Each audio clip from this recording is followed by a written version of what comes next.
Ladies and gentlemen, welcome to the Call of Duty Challengers 2024 finals.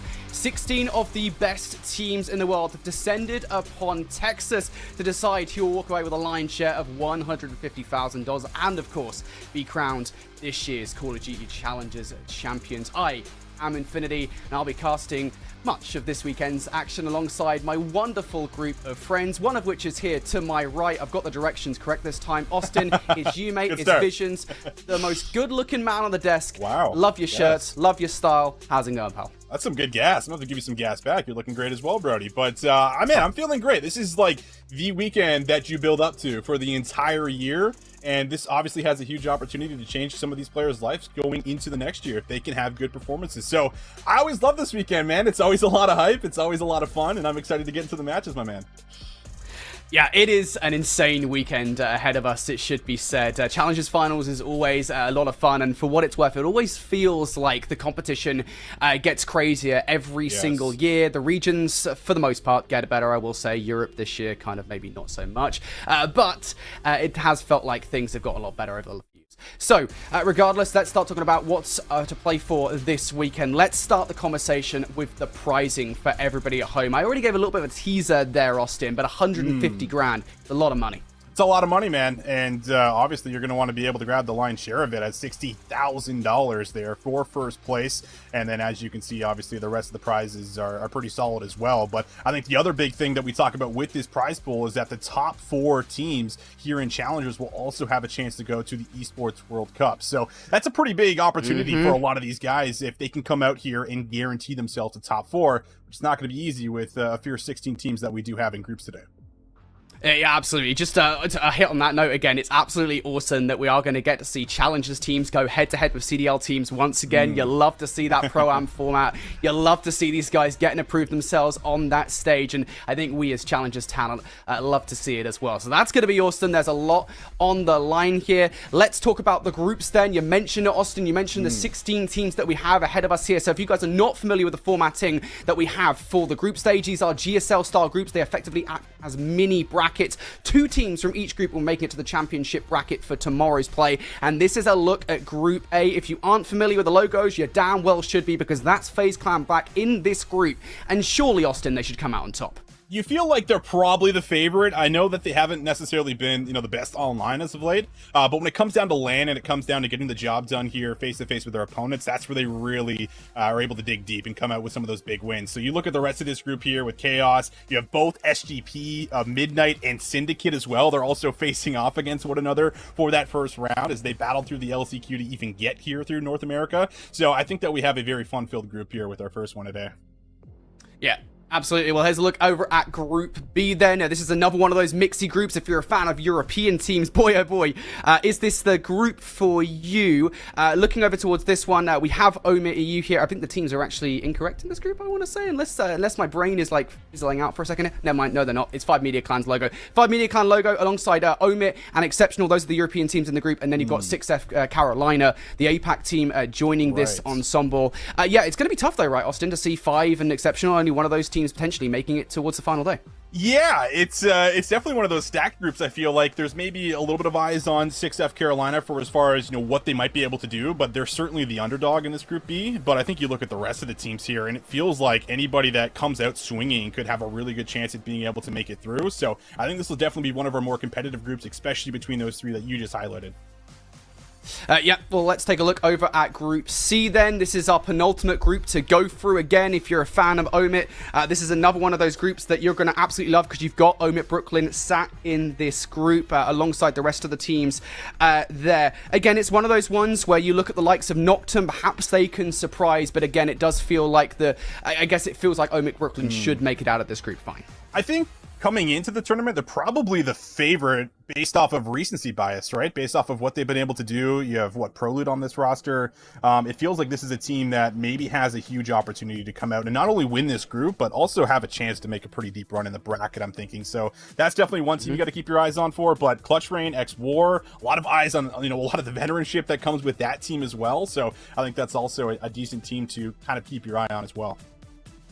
All right, and then our final group to round out the groups of the competition, we have Group D, and this is yet another interesting one again, right? I mean, you kind of have the challengers in this group. You have the likes of Mindfreak there. Can they do anything coming into this situation? Can Houdini do anything from Europe? But even so, they're going up against some titans here. Yeah, they really are. Houston Spartans have been an interesting one this year because it feels like sometimes they're on fire. We've seen them do great in some of those online qualifiers, playing through the elites, whatever it might be earlier on in the year, but as of recent, we maybe haven't seen them hit that same stride. So eyes on them, but I think this Lore Gaming squad has some potential to maybe pull off some upsets, make a bit of a run themselves here. So I think that'll also be a really interesting team to watch out for throughout day number 1 here. Yeah, so a reminder, folks, all of those guys, those teams, only 2 of them will make it out of each group at the end of today. So every single match is going to matter. And with that being said, let's take a look at how we're going to be keeping an eye on everything today, because we're doing something a little bit different here. We have our headquarters introducing this brand new setup that we have here. Last year, Austin, we took a look at one match at a time. We kind of dipped in and out. This time around, we can look at absolutely everything at the same time to keep you guys updated as everything goes on. Yeah, we love this, right? The number one complaint, it feels like, when it comes to challenges is like, oh, we didn't get to watch X team. We don't get to see X player. Well, look, you do now. You get to see it just about at all times here as long as they're in the game and playing. So we will be doing a little bit more of a casual viewing experience through the majority of today, but you take a look at this first one here, Brody. This is definitely the one that a lot of people had their eyes on, right? SGP boys going head-to-head, and this one's been pretty tight here, at least so far. Yeah, so as a reminder, folks, if you are interested in any of these particular matchups, though, say you just want to solely watch SGP Syndicate versus SGP Midnight, well, we will be keeping an eye on it here on the headquarters broadcast. That being said, if you want to solely watch this, you're not interested in any other matches that are going on concurrently, you can go check out that matchup at one of our individual broadcasts. This one, I believe, is over on the Alpha stream, where you have Alpha, Bravo, Delta, and Charlie. I don't know why I skipped C there. You have all of them to watch, so if you want any of the individual matches, you're not worried about any of the other ones, you can go do that. You won't have casting there, but at the very least, you will have the matches. So you've got options, you've got headquarters. Let's start talking about our first match then. We've got SGP Syndicate versus SGP Midnight. A bit of a weird one, this one, right? You've got an SGP face-off. I'm sure that Sergio's elated with that to kick off the day. And this is a match we have seen before as well, right, Austin? Yeah, it is. And as an owner, I'm sure it's been a little bit, just nerve-wracking, like you said, to watch both your teams kind of go head-to-head, see who's going to be coming out a little bit stronger. But like you said, they played in the LCQ. I want to say that it was Syndicate that ended up winning because they went through the upper bracket. But you take a look at this Midnight squad, and I feel like on paper this roster is a little bit interesting, right? Like Eric Boom with Temp and Assault in Capsule, but you have to imagine if Eric and Capsule get going here, it really should really set the tone, and like that slaying power could certainly come into play. Yeah, I think it's an interesting conversation, right, to talk about SGP Midnight as one of the only teams that has really overhauled their roster coming into this event. For the most part, most teams had only ever really changed one player, if anybody at all. But SGP Midnight are one of the only teams that were not happy with their placements from Season 3. And I don't think this should be a surprise to anyone that knows these players. For those of you guys who aren't informed, you look at the SGP Midnight roster, and that was Capsule, Temp, Classic, and Neptune. They placed top 6, which is not a bad placement, but when you consider the caliber of players on the team, right, I don't think these are the kind of guys to settle for top 6. And then, of course, Eric Boom and Assault on that OMiT Brooklyn roster, which is arguably the biggest disappointment of Season 3, didn't even make it out of groups. So I think changes were needed. These guys, they now feel like this is a championship winning team. Yeah. So far, 3-point differential between the two, so it's been pretty tight here. Syndicate need to find a way to get back in, and it feels like maybe this hill might be their opportunity to do exactly that. Darkside, one of the players that we talked about a lot through the beginning of this year, and it feels like he's coming to his own at certain moments, and there's a big gunfight there for him as he's now coming away with a solid 3 in a row, and now this game is all the way back to just about a 10-point differential as the new hill's about to pop. Yeah, that's actually one of the points, as we do, we prep for all of these teams, right, Austin? We always talk about kind of what are our main talking points of the roster. In bold, I've got Darkside's best season ever, right? I mean, it is absolutely wild that this is a guy who has been playing challenges now for a while, but he's never really felt like, hey, he's able to stand out and actually play amongst the top contenders in challenges. This season, he has absolutely done that. He's particularly great in Search and Destroy. I can't wait to see what he's able to do in that game mode as we get deeper into the series. But Darkside is an incredible talent. I think, you know, for Cruz and Gunzy, who've been playing with him for a while now, they recognize that about the midpoint in the season. Like, yeah, this is definitely the guy we want on the roster. For me, though, I'm more intrigued about Bink joining this team for the final season, right? I mean, he's been an excellent addition to this team. Yeah, and Bink had like a really solid year last year, and if you go back to, I think it was, what, Cold War was the last time we really saw Bink pop off. He didn't really play too well during the Vanguard season, if I remember correctly, so I feel like games like this, especially like 150 health, really do suit a player like Bink, and I agree, he has been pretty strong this year, especially on LAN, I think is where his best performances really come together. Yeah, you remember Toronto, right? Well, we had that Toronto kind of debacle with Bink, you know, forming that team very last minute, and then somehow they managed to make it all the way towards top 4. I think if anybody underestimates Bink at this point, they're doing themselves, well, whatever the opposite of a favor is. It's not great. Regardless, yeah, a great composition of players here on SGP Syndicate, and right now, Austin, as we look over towards this game, it is incredibly close, and this is about par for the course as to what we've expected between these two teams. Absolutely, man. These two just battling back and forth. Nasty little snap there from Gunzy. And Gunzy's one of those players that will soak up all the time for you. Maybe doesn't have the sexiest kind of KD line, but will continue to win some of those really big, important gunfights. And as you say that, I mean, Syndicate are doing exactly that on that hill. So what was about a 50-point differential, you know, going into that P3, P4 in the first set, now is going to be about a 30-point lead here. So coming into what is going to be this final hill. This is going to be a big final set coming through here from SGP Midnight. This rotation is always so difficult to break, and I think that teams kind of have to expend a lot of resources, a lot of time trying to break those back spawns out. SGP Syndicate, like, not a roster that will be scared of doing so. They're definitely going to have to give it an effort. Those kills now starting to come through from Cruz and Gunzy. Eric Boom trying to play the hero around the backline. That's not going to happen. And where is that spawn trip we were talking about, right? Midnight do not get a lot of time off back to this hard point, so that is a huge break at this stage of the game. Yeah, absolutely. Subbase just forced to take some of these longer range battles, and Bink is even going to win some of the closer range ones here too. Pistol in hand, 4 in a row, chance to get a cruise missile. Would be great to try to open up that P5 hill once we eventually get to it. But this is now Syndicate coming into their own, starting to take control. The slaying was really picking up at the beginning. You saw Capstone and Eric Boom leading it as I touched on it. Things starting to change around just a tad bit, as you're going to see that slight lead stay in their favor. And it's so hard to gauge who is the better hardpoint team between these two teams. We kind of set it up a little bit. We've talked about Midnight being a relatively new roster coming into the season, and SGP Syndicate, of course, I mean, we're pretty good across all the game modes, but they were never really able to stand out in anything. So we don't really know too much about what these rosters are going to be like going head-to-head. So far, I think that's panned out and how close this game has been. But now SGP and Midnight in control of P5. They've got players on all sides of the hard point. Have they got somebody covering the middle of the map, though? Don't need to. Temp is able to snap on towards one, but he's lost his teammate in Eric Boom. Not able to turn on towards that gunfight, and for a second hill concurrently here, SGP Syndicate, they've managed to break on through. This is huge time. Yeah, that gunfight was huge from Gunzy. He holds the high ground now. It's going to make it a little bit more difficult to actually get through, and this is the sub-base blender now, isn't it? Where you're just going to have to fight through the right side of the map to try to get up top, and Bink is ready and waiting. 4 in a row now. He is putting on a bit of a clinic, and they're still pretty far from the hill. You're not going to end things on P5, but I mean, Syndicate are pretty much primed and ready to take this one away heading into P1. Yeah, now you face that decision.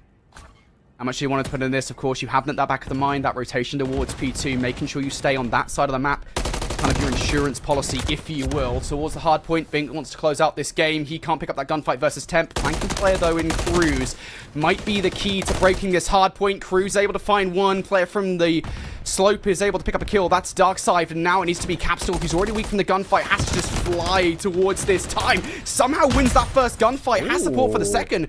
Midnight refusing to die right now. Syndicate just 4 seconds away. Yeah, this is interesting. They have the right side of the map. They do have to hold this next 25 seconds and make sure Syndicate don't just break for 4. But it's a very important moment here. Do we decide to hit this? Do we decide to rotate? And it looks like they're going to make their move. Cruz is on the hill. These gunfights come through, and you are good for the dub. And it looks like the slaying around the point will do it. So a very great match here between the SGP boys going head-to-head. Very, very close one. But Syndicate still showing that they are the better hardpoint team here early. Yeah, and again, it should be stressed that Syndicate have been together for longer, despite the fact that obviously they didn't have the greatest performance back in Season 3. This should not be that much of a shock. I mean, technically speaking, on paper, they should beat out the Midnight team, although it should also be said, of course, so we briefly mentioned it right at the start of this series, the start of this map. We did see these guys face off against one another during LCQs. Like a lot of series, it went all the way to Game 5, and for that matchup, Syndicate took that one away 3-2. So maybe a little bit of a preview as to what's to come for this best of 5 Austin. Yeah, I mean, you feel like this one is maybe going to go the distance. Like, there were so many Game 5s during the LCQ, and I think that a lot of the teams, especially at this level, are very, very close. And you get to the end of the year, and there's also been a good amount of time to watch over maybe a little bit of film if there's been any. I know, you talked about the fact that some of these teams are coming together a little bit more recently, so there maybe isn't going to be a ton, but you still had that chance to at least prepare for the last week, 2 weeks or so. And you have to imagine that's probably played a pretty important fact in some of these maps and whatnot that we're getting. But we take a look at all the matches that are currently going on. That OMiT 6F Carolina match is a little closer than I maybe expected. I don't know about you, Brody. Yeah, so here's the thing for me, and I'm not trying to take anything away from 6F Carolina, but OMiT EU have a habit of maybe putting their foot off the gas in matches where they probably shouldn't be, right? So I wonder how much of that is this, or how much of that is actually 6F Carolina turning up. That being said, I don't want to shut this 6F Carolina roster out, right? Because domestically speaking, you look at these players, and you've seen the likes of Imagine and Dev, or Dev as he's otherwise known, or Immense in certain situations. They've had a lot of success on their soil. It also should be said that Snellsy and Rain, or Ryan, I actually don't know the pronunciation of that player, but someone in chat can tell me. They are relatively new players to the scene over in APAC, at the very least with the success they've had this season. That is new. And so it's kind of that element of like, how much do you actually want to underestimate this kind of roster, right? I mean, we don't know what potential they actually hold. Yeah, this is really like one of our first key looks at them, so I'm on the board with you for as far as that goes. But so far, I mean, they have a chance to maybe even steal this map one away. There's still a lot of gameplay left. Still need 100 points, but man, if there is one person that you're going to talk about on this OMiT squad, it's got to be this guy. I mean, he is putting up numbers at the moment, and I mean, we've said this, I don't know how many times, but like, when is man actually going to get a legitimate shot, Because he's been solid for like years now. And it's like, what else do you say as a commentator to like try to bring more eyes to him when he's played this consistently, So, so the part of the conversation I think is kind of curious, right, is imagine the universe, the parallel universe out there, right, where Team Notorious actually win the grand finals last season, right? OMiT are not the ones that come out on top. It's Team Notorious that get it done, just like they did at Texas. And I think if that had happened, we would be looking at a situation where it's like, you know what? Hey, we can't now ignore these players. We have to give them a shot. And WeeMan has to be at the top of that conversation. But yeah, I think you're right, mate. I mean, I as a European caster, have yeah, exhausted. I know you agree, right? I've definitely exhausted myself making the point that WeeMan should be top of the pile as in regards to players that need to get picked up to CDL in the near future. Just a trial. Somebody please try him out, for heaven's sake, because at this point he needs something. It feels like it. He's also, I want to say WeeMan's a little bit, like, I know we say like older side in esports, but like I think he's like 26, 27, so you have to also question like how many more years does he want to give this a go before he actually gets a shot too, right? We're kind of at that point now where we've been casting some of these guys for so long that you start to bring that up. It's like, okay, well, like how much longer do we have with some of these older heads, in the challenger scene that have just never been given a shot? Denza is another one. Vortex, right? A lot of those European guys that are really difficult to get over with the visa. Yeah, I mean, the thing is, I think for a lot of these conversation points, it's been like one of those cases which is like, okay, this player has had this great year back in, I don't know, like 2020, for example. I think Vortex, right, should have been picked up in the CDL at the end of 2020, when he had that insane season in Modern Warfare. I think that's when Vortex should have been picked up to the league, and it's kind of a joke that he wasn't. Pixie should have never left the damn league, but that's a whole different other conversation. That's true. But what's an interesting conversation point, right, is we talk about historically speaking, these are the players that should have been picked up as OMiT. Finally, actually, I think, break away from 6F Carolina. I think we kind of cast a curse them by jumping on, considering that game was about about as close as it could have been like when we joined. Straight after we brought up, they might grab the lead. Yeah. But it's an interesting conversation point because we talk historically speaking about the European players and they should have been picked up in XYZ season. Mythix is having his best season right now. Like, this is Mythic's best season. He is the standout player right now in OMiT EU, and so I'm curious how much of a look he actually does get at the end of Modern Warfare 3. I kind of thought he was going to get looked at a little bit more seriously at the beginning of this year, because I felt like we saw some pretty good glimpses of Mythics. I forget who he was teaming with, but he didn't have like an elite team around him at the beginning of the year. I wanted to say he like came into his own, he got picked up, and he found himself on a better roster. But yeah, I think he's also a good show because he's been a pretty phenomenal slayer at times. And talking about the slaying, Super, who I think I gave him that title back in Vanguard, like one of the best slayers in the game. He's dropping 33 right now, so he's looking pretty solid against this really good team of Rafi and Co. Yeah, well, here's a look over towards 5 Media Clan. They're currently playing Hardpoint versus Exceptional Gaming, and this is going to be one of the more important matches in which they play in their group. They're currently playing Hardpoint. How about this for a stat line? 5 Media Clan, the number 2 Hardpoint team in European Season 3 with a 66.67 win percentage. That's 2/3 of their games, for those of you guys who don't want to deal with percentage. That's a lot, and they've always been a very good Hardpoint team, so that's not a surprise to me. Yeah. And it looks like they might be able to potentially end it with one more good break. Again, the slaying has been a little bit too much to deal with, it feels like, at times with this team. And now you got a bit of a pinch coming through the back. Oh, it's red. Afro with the big one. That's not going to allow anyone to come through. And hold on a second. We've seen some pretty crazy comebacks on this map. This is like a comeback map here for Modern Warfare 3. And there's a pretty good chance to maybe do it here if you're Exceptional Gaming. Yeah, there is definitely a path back into this game if you're Exceptional. 5 Media Clan, they've invested a lot here into P1 to try and get it done. That's the decision they made. Unfortunately, they don't win the vast majority of those gunfights, and now I think maybe we might have caster cursed them again. We might have done our second caster curse on the day here, mate, by bringing up that pit, because if we talk about 5 Media Clan, their strength and hardpoint, right now they do not have control of the rotation. 5 Media Clan, one last hit, and they're doing it with a 2-2 split. Oh my goodness. Someone's going to have to go big. Have to find a way in. Look at the kills through mid. Henry is still slaying out. 4 in a row. Won't be able to find the 5th, but into the hard point. 5 Media Clan do break through. It's Super's 2-piece that opens up the space they need. And you feel like with a couple more kills, they might be able to seal it, but Rock's doing a pretty good job of at least stalling up the clock a tad bit. They're still trying here. Exceptional to keep 5 Media Clan away. Wow. Renko needs to go huge, and there is the final gunfight. That is the killing blow here in this game. It is a very close hard point, but 5 Media Clan, they get it done in the end. You never want to underestimate this Exceptional Gaming roster, and despite what we were saying about 5 Media Clan and their proficiency in hardpoint, they are able to give them a really close game. And that should be said as well. It's a surprising stat line because we talk about stats for 5 Media Clan, them being one of the best hardpoint teams in Europe from Season 3. It wasn't just their win percentage. Their differential was huge as well, if I remember correctly. Like, they were winning games convincingly back in Season 3. So for Exceptional to push them that close, I think, again, is kind of an idea that we are going to have a really close series between those two teams. But back to the headquarters then, we can see everything that's going on right now, updates across the board. I kind of want to hop in with FaZe Black and Chaos Esports if we can at all. We haven't had a look at that matchup just yet. Right now, FaZe Black are 1-0 up versus Chaos. This is one of those situations where it is literally a David versus Goliath matchup, right, Austin? I mean, FaZe Black should win this series, and I believe the hard point to kick off this best of 5 was also a walloping.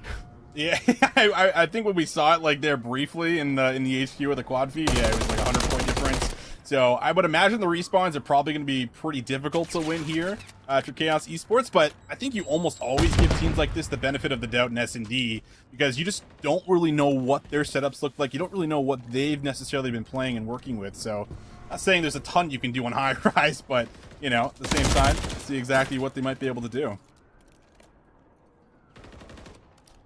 Well, like, I'll be honest, I think Search and Destroy is just so difficult. That is such a well played finesse as well from Barak. He's still not done all good as me. Takes some shots, so he's going to have to back on now, but I don't think this is much of a threat, to be honest. It's Cody in a 1 versus 3, 20 seconds on the board. There's not really much time for Cody to get anything done in this situation. He's going to get tagged up by Exceed.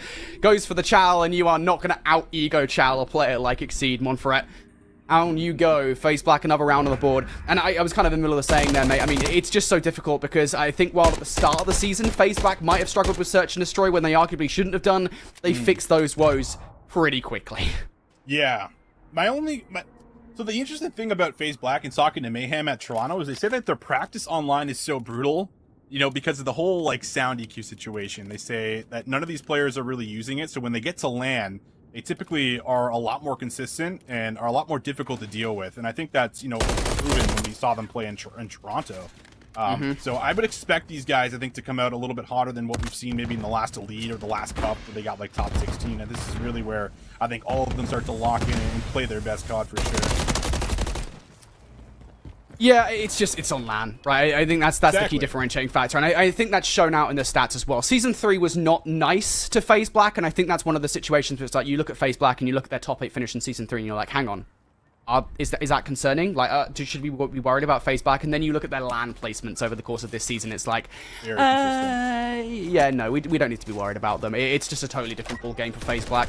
These guys, they are hungry for victory here, and they are one of the hot favorites to take it all home. Got to get through Chaos Esports first, though. Hasn't been much of a challenge so far in this best of 5. And once again, we're in the exact same situation we were in the last round with Cody in a 1 versus 3. Get a good look at Asim, but you ain't getting any more than that. And that's also the second round back-to-back now, on the bounce, if you will, Austin, mate, that Cody just flies out in the open. Yes, sir. Yeah, it's just, I mean, it's just this map. Like, look at the power positions that you're, like, fighting against here. Like, he's got to fight a guy from top propane. Asim's got the heady closed windows, and then you got the Jenny heady here. There's almost never an easy yen fight, especially when your position's known on high rise. So, Cody here, tough situations the last couple rounds, but, man, how about Asim? He's been playing pretty solid here so far. 8-3, putting up some big numbers. Love to see him get aggressive with that sub, and that's something you can almost always count on Asim to do properly. And that should be a surprise for everybody at home as well. Asim was the #1 player in Search and Destroy in Season 3, despite the fact that he did not have a great season in terms of placement. He had a 1.3 Search and Destroy, 1.43 Search and Destroy KD overall. So he's pretty good in Search and Destroy. He's a very valuable player for this team to have. And so far, he's been a big reason why FaZe Black are able to storm through this Search and Destroy thus far. Chaos Esports, though, maybe they finally got another round on the board here because it's season of 1 versus 3, although I never want to count him out, and finally he's down. Yeah, I think they got a glimpse on him. The way that the arrows are moving on the minimap is like they had him at least pinched or cut off there going inside of blue. So, not going to be able to pull off anything crazy here so far, and this is, I mean, if you're going to frame up a way to win this series, like, this is going to have to be a must-win, right, for Chaos. It's, I think, one of our favorite terms to use as casters when we see a team down in the series as well as in the map number 2. But I think if there's ever a way that this team is going to FaZe Black, it's going to have to come by way of 2-3-5, right? I don't know how else you would be able to beat this team. It's just beating them in hardpoint is so difficult. It's beating them at anything, to be honest with you, mate. Sure, I mean, maybe you could take like, the control, but, like, I mean, like I said, I mean, it's an iterative FaZe Black roster where they've gotten here, better Brody. at I'm Search trying and to give Destroy. them hope, Look, you know? you know that I know you're a half glass full kind of guy. You know I'm a half glass empty kind of. The glass is always empty with me, mate. You know how this works. It's just empty. You gotta fill it up, It's crazy. I'm a British guy, right? I'm sarcastic through and through. A lot of people don't understand that apparently, but at the end of the day, I gotta be the negative one here on the team, and it's gonna be very difficult for Chaos Esports to get the win in this series. I mean, ultimately that is just the bottom line here. But you do want to give them something. Maybe they can do something in this Search and Destroy so far. They've managed to claw back a couple of rounds, but they haven't been able to clutch up from what we've seen. No, but this is one of the more winnable rounds. Here, Dylan trying to show us what he brings to the table, and he needed that on Brack. Finds that on Brack, he forces the 1v1 with 30 seconds left. You think there's a solid chance, but it's going to have to now reposition. Time is fortunately against him, but he does work for the first. Shaky shots of the second, and FaZe Black doing FaZe Black things here, up 5-2. Yep, one more round, and they take the Search and Destroy in a 2-0 advantage over Chaos Esports. A reminder, folks, these are best of 5 matches, not best of 3, so we are going to see a control here in the series, regardless of what happens. But again, how close that control will be is a different story entirely. I don't know what the map is. I'm actually just going to quickly check what the map is here between these two teams for the control. It is a high-rise control, I believe. That's going to be difficult. It should be said, though, to be fair, that you are playing them on high-rise Search and Destroy, which is, if I remember correctly, FaZe Black's like best Search and Destroy map. So you kind of put yourself in the situation, to be honest. Yeah, it's just never going to be easy when you have to fight long-range battles versus, you know, like a Brack or even a Seed when he pulls out that AR. So I'm with you. And Rex, of course, well, he's probably one of the best ARs that we do have in Challengers, it feels like, this year for NA. Also, that's somebody who's got to get a chance, right? Coming into next year? Yes. Surely it's Rex, I would imagine. Yeah, and I think Rex is kind of has that, I guess, unseasonedness to him. I know that's not the word, we're making it a word.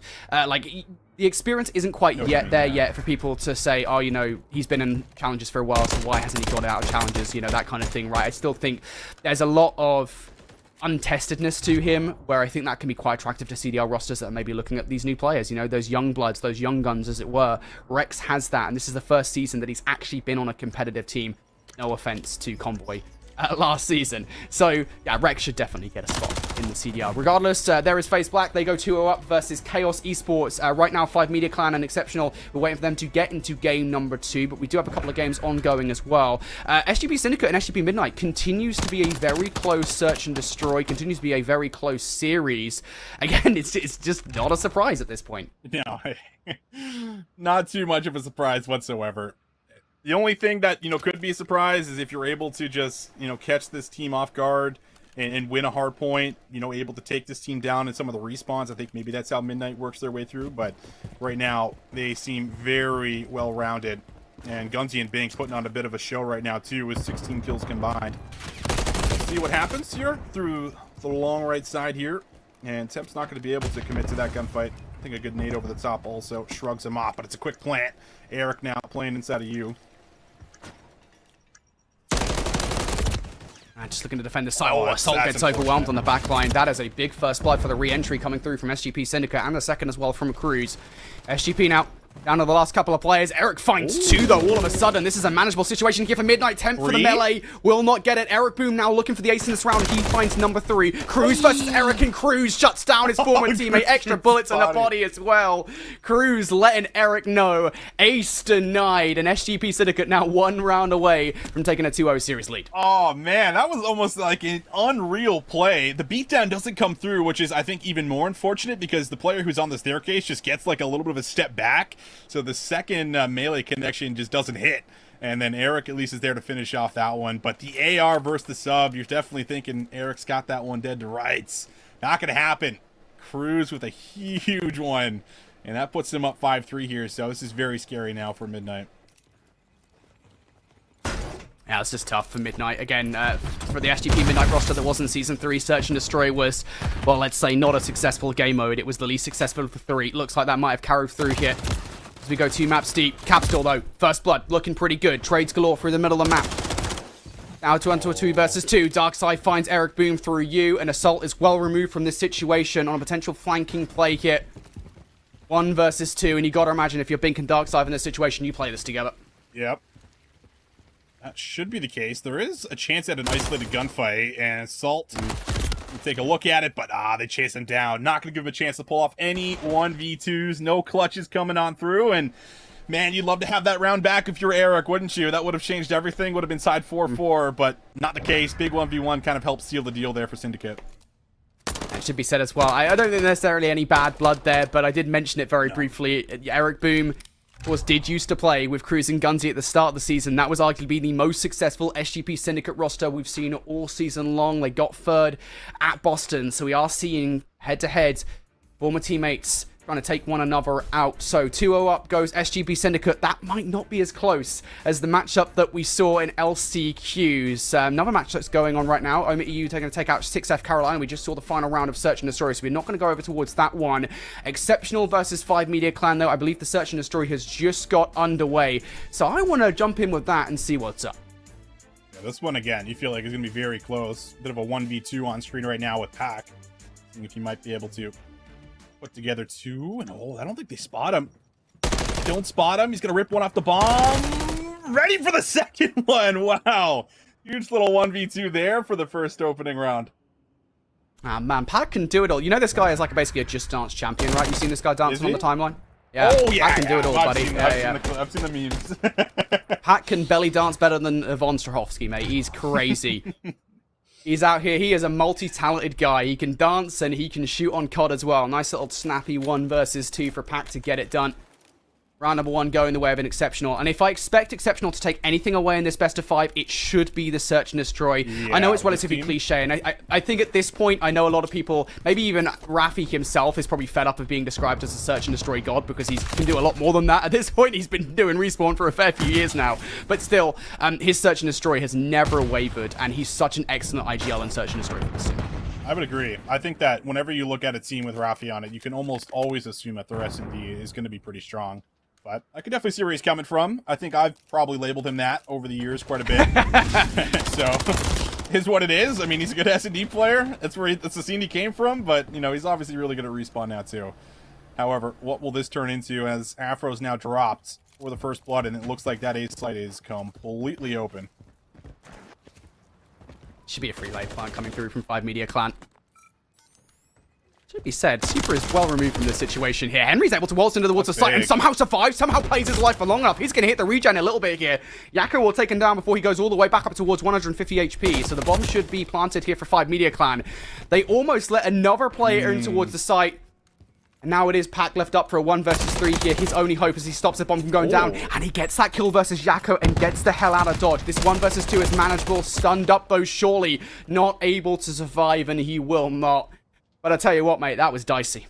It was. That was a pretty clutch stun. I mean, if you don't have that stun, I'm assuming it's Super who throws it. So if he doesn't have this, I mean, there's a chance that Pac's able to win this 1v1, and he maybe knows where the last player is. Not sure if he got a glimpse of him running to the bomb or not, but certainly a good look. Almost another big chance for a huge clutch here in round number 2, but it's a good read in the back. I think really comes through from Rancor to make sure that that flank from Rafi is completely nullified. Alrighty, well, look, Exceptional in 5 Media. We expect this to be a close search and destroy. Exceptional back on the offense, straight towards B here. Afro free, you gonna find that first blood. 5 Media. Ideally, you do want a response. What a nice nade from Afro. Tags down. Yakko forces him out of the sight now. 5 Media going to be forced into unfavorable spots. Afro almost gets some bad timing. Does almost pick up the gunfight off the back of it, though. Rencor is sent scarpering away despite picking up that kill. And now Rencor here has to pull off what would be a 1 versus 4. Shots in towards Pac are looking pretty good, but surely the backup is going to be here. Surely Rencor is done. Good luck. Just not give the... That's one of those moments where, like, guys, just give me the 1v1. It's a 1v3. Like, come on, someone chow me. But everyone's playing smart. No, they don't need to give away their life for any reason. Certainly a chance to get that isolated 1v1 and then maybe work to the 1v2. The bomb just got planted here, too, so there might have been a chance for Rancor. But Rafi just going to be able to jump on out, takes the Ego Chow head on, and wins a big battle here. So far, pretty close S&D just about the entire way through here, the first 3 rounds. Yeah, I've been impressed with both teams. Great reactiveness to one another there. That round from Exceptional, I think, was, well, exceptional. I promise I won't do that too much this weekend, mate, when we're casting Exceptional. It's kind of difficult not to do, to be honest, though. Just a great round, I think, on the whole, way in which they're able to push 5 Media Clan out of the sight. This round, though, first blood for a Super. Even without a sniper rifle, he's able to take these gunfights at long range. Oh, goodness me, the nade over the top. Rafi, no escape for him. 5 Media Clan now looking for the last couple of players. Afro will get one for the escape, surely. Does not duke out Journey in this situation. Nah, no way, pal. Back now, 1 versus 3. Did a 1v2 at the start, so I'm not going to count him out. Pac's not missing right now, man. Like, he's shooting pretty damn straight. Like, the snap there was pretty gross, too. But it's not going to work out for him. He's been, what, the last alive? Like, 3 out of these 4 rounds, I want to say here. And he has almost been able to pull off some pretty special things. And look at that, yeah, almost one shot here. Rancor, a couple more bullets would have dropped. Looked like a nasty snap, but not going to work out for any more clutches as of yet. Man, imagine if Pac does that. Oh, it's dude. just ridiculous. It looked like he was about to for a second. Just Pac things. Pac is not the player, though, I want to say that we're looking out for in this best of 5. Rafi and Afro are the ones that I would like to watch. Of course, Rafi, we talk about him being that search and destroy god. He was one of the leaders for the squad back in Season 3. As was Afro, though. So, Afro, a player to watch for sure. Back in the past has been pretty good. Now, Exceptional. Unable to get onto the site in the same manner. 5 Media Clan are pushed very deep here. Rencor could really blow this play wide open. Big 1v1 for the flank here. This will unearth Exceptional if he can pick up Rafi. Exceptional read this off the start. They were throwing shoulders and they were hoping maybe for a collapse, but everybody just backtracks, except for Rancor, who is patiently waiting for that 1v1 versus Rafi. We'll see who has the most patience, but moves have to be made here on the offense. That's really the big problem. And they're going to try to move in for the B plant. Yakko trying to change the look, but he's not going to see anything. The exits are good. He doubles up. Got an idea as to where that next player is going to be as well. They hunt down Pac ruthlessly. Rafi is very far removed from this situation. Of course, he's already picked up a gunfight. They know that as well. This is a bomb hop coming through for 5 Media Clan, and they get Rafi to boot as well. That is a nice little bonus for them there. 5 Media Clan, retake looking pretty good. Of course, Yakko getting that double probably helps things. Oh, yeah. They were just about lined up there for him, so not really much the second player, I think, could have done. And Henry was obviously just jumping off the bomb. I think their plan was to certainly hit out where Yakko was, try to grab that stairs control. We see that, you know, quite a bit. at least trying to clear it out early, maybe backtrack to you after, whatever the play might be. But that double up really changes everything. And 5 Media Clan will try to grab control of this game. Up 3-2 as we hit about that halfway point here.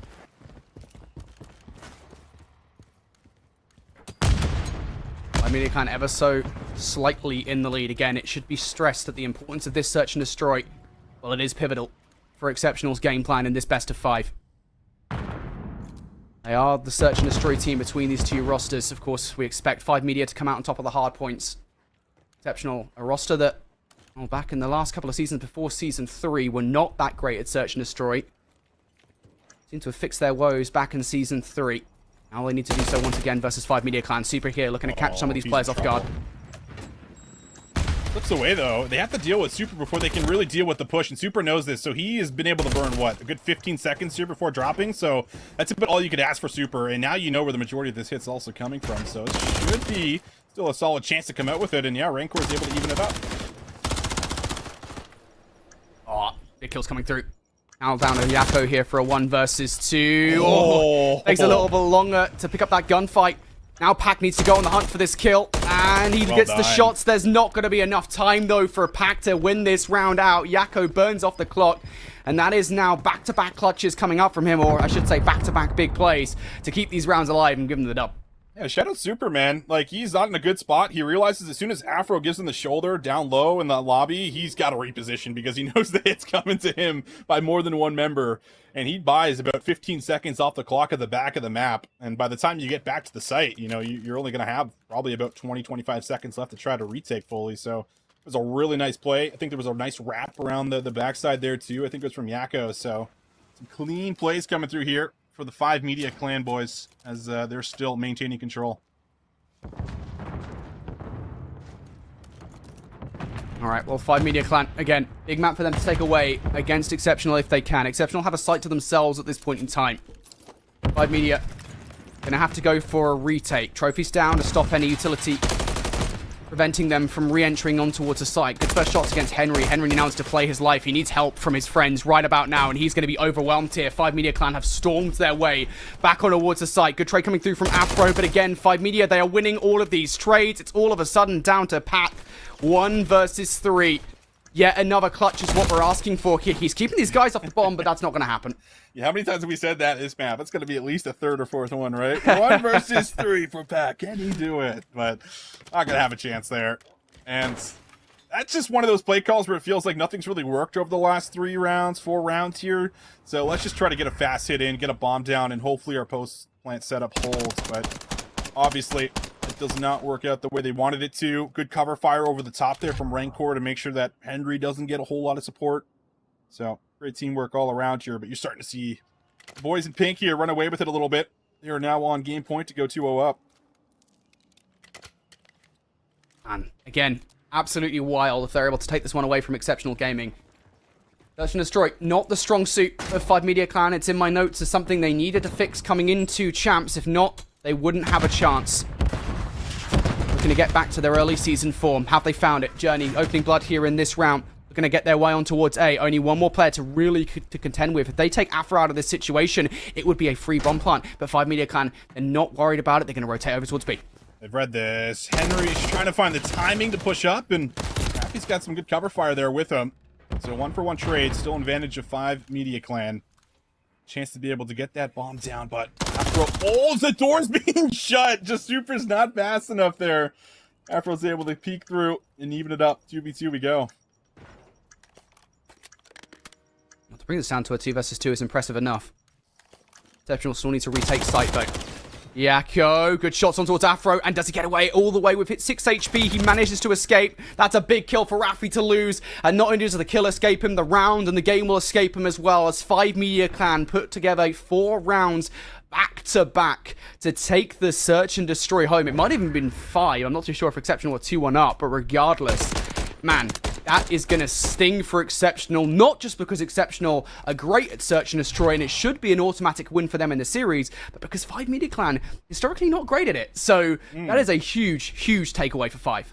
Yeah, I feel like the way that they were playing the map there, it was like really unpredictable. Just a lot of their routes just re-wrapping behind, you know, their post plants, just surprising a lot of what they were looking to do there. So Exceptional now going to have to do something that they've done once or twice on land before, which has been down 0-2 and have to come back all the way with 3 straight maps. So we'll see if they'll be able to do it. But you take a look at everything else that's happening right now in the HQ here for us, and it looks like just about everyone's on Invasion outside of FaZe Black right now as they're looking to close out their series too. All right, let's see whether or not Chaos Esports can provide something here for FaZe Black to actually play with. Of course, Control. High-rise Control, I think more accurately, you generally speaking expect these ones to go to round 5, given the nature of FaZe, or nature of High-rise Control, excuse me. For FaZe Black here on the defense, things just, on the offense, excuse me, things actually feel like they might not be going in that direction. They've got a 5 life advantage already, and they want to press that. Look at play number 3 on the map here, Austin. Asim wants to cause some issues. He has been red, though. That is a good read and a great reaction coming up from Legend. If he doesn't pick up that gunfight, that is disastrous for Chaos. Yep. Big win, though, from Rex. He's come together with a couple of kills. He's up to 17 and 11.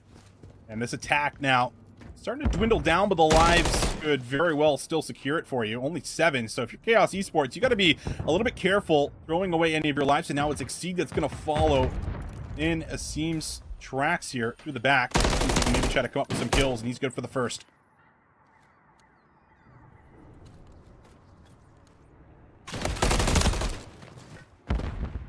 Oh, FaZe Black here. Looking for a way over. Now down to the final 4 lives here for Chaos Esports. But you might well be on the point here. I think they're just looking for anything they can possibly get. Dylan picking up some gunfights. Clock going to be stopped though. Second tick now going to be through. Dylan forced towards the point as his teammate has fallen. And FaZe Black, that might have been the one that breaks the serve here as they take the offense, and they do not want to see the casual, the classic high-rise Control round 5. No, they do not. My goodness, this team is just so difficult to beat in gunfights, and when they get hot and you get Brack and Rex that are able to just play on a map like High Rise, man, you're just not going to have any easy gunfights. They're going to make it as difficult as possible, and I feel like, you know, some of the members at least are holding even, doing what they can, but there is an overwhelming amount of gameplay that you just have to try to break through, and it just feels difficult to do at times. You're seeing it right now live in action. It's just, I mean, it's tough, isn't it? It's tough to outslay FaZe Black, right? I don't think you're seeing that in the stats, right? I mean, especially with the AR lineup that these guys have got as well, with Brack going 25 and 11 at the moment. Like, that is so difficult to try and work against on a map like High Rise where there's so many AR power positions. And now I think FaZe Black really starting to force the issue here on defense. You cannot afford that one wipe to come through.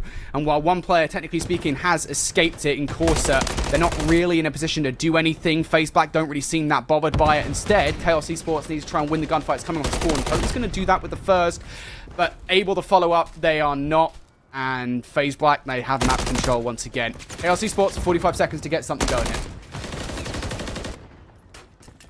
High-rise blender, baby.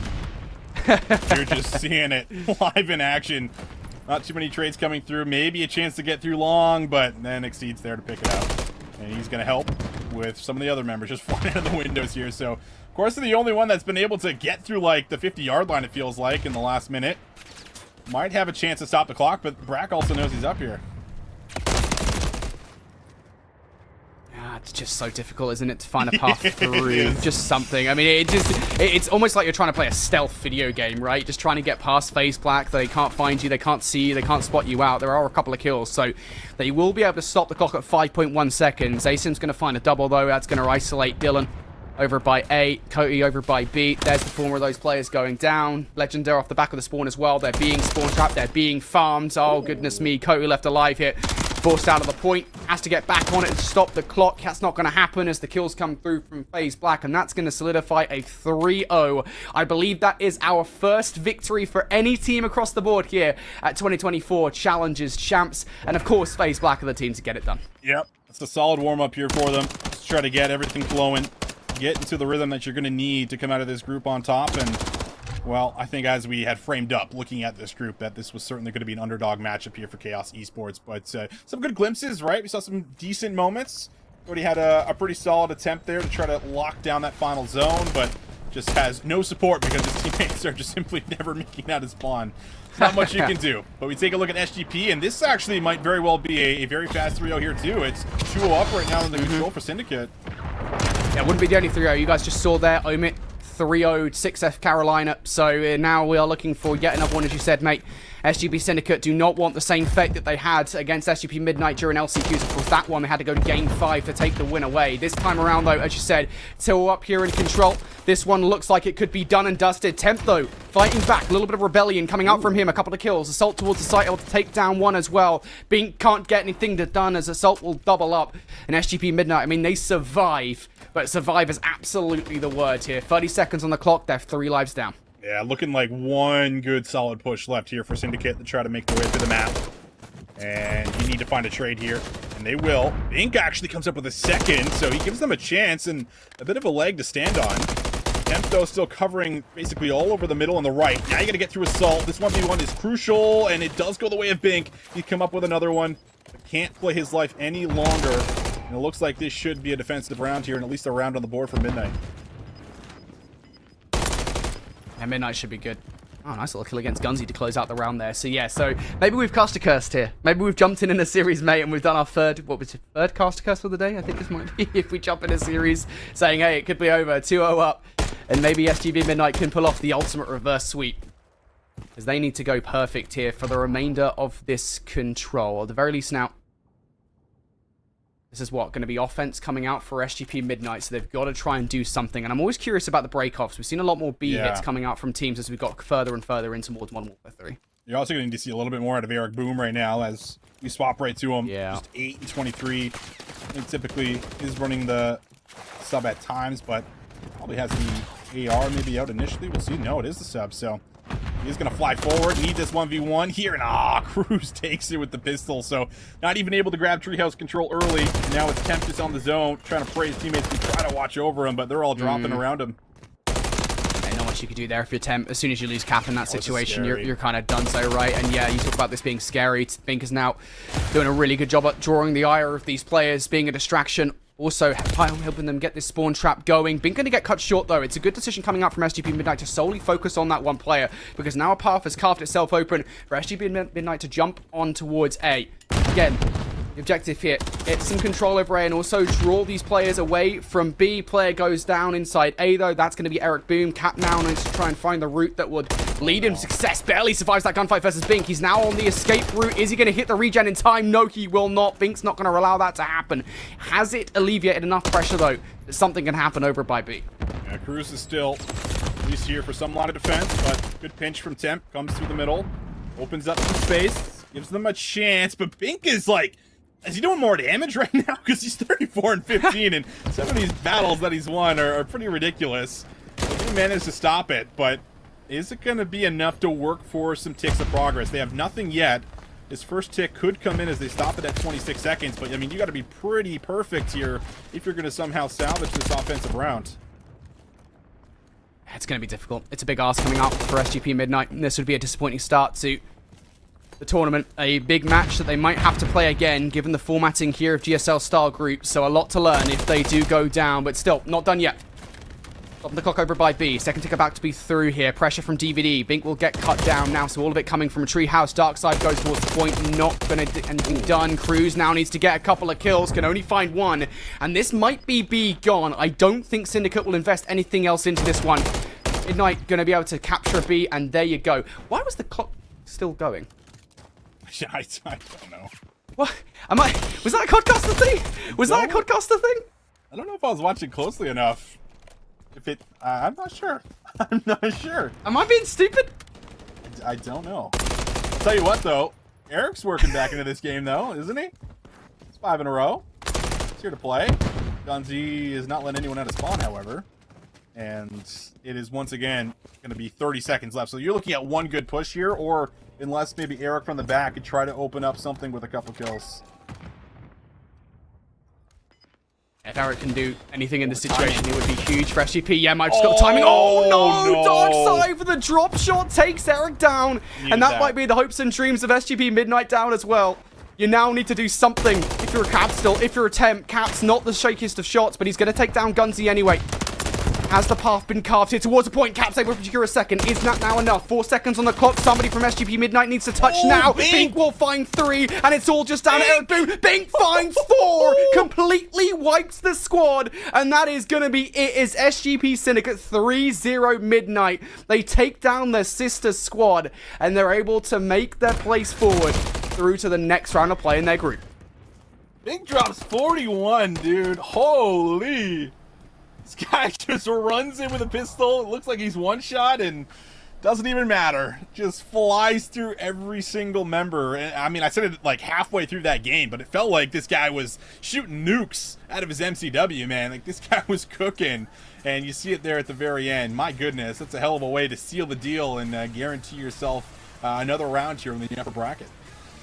Yeah, Bink is just that guy, right? I think when he was added to this roster, they wanted extra firepower in Respawn, and I think he absolutely gave them that, despite the fact that, again, they didn't really seem like they had any speciality across the board.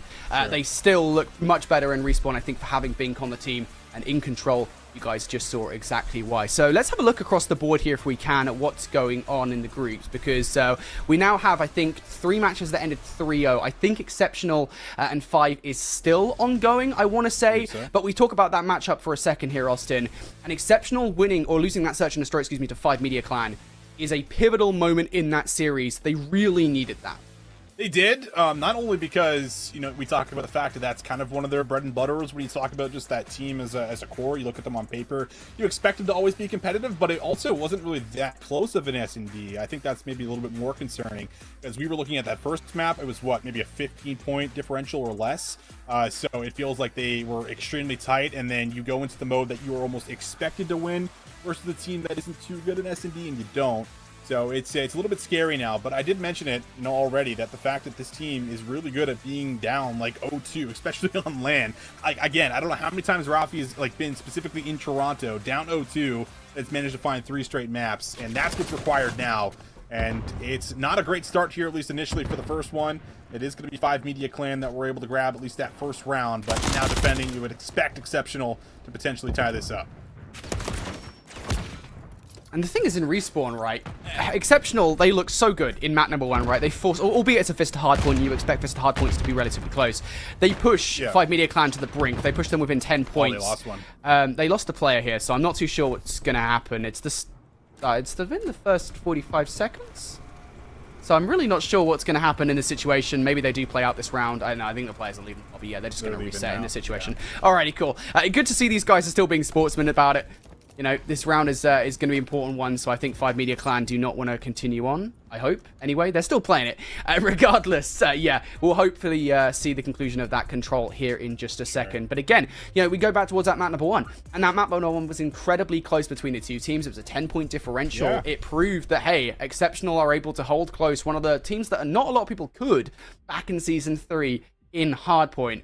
So to be able to do that, I think, testament to them. They now need to pull off a reverse sweep in this series, mate. It's going to be difficult.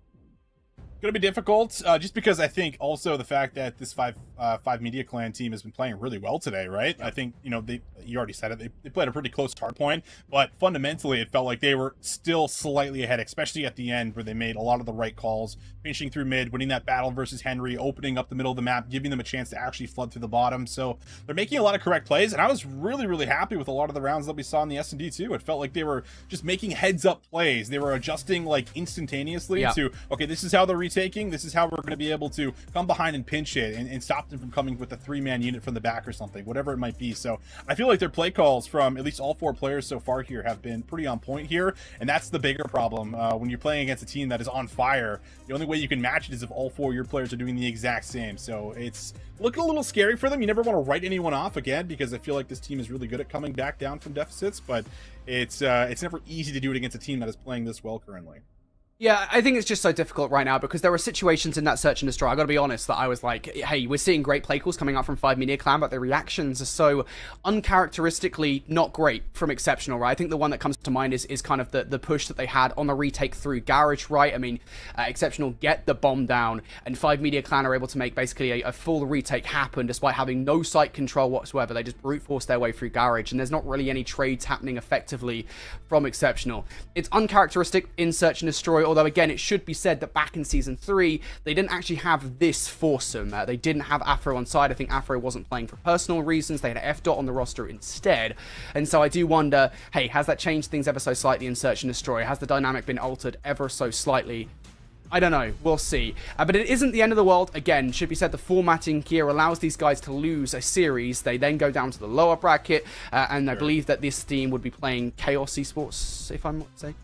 Or groups. That sounds right. Yeah, I don't know. I got to look at the groups, but regardless, yeah, it's you know, they've got a lower bracket, they've got another life, and they will have another chance to learn from this if they do end up losing this best of.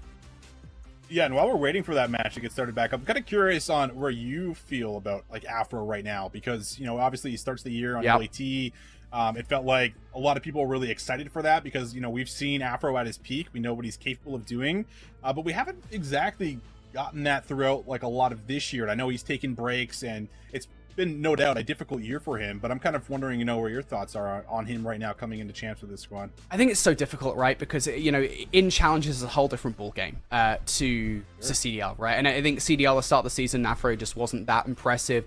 Coming down to challenges, I don't think I was expecting him to have a lot more venom than he did, especially in season 2. He's played well enough. He's not a bad player by any means, but I think I expected him to have more of an effect than he did for War. I think it was he was playing on at the time, and he didn't. Yeah, he was. And at the end of the day, you know, it's unfortunate.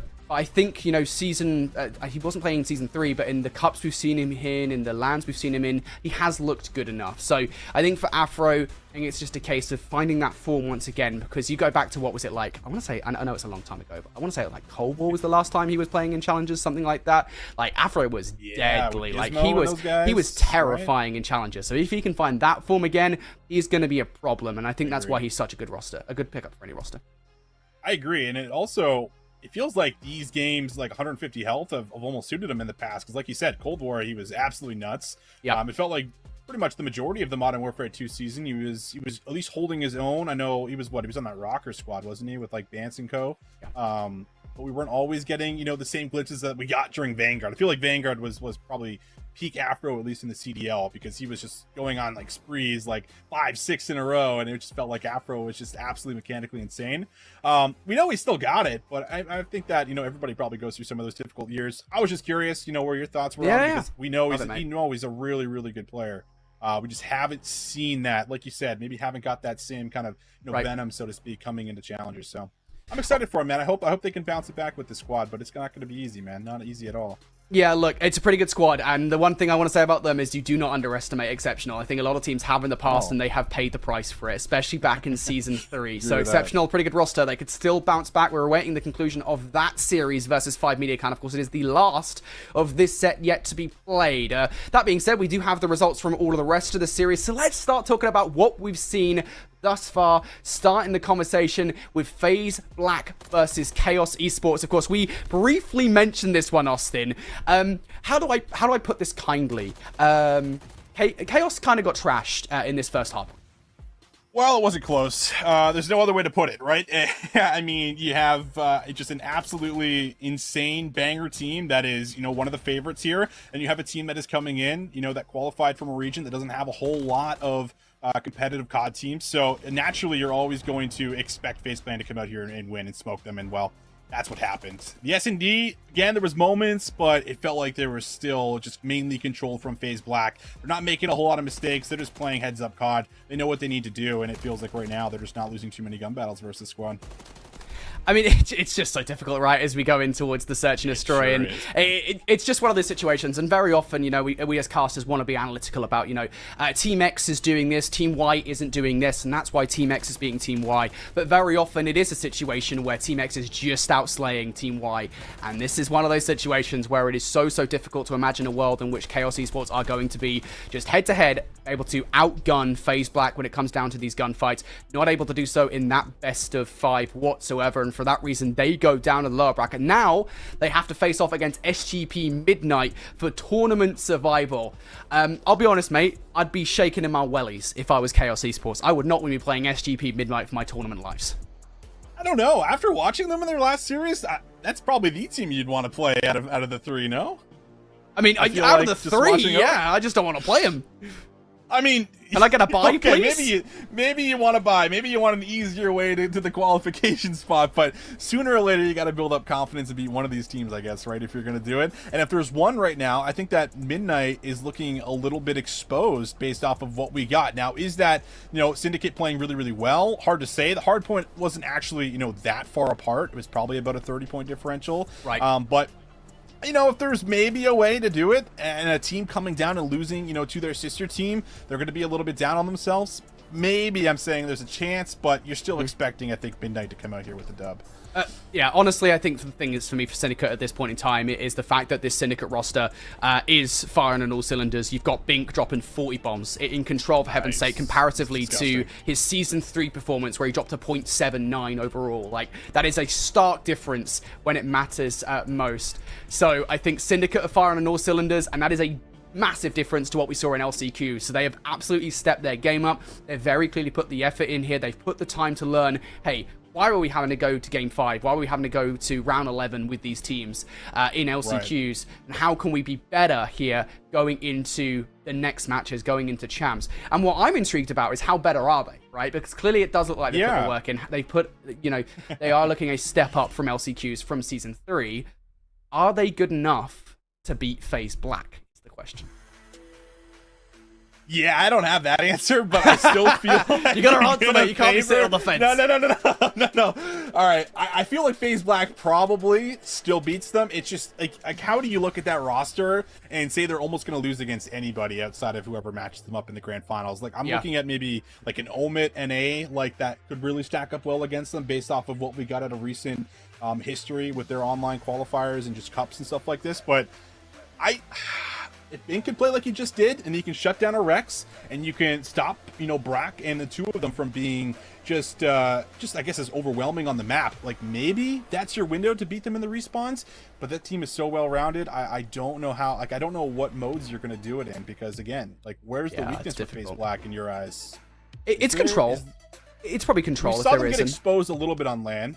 But yes, I feel like we've seen them improve in some sense when it comes to their control. And I think Mayhem realized that and really put them to the grinder for as far as figuring out what we need to do better when it comes to this game mode. But we won't really know the true test until we see them in that map 3, I guess, versus Syndicate.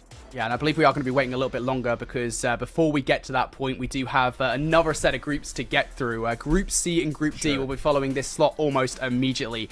And that is going to be a very fun time. Just looking at the matches we have to kick off that group, we've got Clutch Rain versus Noctem, and then we've got Law Gaming versus Houdini, Houston Spartans versus Mindfreak, and OMiT Brooklyn versus Chaos X Rally. That's the former Thrive roster, by the way, that got picked up by Chaos X Rally from Latin America.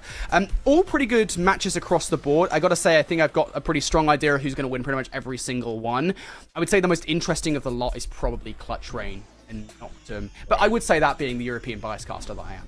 Of course you would. We'll see, man. Some of these groups are really hard to predict outside of maybe like one favorite, I feel like, in some of them. I think maybe this one is shaping up to be I guess you're kind of maybe expecting it to come through with a Syndicate and a FaZe Clan Black. That would be my guess for as far as this Group A. Right. But is this predictions coming through from Austin's Vision, Neil? Is he coming out? Boom, you're hit. I'm just coming out with it, dude. I'm laying it down, laying down the lumber, buddy.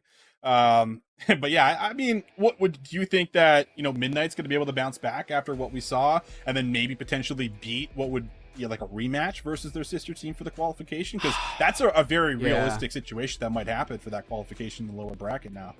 I think the way I look at it is if you can take them to Game 5, albeit online, right? If you can take them to Game 5 in LCQs, there's no reason why you can't do that again in another best of 5. You just got to try and learn from your mistakes in that last best of 3. And I'm not saying there were any per se. I think Syndicate just did play better overall.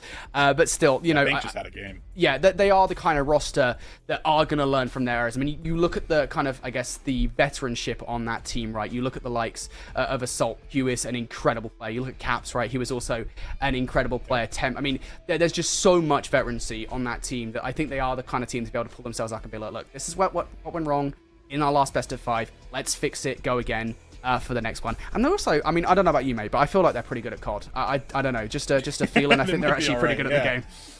They are your challenger champs. So that seems like a fair statement, But I mean, I do agree. It's just, will those 4 components come together very, very quickly and, be able to fix a lot of the little mistakes that they were making. I would say even some of the bigger ones when it came down to what we were getting in the control. We saw like the back end of it, didn't get to see it fully. Yeah. But the S&D felt like it was pretty convincing, right? For Syndicate, it was 6-2, I think. Yep. So there are some questions I think that need to be solved very, very quickly if you are going to go into a rematch. And this is all pending that you do, of course, get through our underdog here, Chaos, in the lower bracket as well. Who knows, man? There are some expectations. Who knows what's going to happen, though, man? I mean, those guys, sometimes the passion just comes out. If they have a good first map, like, who knows what could happen in the rest of that best of 5, right? Yeah, I don't even know, dude. Honestly, there is just... The thing is with challenges, if I learned anything over the years of casting challenges, mate, is that I never want to count out any team. I know that, obviously, we have this conversation about the Latin America teams, right, and the Asia-Pacific teams coming here to these events. And, from what we've seen from those regions, not just this year, but over the last couple of years, has not been great. I still kind of always had that inkling at the back of my mind that's just like, hey... I've seen some wild stuff happening in challenges, the wildest of storylines, and I never want to count anybody out. That's like the number one sin that you can commit as a caster. So I don't want to count them out, but it's still like yeah, exactly. It's very tough to imagine a situation in my mind in which SGP Midnight go down to that lower bracket, despite the fact that they are one of the newest teams we have here in the competition. It's very difficult to imagine that they end up losing that. I know all the Latin Challengers fans will be upset with me for saying it. All right, I'm not even sorry. I don't care. All right, I'm just going to call it for how it is. Midnight are a very strong roster. All righty, look, we've waffled for long enough. We've earned our degrees in Yapology. Let's start talking about SGP Syndicate versus SGP Midnight. Here is a look back to the series that we've been talking about. Of course, the hard point, Austin, was actually pretty close. It was close, and it was Midnight that had like a really good look at certain moments, especially near the end as well, where it felt like they might have been able to extend it to one more hill, but the call was made from Syndicate. Let's break this. We need 4 seconds. Let's end it on P1, and the call was obviously correct as they were able to come out with it. But then the S&D felt like there was just a lot of maybe missteps here and there that ended up happening here back and forth. It was, a couple of crazy clutches that came through as well. But Syndicate felt like they were mainly in the driver's seat just about the whole way through. And then, well, this one, I mean, do we just show Bink's POV for the control? Or, like, that's how it feels. It should be, right? Yeah, I'm curious to see what the first couple of rounds for control do look like here for SGP Syndicate, because of course they had to take one of the offensive rounds away. That was round number 1, and as you said, I mean, Bink is a big reason for that. 37 and 19. At the end of the control, he hits 40, pretty much exactly. 41 is what he finishes, and that final 4K is probably our first major notable play of the tournament, of the competition so far, because it wins them the control. SGP Syndicate, off the back of Bink's heroics, do come out on top. I think that's one of those plays that as a player, right, you're like, I've got to check the stream after that one. I've got to see what the casters were saying. Let me tell you, Bink, buddy, we were saying some nice stuff about you. Yeah, we definitely were. It was a very nice moment for Bink. And again, it kind of frames up perfectly because we touched on him at I think the map number 1, where we said, listen, Bink is really coming to his own. He's looked a lot better this year with this team surrounding him. It feels like he can excel and take over, which is not necessarily something that we've seen, I want to say, really since like Cold War or maybe Modern Warfare 2019 is what I'm thinking of. But there was a little bit of a lapse in between there outside of last year. So I think that he's really looked completely solid. And I mean, if you're hitting form at this point in time in the year, well, you couldn't ask for a better time, could you? No, I mean, wasn't Bink on that Decimate Gaming roster at the end of last season? That's what I mean. Last year, like, he was okay, but before that, right, like the years, I think it was Vanguard, didn't really do too much. And I want to say Cold War, he fell off after having a really good Modern Warfare 2019 year. Like, that was, I think, one of his first, like, breakout performances, I want to say. If my memory serves me correctly, that is going back a hell of a long time once you start thinking about it. Yeah, for sure. I mean, like, I think Bink is a great player, and I think the thing that stands out to me the most is when we talk about Bink, you talk about Toronto. You have to talk about Toronto. The fact that obviously all the controversy happened, right, with Bink having to kind of put this last-minute roster together, or rather join a very last-minute roster, I should say, and then it kind of just all came together right at the end. So yeah, I mean, Bink is just an absolutely insane player. So he's playing really well at the moment on this SGP Syndicate roster. Here is our first look at the venue, though, to show you guys what's going on right now. As we said, we're currently awaiting Exceptional, I believe, and 5 Media Clan to see what the heck's going on with the rest of that match. While that is happening, though, I believe we're getting everything set up for the other series that are going on for Group C and D. So we're keeping the ball rolling here, mate, despite what's going on with 5 and Exceptional. Definitely are. And yeah, I think we're very excited to see what is going to happen with that, because it's been a pretty long wait before we've jumped back in. And when we did leave off on that, it was 1-0 up there for Five Media Clan as they were on the attack, I want to say. So we'll see what ends up happening as we jump back into that. But we got a lot of other great matches. I mean, I'm excited to see how the Mindfreak boys are going to show up. When we were watching them at Toronto, these guys were actually really, really hyped. They were getting really loud. It was really fun to listen to their trash talk. They have a pretty tough matchup here for the first one, but I'm excited to see what that squad's going to be able to do, because we've always had eyes, at least on APAC, when it comes down to what they bring to the table and how they show up on LAN.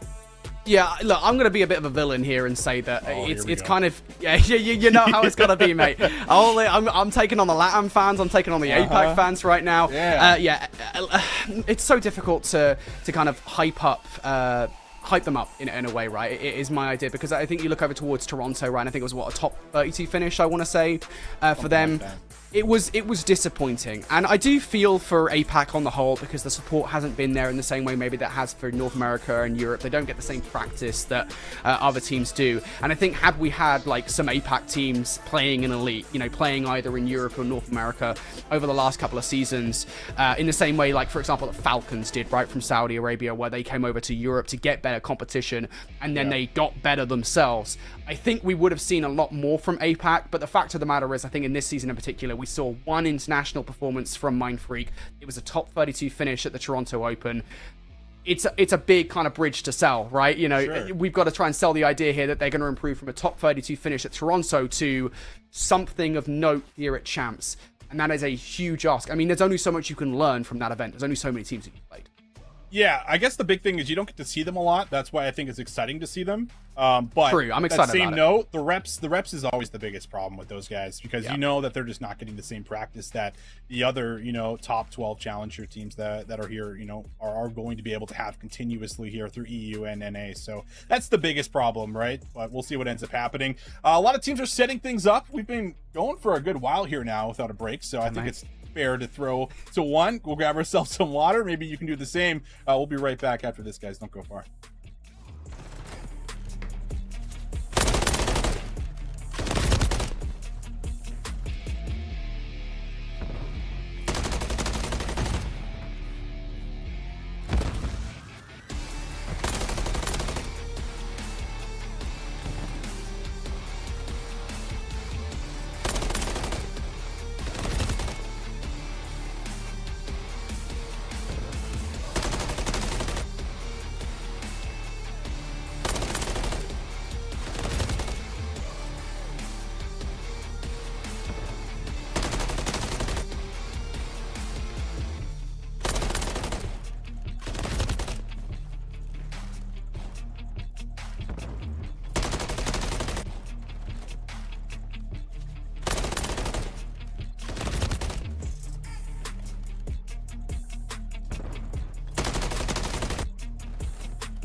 Alrighty, folks, we're back here finally. The wait is over. Exceptional versus 5 Media Clan. Now, before the break, we were seeing a 1-0 score to 5 Media Clan. That is, I believe, where we are going to be kicking things off here as we get back into this control. 5 Media being 1-0 up, though, does not bode well for Exceptional. No, it doesn't, because they are 0-2 down, as you said, so this is a must-win from here on out for these next couple of maps. We'll see if they can, in fact, get it done, and, well, so far, 5 Media Clan able to put down 3, and this is going to give them a good chance to maybe even press forward here and start working for some ticks on A. What's being made here from 5 Media Clan as well. If you can really start to soak up these gunfights in your favor, soak up the spawn control, that is everything. Unfortunately, they've already lost a couple here. Afro is shooting. Headshot on towards Super is about as perfect as you can ask for, and it isolates just the one player on the point. Yakko actually going to find one, though. Extends this offensive attempt from 5 Media Clan. First tick also going to be through, but Afro will double up. And that should bat away this offensive effort for the moment here, unless Journey can somehow procure a 2-piece. Back to back we go. 5 Media Clan still in, and Journey is the reason. 3 in a row for him. 5 Media Clan slam that door towards A wide open. Oh, that was really clean. A lot of kills came on through here, and now both zones actually going to be under attack. You take a look at the KD that we did see here through Season 3, and it was 1.47 for Super. So Super almost kind of back on his Vanguard stance, if you will. Pretty gnarly stuff. And now Afro, though, we touched on him, man. We said this guy, you know, has been electric at times. We haven't seen it so much this year, but this is a pretty good glimpse of it right now.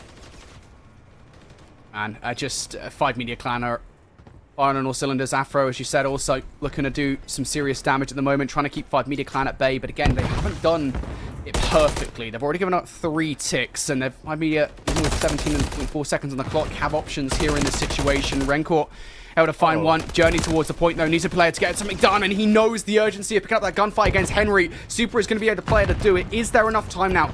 10 seconds on the clock for 5 Media Clan to get something going. They need to get control of B. There it is. Stopping the clock now at 8.5 seconds. Big kills being made. This might be B done and dusted unless Rafi can save the day. He's weak for the second fight. That's not going to happen. 5 Media Clan now players on both of these points, Austin. This round might be done. 3 lives, and yeah, they might go 2-0 up going into a defense. So this is really bad news bears right now for Exceptional Gaming, and they need to come up big. 2v5, lots of time to play with. You don't need to force anything. So Pac and Afro able to actually give themselves a leg to stand on. They get some kills, they slow it down a tad bit, and they turn it into a 2v4. And now it's just like playing S&D. Which, I mean, back in Season 3 was worrying for 5 Media Clan. Maybe not so much here at Champs, though, the way in which they played map number 2. Don't give Afro anything away for free. Yeah, nice bait and switch coming on out. Super will clean up what Rancor couldn't. Pac left alive in the situation. And 5 Media Clan, they take that offensive round. And if you weren't in danger before, you are now if you're Exceptional. 2-0 down in this best of 5. 2-0 down in this control. You can't put a foot wrong from this moment forward. Yeah. My optimism is slowly slipping away here for this squad now. I know coming in again, I felt like there was a really good opportunity for Exceptional Gaming to, you know, potentially find this map and maybe even force it to a Game 5, but you got to win an attacking round here on High Rise, and we haven't really seen too many good moments outside of what we got of Afro there in the previous round, so need that and some if we're going to see some more rounds on the High Rise. Something needs to change right now from Exceptional. Players need to step up across the board. Afro can't be the only one slaying out in the way that they are. But this is a pretty good start. Do they read this flank play coming out from Super? 3 players on the point. Yep, Pac's going to get some nice time to get that one done. Journey will also team kill as well, so that makes this endeavor a lot easier. And all of a sudden, as the flurry of kills goes in Exceptional's favor here, not only do they have control of A, they have map control too. Some real light here at the end of the tunnel for Exceptional. They're looking pretty good. Yep, and B is going to be a much more favorable zone to try to secure here, so pressure's actually now on 5 Media Clan to fly out, and they're struggling to get all their members out of spawn. Nades over the top, second tick locked in. Through long is where they're going to come by, and we'll see if they can try to actually hold on to it. Looks like there's a chance. Journey is in, so might not be secure just yet, but there's still a lot of time, and Afro is still cooking. He finds 2 more.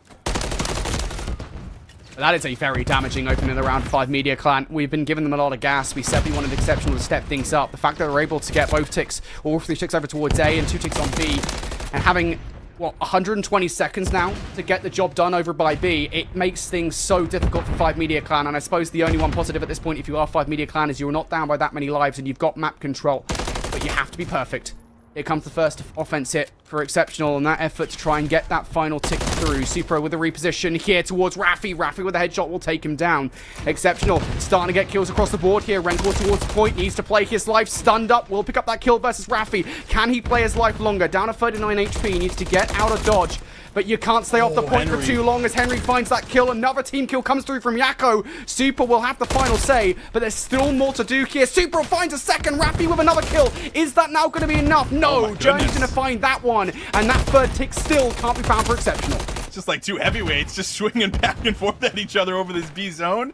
And there is still a minute 30 to play with. So this actually could come down to lives. There's a really good chance unless the tempo starts to slow down here in the round 3. But trades seem to be back and forth continuously. An opportunity, though, for Exceptional Gaming to maybe get some of their numbers over to the point. You still got Journey, however, lurking through the outskirts, and he can pinch up this play at any point, too. Here we go. Exceptional. Trying to get it done, just head on. They've got players on the point. Nice shots from Rencor. It's not going to be enough, though. That's long-range shots against players that are not involved with the point. Exceptional.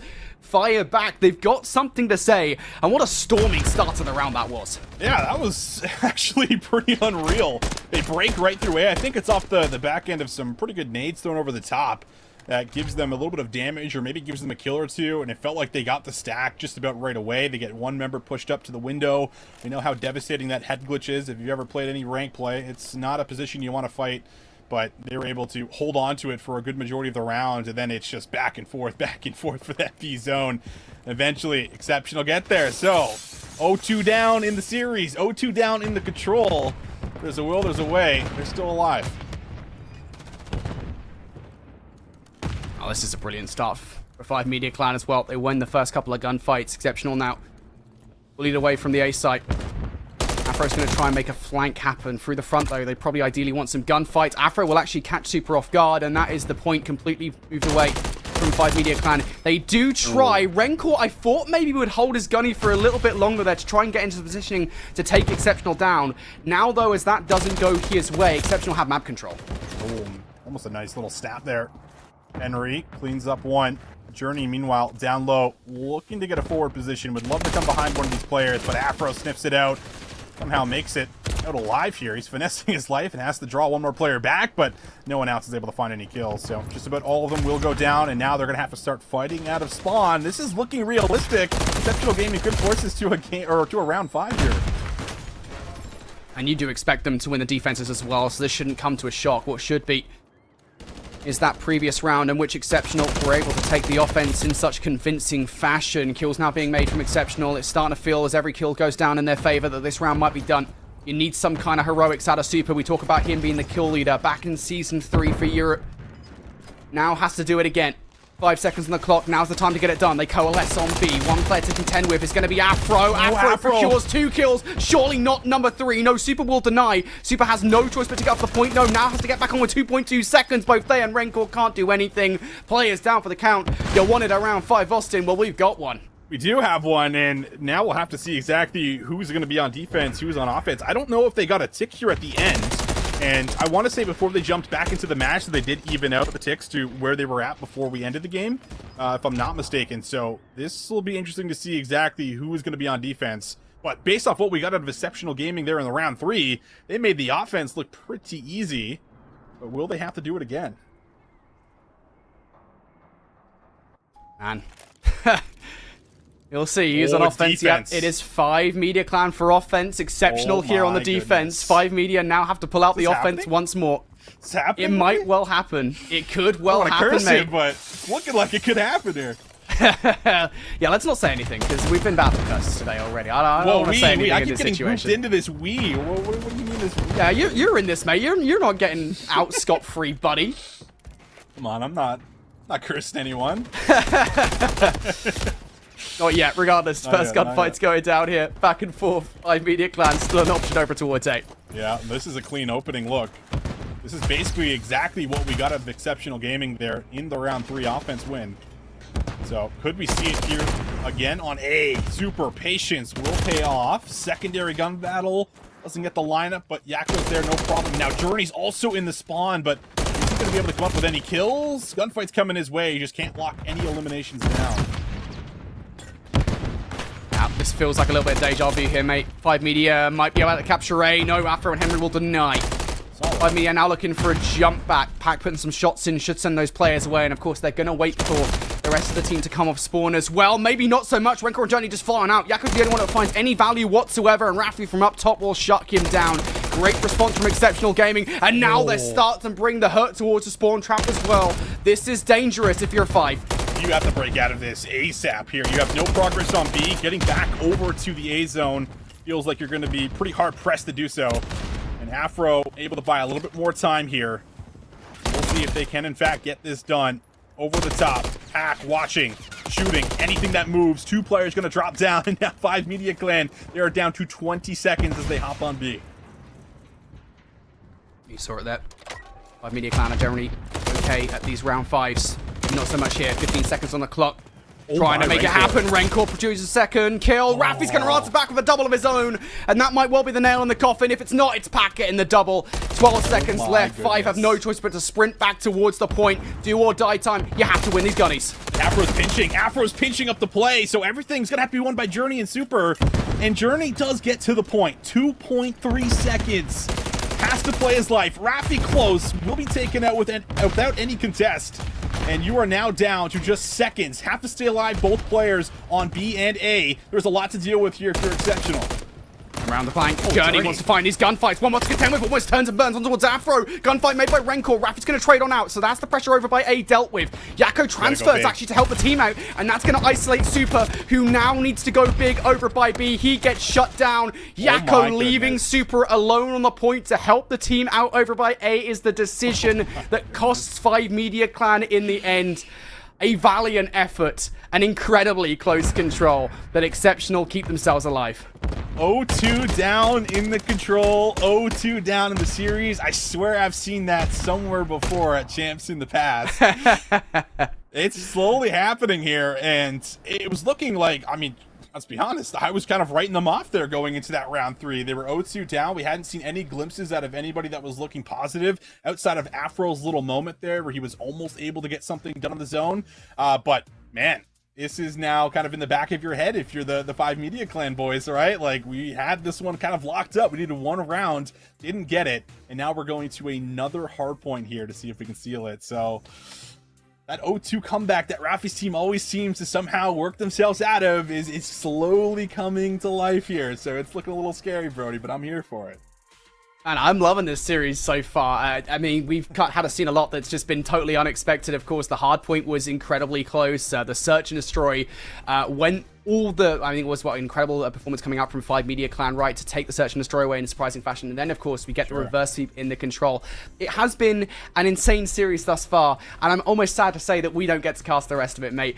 We are going to go to a quick break here, I believe, so we can swap our casters out, we can get more people in, and we can continue to talk about all the wonderful action going down here at Challengers Chance. So far, it's been riveting, and I'm sure it will continue to be. We'll see you guys after the break.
Hello, all you beautiful people, and welcome back to Challenger Finals. We did a bit of a caster swap here. We'll have Infinity out. I got Proper in. You're looking magnificent today, brother. How's it going? Yeah, I'm hanging in there. You know, it's just, it's been a lot. It's been stressful watching all these games. I kind of feel for a lot of these players and for all the trials that they're going to be facing throughout these GSL-style groups. It's just one thing after another, but I'm feeling fantastic. I'm ready to get this tournament on the way.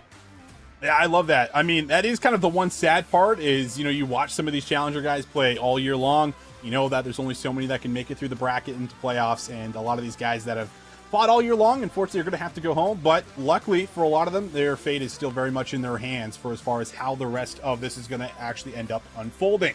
We'll take a look at Group B that we do have here for us. You can already see that OMiT has been able to actually make their way through. It felt like they had a pretty convincing win for the most part with their first matchup, but the second one has been very interesting. We've had this one go up to, what now? It's been going for like almost 2.5 hours, it feels like. 2 hours, something like that. It's been going for a while, but these guys are going to be heading into that map 4 here very soon. Yep, already underway. Yeah, I mean, this is a big turning point, right? I mean, whether you're kind of coining the phrase to get iced or not, 5 Media Clan are always going to be firing off on all cylinders. This is one thing that we've always talked about, and it's come through time and time again when it came down to their opening map, being able to ice up, winning only by 10 points. Their communication is always electric. Their Rio Search and Destroy was also very good, and they're back to that venue as well for the map number 4. I think that Mindfreak this is where the conversation starts to kind of sway a little bit, right? Because Mindfreak just took that map 1 Vista off of Houston Spartans, and look, this Australian team, I think everybody's kind of looking that everybody that plays out of Australia is kind of living in the shadow of Pred. But these are the guys that Pred was playing with way back when. To be able to take map 1, it seems that their boot camp early ahead of champs is already paying off.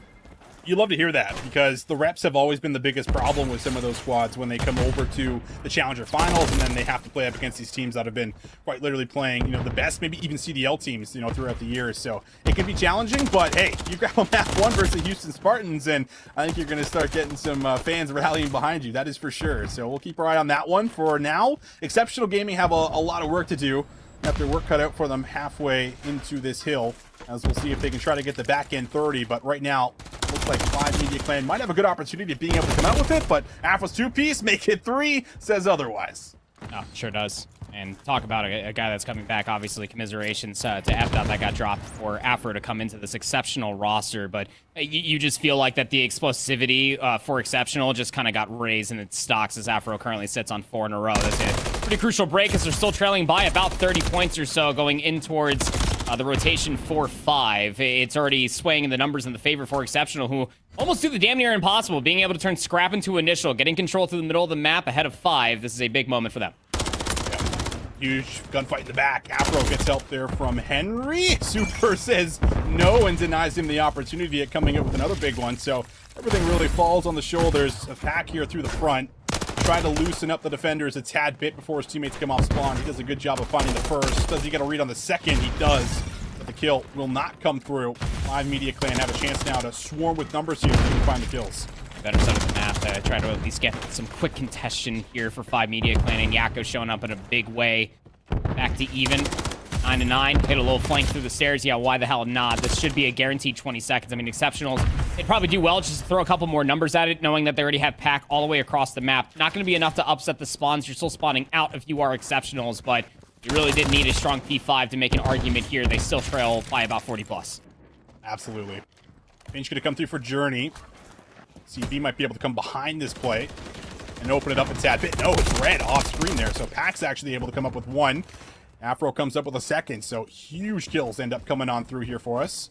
But it will be Exceptional Gaming that need the P1 time and then need a swift transition. But how about that snap? Yo, Pack's been shooting a little diffy today, man. This boy's been hitting some nasty shots. Shows us again a good glimpse of it.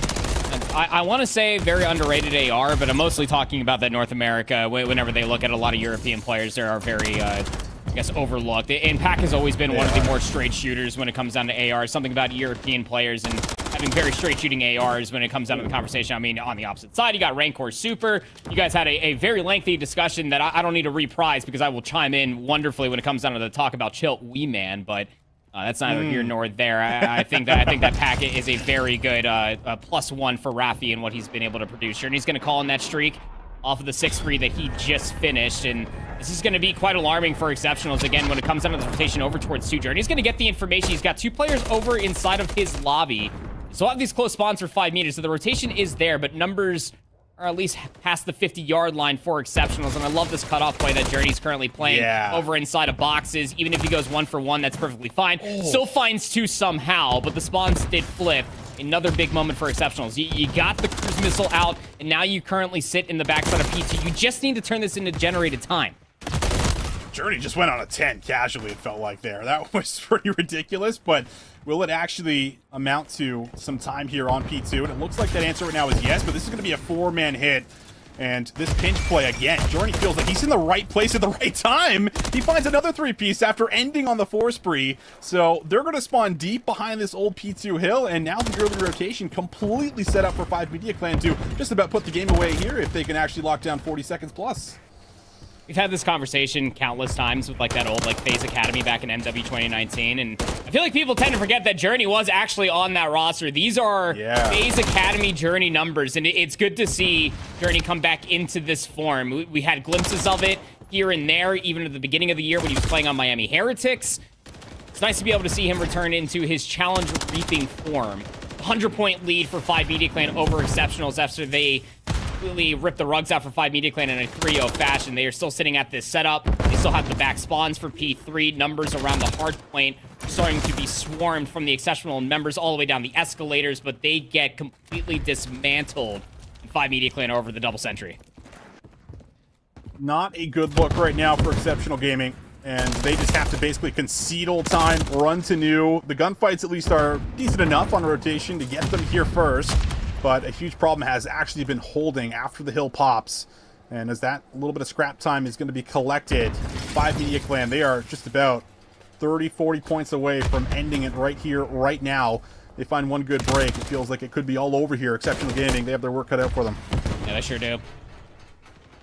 Keep your head on a swivel, and then you got Pack watching the push all the way from the Glizzy stand, and you got Raffi trying to play his life inside of the garage, and it's crossed up. You got these P2 spawns if you are Exceptionals, and you are going to be walking into a crossfire. Good luck.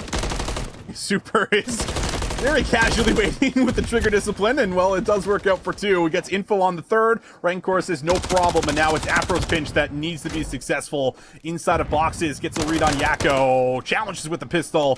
Afro says no problem. But can they move back to the time here? Still a big chunk. 20 seconds up for grabs. Well, 5 Media have just built such a substantial lead. I mean, you could just play for exits. You could play for the rotation. It seems that 3 players collectively wanted to play for exits through boxes, and, well, they all died.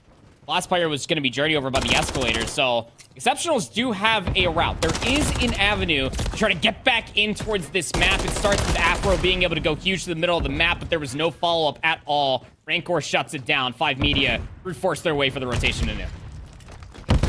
Rancor trying to survive on the point. Trophy system there to assist. He's also got Crossfire there on the left staircase, trying to stop anyone from really making their way through. And it feels like, well, it could just end right here, right now. Nobody's in a position to contest. Exceptional Gaming gave it a good old try there in the control to bring it back and send us to a map 4, but they will not be successful in getting us to a map 5. 5 Media Clan, they will move on 3-1. Yeah, sure will. And just such a massive lead was grown. Just the slaying prowess that is 5 Media, specifically in between the 2 ARs, has been a continuation of a subject of discussion for the past several years, ever since Rancor came back in to join the powerhouse that is already Super's AR. Just a Herculean stat line when you have Journey going 31 and 20 when you already have a very good crossfire from your back line. The 5 Media going to advance on inside of Group B, where it's their qualification match, which is going to be up against OMiT EU. So a nice little OMiT showdown for the first qualification match of Group B. Should be an absolute banger as we minimize what's happening over by stage 2. We're going to be seeing everything else that is kind of concluded. OMiT Brooklyn beat the brakes off of Chaos Rally in their opening match. 6-star was 250 to 43, so that must have been fun. I have to imagine so, right? It's always a good time when you're just never able to move on the map and never able to get any points on the board. It can be a little tough, but so far it looks like they are bouncing back at least decently here. 3-1 up. And I'm also interested about this matchup that we're actually going to be going on board with here, because Mindfreak just beat the Houston Spartans, and that in itself I feel like is certainly a shocker. because again, you look at this roster, Houston Spartans, you could say, listen, this team with what they've been able to do throughout this year, as much as they've been a little inconsistent at times, it feels like when they are playing really well, they are a top 3 squad, but we don't always get to see them, you know, with the consistency. That's been a big problem this back half of the year. I'm ready to gas Spart any day of the week, brother. Why not right now, right? I mean, like, look, Houston Spartans were dealt a very difficult hand when it came down to the last season of the Elite, right? Spart gets called up to play for Minnesota Rocker because obviously what was happening with Accuracy's family, and glad everything is working out now. But you know, Spart shows up into the league and still drops a bombshell of a performance. Played really, really well, but they didn't get the conclusion of the Elite that they wanted as they had Manny Frosty substitute in towards this roster. But you could pick any one of these 4 players for Houston Spartans. At any point in time, you feel like that they were the best player in the category for North America Challengers at any point in time, but been falling short ever since that Boston Open, going all the way back when Wiz and Glow Frosty were playing on the main stage versus FaZe Black there at MGM for that championship Sunday. So close to greatness, and yet so far away, and starting down 1-0 versus Mindfreak, a roster that can absolutely slay, as you see Fight is currently on 5 in a row. Gonna be a tough one to open up your championship weekend for sure. Oh, good luck.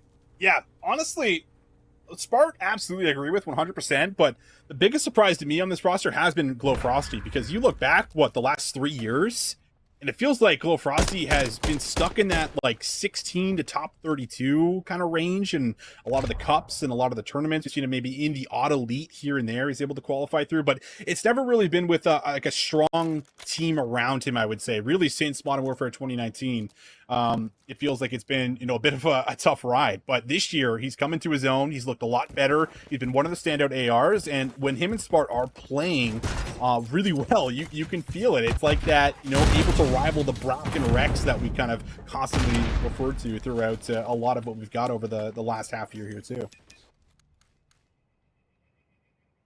Couldn't agree more. That continues on the conversation we just had with Jordan. Old FaZe Academy players back in MW 2019. Frosty was part of that. Shout out the ACOG scope on Arklov Peak for the AX50. I have nightmares about that combination, but Hamza loved it. Players are too, I'm sure. Yeah, Hamza. Remember Arklov Peak Hardpoint? Never mind. We don't need to bring up nightmares. New hill pops. All right, I'm rotating the new. Yeah, 30 seconds on old. They're just like, oh, we're late on rotation. Yeah, we're super late, boys. What are we doing? Wild times, wild times. But Mindfreak just sticking around. Sepsi is gonna drop, and Crimza just can't get a clean look there, but it was looking solid maybe for a moment. They were down 3-0 when we jumped in. They come away with back-to-back rounds, but Houston Spartans gonna maintain that slight lead and give themselves a cushion. Mindfreak roster is just a amazing conversation within its own self, right? I mean, it's always a difficult task.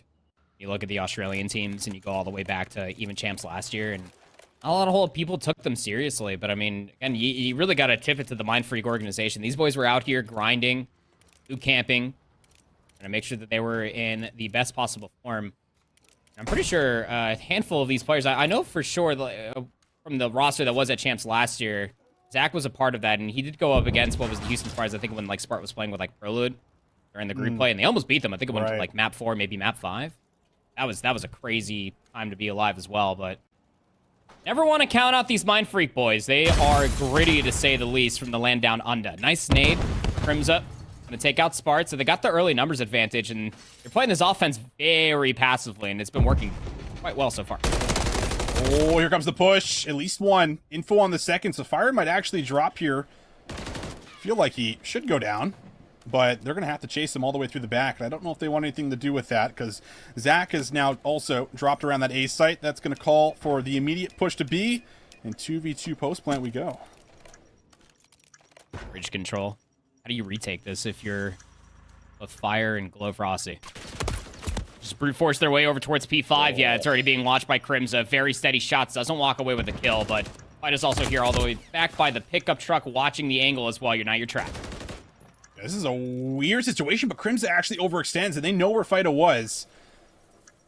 Are they going to try to push out the street? They're kind of reading that he's going to come through the staircase here, but does he get eyes on bomb? Oh, looks like he gets the check here. Oh my goodness, Fight Up might have enough to try to lock this in security. It's gonna have to be a way of gunfight, and Frosty, he wins it. Doesn't go for the secondary chow to rip him off the bomb, and with seconds left to defuse is good. I think all those late night S&D chows are working quite well for these boys. I mean, that is just a tried and true, just you hop it, I got you. I mean, if you're Glowfrost, or if you're Fire, excuse me, and you see that stat line prior to that kill, Glowfrosty was already 10-2. Yeah, I trust you, Hamza. Watch over me, buddy. Absolutely the case. They dismantled that, and again, it's no thanks to Crimza, who did overextend, obviously, from their previous position and kind of unearthed Fida to be playing that long cross was the entire setup. In a position to maybe try to cross back up to the P3 stairs, but Houston Spartans able to break it up once again. Up on map point to tie up this series. Glowfrosty just a single elim away getting that cruise missile. You feel like that would be a wonderful bow to wrap this S&D up with. Yeah, nobody from Mindfreak defensively has read that they're going to be attacking A off the rip, so this is going to be a free plant. And I would imagine 3, if not all 4 players are going to retake from their side of the map, and this is how we typically see it. Stun checks coming out, kills need to come through. They're going to get info on 1. Just expecting someone to challenge out from the garage, and Crimza, as far as he's holding his irons, just waiting for Zach to maybe try to take more space. It allowed Glowfrosty to get up in their face, but loses his life.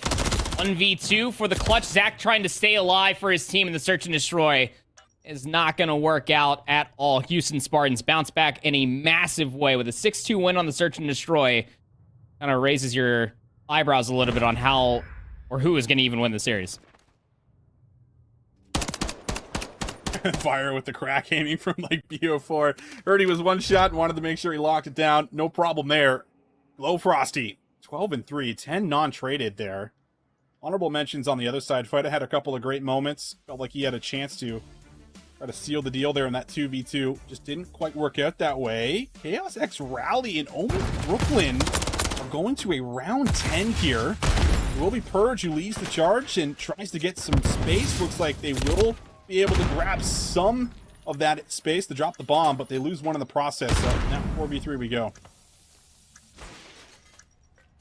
This Chaos Rally team has a multitude of stories within their own right, specifically for Lucho, but I mean, what a story it would be to be able to beat OMiT Brooklyn. Mr. Late Night S&D Wager himself, Pro Loot. What a turnaround. Take down Lucho. 2v2 now for the retake. Oh my. Giga Wake side by side with his teammate. Not going to allow it to happen at all. OMiT Brooklyn. Yeah, it gets to round 10, but they shut it down when it matters most, for sure. Yeah, they do. Man, there is a mode that you're going to take. I would expect it to be this one here for this Chaos X Rally squad, but yeah, you mentioned Lucho and his story throughout this year of playing in NA, you know, getting top 16s, top 32s, not really being able to break in, you know, a whole lot through the cups or whatever it might be, but goes back over for the final cup in LATAM and manages to get on this squad here and qualify. And here they are looking to try to make a dent versus a top squad. Honestly, one of the favorites that I kind of have coming in. I don't know if you're agreeing with that or not, Andy, but I'm looking at that OMiT NA squad as probably a top dog, a top 3, I think, for sure. I think you're a fool not to. they won everything towards the end of the year during the online stage, including the Elite. Yeah, but even through LAN, I'm just never going to count these boys out. And it needs to be said, right? I mean, Purge this time last year was also in a very similar situation, playing on that OMiT roster, won Challengers Finals with, was it GodRx, Yeez, and Gwyn. We're going to go back-to-back for sure, but talk about some household names. We got ourselves an EU heavyweight matchup here between Clutch Rain War and Noctem Clutch Rain. Clutch Rain on both sides of the fence. But nonetheless, you talk about players that have definitely been there before in a multitude of titles across many different years. Bance, here on this Clutch Rain War roster, looking to solidify a legacy. What a run this would be if he could somehow make it to Grand Finals. It would be special. He has always been the player that you can count on, especially in some of these key moments. So would love to see Bance try to make something special happen. They're going up against this Noctem squad that did manage to make it through the LCQ or EU, so certainly don't want to count them out, but work cut out for them once again. As nobody's drops here in the round number 2. Bance maybe wants to try to clear up the space so they can call the bomb over, and with that first blood, it feels like it might be good for it as Aspect tries to line up the shots on the head, and Denza just able to challenge him out, takes him down. More often than not, when these two did face off against each other, it's always gone the Clutch Rain Wars way.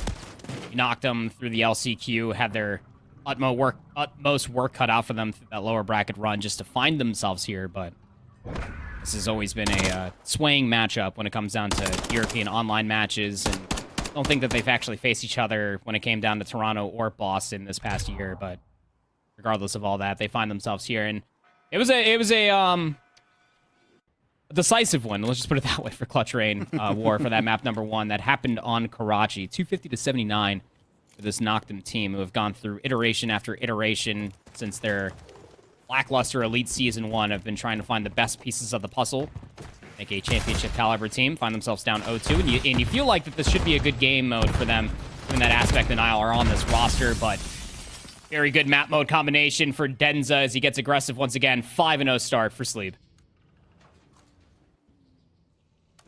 Man who just will not put it down and will always come back and still try. That's what you get out of Denza at times, looking for the streak. And what's looking like a pretty fast round here, round number 3 for Clutch Rain. It all falls on the shoulders of Nile, trying to get something done, bomb in hand. That is the only good news, but everybody very spread out, and they're happy to give him a B plan if he wants it. Just play retake if you got the numbers to do so. Stop it if it happens. Nile. Oh, he hasn't got a Scooby that. Yeah, Cobra's just back here. I mean, shaky shots to start, but we'll solidify the gunfight win nonetheless. It's just through these opening breakoffs through Search and Destroy and 6-star as a map. I mean, Denza already loves Search and Destroy to start with, but you give this guy a close quarters map where he can just hit routes all the way through you, through the middle bar. Yeah, he's living lavish here on 6-star so far. Yeah. He's usually pretty comfortable when he's allowed to get away with that, and especially when he starts winning the opening battles, too. It makes all the difference. And you really do look to, some of the subs, to really shut down, the Denzas and the Cobras when you do see that sub in hand for him to be able to create the space, be able to start moving around on a 6-star. But hasn't happened yet. Needs to happen here in the round 4, or things will slowly slip away here for them. Vance going to get tagged up early. Again, we've seen this push pretty much the entire year, even when it was just Team War with Vance & Co. They love attacking this B site, and they're good at it. It's all about patience, trigger discipline, getting information, but Harry hanging around a little bit too much. Aspect swings wide, but the Semtex that Vance through quite some time ago will get the trade, but trade it out nonetheless. This is just going to have to be just square peg, round hole type of situation, and it just doesn't work out in the end. That kind of plays into the fact of just how difficult it is to be able to work that B-bomb site. Again, it's a lot of patience. You're almost kind of hoping for a couple players to overexpend past the Tiki Bar over through the middle of the map area, and it just doesn't happen quick enough when the angles are being held. You lose that first blood. You're kind of forced to be able to play for the secondary kill if you're Bance, but you know it, it's Schwiz laying prone outside of the Tiki Bar. Noctem finally get themselves on the board. Can they convert this offense, though? That is the biggest question. Yeah, the offense has been a problem, and a lot of it, thanks to Denza on the other side for opening up with the engagements, and also, the streak not earned, which is important to note here, too. So, here we go. That time around, it goes the way of Quiz. That's what you needed. Shut down one, and Bance tries to fly through for the trade. He is denied as well, so this is going to give them a chance to freely move over to A, and as long as Detain doesn't get caught up there, you feel like you should be able to hold on with the numbers. Schwiz is going to get tagged with that Semtex, though. Means that he can't hold the angle. Means that Cobra can try to take a little bit further approach, but doesn't like the push at all. Good help, by the way, from Schwiz to allow Detain to be able to take that Sky Bridge back to safety. 2v4 over by the A-bomb, and, well, just for Cobra. Both all the way through U-Haul, so he would at least find the trade, but it would have to be an entire ace out of Harry. No easy gunfights. Nope. Not going to let them have any room to work with. And that was just really a clinical round, right? Just the difference maker. Everybody pretty much challenges through mid. A couple of big key kills come through for the subs. They shut down the Denza, which is the big problem right now. Denza's been going absolutely nuts. He's been the biggest problem. And they're able to at least move forward, grab the site, and storm it. So that's what you want to see, especially if you're rooting for this Clutch Rain, or rather Noctem squad, to try to come back into this one. They were down 0-3, but they're slowly working themselves back into it. slowly eating the information. I think that the biggest step was just shutting down Denza's aggression through the middle of the map. That's a big step in the right direction for Noctem. It's going to be a little bit more of a spread leaning towards B. To your point there, Austin, I think that Noctem are also very aware that this squad, Clutch Rain War, boy, do they love getting their feet wet over by that poolside. Yes, they do. They love to go into the pool, take a little dip, no matter what time of day it is. But defensively, they've really changed up how they want to approach this. I think typically we've also just seen teams try to retake through mid as well. But maybe just trying to make them bite, make them over-rotate, push through, whatever it might be. Patience is always something you can count on when watching this squad, and then they'll make a coordinated hit when they're ready to. And that call might be now. 8 HP is insane. And Cobra was thinking about maybe a push late over towards A, maybe a little bit of a bait play, but now we're down to 26 seconds. You don't really have much map positioning to speak of. Control over by the B side, but you haven't cleared the hop up, and Aspect will finally strike first blood. Oh, was that Denza with a bomb? It was. Yeah. So it's at the top of the rail, I think. Maybe it made its way over just barely, but you're going to be hard-pressed with 10 seconds. You're going to have to find the kills now. There is no chance to get that bomb in plant, so Harry through the back. Might be able to get one more, and it is just Twiz. But Twiz is in the middle, and he knows that he can just lay down, chill out. Nothing's coming his way. And the patience may be a little too much there for that round as Denza gets a little over-aggressive. Yeah. Everybody has a plan until they get punched in the face, or you don't find any information with your opening nades. I hear they are two sides of the same coin. But regardless, I think that for Clutch Rain War, right, you're kind of forced into that situation where, like, Cobra wants to hit over towards A, maybe try to work a pinch through mid. You're already sub 45 seconds at that point, and you barely have any space over by B. So, again, you just have to kind of brute force that push. Noctem just holding angles. And, well, that's not going to help out the entire escapade of trying to fully flip this lead. Twiz also gets battered by 1-2. And he's just got to really trust in his teammate next to him. Watch over. Harry able to grab one. Cobra wins his battle up front. No immediate trade comes through, and it's Aspect for a 1v4. And, well, everything pretty much went upside down as soon as the teammate came through. But Noctem still only down by 1. They've been able to fight back into it. Just an unfortunate kickoff to that round there. Hearing a nade on one side of the map in Search and Destroy is one thing. Hearing a nade go off on the map and seeing the TK is so much information. You can just see the immediate reaction coming through for Clutch Rain War, where they just started swarming back through the middle of the map, just making sure that they felt trapped inside security and no routes given through the middle bar area. So, stopping the bleeding, our Clutch Rain War. Noctem were really starting to go on a little bit of a tear. Again, that bomb in the hands of Denza is starting to lean towards that B side. Noctem went for a hard read, sending 3 players over towards A, and I think that Clutch Rain War just got all of that information. Starting to work the middle of over towards B for sure. Yeah, I like it. You get Twiz forward, so, you know, even if you have to backtrack and play retake at B, then there's opportunities for flanks, which Twiz has now pushed himself even further up for a chance at that. It is kind of being watched by Cobra as he searches for some information there. Meanwhile, Dance wants to make something happen, and, well, that gunfight I was talking about does end up coming through, and it's Twiz that wins it. That was your flank watcher. Yeah. So now you're trapped over by the pool side. I mean, Aspect gets all the information and gets a kill over by the sidebar. Bance can't land the multitude of headshots. Finally gets the kill. 2 quick kills. So now it's 2v2. The biggest issue here, Austin, is the bomb has been dropped. Yeah. And I think Bance, Lucifer, they're aware of the situation. They're going to try to flip the map. The timing is so interesting, and wow, oh man. If that player in the back just happens to follow up and push through as well, maybe there's a chance to actually cut both of them off as you're gathering the bomb. But Twiz, perfect place. And he's able to come away with what was the 2-piece. If not, Nile would have been there to finish off the last member. And that was almost a 2v4, so Noctem, I'm sure, very thankful that they hold on to that in the 2v2 and tie us up at 4-piece. Yep. Just coming into this one on a 3 in a row. And Denza, since his 5-0 start, has been sufficiently suppressed down to 1-4 since that 5-0 start, so can't get too wildly aggressive through the middle of the map. Just going to be playing through that bar. Offense, again, for Noctem is going to be security control and trying to work themselves over towards A. But watch out for Twiz. He's currently lurking through the vents over by P2. Vance has a read on the situation. He's going to take that challenge, but gives it up ever so slightly. Oh. Aspect backs up. His teammate ends up finding the nade kill himself. 4v3. Wiz, hello. Through the outside of the pool. He's able to grab himself a nice little route. Now they're worried about where Twiz is, and even if he drops, that should give them more than enough time to get this bomb down and set up how they see fit. Oh, Bance. He went towards the tiki bar. Twiz went back through the vents. But now Bance is kind of set up on behind this play. And they're aware of this because Denza's pinching it from the sky bridge. This timing is absurd. One more player over here. Bance has a free cast or a free kill as well. Bance is reading it.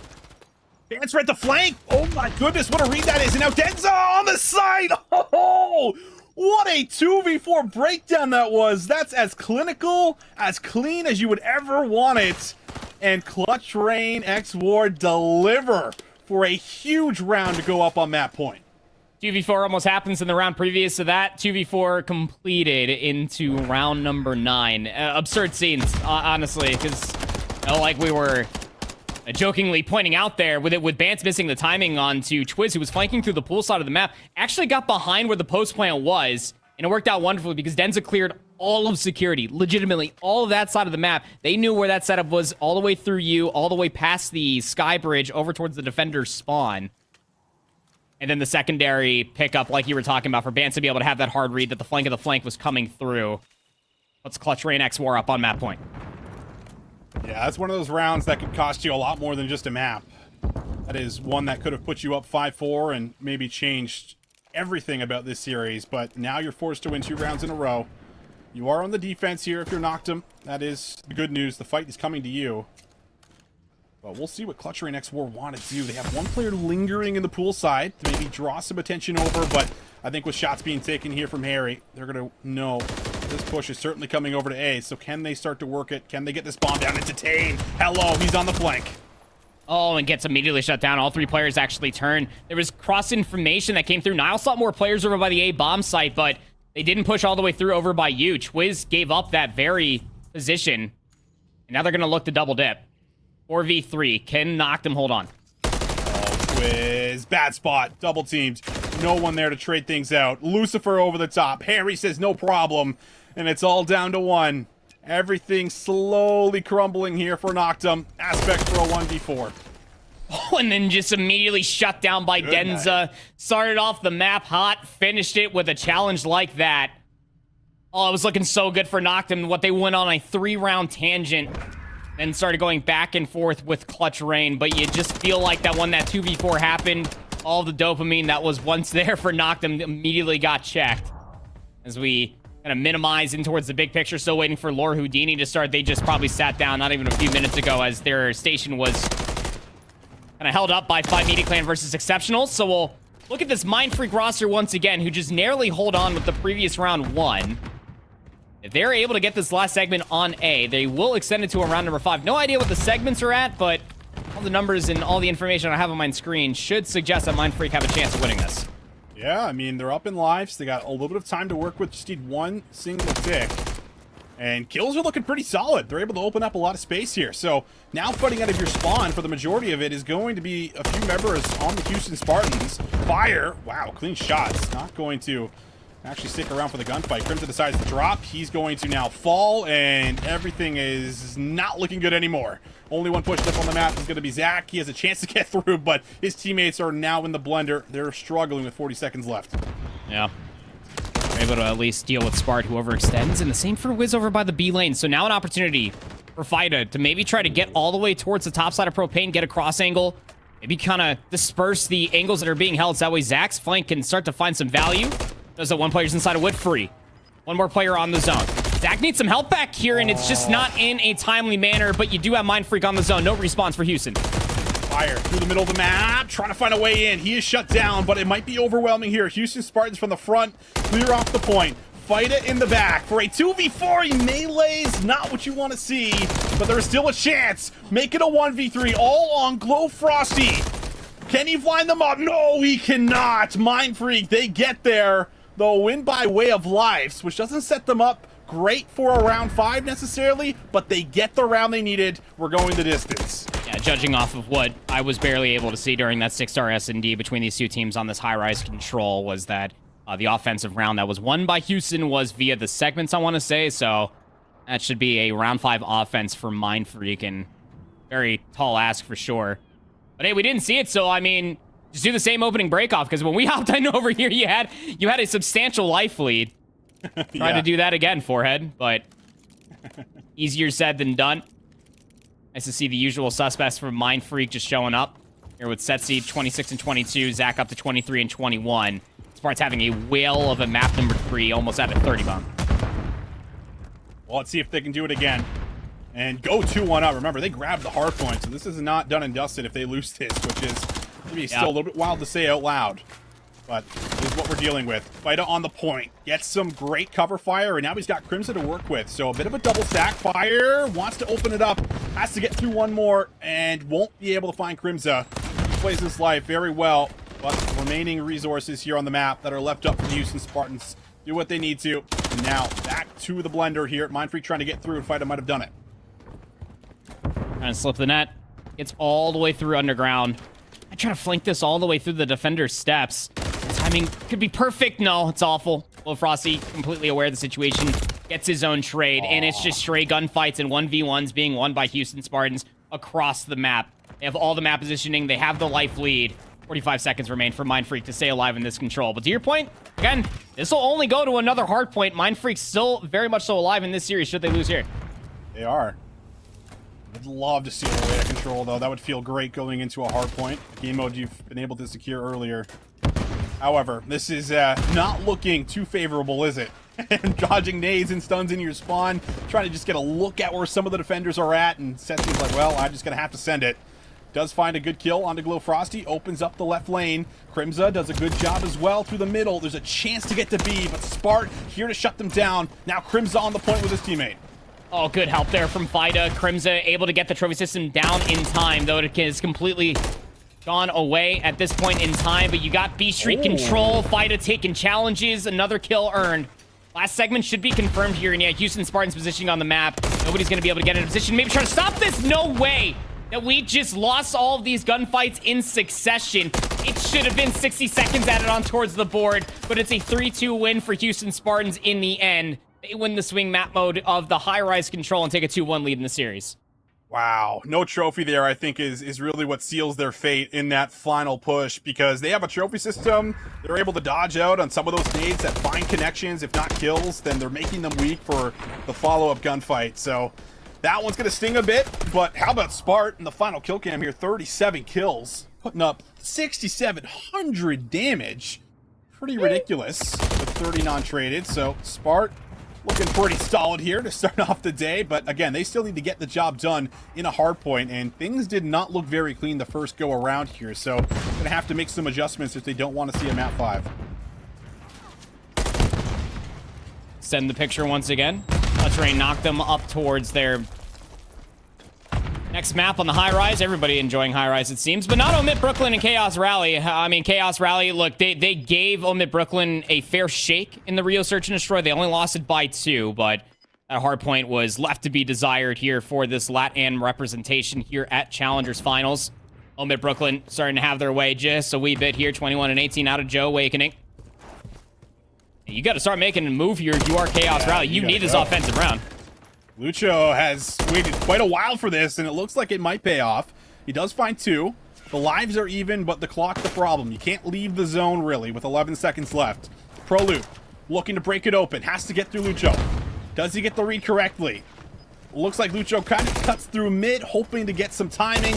Doesn't work out. Awakening doubles up. The ARs just start cooking, and that should seal it here. A nice 3-1 victory, make it a 3-0 in the series. OMiT Brooklyn, they will move on to their next match in the upper bracket.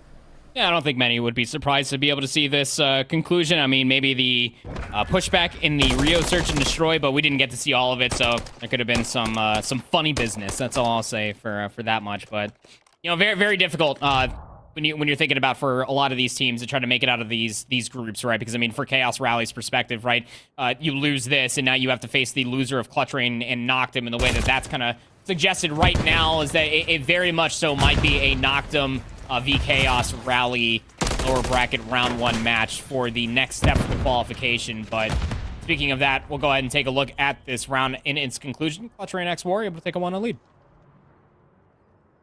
Pick it up where they left off. I really do think that Noctem losing out in the S&D the way that they did is going to hurt them quite a bit, because the control, I think when you look at this squad and the way that they've been playing so far, it's looking like it could be a potential closeout. But a lot of these guys have been around for a very long time on this Noctem roster. So again, never want to count anyone out here, but would love to see a great glimpse of life coming into this round number 2 on the attack.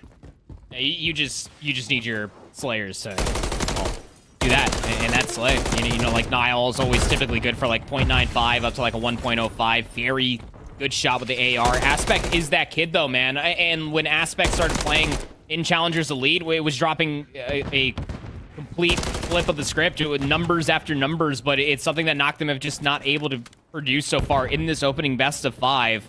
And you can see specifically for the ones that have been here before, for Bance, 8 and 4 start here on the control. This guy wants a chip. He wants to make this entire run here for MW3 feel absolutely worth it.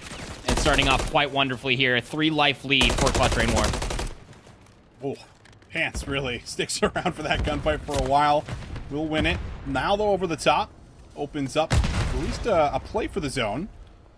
He decides to move into it. Trophy system now down. Cobra with the challenge. We'll have to back down for a second. Trophy system now gone.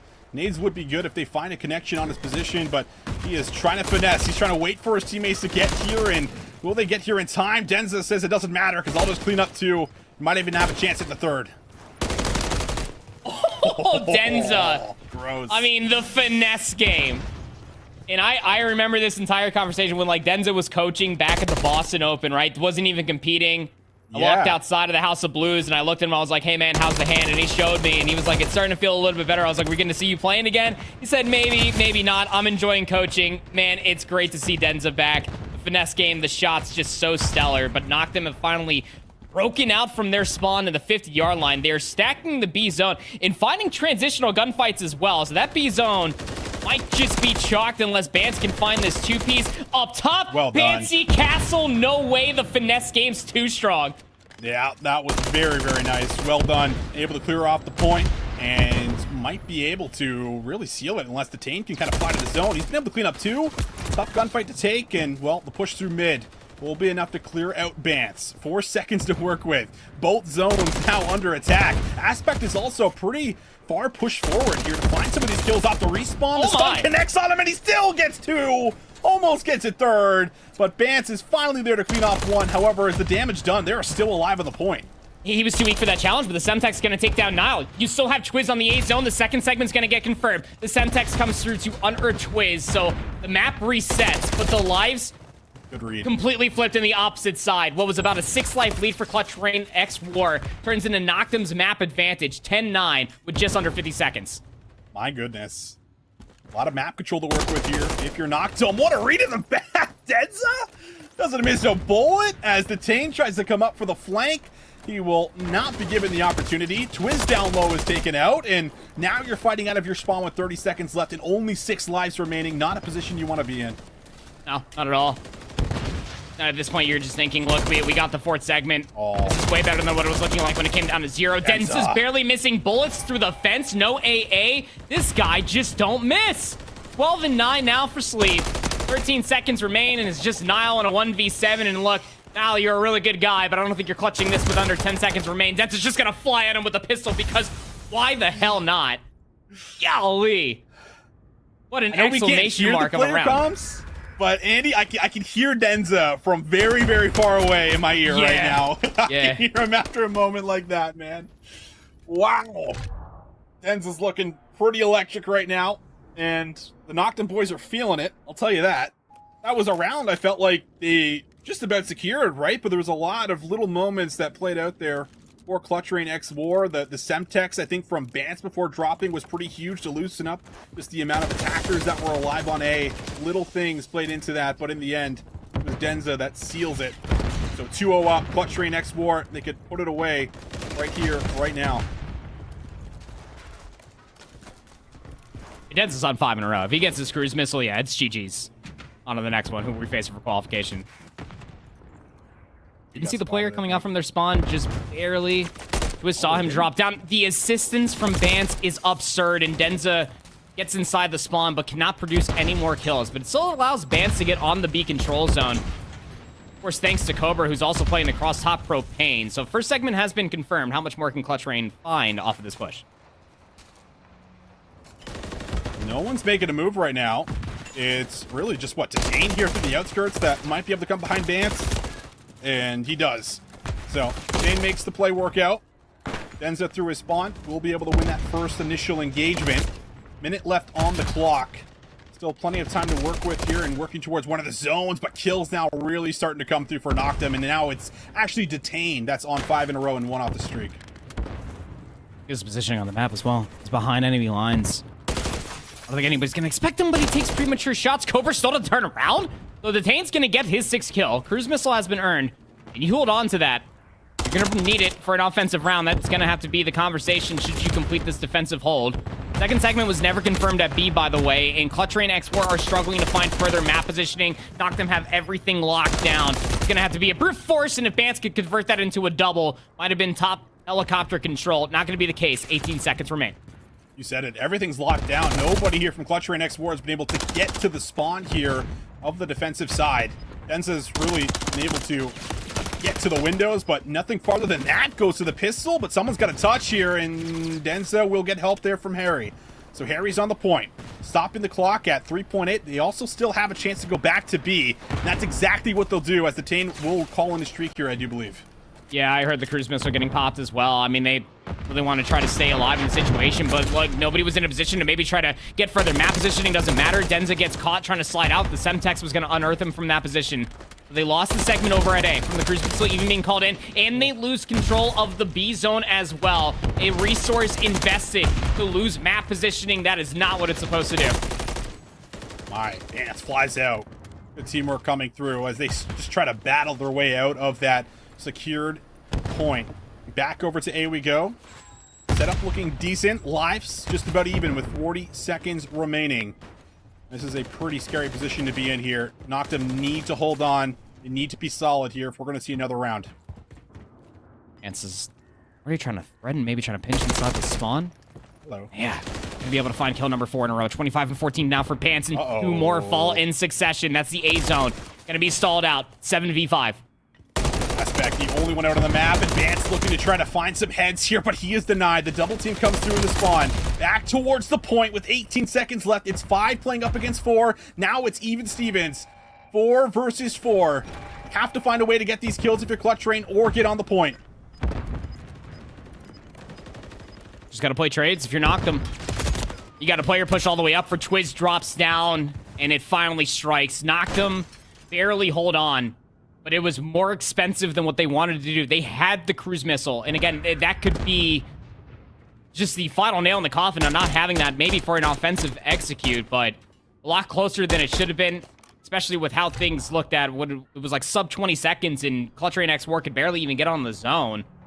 That's just the devilish dance that is high-rise control. You go 3 dead, that's going to immediately convert into a multitude of segments captured, potentially on both the 2 zones, and a lot of map positioning loss, and then you're stuck in the blunder. So, into round number 4 we go. Noctem need to convert this offense the old school way with their gunnies. You called it. Now on 3 in a row. Would love to get another cruise missile, and just barely stays alive with 1 HP. Still takes the challenge, and will find Cobra, so makes that streak a little bit more possible here. Twiz from the side. Doesn't want to take the gunfight, but decides to reach out through the fence, and will actually deal with Denza on the flank. So a lot of players being dealt with here from Clutch Rain. Now it's really about trying to battle them from the front as they come off spawn. Twiz searching. Unable to get a better situation happen for him, but Cobra is going to reclaim the underground area. More map positioning taken by Clutch Rain X4 as Denza finds himself yet another 2 pieces, up to 22 and 20. That has a lot of engagements, but nobody is leading more than Bance right now at 27 and 18. 40 seconds remain, and Noctem just cannot get out of their spawn. A big 2-piece for Harry will make sure that this situation continues to unfold in Clutch Rain's way. Detain needs to create some space here. Needs to find some kills. His teammate will find that one, but his position also going to be given away. Where do we go here if we're Noctem? You feel like B is probably going to be the call. You got one player who's also down low in pit. And that could be your avenue to start finding some kills in the spawn or just getting a more forward position. Whatever it is, everyone's lurking around, looking for the players on the point itself. Bance from the side decides to take the high ground, and he does come over the top for one. 13 seconds now remaining, and the kills might be enough to finish off Noctem here. Last one up is going to be Nile. Nile's got nowhere to go. Everyone flies off of spawn. They're going to have to rush to A, and they're going to be running right into Lucifer, waiting patiently. Clutch Rain X War, they get the job done, and that will be another team moving on forward. And again, a similar conversation to what we had for OMiT Brooklyn versus Chaos X Rally, right? It is where they got tested in the search and destroy. That went all the way to round 10, but in the respawns, it was all Clutch Rain X War for sure. I mean, when Bance is having a performance like that as an AR, you just feel like all you have to do is just hold your irons, and you saw that come through time and time again for both Cobra and Harry. Denza and Bance were just forcing their way through the entirety of that map continuously. Lore Gaming and Houdini is finally underway, and a very competitive map one, I'll say, in between those two. Again, for Houdini through the LCQ being able to find themselves in this situation versus Lore. So it'd be a big one to win, but it seems that Lore is starting to at least pull away with that map number one. Does appear like that might be the case. Meanwhile, Houston might be able to put this series away in 3-1 fashion, pending what Mindfreak can do here in the final moments. But Spart's been a little bit different, feels like, in some of these respawns. And he might be able to help put this one away, but no, Crimson from the back, trying to keep them alive. 4 seconds remaining. That's all you need to secure here if you're the Houston Spartans, but fights go back and forth. Mindfreak just hanging on by a thread. And Houston Spartans can still win here if Spart was going to be able to convert that into a double. There's still enough time to do it here on P1. Just a couple more gunfights you have to win. Last alive is Crimson, just stalling out the zone, and he's still able to at least find himself one. And the rotation over towards New. So the contested time is just that. 246 to 227, and Mindfreak have the roto. And this is basically one push, and that's it. So you're going to have to find some quick, swift kills here. If you're the Spartans, you have to fly on forward, and well, they've been able to deliver. 3 players going to drop. Zap the last one up, and it's not the ideal weapon that you want to have in that situation. Maybe it gets dicey, maybe it gets scary, but the Spartans, they hold strong, they ice up, and they find the break there at P2 for the win. Yeah, I mean, and that setup right there for Mindfreak at the very end, you get 3 players towards the back, right? But Zach is pushed all the way over by boxes, expecting maybe to try to get a little bit of a timing for somebody pushing through the boxes. It maybe bathrooms area by P3, but all of Houston Spartans, they play the buddy system, just all 4 players just stacked together all the way through the P2 lobby and just brute force their way on towards that hard point for the last 4 seconds required. So very hard fought. I will say that out of Mindfreak. You know, the control going around 5. The search and destroy obviously left to be desired, but all the respawns, they played Houston incredibly close. Very difficult situation. They find themselves now into the lower bracket. They go for Group D. But speaking of all of that as well, Lore in Houdini will conclude as well as Lore win that map 1. They do win that map 1. Kind of glad we caught the back end of it because the kill feed was white on white, so that would have been fun to cast throughout. So hopefully we can get the colors changed a little bit going into that map too, and of course the rest of the series there, just to make it a tad bit easier on us. We know how fun it is to try to say, I think that's on X Players team, but either way, they're able to find the win. Lore Gaming, as you said, this is a veteranship team. You look at this squad, and I think you expect them to almost always be good, but that hasn't always necessarily been the case when we've seen them get on LAN. I think, Arcides and Co. playing throughout Toronto, we felt like they were maybe going to go a little bit further than they did, but being shut down and taken out, a little bit earlier than a lot of us thought. So we'll see what they can do here on LAN at Champs, especially with this new roster coming into play as well. Yeah, absolutely. I think that when you look at this team on paper, specifically for Lore, you would expect nothing less than just championships. I mean, you have championship players representing this Lore roster who are, again, by brand, found themselves winning the Miami Open, but I digress. I mean, this is a team full of individuals you feel like in the right place at the right time would be able to influence any one of the CDL teams that didn't make it to Champs be that much better. I think that Yuli is that main conversation. I know that Jay and Alan, they spent the majority of the North America Challengers Elite through a multitude of seasons talking about how Yuli just needed that one opportunity because he always delivers on slaying after slaying, and Two Real's a good complimentary SMG towards them as well. Let's not forget that they did win that Boston Challengers Open back in MW2 when they were playing under TFL Enterprises, but I could span that conversation all day long. And I think that Paul and Arcides is another good AR duo alongside of each other, because Paul can be very, very mixy. He can pick up that third SMG. And then we know Arcides has the comms. He has the influence as well as a very good gunning as well. So I think that this is a well-coordinated team. So we take a look at Group D as things start to slowly shape up here for us, and we can now take a look at the fact that Houston Spartans, they are of course alive here in the upper bracket. We'll see how they're going to fare up against this team that of course is still very early on in their series. That was just the map number 1 there between both of those two squads. So we'll see how the rest of that kind of plays out there for Houdini and Lore Gaming. But down in the lower bracket, it will be Mindfreak. We caught the tail end of that matchup there in the map number 4, where it was also very close. So if Mindfreak are playing teams, especially like the Houston Spartans, that close in something like a hard point, you know, maybe you can't just completely write them off, or whoever actually ends up matching up against them there in that losers round 1.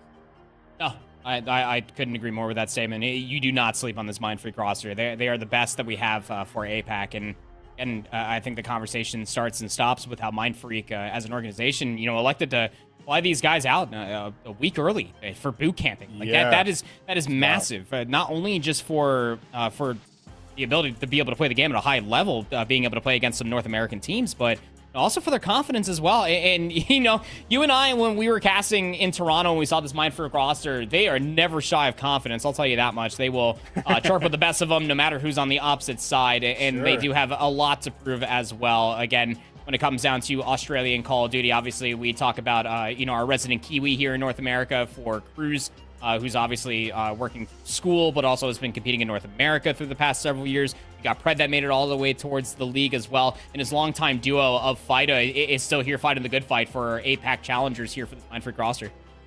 That fight has been around for a minute. Grimza, all those guys, man, have been putting in work for years, it feels like. You'd love to see it pay off. Group C, this one is certainly played a little bit further or more so than what we saw before on the graphics. So now you do have Clutch Rain and OMiT here going head to head for as far as who will get that first qualification spot. I think that is going to be an absolute banger matchup here to see who moves on. And then down in the lower bracket here, we'll see exactly what's also going to play out here for us between these two squads, because there is a lot shaping up for as far as what you could get here in this Group C team, or Group C group rather, I guess. But we'll see exactly what ends up coming to life here for us. Chaos X Rally will be taking place with Noctem. Going over to Houdini and Lore. This will be the S&D, map number 2. We'll see if Houdini can try to bounce back. Yeah, again, as all the stations start to flip on over, the next block will be underway very, very soon to be able to see at least 2 teams actually are going to be qualified in between Group A and B in our next block. But gotta have this one here. Again, this is a massive moment for Houdini. You would feel being able to battle through the LCQ. A lot of these players have tasted Challengers Elite greatness a handful of times. I think Dizzy's story as an individual is a great one, but a test nonetheless here for this round 1. You know these Lore boys are prepared. Oh, too real. Does he just hop on this? No, he doesn't, but maybe he should have. Because now it's a 1v4, and there is no chance at being able to clutch that one up. It felt like he had the opportunity to move in for a quick defuse, but maybe you need one other teammate to create some kind of racket or noise on the map there so that you can actually bring it in, because Twisted might have had a look over the top here from top heli. Yeah, maybe, but in a 1vx situation, like, how many chances do you think you're going to get on high rise to be able to get all of those kills in succession with the amount of time to... Yeah. Your best bet is to maybe just try to hop it a 1v4 like that, but I don't know. Maybe he will next time. Who knows? Brendan's been doing this for quite some time. Maybe Too Real is finally understanding, hey, maybe I just need to hop it. Only time will tell. Houdini, big start here. Opening break off at least defensively, has a lot of aggression across this B street. They are trying to make Lore trapped on their side of the map. Yep. Twisted living up to his name there, as he just flies forward and just shakes left to right there to dodge out on bullets like he's Neo or something. But now over the top, Too Real demo and pick. No, he actually kind of chokes it. It feels like Twisted was maybe already thinking a step ahead, saying, listen, I'm going to find this kill, snap on Archides, maybe get a 2-piece, but the shots just aren't crisp enough, and Keza's now responsible for maybe coming up with a trade. Oh, almost got the transfer there. Maybe just about 20 HP and a headshot away. 3v2 on the map, and the bomb is starting to maneuver its way closer towards B. Biggest problem here in this 2v2 is the spread across the map, and yeah, give yourself up a little bit too much. You will probably lose your life. Chunk 1v3 situation. Gonna have to get some godlike timing. Can't even find the first. Just gets swarmed by lore the second that they have the information. You get a challenge. You get a challenge. Just everyone's just out dropping down from above. Just where are you gonna go, man? Nowhere to go. And Chunk will be taken out with ease. So very nice opening rounds coming on through, followed up. And now we'll see what they're going to be able to kind of put forth here on the attack as well. But 1-1 the tally. You expect this one to be close. Again, we keep talking about the underdogs having to find the maps and just not going down 0-2 into a control. This is another one where you would frame up that exact same statement. Houdini really need this S&D here in my mind. Yeah, they sure do. There's going to be one map mode combination, again, that you're going to be able to take away from an on-paper, just star-studded roster that has the slaying potential. Very much so could be search and destroy. All. And very active. Finessing back and forth, yeah. Yeah, maybe just a little bit. Dizzy was just sitting there just like, okay, well, I guess we're playing whack-a-mole here for the trade. Yuli does manage to get one, but it's still numbers here for Houdini and Chunk. Well, you'll find Yuli. Real needs this gunfight. Doesn't actually come up with it, but tough gunfight across the map in top propane means that he will drop just about immediately after here, and Houdini will still maintain their lead by 1. Could be a path to success here for Houdini. Again, when it comes down to these players, I'm not going to call them egotistical, but I mean, over across the years, you got to be feeling pretty good about yourselves as far as you're able to make it as far as COD is concerned. I'm sure when they're looking across the stage, you're just like, no, we're just better than these guys, so just hold your irons here for high rise. Very notorious for having triple, sometimes quad AR, depending on the moment of time. Just wait for Lore Gaming to give you those free picks. Worked out wonderfully in that round. Offense now for Lore. And look at Houdini just playing all the way into the back of their side of the map, just trying to beckon Lore to attack them. Wow. Shots there from Yuli over the top. And the nade might also find a connection. No, maybe just fell short of the window. So no double up here, but the nade will respond back onto Yuli, force him away. That's fine because the play's now unfolding at B, and Real says, I'm going to drop the rock. Got so much coverage as well. Yuli through the underground. No one immediately push as well. You got one player of Varsities all the way top of the propane tank as well, playing Overwatch. These players are trapped. Yuli just waiting for the green light, finds Keza scot-free. Took some damage along the way, but Lore, with relative ease, being able to convert that offensive round and tie things up 2 apiece. And again, I almost feel like that Dizzy was late to that peak that he lost over by Blue. It was great shots from Yuli regardless, but Yuli was there almost yesterday. But by the time that Dizzy finally got that jump peak, Yuli was already sitting there sniffing pixels off his monitor waiting for the chow. It felt like they were all ready and waiting. They knew where just about every single member was there. Yeah, for sure. And Yuli is up to 5-2, so maybe a chance to start working towards a potential streak that could come out here in high rise. You almost always find value with the streak on high rise one way or another, so you'd love to be able to get it. But what will Houdini look to change up here coming into the round 5? They've been able to maintain the lead the majority of this search and destroy, but it's been very back and forth. We'll see if it goes the way of Lore Gaming here as they're looking for the back-to-back. Go for 2 Real. Currently on the outskirts, hopped up towards top propane, so Twisted should have an angle on this, just barely sees the top of the helmet of 2 Real's operator. And it's going to be the call for Dizzy to actually back down from hopping up over towards B. They're lacking map positioning, and they want this pick on the 2 Real before they try to get over towards B. Oh my. Just shots through the fence, just a lot of sound cues, but not a whole lot of kills. Just the one, and then the top of Keza's head will peek 2 Real, who's been spotted up here since the beginning of the round. He's been up here for literally 60 seconds, just about laying on his belly. Long-range shots onto Twisted. Won't finish it off, but it's still numbers for Houdini. However, they got to make a decision. Where are we planting this bomb? And, well, doesn't matter. Kills come through.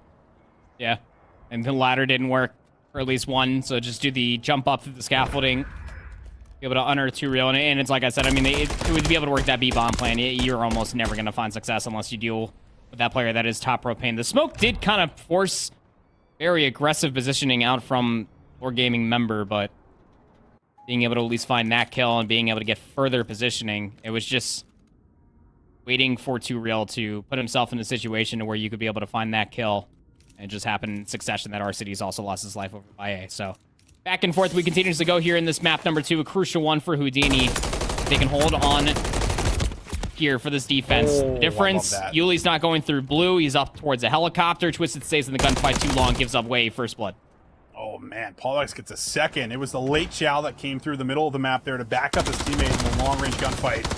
And now he turns it into a quick 2-piece. It's swinging for the hills, swinging and a miss, and 1 player left alive. Paulex looking to run him down. Does get over aggressive. Dizzy, does he come up with 2 there? Oh, 1 or 2 more bullets. It feels like the 2-piece is good.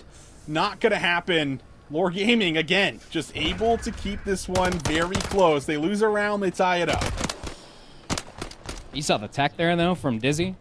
Oh, if this was a Black Ops game, he got that shot punch off for sure. Absolutely, he did. Next year, okay. maybe, next year. It may starting to think about like some of like the 1v situations. Shot punch on BO4 Hacienda. Oh, goodness. Yeah, what a time.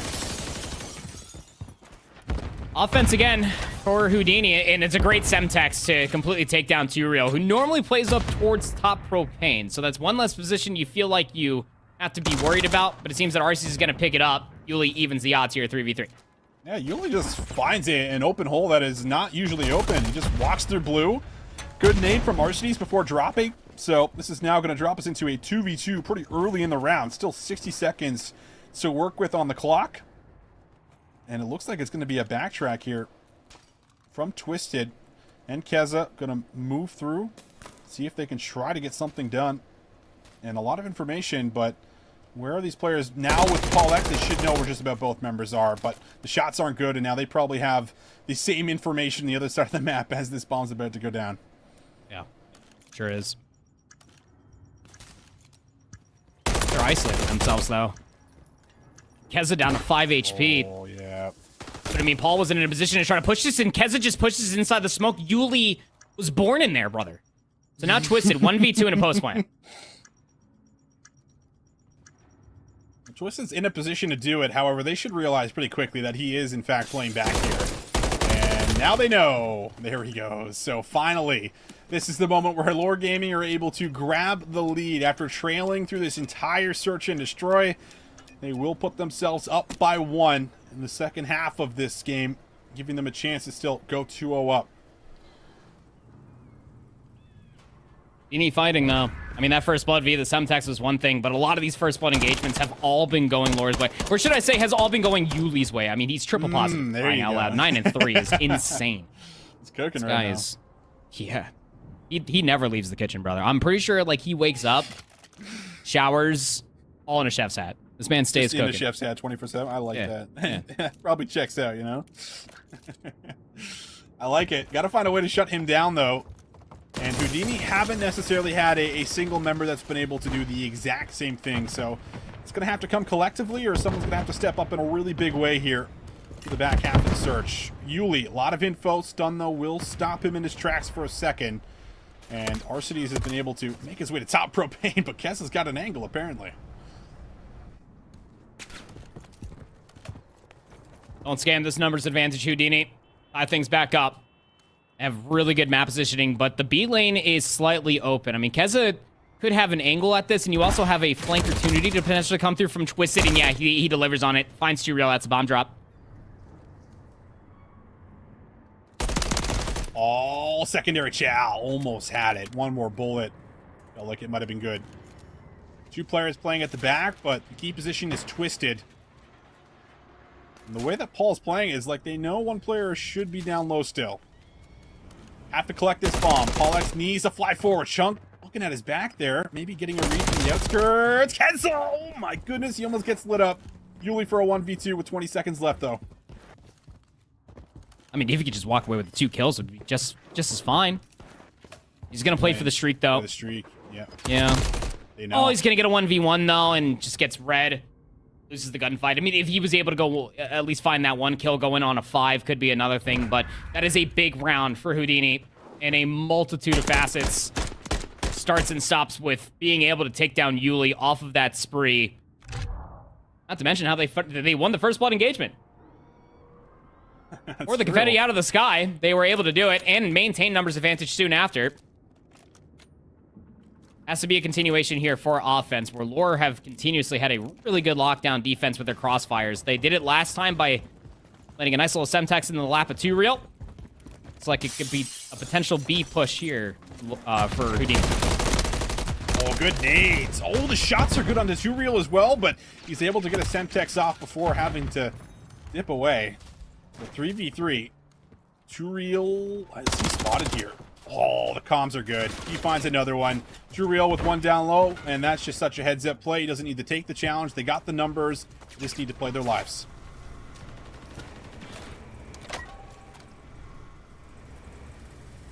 A lot to do here for Dizzy. Doesn't really have all the Overwatch there for Chunk. Yuli really wants to push this underground area. I don't think Dizzy actually ended up... No, he did actually see him. Plays prone. Throw some warning shots over towards Yuli. Just wants to get the hell out of dodge. 3v2. And it seems that now the bomb's going to try to transition over towards A, where 2Real has a good read on the situation. It's ready to push here with a Rival 9 at a moment's notice. Hard pressed to find success here. Another one shot. But Yuli is just lurking on this mid-cross, and shots may not have tagged, but Izzy's not going to feel confident nor comfortable. Try to drop this bomb. And Paul X from the side will be able to get eyes on bomb in a second, but it's Chunk that does find Yuli for the check. Can Paul X strike to rip him off the site? There's one. The bomb does go down, but he gets info on the second. 1v2. Chunk completely backs away and tries to reset. They're not going to give him an isolated 1v1. I mean, Paul's going to actually climb up. Chunk didn't see the player jump over towards the scaffolding. They're both up top. Chunk doesn't look upstairs, and 2Real will take him down. Or will get the defuse. They'll be putting themselves up on map point. And Chunk was just maybe a few pixels away, maybe an FOV scale too close to not see the one player over by the scaffolding. Had a good opportunity to maybe try to convert that into 1v2, but that is not the dimension that we live in. Solid attempt, man. Very solid attempts. It was looking pretty doomed almost when you're looking at, what, 15 seconds left, 2v3, have to get the bomb down. It's a clutch gunfight onto Yuli, but just really good positioning coming through here for the rest of the defenders to strike when they needed to. 5-4, looking to try to put it away right here, right now. Houdini, they need 2 in a row.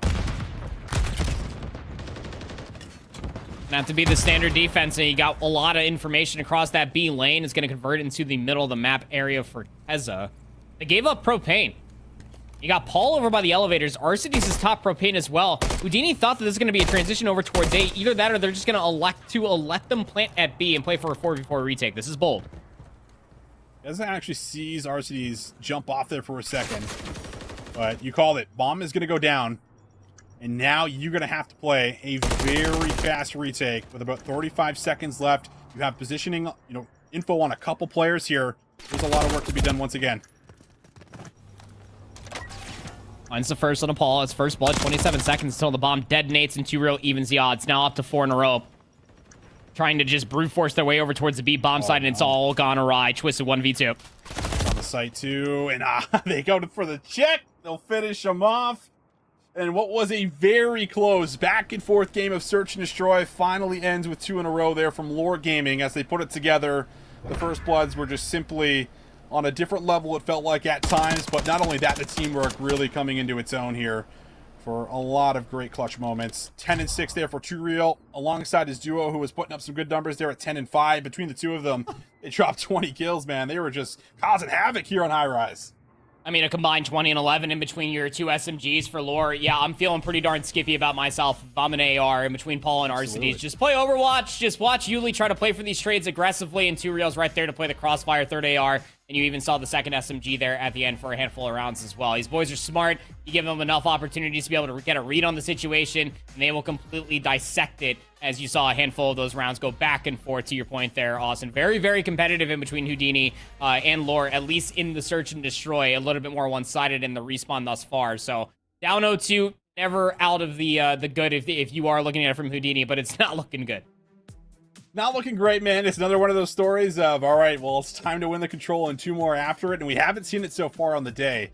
We've seen teams get close, come back 0-2 in the control, get us to the map forward, but beyond that, we haven't really seen anything else. So it's really going to come down to winning this map, trying to win the hard point, which I think was a little bit shaky maybe the first time around. I think there was a bit of a discrepancy. So we'll see what happens here. But right now, it feels like they got their number.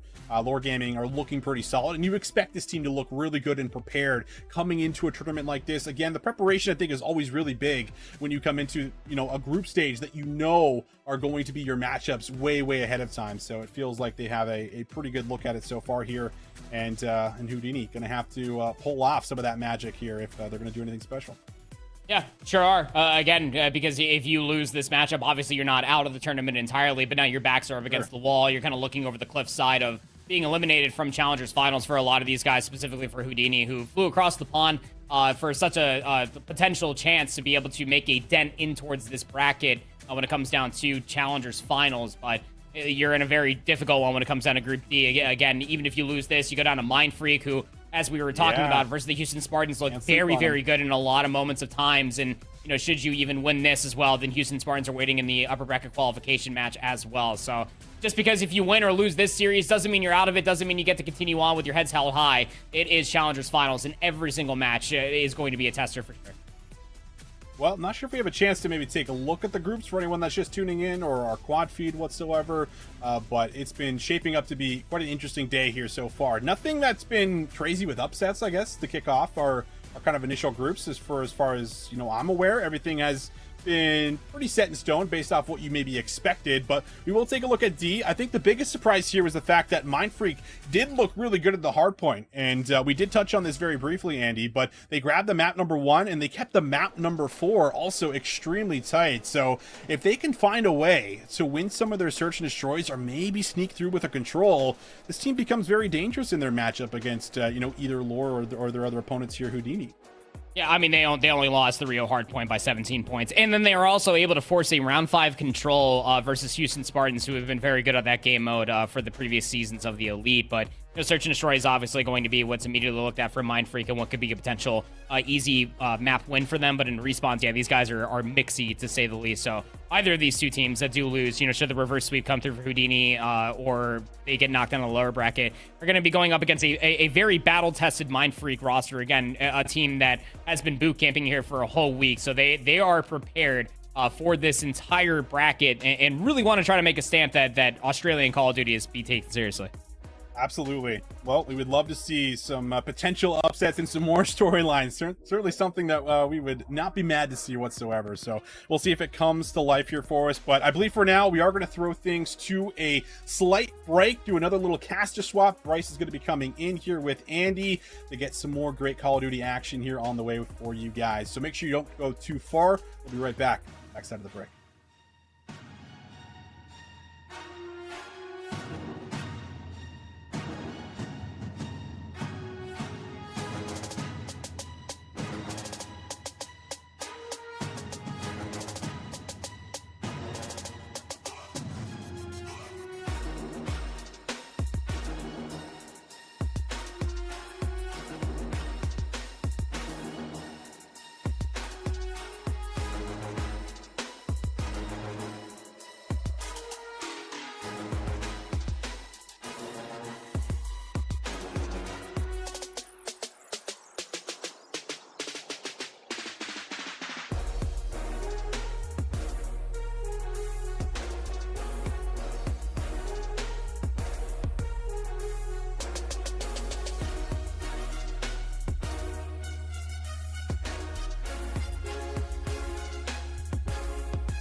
Ladies and gentlemen, hello and welcome back. This is Challenger Champs, and we are most of the way through our groups to start getting our qualification games underway. Just one station is lagging. But proper, it's been a pretty interesting Challenger so far. A lot of the results are what we've been expecting, though.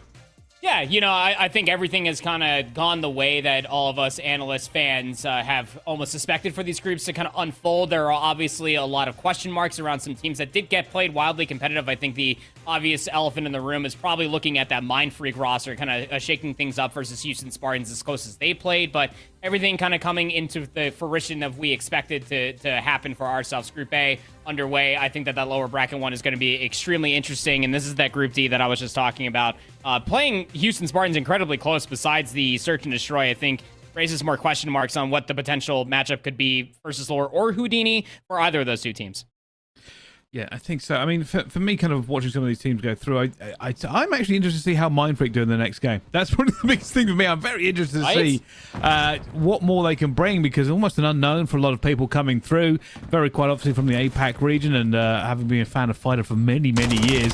Surprised to see them take it, but before we kind of dive into Mindfreak and their history, this obviously could be a very big game. So far, Lore, the heavy favourites, but it hasn't been as clean as they probably would like. No, it hasn't been. I mean, you give these Houdini fellas any inch to breathe, and they very much so could turn it into any sort of advantage. It was anybody's game, realistically, in that high-rise search and destroy. Obviously ends in a round 10 facet for Lore to be able to take a lead, but Lore just coming in towards this control on Karachi. 23-6 for lives. Yuli just letting them absolutely have it. This is kind of a continuation of what we got at the end of the second set of hard points in between these two at Rio. Yeah, I was going to say it hasn't been as clean as they would like, but that was pretty clean. Just nothing Houdini could do there. All slaying on the side, and they got put in the blender in a big way. Barely able to get any trades going at all. And it kind of just sets it up, really, for Lore to continue putting the pain on. All they need to do to technically win these first two attacks is get 3 ticks. I think they might be good for it, Bryce. Paul's coming in on 5. Yuli's on a 7. You already got utility into a round 2. Yeah, why not? Feeling the hot hand, get over towards B first. If you can get Paul the 6th kill and have 2 cruise missiles for this offense, that should be a guarantee, huh? Yeah, it should look pretty good for them as well. I mean, just trying to get this first initial flurry into B, and you can see that they've got straight in the doors. Problem being, reinforcement's going to be a little bit far away. Now, can they hold the squeeze here? Realistically, just getting this first tick will be everything they look for, but somehow winning the gunfights. Chunk managing to get it back, but Paul X staying here means it stays alive on B, and the reinforcements will flood in. Trying to at least work their way all the way through the soda alleyway, and that's just a blunder, and Paul X licking his lips up to 9 in a row. And the crossfire that's being set up over by Lights is also very good. Tyrell's been playing in that situation, but you got Chunk flanking all the way through red. Could be the player to try to unearth this. Good shots from Paul, but loses life regardless. But 2 segments through the opening break-off. Nothing to scoff at, Therapy. No, it certainly isn't, and you got to say Houdini maybe a little bit lucky there as well. I was expecting B to go after those first few kills come in. They haven't managed to match them in slaying at all. Benefit being here, of course, now they can reset. It looks like they're trying to get a little bit of a flank on, but giving up some A control for it. Question has to be here for Houdini. Like, wait, what are you trying to fight over? Do you want this A zone to be contested? Well, you need this pinch to come through over by the half wall from Keza, and it's just easy pickups for Lore soon after. They find all the gunfights. Last 2 players unknown. Might not matter. Second segment looking good to get captured here, Russ. It is, and they're really putting the squeeze on again. There's just nothing here for Houdini. Eventually, a couple of kills going through. There's already 4 ticks across the board. A should really be a lock-in. Houdini will have to concentrate around B. Chunk does go for a chow, but that's all he's going to be able to do is chow it out for a second. Taking red control. They've already pushed into the spawn. For Houdini, they now have to hit another gear. They have barely got any kills in 2 sections of control. Not often that you see RCs with a submachine gun challenges over by barrels and just eviscerates the first player. He's going on a little bit of a tear as well behind enemy lines. And what was set up to maybe try to defend this 3rd segment has completely fallen by the wayside. Stack it, boys. That 3rd segment is as good as gone. What an offense for Lore. That was not close. No. At no point did Lore look like they were struggling. The first initial kind of push in towards that B point, and that was it. Like, they lost that for a second, but they never felt out of control, winning the trades where they wanted to. At one point, Uli even looked lost. He's like, I don't know where the players are. I can't even find them. They're not where I expect them to be. This is not an even matchup. For Houdini, they are going to have to find something else. They are going to have to adjust on this attack. The kills are 19 in 2 rounds for them. I just don't say. You gotta combine 27 between Yuli and Paul. This feels like they're on a little bit of a kill race between the two. Not to mention how you have all the utility to speak of. Send it to the moon. Got players on the A zone trying to go for the double stack to maybe try to get a quick A zone capture. T-Real's going to drop down and maybe try to get that challenge.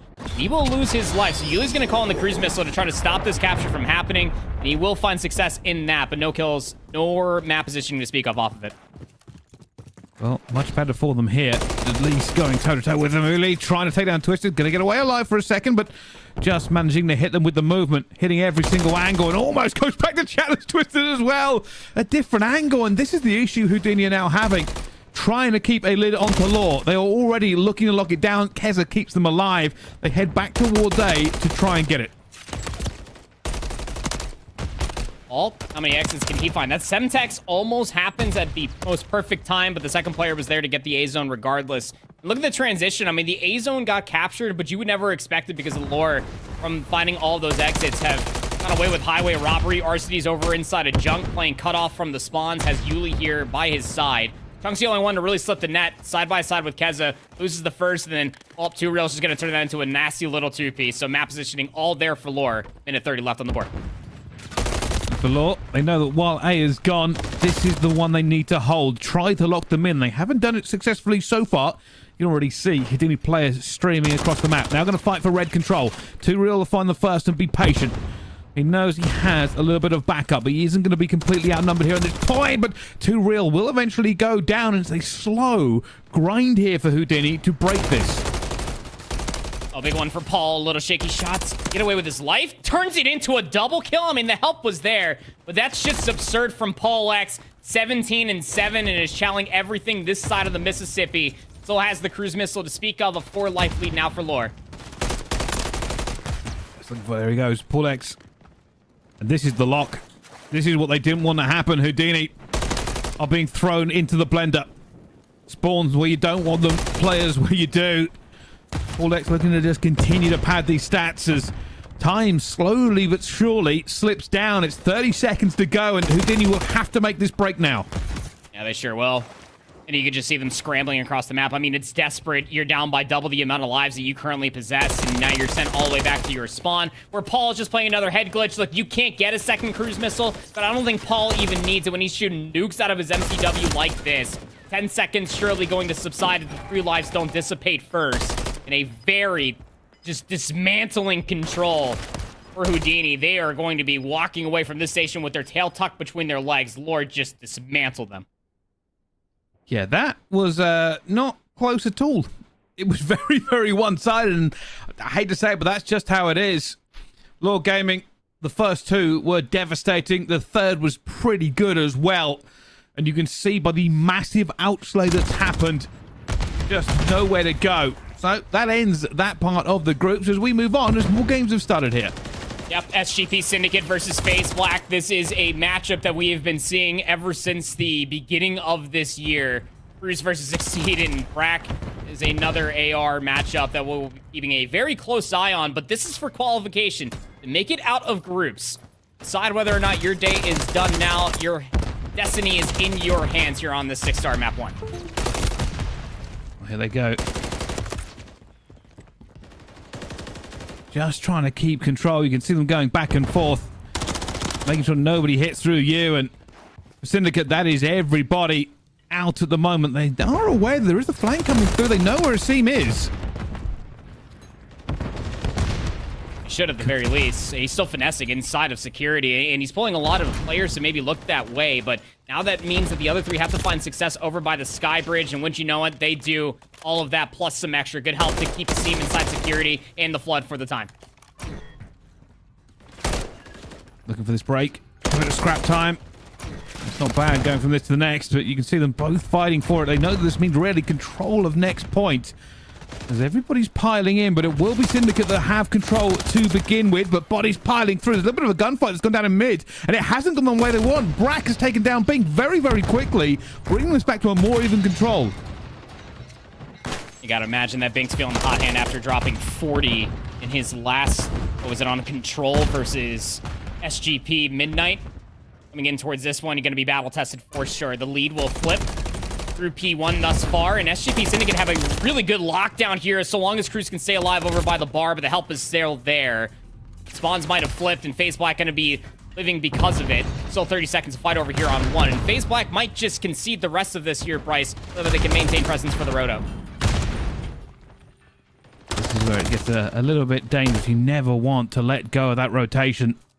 Bink just going to play for scrap time here. Is eventually going to go down, and they will have to play through old. You can see they're doing exactly that. Cruz will get them off for a good 8 to 10 seconds. Now, this is where it matters. Can you try and make this competitive without being flipped out? Once he's sitting on a cruise missile, you have to wonder if that's going to be a piece of utility they want to use for this break, or if it's something they're going to hold on for a rainy day. The cruise missile is actually getting called in, and I'm not surprised that Darkside has one. He's 16-7 for crying out loud. Now the green light has been lit. You got one player trapped inside a Tiki, and the push through the vents just come up absolutely south. It's only Cruz alive here, has some assistance for Dark, but not enough, you would fear, to get the full break that you wanted. Yeah, but they're just trying to contest here, really. I mean, with this spawn, they don't want to give it up. This will probably be their last little sling into the point. Going for it as well. Cruz will find one. Will probably go for the chow around the corner. Does. And while he's got that one in, you can see they're worried about flipping out. They aren't pushing this too aggressively. They will have this now. 18 points. They probably won't get all of this scrap time, but the rest of the team is set up for next. You should know that they're all trapped back here for these P2 spawns, especially with the way that both Bink and Gunzy just spawned and securing it as well. So Darkside going to concede through the middle of the map, set themselves up over here by the sidebar, try to digest where this push is coming from, and it's starting to get all the way past the AS&D site. They're going to know. Here comes the push. FaZe Black about to hit this with bodies. Looking for the first ones as well, and isn't going to get it. Asim gets the first. Dylan Rex will get the second. Brad gets a third, and this has been broken wide open. Spawn and point to FaZe Black. They have completely ripped them asunder, but that is a weird. Well, Cruz gets the back spawn as well. A player spawns into Paul, while the rest of Syndicate also spawn out towards P2. It's basically chaos for the players to work this one out. Oh, it's carnage as well. I mean, you had one player when Gunzy spawned up, called in the cruise missile immediately. Asim spawned on the other side of the wall, and spawns will flip yet again. Gunzy found two with the cruise missile, but much like how we saw in P2, they were just trying to get on the front of the hard point from Cruz's spawn out. They may try to contest the time, and it goes completely up in the air. FaZe Black will grow their lead ever so slightly as we look at the rotation over towards P4. A big 2v1 inside security will unearth Darkside from a power position like that. It's FaZe Black on the rotation first. This game continuously feels like it could slip one way or the other, just off a few little plays. Right, just trying to stay alive, but another cruise will be the problem, and that's a break. They have got it at the moment. They're going to know. I come straight back into it, but Asim will get quickly taken down. The problem Syndicate are now going to have is players both sides again, and the nades rain through. Another quick clear for FaZe Black. Just when they lost the hill, they screamed straight back into it. And finally deal with Exceed, but it's like you were talking about, setting themselves up on a little bit of a pinch, is calling for desperation for SGP Syndicate to try to work this break here on this current hard point, but Brack doubles down. The hit through you needs to find success in its Bink to show up with the two of his own. Breaking back in for the back 15 seconds was crucial here for SGP. This is what I'm talking about. Back and forth between these two teams. Nobody really able to put themselves in a comfortable position. They're just fighting every single point, every single rotation. And as we go into our next set of them, a 4-point game is nothing in the grand scheme of things. No, it really isn't. Just needs to be a little bit cleaner. I mean, let's call a spade here. SGP Syndicate had 3 cruise missiles. They used all 3 of them in the previous rotation. You feel like that it should be a massive lead with having such a massive resource. But FaZe Black, through all of their grit, tenacity, teamwork to lean on, find themselves here, 182 to 157. They have players in a position for the rotation over towards noon. They have a lockdown here on P1. This is what FaZe Black want now. The biggest thing for them is, can they hold? And they're not going to be able to. There are too many bodies flying through here, and they've got it. FaZe Black benefit being they can have this rotation. They will continue to put pressure onto the mid here, you'll see, just to make sure that nobody manages to get towards the back spawns. This is what they'll be counting on now. 195. If you hold this, you are good. But holding it is an entirely different matter. You can already see they are being bled slowly but surely as Syndicate start to inch their way up the map. Breaking this is difficult. Even when you have a cruise missile, now you have to try to do it without one, and it's a 3-player stack all the way through the lobby side. Just trying to flip behind enemy lines, and this works out so wonderfully. Gunzy finds 2 on the hard point. Last alive is going to be Caden, and dealt with in a trade here for Darkside. 20 and 14 now for the kid. A break when he needed it here for SGP Syndicate. And this just gives them the benefit of being able to fight their way back in. That's what they want here. But they're also going to want to try and hold this as much as possible. You can see, still got the scrap time. And with 25 seconds left to go, they're now going to be wondering, can we crack this one fast? Can we get into the point we want? FaZe Black have given it up. They are not even going to look at the scrap. I say that. Wait a minute. Dylan Rex has got a bit rogue. Thought he was going to push. They've got them off the scrap time as well. But FaZe Black still in control. Gotta imagine that somebody probably called for Rex to try to concede that space just a little bit, right? I mean, you don't want to be losing those spawns, and it works out wonderfully for FaZe Black in that regard, because you had a player push all the way past the statue, and that could have flipped spawns at a very untimely manner. You can see where Exceed is currently anchoring. Now the push is coming through the pottery side, and it's just a blunder for FaZe Black to be able to find all these gunfights. First wave of gunfights clean, 225 and counting up. This is their last chance. Syndicate know this as well. They've tried to do it right. They've tried to go around the back. Now the headbutt has to hit. You have to go over the top. You have to go through the stairs. Seconds are ticking away, and Dylan Rex is cutting you to pieces. A 3-piece should end this game on his 5-stick as well. And Darkside is not really even challenging. He doesn't want to go near him. Eventually, they take him down. They've got bodies here somehow. Syndicate, even after losing those 3, throw everything at the hard point. And Bink is trying to be a hero, but the 2-piece is not enough. And FaZe Black take the first map. Yeah, very, very close through and through, all the way until we saw those final few moments. But at any given point through the entirety of the year, nobody is surprised at this point. Either one of these 4 players for FaZe Black can drop numbers and drop a 3-piece in the kill feed. It just feels like that their potential is just continuously so high ever since that they formed as a team when an ASIM came back in towards this roster. This is your Toronto Ultra champions at the end of the day, and they are showcasing why. 30 and 20 out of Brack, 5,300 damage. And again, I think that the big conversation point for that map number 1 between those 2 teams is that Syndicate had 3 cruise missiles. Through 1 set of hardpoints, they barely found any success in the final cruise missile to break inside P3, but it just wasn't enough. I don't know about you, Bryce, but if I got 3 cruise missiles, I'm looking at about a 60-point lead plus when it comes down to a map like 6-star, but that's just FaZe Black for you, just too much grit to try to cut through. Yeah, realistically, that should give you the edge, right? You should be able to either maybe throw a late rotation in or just get a break when you need it the most. But somehow, even with the artillery from the sky, it never really gave them control of the game. It was back and forth. It was close all the way through. But FaZe Black just got there first. They always got themselves into the better position. And once they hit 195, they were feeling confident. They knew they could lose P2 and get to P3 and end it. And that's exactly what they did.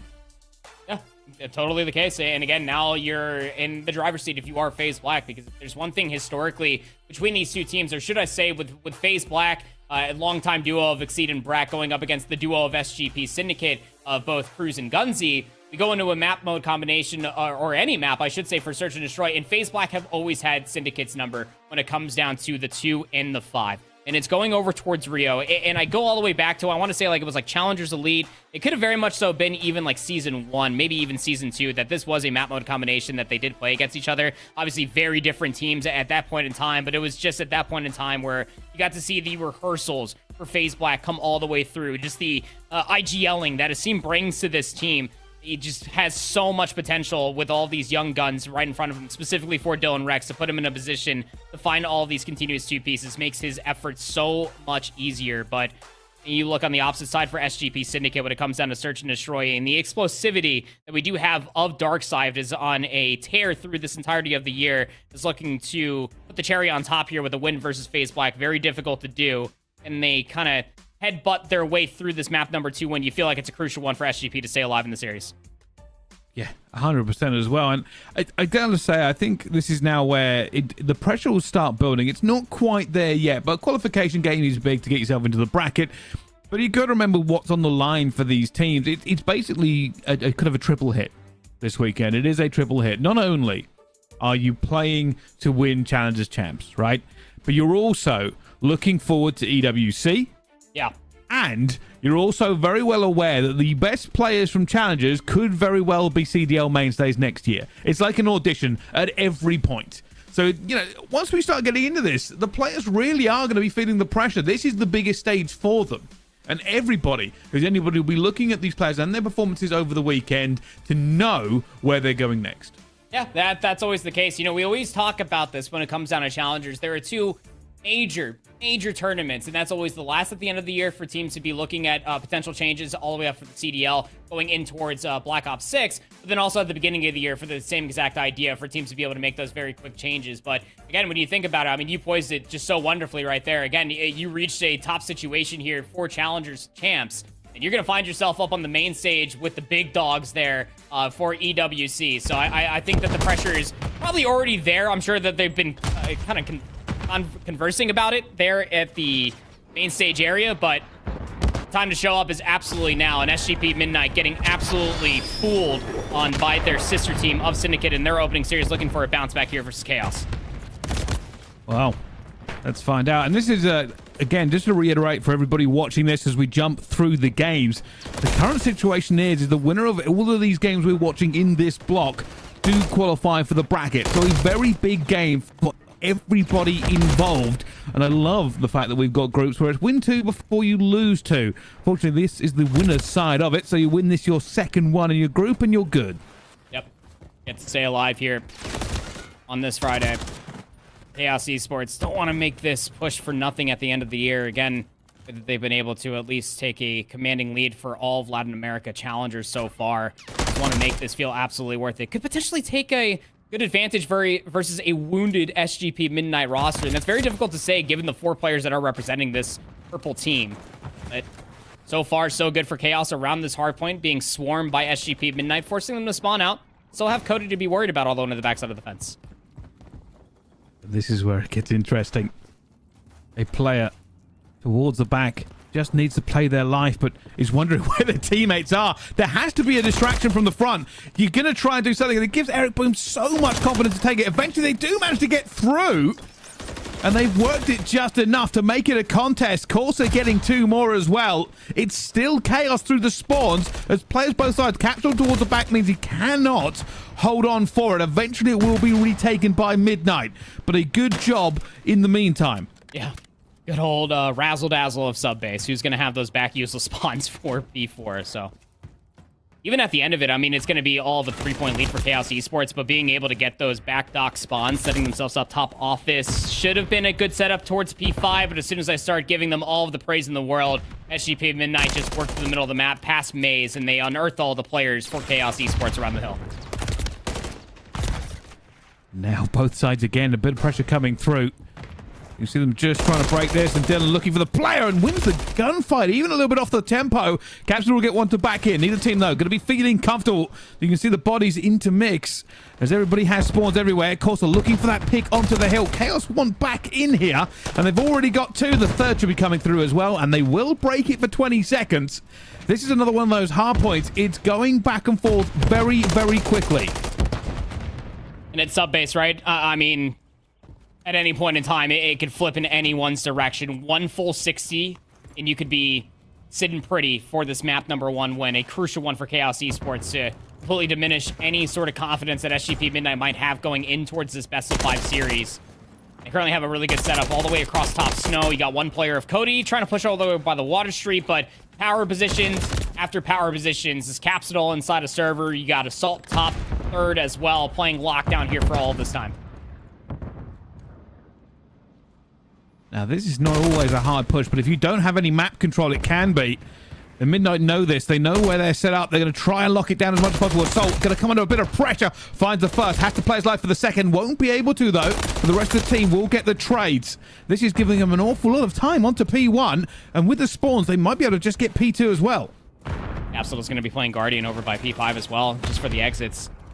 Finds the first, gets away with his life. I was about to say, if he could somehow turn that into a second, would have been magical, but Assault's over by the stacks to be able to assist in the exit from Office, finds the double, and forces all of Chaos Esports to spawn further over by the docks. And they're looking for a little bit more. I mean, Bryce this is not a hard point for P1. You expect all those 40 points to go over so easily for SGP Midnight, but when they're shooting like that, on a combined 9 spree between 3 of them, very difficult for any team to try to combat it against.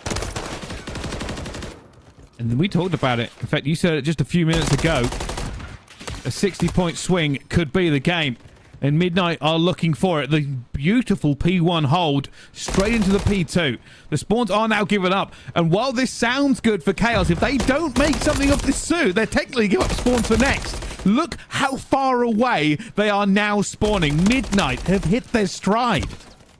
Yeah, and Eric Boom's on the God Heavy over by Top Snow as well. And even if he falls, you got world champion MVP Adam Assault right there over by the office as well. So the push starts to come through the loading docks, and some trades to speak of for Chaos to finally break inside P2. But Bryce, there's only 10 seconds remain here on P2, and they're still spawning in Narnia for P4. The rotation over towards New was secured about 35 seconds ago as Midnight let their lead grow to 70+. And it was a sweeping symphony of control and manipulation. P1 to P2 to flip the spawns into P3. Midnight and Chaos was close. The class has no equal, and that's exactly what we are now seeing. They are burning them out of this hard point. Only Cody could possibly do something, and maybe just a flicker of embers of hope for them. 32 seconds left on this hill, though, but it will still be Midnight's full control. I guess your one saving grace of your Chaos is that they can't win here, but Cap. Oh, what a massive kill on a Corsa who was just playing up top Snow, waiting for the timing to maybe try to play for a couple of exits. Maybe the entry for his team to get inside this time has now flipped into just chalking it. Rotate towards New. It is full 60 or bust for Chaos Esports here on P4. This can be a money hill. This can be a way back into the game. Chaos Esports is full third spawn. Eric Boom! Eric Boom is behind them! There's no way to read that. There's no way to know. You thought you had it blocked. You didn't. And now what could have been a money hill could be a nightmare. But they recover.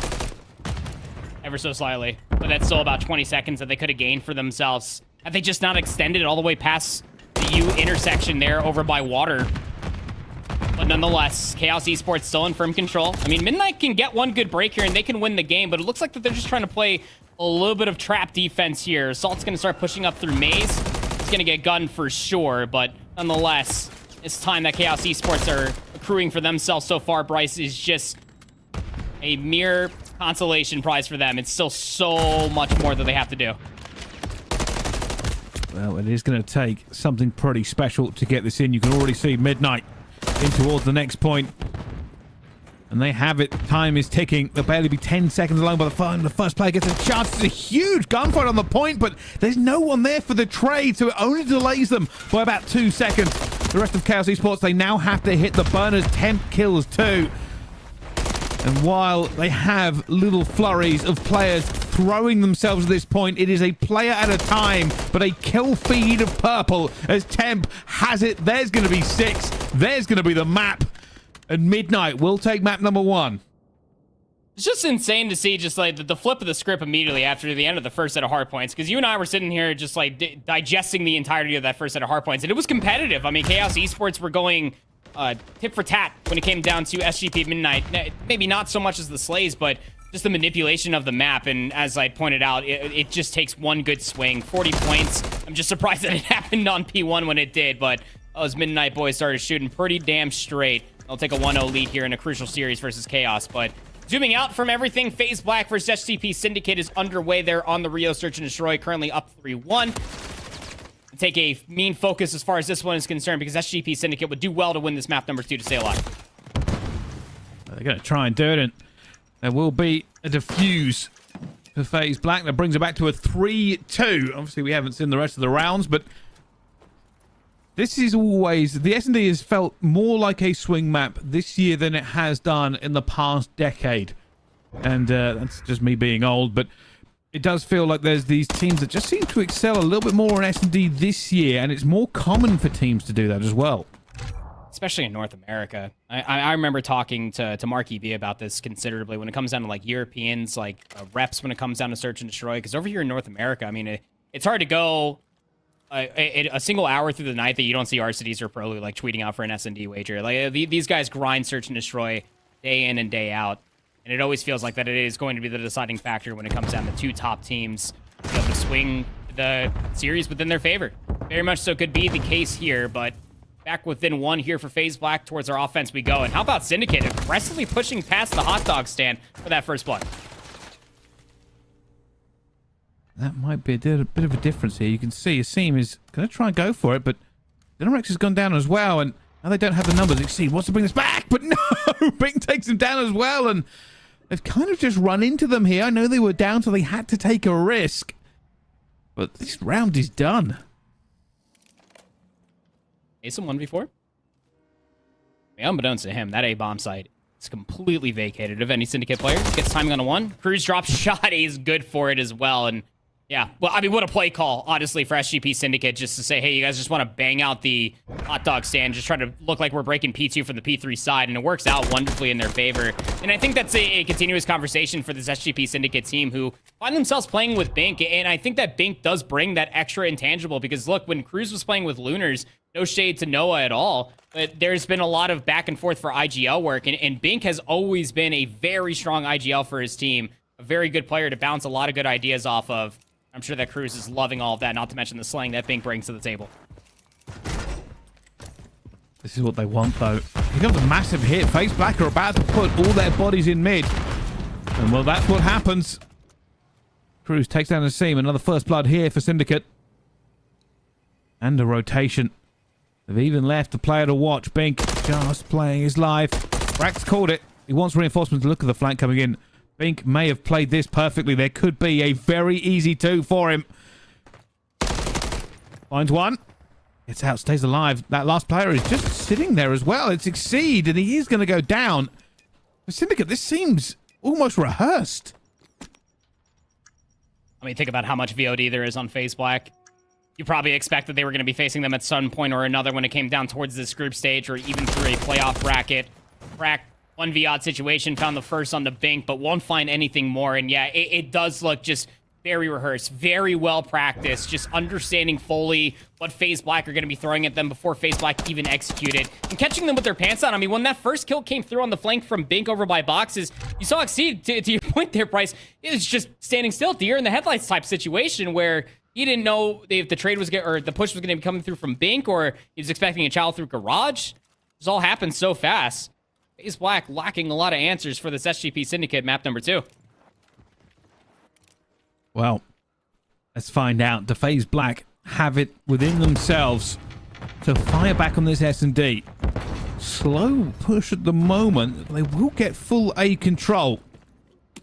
See, actually going to plant this for opener as well. Super confident with that box's takeover. Rex back here for the Overwatch as well. Expecting for the map to fully be flipped, and they'd be right. I mean, SGP Syndicate are right behind P2 area, and Bink's just waiting for the time to start to push through over by bathrooms.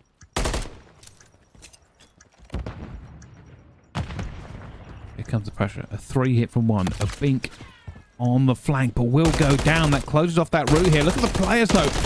Slowly but surely creeping through, but not winning the gunfights, and that means that will be over. A good post plant there from FaZe Black. Yeah, just starting to understand the situation at hand, right? That's now 2 rounds defensively, where SGP Syndicate want to get aggressive through one lane of the map. The defense previous to that one, they did it all the way through this very street. But even on that one as well, they just try to swarm through the middle of the map. And it's a good read on the situation. To your point there for Asim, planning for boxes, that is all the information that they immediately captured for themselves. With having players try to get inside of that P3 lobby over by Arcade was a great position to hold for FaZe Black to be able to feel confidence in that push. Just to play for the for the post plan as well was absolutely sublime. Still more work to do here. SGP Syndicate back over towards the offense. Straight in as well. Looking for this plant. That plant will go down. And FaZe Black will be on a retake. 4v4 still.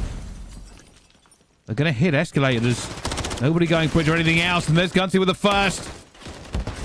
Still staying alive towards you. They're putting bodies in as well. Exceed will get one back, but Gunsy gets his second. Exceed will get another one. And both players are weak, but that'll be it. That'll be done. And Syndicate win the S&D. I mean, that is just understanding fully of what FaZe Black love to do defensively, right? I mean, through so many different challengers, elites, cups, and everything else in between, have I seen FaZe Black here on Rio Search and Destroy. You get the set nades over the top through mid, as most teams typically do, but then they're just posted up over by the forklift expecting for an A push. Then maybe an overextension happening over by the whale garage, but it just doesn't happen that time around. You didn't even get any information over by that P5 street if you are FaZe Black. It was the freest plant I've ever seen over by that bomb site for SGP Syndicate. And then the high-low over by you just pays dividends for SGP Syndicate to tie up that series 1 apiece. Certainly does. And, well, it looks like there's only one game ongoing at the moment, so I wonder where we're going. Oh, it is here. Midnight versus Chaos. As Midnight just get another round onto the board here in the S&D. And you saw right there in the bottom right, Exceptionals are 1-0 up over 6F Carolina. They were able to win that Karachi hardpoint map 1, 250 to 147, looking for a bounce back after a late resurgence. Starting to at least come through in their loss versus 5 Media Clan not even too long ago. But here, as far as this one is concerned, SGP Midnight was wildly competitive out of Chaos Esports through the first set of hardpoints on the sub base, but this is SGP Midnight's wheelhouse. Eric Boom with a 4-1 start through 2 rounds. Just trying to get a bit of information. You can see, though, the course all the way forward. Very aggressive defense. Capsule, though, will find first blood. This gives them the opportunity. They can now move over. They can try and put a bit more pressure on towards the street. Assault might get caught here. Also, not going to get the easy kill he was hoping for. I was just hoping for someone maybe to extend over inside of clocks. Bomb is slowly working its way over towards B, and they're going to catch Cody for free, overextending, trying to get inside of Mannequin. So I have Dylan over here by Orange, and this is a good power position to have for yourself. In this 2v3 situation, you're isolated from each other, though.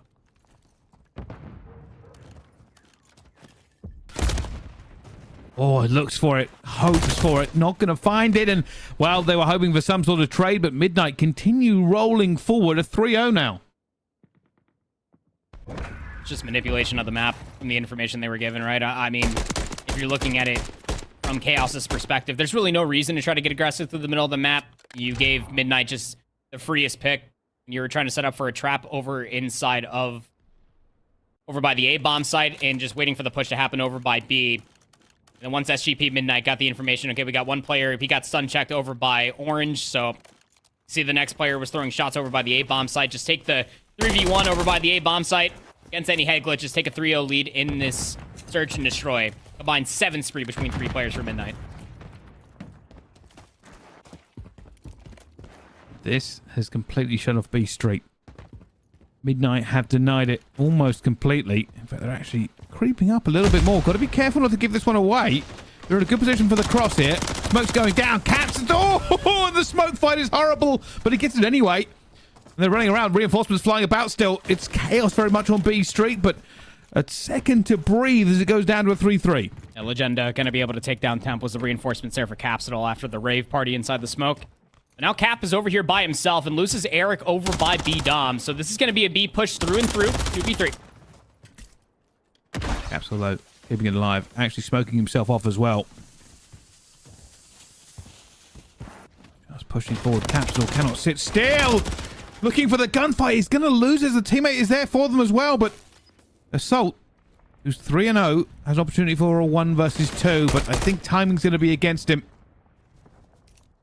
Oh, he's going for it as well. This is an unbelievable call from Assault. Finds the player on the bomb, but no! The timing is just off. That bomb goes down. The player knows he's escaped. And Chaos Esports finally get one on the board. Second guessing himself. Did Assault, expecting for an angle on the outside of Cage, and hits the inside, allows Cody to reposition and get behind him just in time for the trade. Give himself a real good look at that, though. I will say that much, but I really got to appreciate just the commitment and trust in between both Cody and Legenda there in those final few moments, right? Being able to get the better attempt for the trade after Cap was able to find that first blood. Capsidol getting a little bit egregious with his positioning, trying to get an extra kill. And Legenda was there for the trade. Being able to sway numbers in their favor, finally getting themselves on the board. And now they just have to hold. You can see Midnight looking for information. Will they work mid-tank? They've got players that could do it, but right now, Capsidol was pushed forward out of DVD, but not made any more moves. It's interesting, they're just looking like they're going to work this A site here, but they're not working mid-tank yet.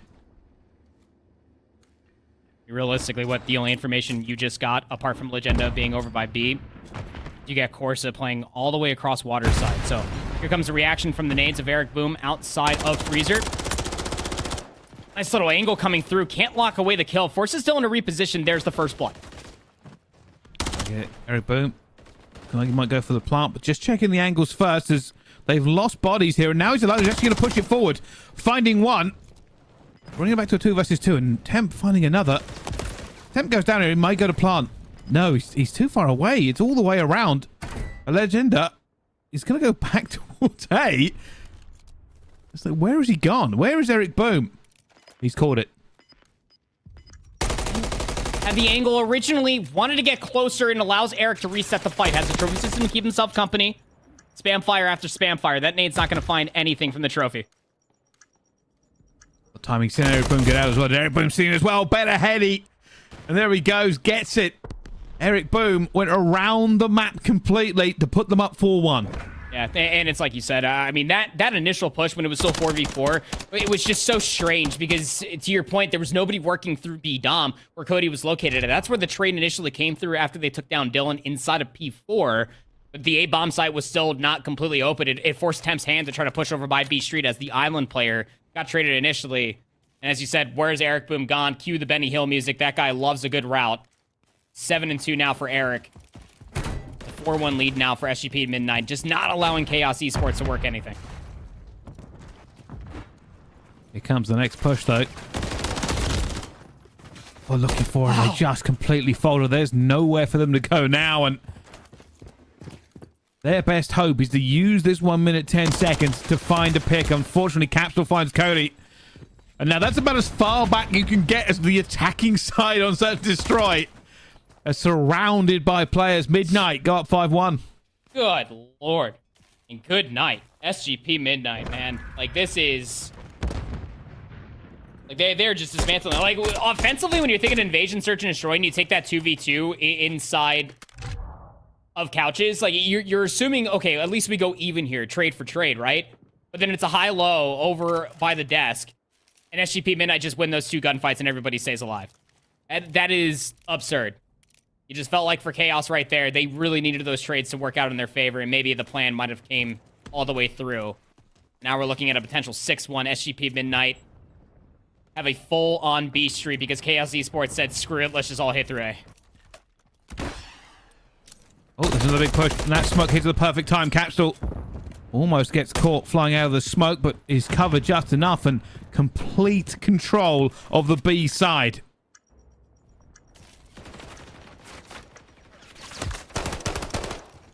Big 1.5 for yourself if you are, of course. That opens up the B Street. Now you have flipped the map in all of its entirety.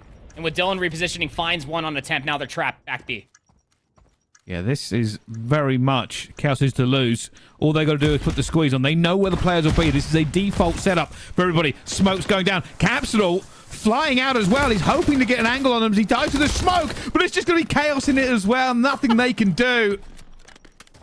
And that's the problem. Smoke players work both ways. And Chaos Esports will get one back. Just imagine that from like Capsule's POV. Like if you turn the X-rays off, just how chaotic that had to have been. See a smoke come through, it's like, oh, I can take advantage of this, and then there's 3 players just around him. But I love this call from Chaos. Again, it was obviously a very aggressive, we're angry in this moment just to hit all the way through A Street.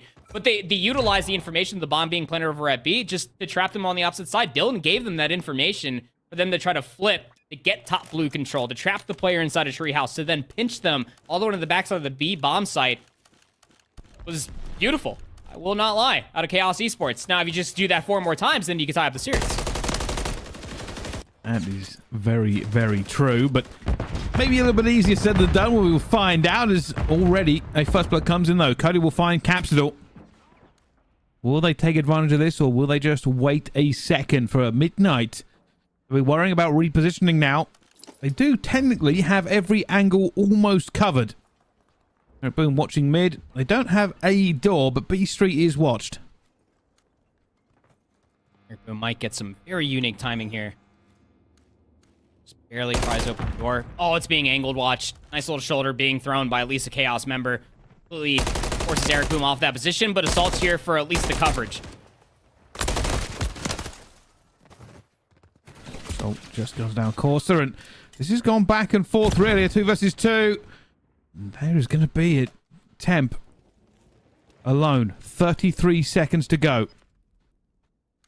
Needs a little bit of information though. You got it. You saw them exit back inside DVD. It's Temp's timing. Through dark. Could be everything. Legenda dives across. You saw him. Trigger disciplines there, but not expecting for the second player to be top Treehouse. Wonderfully done there in the 2v1 for Chaos Esports. Did not allow Temp to get away with highway robbery. If he pulls the trigger on Legenda, unbeknownst to Temp, that would have potentially been the round 1.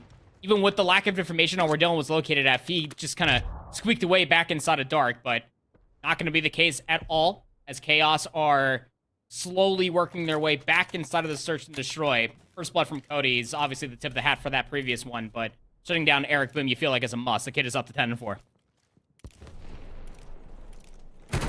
This is still doable for Chaos, but they cannot afford to make any major mistakes. Bit of a B hit coming through. They have to go fully B-sided. Look at that. They've got a bit of mid-control from the tank, but Capsule, there goes the smoke. There goes the Capsule. Looking for a play. Smoke is everywhere again. Capsule finds his way through, goes up on the bin. What is going on around the tank here? And it looks like Midnight will say goodnight to Chaos Esports on this one. Dylan, he's on a 5 streak, but he has no teammates and no hope, surely. You don't even get the option to play for the streak here either, Bryce. You're just going to get swarmed and gunned, and I have no idea. We were just missing some dubstep and some flashy lights inside of that smoke through the middle of the map for a full-on rave that Eric Boom and Capsule walked away with 2 free kills. It's just absurd.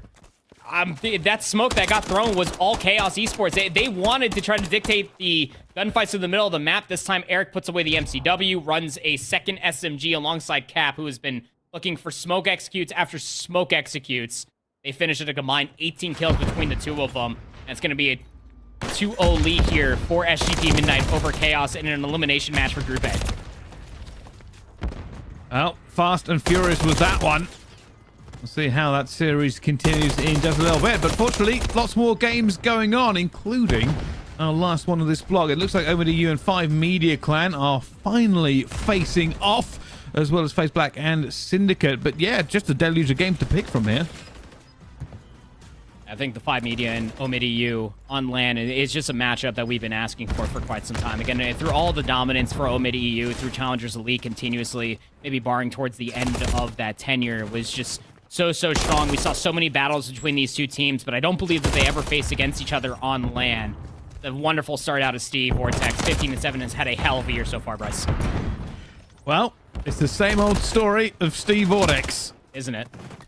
And just continually to be an absolute menace in any sort of challengers bracket. But this one I feel a bit better. 5 Media Clan, the biggest story from them actually recently was a flawless stage 3 of Elite, and then basically got double first rounded in the bracket play. So they'll be looking to redeem themselves here. I mean, obviously they've made it to this point so far, but how much further can they go? Yeah, that's always the question, right? You know, a lot of eyes got open for 5 Media Clan through all of the lands that we've had. Was the top placing European team that we had, I believe, at Boston.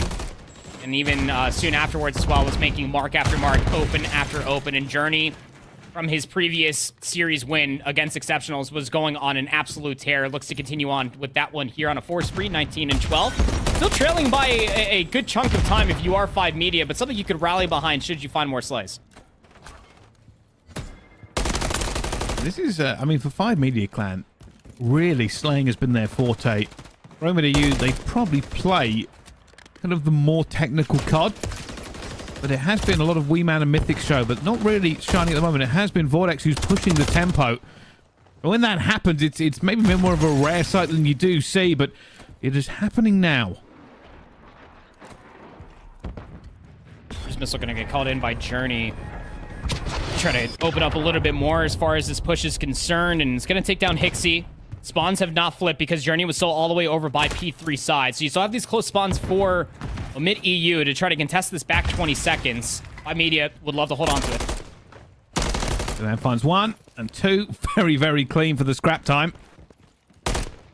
Now this rotation. Both sides want it badly for OMiT. It will put them miles in the lead for 5 Media Clan. A chance to take back the tempo of the game. Yakko towards the back will just clear that first initial push from OMiT. They've done enough. Hixie, though, slips through and will be looking to cause issues. I sure will.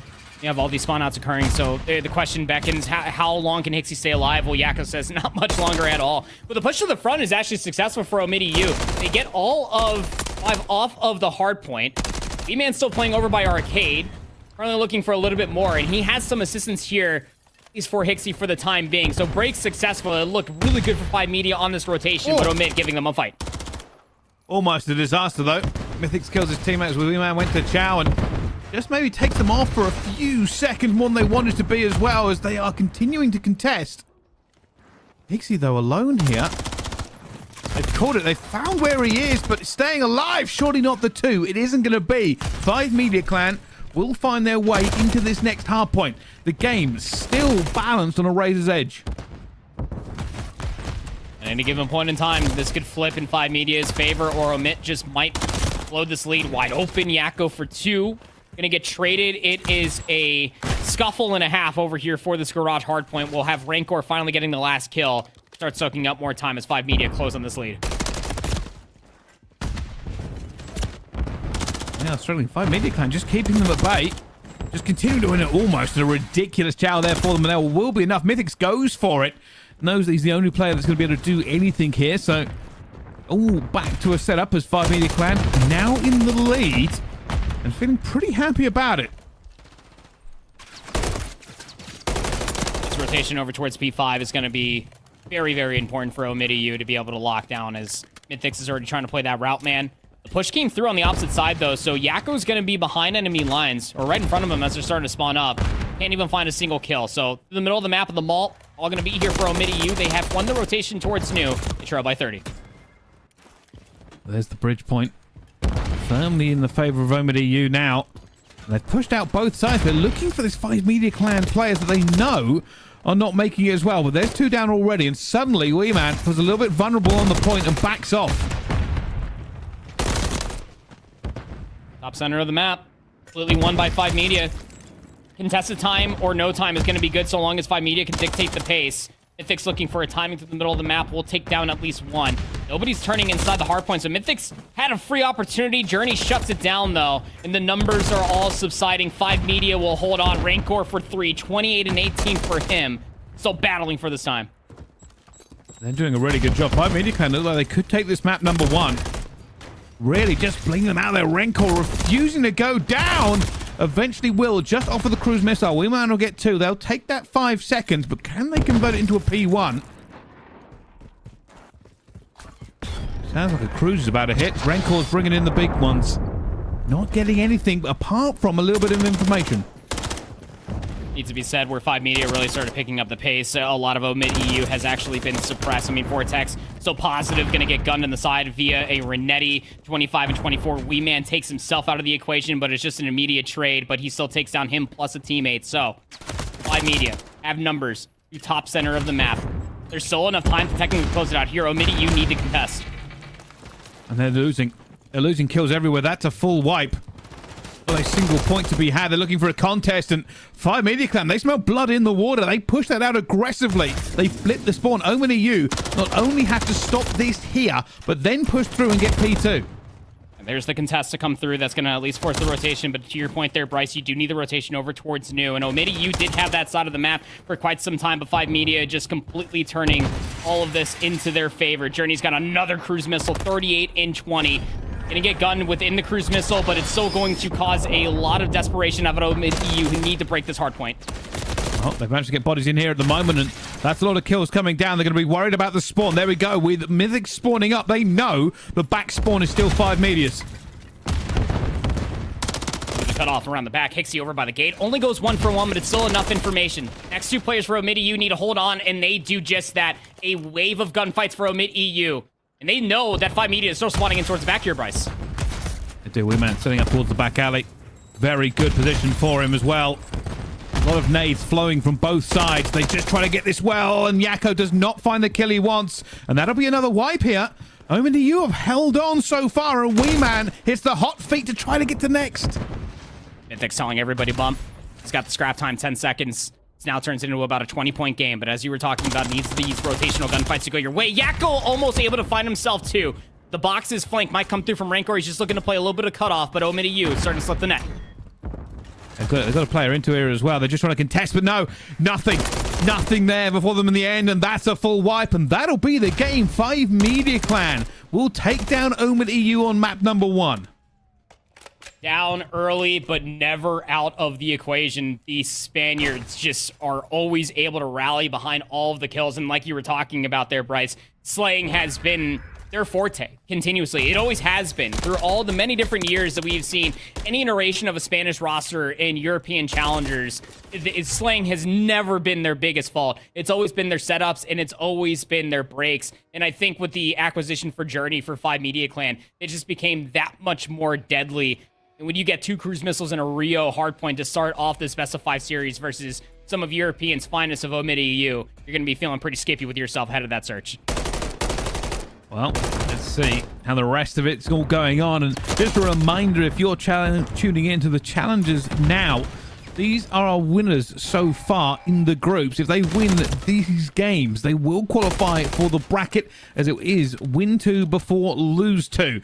So we'll be jumping through all of these games, but very much an important one for everybody involved. Yep.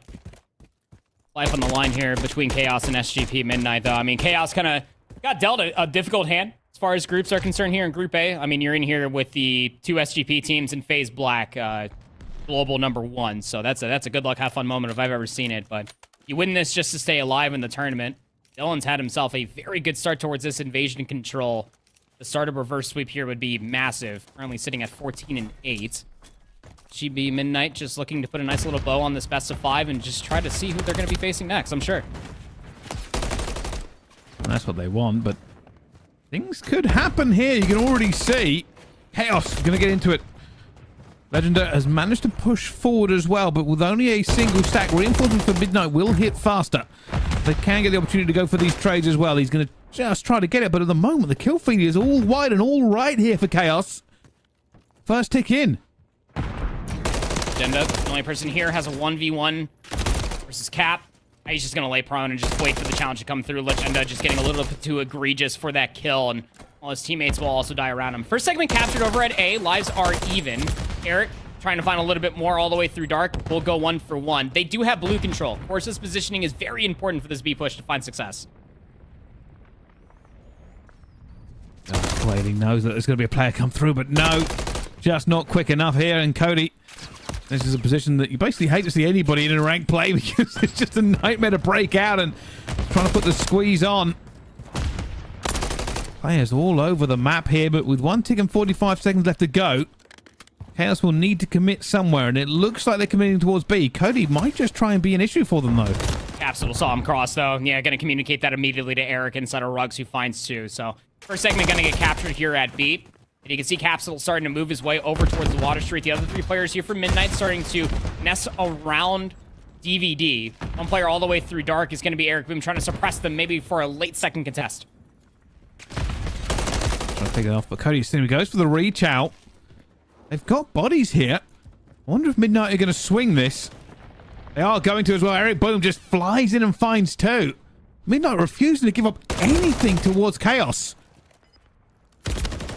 There's so much to do here for Cody. If you could somehow turn that into a double, maybe you could be talking about that third segment being captured over at B, but lingering through the middle of the map for too long, trying to jostle for map positioning. Comes back to bite Chaos Esports in the rear, and now SGP Midnight, with only 10 seconds remaining in this round, can just hold their irons, wait for Chaos to try to go for these gunfights, because they're going to take a 2-1 lead here in this control. Good for them in the end. Just done enough. Still let 3 ticks go here. Obviously, we didn't get to see the first bit, so we don't know exactly how many ticks have gone completely, but still a good enough result for them. Can they do more on their attack? Can they put this series of theirs to bed? That'll be the question, but we're going to hop, skip, and a jump over to another game. I believe it's going to be FaZe Black and Syndicate as this one winds its way into the 4th map. Yep, 3-1 win on the high-rise control for FaZe Black. High-rise anything has been a staple for FaZe Black all the way back at the Boston Open.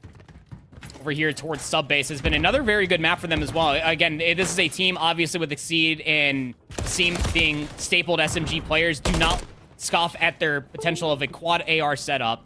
A lot of work to do here for SGP Syndicate to force a map number 5. Just having a bit of a struggle, but with the rotation in, they're doing okay. Asim will drill that player. Bing will fall. They've set up very much aggressively here, and Asim almost gets timing, but it isn't going to work out for them. The Syndicate are like, all right, we hold this now, we slay, we make them move for every single bit of control they want, but hasn't really seen anybody. Only sees one player kind of skirt his way inside a tunnel, but that information is still good enough on where the push is coming from. And Darkside didn't pass anybody over by the office, and that's going to be the case here. Seem still going to be able to find one. You know that you still have these back dock spawns to contest with because your teammates are all spawning over by back useless. Seem trying to make a good argument for this back 20 seconds, goes 1 for 1. FaZe Black might try to break for this last little bit of the time, and with their overextension here from Asim, will spawn into the backside of P3. Now SGP Syndicate have the spawns towards New, but we'll lose the scrap nonetheless. Yeah, that's not what you want, really. 11 seconds at scrap is definitely not worth the flip. Syndicate, while they are behind, are in the better position now. They can certainly convert this to a lot here as players start to have those first few gun crowds across the map, but for FaZe Black, it's nothing. They haven't found any control. They haven't even really looked at the hill yet. So for Syndicate, they are sitting as they take the lead. I mean, it's like I said, at 11 seconds, was it really worth the flip? I feel like 10 out of 11 times we're all going to say absolutely not. But if you are FaZe Black, there's still time to maybe try to fight over this. But the question remains on how much do you want to try to influence this, or maybe just try to work your way all the way through these power positions for P5. And the more time that they hesitate to make that decision, it allows SGP Syndicate to manipulate this side of the map to be able to get such power positions, be able to lock down the rest of this time. They will be at 100 points. Exceed finally trying to make this. We'll go for the scrap. Just dives through, and look at that. Just trying to play it off. Find exactly where he is. Eventually gets it. Another little bit of scrap time here as we go across, and it's the same old kind of story. Syndicate might be in the better position for it. Oh, Dark Side. Golly. Hey, those are inhuman shots out of Dark. Z is looking to get a little bit more going over towards P5. Get cut up from 2 different angles. SGP Syndicate are spawning very far away from this map, and they're trying to win the battle on a multitude of fronts. Exceeds on 3. He's going to be playing over by Stacks, waiting for the pinch from his teammates over by Office. Premature shots. Doesn't matter. Still takes down Gunzy for 4 in a row. Yeah, the team really able to feel confident about this, though. The lines are not secure, and with Exceed going down, Syndicate will put the pressure on, and that's exactly what they're going to do. Everybody fighting across the map here, and Brack looking for the player to push the hill, finds the first one, but no reinforcement for him. Nobody able to trade him out if he goes down. Will eventually get onto the point, hoping that his teammates can eventually get there to watch over him. And unfortunately, it's not going to happen. He falls. So able to make a dent into at least the lead that SGP Syndicate were able to work for themselves. Again, that P3 to P4 flip was just about everything for even the nominal lead that SGP Syndicate currently hold over FaZe Black's head. Never count these boys out. Again, at any given moment, they could absolutely pop off, but do not relent if you are SGP Syndicate. Darkside is 14-8 for crying out loud. He is eating the lobby, I'm sure, in every single category that's not hardpoint time at this current juncture.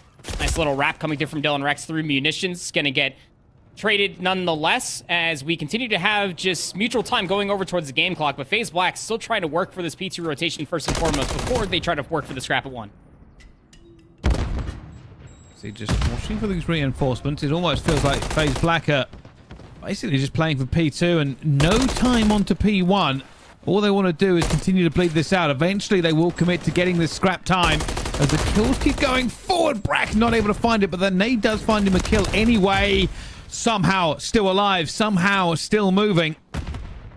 And FaZe Black are looking pretty good. For Brack himself, he's just going to try and be a nuisance. I mean, you would almost think that Carson's feeling 18 again with the way that he's just moving all the way around through maze like that, but going to get gunned nonetheless. That's Water Street open for the setup so far for FaZe Black is all inside of the time. The biggest problem is that Exceed's not really a part of this defense at all here, Bryce. SGP Syndicate just completely flipped all the way back behind P4. A lot to do now for Exceed as he finally shows himself through Maze, finds himself 2 kills, but SGP still break nonetheless. Another one of these hard points that you really can't tell who's going to pull away with it in the end. You thought FaZe Black might have been able to lock it down for a little bit longer here. But what they're going to do is try and contest. If they get lucky with some trades, they will take this, but realistically, you can already see the players have been set up for some time here for FaZe Black, ready for this rotation. Don't allow yourself to overextend here if you are FaZe Black. Kind of what happened back over by P4, but this time they are in possession of P3. But look at player number 5, Cruz, right inside of Jansen's office, trying to at least maybe find an opening pick. Could be the opportunity for Bink to join him over here by the pillar push as well. Player number 2 of Exceed is pushed all the way up past the middle of the map, though. That's leaving your numbers lacking for this flank that comes through from Bink, who finds one in towards the back. Spawns will be very north to south over on the left side of the map, and SGP Syndicate sniffing a break potentially.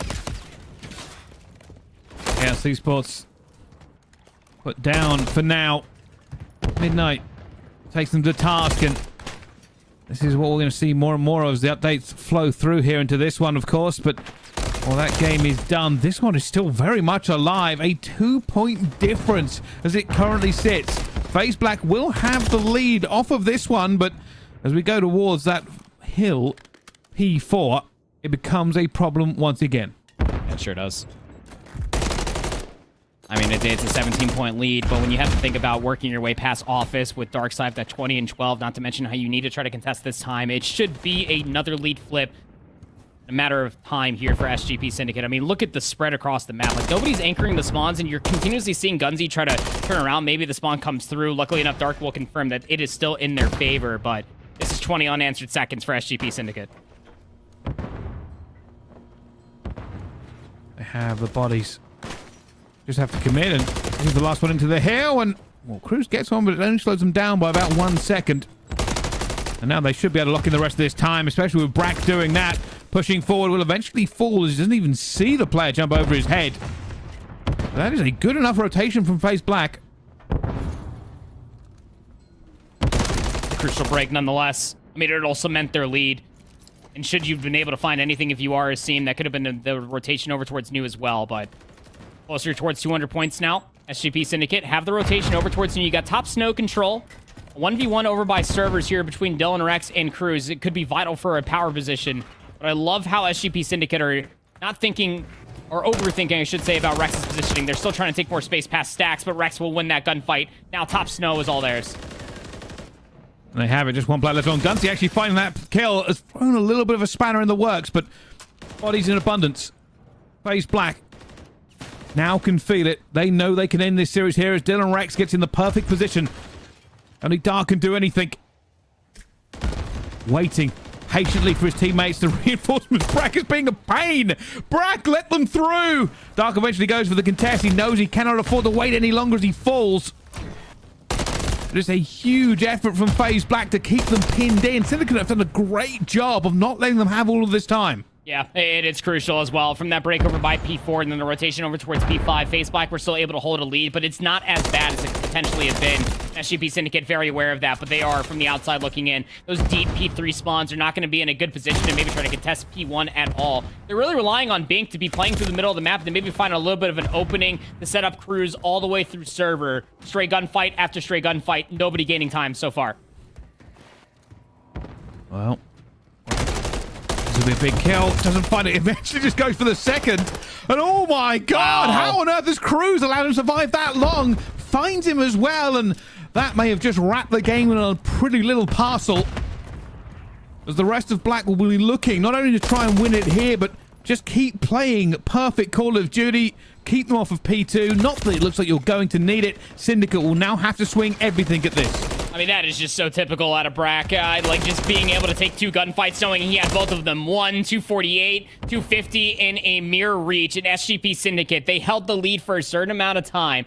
And it's not going to be good enough at all as FaZe Black win this series 3-1. They have qualified to advance to the championship bracket out of groups. SGP Syndicate's day is not done. Wow. It was close all the way through, but maybe just a little bit more from FaZe Black pushes it over the edge. And they get that one all done. As for the rest of the games, it looks like Exceptional have won their game as well. I think that's just updating at the same time. But yeah, just some big results for these teams already qualifying. Yeah, so we have seen a couple teams unfortunately be eliminated here as far as lower bracket is concerned. That's typically how these groups go. And as Bryce had pointed out earlier, you have to win 2 before you lose 2. And unfortunate for Chaos Esports losing to SGP Midnight the way that they did. That would be the 2 that they have lost. So now they are eliminated from champs. The same thing for at least one Australian team of 6F Carolina, losing to Exceptionals on their bounce back after losing their opening series as well, are also eliminated from champs. So just as soon as we start praising a lot of these teams advancing, unfortunately, have to give some teams their commiserations as well. Yeah, it's just kind of the way it ends up going for these squads. But hey, at least it's simple. You know, that's really all it boils down to. The benefit of this format is you don't have to worry about ties. You don't have to worry about match score. You don't have to worry about, a horrible tiebreaker situation. This has always been the better format. Win 2 before you lose 2. And if you can't do that, unfortunately, you cannot progress. And that is what is happening now. Some of our teams are moving forward. Some of our teams are moving out. And some of our teams still staying on to find out what their kind of future will hold. Yeah, and again, I think that a lot of that conversation is coming through for a series that we actually have at our disposal right now with 5 Media Clan versus OMiT EU, because, OMiT EU, through all of its dominance, you got to watch all of it through Challengers Elite through a multitude of different seasons, maybe barring what Falcons were able to do there in Season 3 of the Elite for Europe, but they find themselves down horrendously as far as this series versus 5 Media Clan is concerned. Again, when these two teams faced off, a majority of the time, I feel like OMiT EU always had the leg up as far as the best of 5 is concerned, but what was it, a 6-star search and destroy? I believe that 5 Media were also able to take off of OMiT EU. That's a 2-0 lead in a series that I honestly would have had OMiT EU taken them through. Yeah, most of them would have given them the favorite there as well. But like I said, what happened last time was 5 Media Clan were dominant in the elite stage. It's only when it came to the bracket that they really fell very, very quickly. Nobody knows why. Nobody knows what happened on those 2 days, but they weren't good enough and didn't win a map. Turns out they are back on form, and OMiT EU are feeling every fiber of that. 6-1 was a search and destroy. That just came through in my feed right now. 9-2 out of Super, 8-3 out of Rank Guard. Those guys have been filthy ever since they started dominating as a Spanish AR duo. Of course, that is the one thing of playing as a full Spanish roster, is that something that you have over top of many other people is that synergy. And I feel like that's going to be a continuation. Like you were saying, every single fiber of how dominant 5 Media Clan were before playoffs as far as Season 3 of the Elite is coming through so far, at least in this group stage is concerned. Tested ever so slightly out of Exceptionals, at least through that map number 3, but it is a continuation here as they have that 2-0 lead versus OMiT EU. This is the Group A so far, and what started off with a TK to go down to the lower bracket in between the 2 SGP teams is nobody's surprise will be the lower bracket qualification match. And it's unfortunate to say that Sergio Luckett is probably going to run out of fingernails there in Dallas, Texas when he watches these 2 teams face against each other in lower round 2. Yeah, that'll be a kind of a crazy one to watch for everybody involved, but this is the way it goes. Like, we've been talking about this before, right? It's going to be very, very pressure filled. There is a lot on the line for every single team here, and the groups is just the first stage of it. Realistically, this is almost like a footnote in what would be the journey of some of these major teams, getting in the bracket, getting that way forward. And for the players themselves, obviously, there are things still in the future, not just the EWC, but also the potential to move up to the major leagues.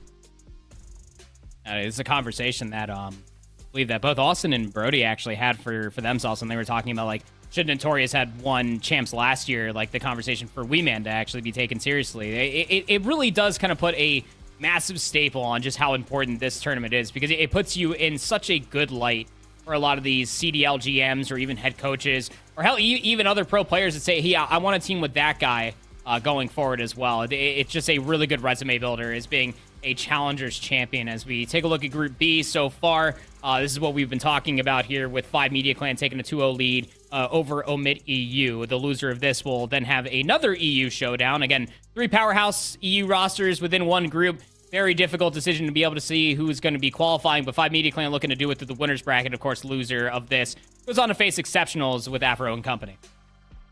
Yeah, it's not easy, but we will have a European team going through. That's basically guaranteed now. But one of the things, obviously, all these teams have been mixing up through the year. I will say, I think Exceptional have continuously got better. Obviously, with Afro back in the mix, how they will play out against OMiT, we will find out. If the game goes that way, OMiT EU, of course, can reverse their fortunes. They would have to pull off a full reverse sweep here in this Group B bracket, but can they do it is a different question. Yeah, that is always the question. And it's even more than that, Bryce. You get more than one European team. You get two, guaranteed, out of this one group. Because 6F Carolina, of course, being eliminated the way that they did. Unfortunate to say. Still have one Australian team left alive inside of these brackets. It's going to be Mindfreak, who did look really good versus the Houston Spartans not even a few moments ago. A very close 1-3 loss from Mindfreak's perspective. But still so much Call of Duty left to be had as far as champs is concerned here for challengers. A lot more matches to be played for sure, but at least for one of them, FaZe Black is the only guaranteed team to make it towards the next stage, at least thus far. I'm sure nobody was surprised to see them in the playoff bracket. No, 100%. Like I said, there are some heavy favorites kind of coming into this. They're the teams we kind of just expect to make their way forward. And that's really just kind of been the story of it. For the rest of it, it's kind of like those middle teams. Like, right, who's making it out of those? Who's better at this point when it comes down to the big game? Because everybody had to fight their way here, of course, right? This wasn't a given. These teams haven't been invited. It's, you know, you have to perform all season long, get to this point with pro points, and then the last chance qualifiers to get over that final hurdle into this, the biggest kind of tournament for them that they could possibly kind of find themselves in, and the international kind of aspect of it. You've got to remember, there's only a few times you match up this year in challenges against your counterparts across the pond. This time, it's for everything. You win this one, all previous rivalries don't really matter.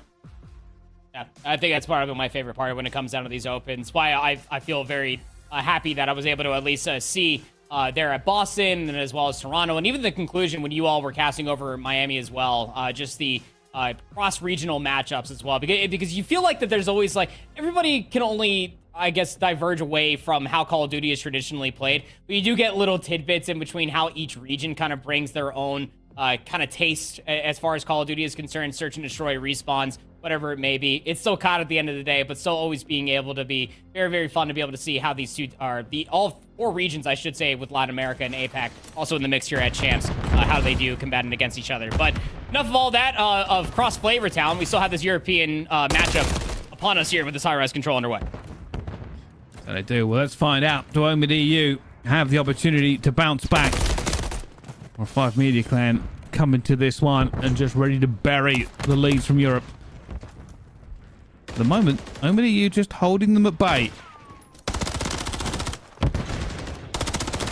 Opening break off, just so important when it comes on a high-rise control. Control in general, but for high-rise, you can get players in position for crossfires for ARs. We've been seeing it throughout the entirety of the year. And Journey, to get in towards the enemy spawns, finds one. Nope, that window's not broken yet, buddy. Gonna die because of it, but still a lot of map positioning to gain here for OMiT EU, or still trying to sniff for their first segment. Bit of an extension there. OMiT EU tried to get the bit of the blender on, put them back into the spawn. Hasn't happened. 5 Media Clan now going to be a little bit worried. They really need to commit towards B. They're not making the kills. Yakko will jump on for a second, stop the clock. Lee knows he needs to do. Vortex cleans it up. And 5 Media Clan are staggered. They do not have the bodies they want out at the moment. Journey making that kill, making the second as well. Pixie trying to put it down and find his second. There will be players now onto B, but with 11.6 seconds left, they cannot afford to make any more mistakes. There's only one player that's capturing it, and I thought Rancor from at least the minimap was actually top propane. He's inside of E2. Only go 1-for-1 in that moment of time. Yakko next to step up and inevitably will be traded by Mythics, but Journey's right there. Keep the clock stalled out. First segment has been gained. There are enough trophies. Journey desperately trying to switch corners. Not going to happen for them. 8.1 seconds, having to continue on to this point as well. Rancor worried. No teammates near, and they burn him out of this point. A quick extension. Journey trying to fly over mid down as well. It'll be one tick only here for 5 Media Clan.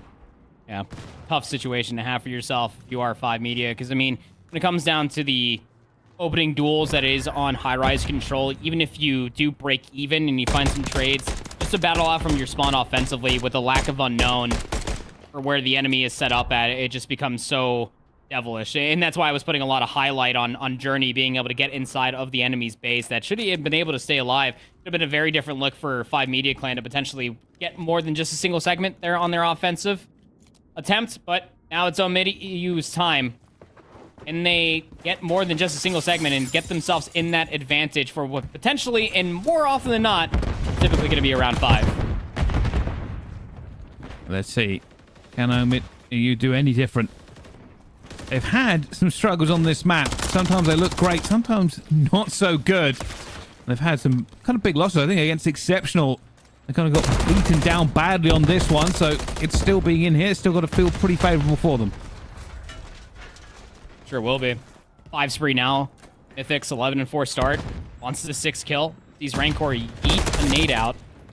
Almost got the snap. Rancor's going to get him off of that spree. And Journey also found a kill over here, or at least found space to get onto the B zone to deplete that first segment. So back to the drawing board here for OMiT EU to try to get themselves further map positioning. It comes in a wave of gunfights. They had players around A, but look at how they're setting themselves up, Bryce. They're not even worried about the segments. They just want more kills.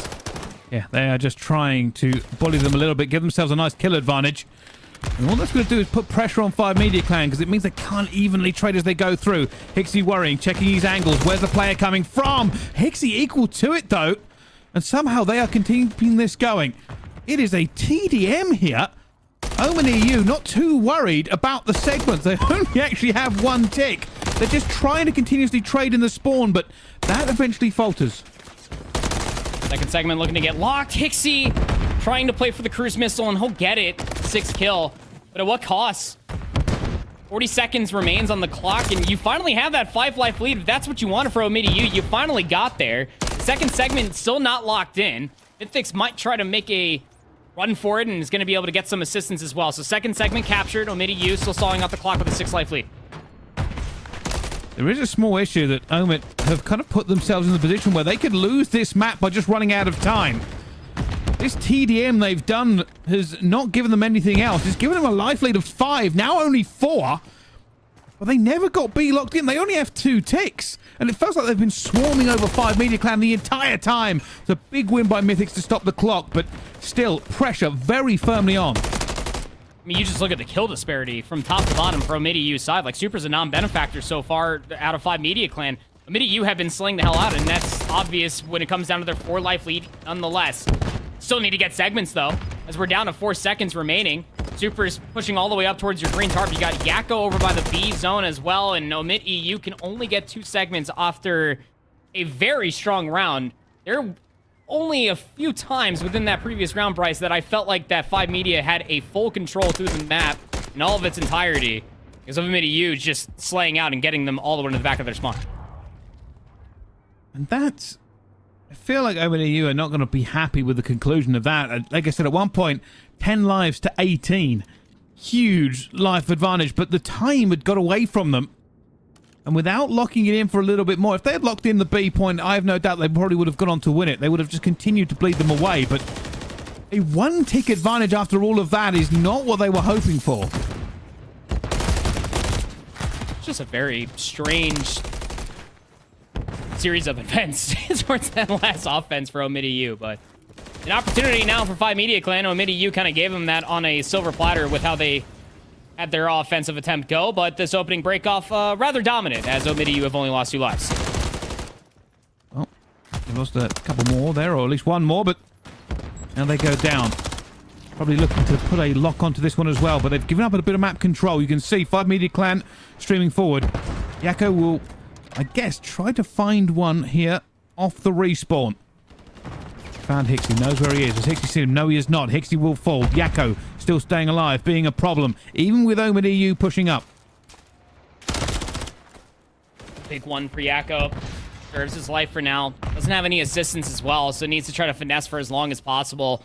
He was really hoping that Journey was going to be able to find value past the A zone propane tank, but the drawing board we go once again. 30 seconds remain. Yakko's back over towards the zone. Vortex might have just caught some really god timing, and yeah, he's going to absolutely find that kill. Look at he split. 27 seconds remain here, Bryce, and Five Media Clan still struggling to find that first segment, still struggling to fully get out of their spawn.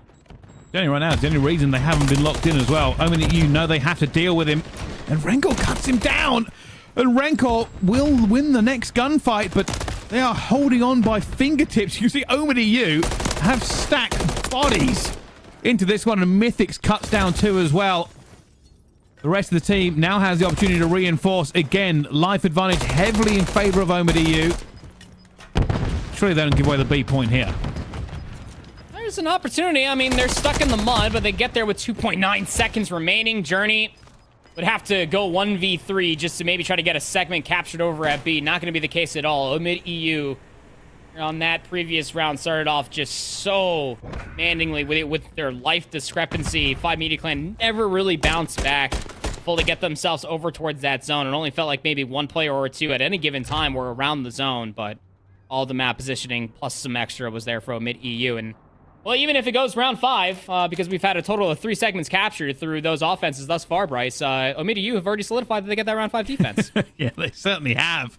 And even if they didn't, I would say, you know, the kills are probably so far on their side that even if it was a tie game at some point, they should have it. But yeah that is a locked-in defense. Probably won't want to go there, though. They'll probably just try and get this done here. A big, aggressive push onto A. No real trades coming through. Yakko and Rancor open proceedings. And for OMiT, it will be back to the drawing board and try to slay out. Vortex has got all the way up through underground. Had to have seen at least one player over by the B control zone, but Pop steady, finds 1 kill, and now is looking for a couple of spawn kills. Needs to finesse his life steal under a lot of pressure. It's just going to maintain this position for now. Just trusting that his teammates can somehow get out from the spawn. Journey, good trigger discipline, was not expecting for a third player to be around the joint. It's just a pinstripe kill feed through and through. Just trying to get out from their spawn. Media Clan doing a great job putting the fight script here on this defense. Super going back and forth. They're going to look for him as well and still staying alive, and that is going to be a problem. OMiT, all back on spawn. All have to do this again. 30 seconds remaining. Not a single bit of segment locked in yet as Super and Journey go to work one more time.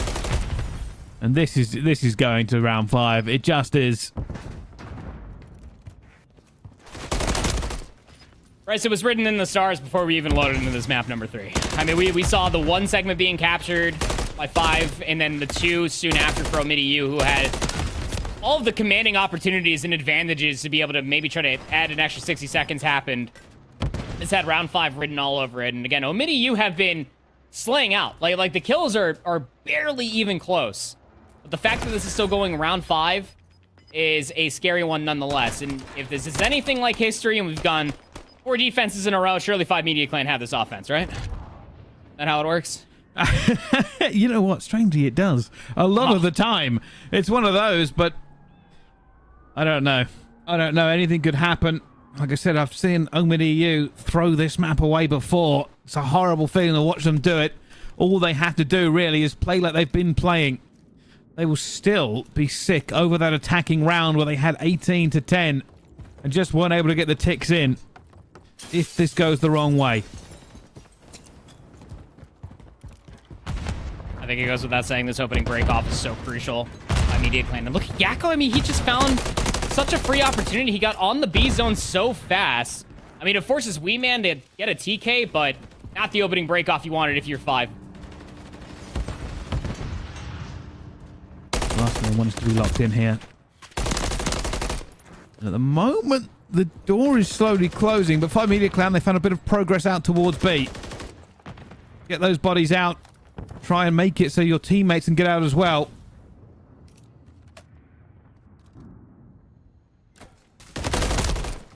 I was about to say, this is about to be awkward timing. Yakko trying to get behind enemy lines.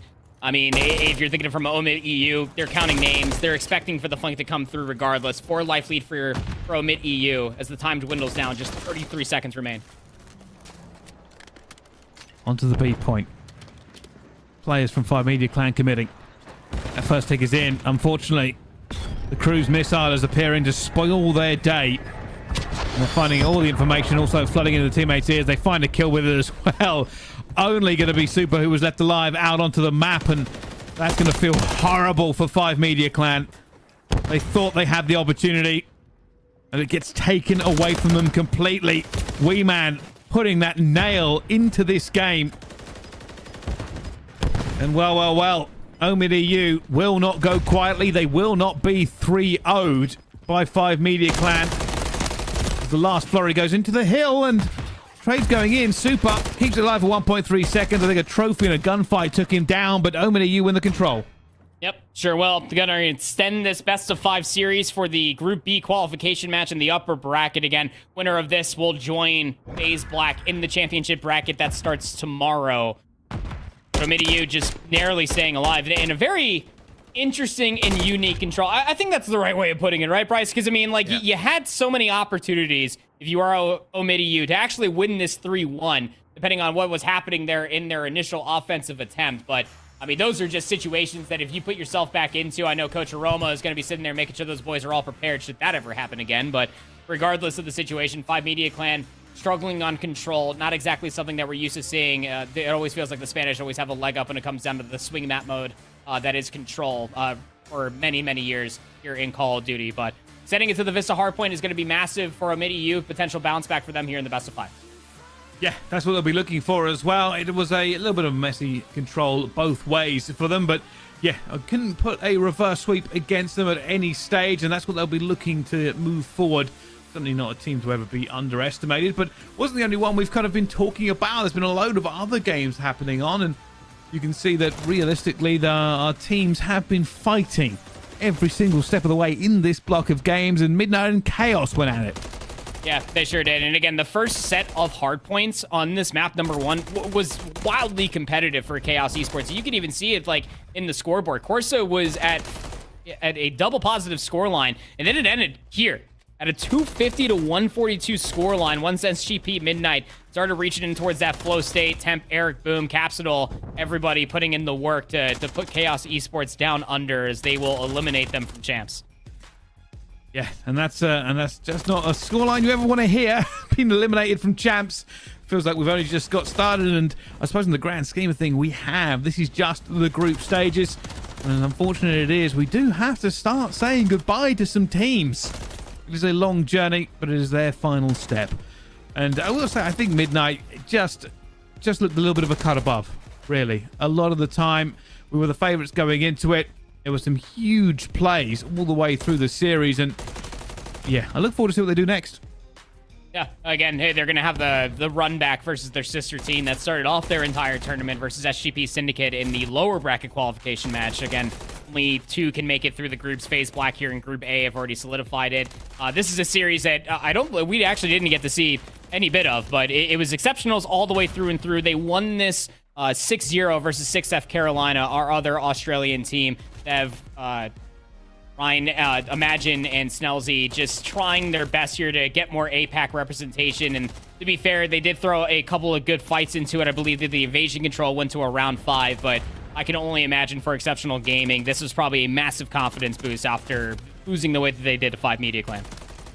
Yeah, I think so as well, but they know the journey's not done. They are waiting desperately to find out who wins this one so they can play them and find out what their final fate will actually be. But yeah, Exceptional, certainly not a team to underestimate. Had a pretty good game to begin with in their first one as well. But like we said before, it's 3 European teams all throwing down, and I think all 3 of them are good. Yeah, no, they absolutely are. I mean, you just look on paper alone, like Rafi, as far as champs is concerned, or any tournament is concerned, is always good for a positive stat line. Search and Destroy specifically, but you know, ever since dropping F dot and picking up Afro, you just feel like the pace for this team just became that much more, I guess, potent to be able to have a running mate like Henry, who always loves to be able to take as many wild gunfights as possible. Now he has the cracked out Afro by his side to be able to do so, and Pac has been shooting very, very well throughout the entirety of the day. Even in that loss versus 5 Media Clan, you feel like that Exceptional were still putting up a decent fight. We were just hoping for a little bit more out of 6F Carolina for the APAC representation, but like I said, their brethren of Mindfreak just gained 4 massive fans in the venue, I'm sure. No, I couldn't agree more, and this is one of those ones where is it almost kind of like we come to the middle point of the groups, maybe actually a little bit further forward, that we're starting to see some stories start to be made. Heroes and villains and celebrations and commiserations But it doesn't end here. In fact, it only continues. We're going to go to a break. When we come back, though, even more action here at Challengers Champs. Don't go anywhere. We'll see you right after this.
Ladies and gentlemen, hello and welcome back to Challengers Champs. We are jumping straight back into the action. This is OMiT EU and 5 Media Clan.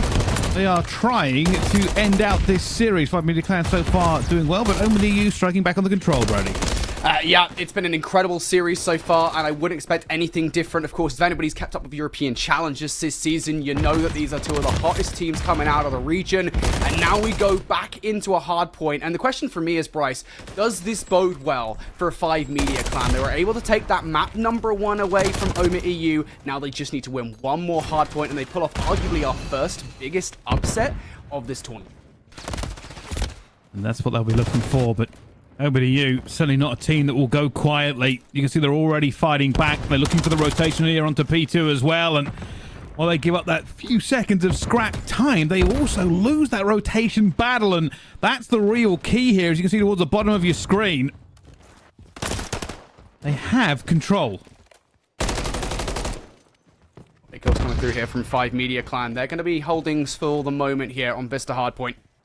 OMiT EU spawning out towards that P3, P4 side. Always got to be careful about how much you invest into this, considering you want to hold on towards those spawns, and that's why you're starting to see 5 Media players investing boards behind. Journey's little move in behind not only nets him a couple of kills here, Bryce, but flips out those spawns. This is what you don't want to see if you're OMiT. Just nothing since that P1. It was a close game. It is not anymore. They're going to have to push through P2, but they can't even find a kill. They are really being thrashed all the way back into spawn. Nothing for them at all, and this is now going to be a terrible way for them to go out, or at least go down, if this is the way it ends. That single move from Journey, I think, might have just flipped this game, if it wasn't already pretty much in favor of 5 Media Clan. OMiT will go for one last little hurrah towards that hard point, but even that effort is all for naught as Rencor are able to double up. OMiT going to take him off the heady here. Going to give OMiT EU a chance as they make their way over towards Nu. This has to be a fast break coming out from them. Mythic's going to be the entry player. He finds the first, snaps on towards Rencor for the second. The kills are good for OMiT EU. We demanded a break from them. They're going to give us it. And now they'll be feeling it. For OMiT EU, it's still do or die. It's still hold them at bay. Yakko tries to make the play. Unfortunately, not going to find it as the rest of the players get into it. Rencor actually finds himself in the hill for a second. They're looking for a chain here, OMiT EU. They want to go P3, P4. Unfortunately, 5 Media Clan are already starting to entrench themselves. If you're a 5 Media Clan here, just chalk this one up. You've already got that leader's advantage from the last couple of hard points. Just make sure you rotate properly over towards Nu. Vortex having none of it though, 4 in a row. Almost snaps on towards #5. Super was dead to rights there. And all of a sudden, Vortex gives OMiT EU in towards this new kill. 5 Media Clan spawning out on the other side of the map. We need to see some heroics from the subs, and Yakko and Journey are able to produce. Vortex makes that significantly closer than 5 Media Clan wanted it to be, but they are in control. Here comes the push. Super tries to play as the lurker. Not going to work out for them. Oh, Rencor. Rencor calls it onto Yakko. That's going to be a break off the back of 5 Media Clan making the mistakes. OMiT EU just got thrown a lifeline by their enemies. And now they're in for 30 seconds. Can they hold this and bring this game back? 5 Media Clan have been in lethal range for some time. And 5 Media Clan, even this last 20 seconds, though, it's dodgy, right? If you're OMiT EU, you don't want to give this last 20 seconds away. You have to invest for this. Dangerous. Pixie's going to get that kill on towards Rencor. Now 5 Media Clan spawning in towards the backline. This is actually not as positive for 5 Media Clan as you would like. As Mythix doubles up now, I think it raises the urgency even more so to 5 Media Clan to rotate. Rencor going to lose his teammate. Now needs to cut these guys off through the middle of the map. Can only find one. This rotation has not gone as 5 Media Clan wanted it to, and now you're reliant on the heroics of one player on the minimap. It's Super in behind enemy lines, has already found one. How much more value can he get? So far, at least finding enough. He's forced them to commit players. He's forced them to get off the point here. Hixie has not found him either. Still a problem. Rencor will take down Hixie as well. Super eventually swings back into the gunfight. You can see him on the minimap as they clear out bridge. And one player may have just ended this game for them. Super by name. Super by nature. 5 Media Clan in control of bridge at the moment. 15 seconds until this series is done. Away for Blue in the kill feed though. Journey left alive on the point, and he's going to get shut down. So the last 15 seconds should go OMiT's way here. They will see another hard point, and they have the rotation to new as well. So an opportunity here for OMiT EU to still swing back in this game. If I learned anything about this OMiT EU roster over the course of time, Bryce, is that they can absolutely come back in these situations. They're winning the majority of the fights as well, but Renkor's going to come out on top of that flurry. Vortex through the middle of the map will trade things out, but he's still all on his lonesome. He still needs to survive for a little bit longer for the rest of the garrison to arrive. OMiT EU are back into the point, but they are already facing 5 Media Clan from every different angle. The trades start to echo. 11 seconds of 5 Media Clan now if they can do it. Mythics dives into the point. Now just 9. The rest of the team trying desperately to reinforce as Mythics tries to stay alive against a very fast, very slidey player. Journey does it. Weeman is going to be here. He wants the kill. Still the contests are going on. Who will come out on top of this one as both teams refuse to let P1 go? Gotta go. You gotta get in the point now if you're a Mythics. Not gonna be able to. He's gonna get shut down. Nobody from OMiT EU can touch. And 5 Media Clan make their way into the championship bracket with the win over OMiT EU. Double hardpoint victory for them in the series. We talked about them being a stellar hardpoint team. They just showed it against OMiT. And this is what the OMiT fans were afraid of. A 5 Media Clan who bowed out at the Elite Stage 3 playoffs in horrible fashion without really winning anything, have found their footing and move forward into the bracket here at Champs. OMiT EU will have to play exceptional on the lower side. We have a ton more games in this block have all kicked off. Yeah, absolutely we do. And this is going to be the hottest of the lot right now while we wait for the rest of station number 2 to get set up. That's going to be the winners of Group D. We have Clutch Rain, X-War, and OMiT Brooklyn from Group C. Another match. One of these teams is about to make their way towards the next day of play, the next stage of play, that championship bracket. Who is it going to be? And this is one of those classic EU versus NA face-offs. Clutch Rain versus War. One of those teams that back in Season 3, Bryce, they were put together to beat the OMiT EU squad. They did that, albeit they couldn't beat Falcons. Now they look to take down the OMiT Brooklyn team. A little bit of a showdown here. Cammy and Bance, still very good friends from what I understand, but obviously a friendly rivalry, even more so now. And Brooklyn probably the favourites in this one by some margin as well. The Clutch Rain X-War, they had some victories over OMiT EU, but this is a different kettle of fish entirely. It's just so difficult, right? I mean, this OMiT Brooklyn roster, you go back to Season 3 of Challengers Elite, and in North America, they were one of the most impressive teams I've ever seen at all in Challengers Elite, right? Across all the times that you and I have casted Challengers Elite, no team has been as dominant as OMiT Brooklyn were. They pretty much 3-0, 4-0'd every single team they came across. I think the only team that took maps off them were like the Houston Spartans in Season 3. So this OMiT Brooklyn team, fair to say they are totally different gravy. In Clutch Rain versus War, I mean, they are going to have to come out on top, really find another gear here if they want to take OMiT Brooklyn down. Right now, that is not happening. OMiT Brooklyn 70 points to the good over Clutch Rain. Clutch Rain, they need to get some time on this hill. And they're slowly starting to bleed it for a few points here as well. Cobra eventually getting into the action. For a lot of people, he's their main gun. Has been unbelievable for them so far this year, but this is all about the rotation now. It is not P4 that you get the time on. It is this next one. And Bance, has he slipped the net here? I think he might have done. No, he's been flat out purged. Just called it. Bance wins the gunfight. They're still trying to get someone through here. Oh. Bance not able to win the second as Awakening is weak as well. Bance still trying to stay alive. The nade will get him, but somehow Bance is single-handedly broken. Bance, mate, he's just putting him on skates at the moment, and 9-9, not having the best game so far, but you know what? The individual plays like that can make the difference between these two teams. You need to see him. Clutch Rain War now in control of Scrap. Cobra looking to dominate top red. A lot to do here. Also got a little help as well. Players down though. Cammy and Awakening now starting to surge towards this point. Bounce towards the backline. Can he produce any more heroics? No. Overwhelmed. There goes Denzer too. Denzer has earned a streak in the back pocket, but that is a break for the 25 here from OMiT Brooklyn that they needed. And that was a very, very well executed break from OMiT. Caused a bit of a problem in the Clutch Rain camp. They were kind of expecting at least a bit of a trade here, but now it's rather a full reset. They don't even really re-swing it. And they also haven't got as much control around P1 as you would expect. Yeah, there's a lot of players in the power positions here if you're a Clutch Rain War that you're relying on. I think Bance up top is going to be the player, if anything, that needs to hold this hill down for a Clutch Rain War. Dives down on towards Cammy. What a read from Bance. Great call-out being made from the teammates, presumably that Cammy was up there. Bance is now going to dive straight in towards action, and now he wants to get the spawn trap going as well.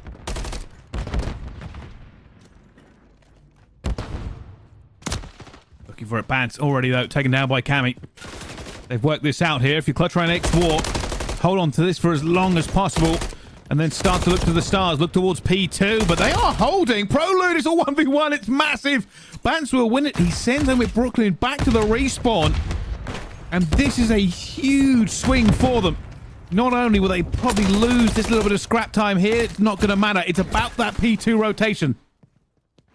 Yeah, and right now it is player number 4 in control of it. That's going to be Harry playing under the Challenge O2 name. He's going to hold the spawns down long enough. The Clutch Rain X War should be there for it. They're going to get first touch here. OMiT Brooklyn, how do you approach this one?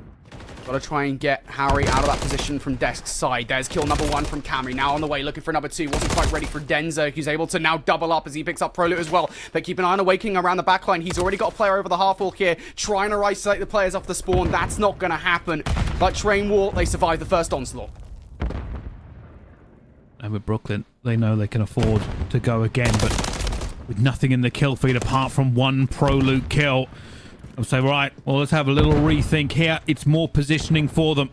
They will have to commit to this rotate, but they will battle for red control first. You see players trying to commit, but without that kind of decimation against Clutch Rain X War, they cannot afford to push P2. What they can do is solidify themselves. And that's what they're doing. Awakening will be holding up towards fire and top red. The rest of the players spread out like a battle line, ready to try and absorb the pressure, but Awakening falls first. First kills here for Clutch Rain War. Looking good. Awakening will spawn around the backline. Denzer decides to invest the streak here. This is a good investment. You can bend this one through. That's why you see the players get towards the backline. Instead, it goes outside the map and doesn't actually take Cammy out of the position towards Scrap. That was what Bance was reliant on. And as Bance goes straight into the trap of Cammy, friends no more. Kills now being made for OMiT Brooklyn. Clutch Rain War trying to force their way through Chicken Cube, and it's not happening. And this is why you rotate. This is why you hold. It's all time for OMiT. Just locking it in, locking it down, and refusing to move. P2 was no good, but P3 is magic. And with Clutch Rain X War, they're like, all right, we'll go to P4, but as we all know, it is really not a money hill on this game. It's just trying to get as much as possible and wait for the rotation. Man, that hill. Investing that streak into that hard point, I think for Clutch Rain War not to get anything from it is going to be very frustrating. And even more so if they lose this rotation. This might well be the dagger here in this game. Prolude around the backline, takes some shots at long range. Isn't actually going to get anything for it. You've now got Purge up top and Castle as well. So OMiT Brooklyn have all the players in the right positions here. Can they follow up with kill to try and take this time away from Clutch Rain War? They've already flipped the map in their favor. They've already got their back spawns. Now they just need the kills. There they go. I mean, this is a good bleed for them so far. You see Clutch Rain X War trying to put the pressure on. A little bit of positioning from both sides. Nobody committing. Just trying to bit of a bleed here as they get onto it for the same time. But Cammy burns down Denzer. Bance trying to find the kill as well. Finds one. No health to speak of, though. And eventually they do get them out of this. Back into it. 27 seconds to go. All they'll be looking for here is to sell their lives expensively as possible. Prolude spawns out and will take top 3 control. For the rest of Clutch Rain X War, the rotation is calling. I mean, you can take this time if you want. If you're Clutch Rain War, it's still important. 15 seconds at this stage of the game. Harry now on 5 in a row will get cut short of the cruise missile. That would have been nice for scrap control. But look at the minimap. Big 1 versus 1 for Denzer to take Purge down. And now it's going to be Clutch Rain War touching first towards scrap. 20 points behind OMiT Brooklyn. An opportunity to start to take the game away. Cobra for a couple of kills towards Old. He is keeping them at bay. But now they know OMiT Brooklyn will be on their way towards that rotation. Clutch Rain War should take the lead here. Here comes the pressure. Denzer already locking it down. Awakening has found one, though. Reinforcements for Clutch Rain X War will slowly trickle in a little bit faster than they will for OMiT Brooklyn. Denzer flies up top, finds one and stays alive somehow. Devastating to OMiT. Denzer just continuing to try to put this pressure on. Finds a second. Does the exact same loop over and over again. Up top. Chow. Where are the players? They are back at their respawn. An unreal hold here from Clutch Rain X War. They will go massively into the lead as this game reaches its final furlong. For this point, it's not a loop, it's a spiral. Denzer on an absolute tear. 5 in a row now. Clutch Rain War in the driver's seat towards the end of this hard point. OMiT Brooklyn starting to spin their wheels. And you can see now fighting for map control instead. Where Bance was previously for control over P1, that's now where you've got Big Weight. Harry now looking to fight for that position. Denzer and Cobra picking up gunfights. Again, you know you've still got to take Wake out of that position. Bance knows it, looking for it. Cobra's going to find that gunfight up top. Bance going to clear Purge out as well. Clutch Rain War have taken control of P1. Dens are going to bring the streak now as well. It gets a kill, and it lets them know where these players are coming from. And here they go. Rome in Brooklyn. This is the last swing. They have to go for it completely now. They've got to commit. And they're trying to get bodies in position, but nobody's near. Across 240 they go. Clutch Rain X War ready to absorb this pressure already. Harry's going to get one, but there is a trade going through. Bance has to duck down with his teammates covering him. It's all over for them as well. Cobra with the final 2. And Clutch Rain X War upset on the first hard point.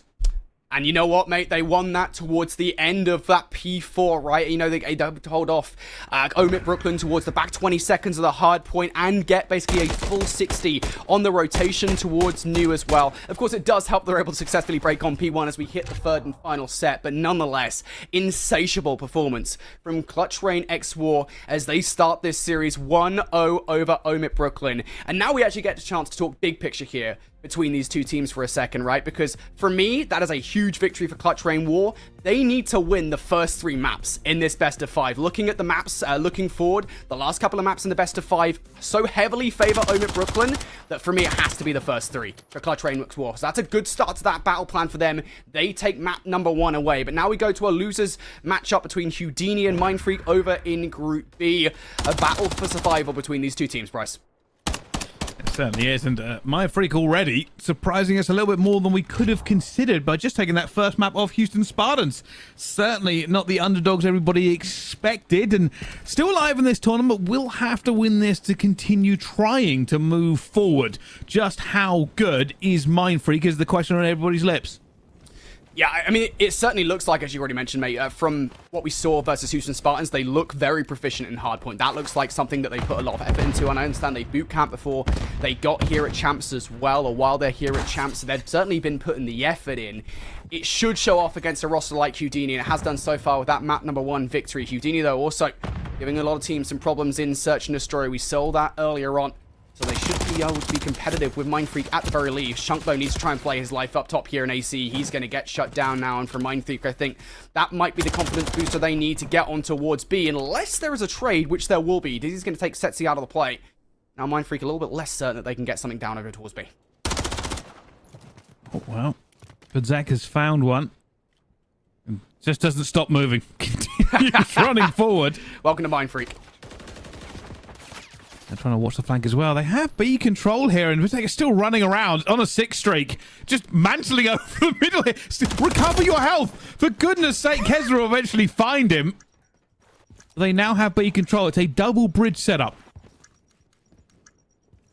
Look for a second there, like Zach was playing franked. He will shut himself down in the end, and, well, not going to happen there in the 1 versus 2. So Mindfreak coming out on top. We might have been playing a little bit with Zach there with how fast he was, but getting those 2 kills in the middle of the map effectively allowed Mindfreak to get that bomb down, so he definitely made the play of the round. Let's see how this continues. At the moment, Mindfreak are looking like the better team out of these two. Obviously, jokes aside, for Zach just going a little bit crazy, but it's working. 6-0, got the cruise streak before he went down. And winning that first map as well, they're feeling very, very confident. And I wonder when you invest that streak as we get into the latter half of this Search and Destroy shortly. Mindfreak on the defense. That stun check lets them know where the vast majority of this hit will be coming from. That's something at the very least is hanging about over by A. Kill over by B might change their mind just a little bit, though. Kind of boxed in if you're Houdini here. Trying to find a way through something, maybe through the middle of the map. Twisted gets involved in a fight, barely gets away, and not even going to get that as Setsi comes through from the flank. And now if you're a Houdini, you're even more boxed in than you were previously. You are stuck between many rocks and many hard places. Looking for a free kill. Dizzy's actually going to get it versus Setsi. Can he find an escape route here? Yes, he can in towards Church. He's found a little bit of a praying spot. 2 versus 3. The pressure all on Houdini. They need to find a gap or a trade or a positioning, and as they go to ground and burn the time for the opportunity, they lose that gunfight. Chunk left in a 1 versus 3 with 23 seconds to go and no bomb. The 15 seconds on the clock. That's the biggest problem for Chunk in this situation. Yeah, time is enemy, and Mindfreak just get bullied, or Houdini, excuse me, get bullied at the start of that round. Mindfreak able to go for opening blood there, systematically take all the players out across the map, and there was no real escape. Mindfreak, at the moment, it feels like in Search and Destroy, at least versus Houdini, their teamwork is very much on display here. Houdini, we've got to bear in mind that losing this series means elimination. We've already seen them lose once today. They lose one more time, they are done if they don't get those 2 wins first. And Mindfreak are feeling like they're about to do it to them. Confidence just pouring out of the pores. They're looking like an A hit, but a delayed A hit. It's coming off the back of a cruise missile, that's why.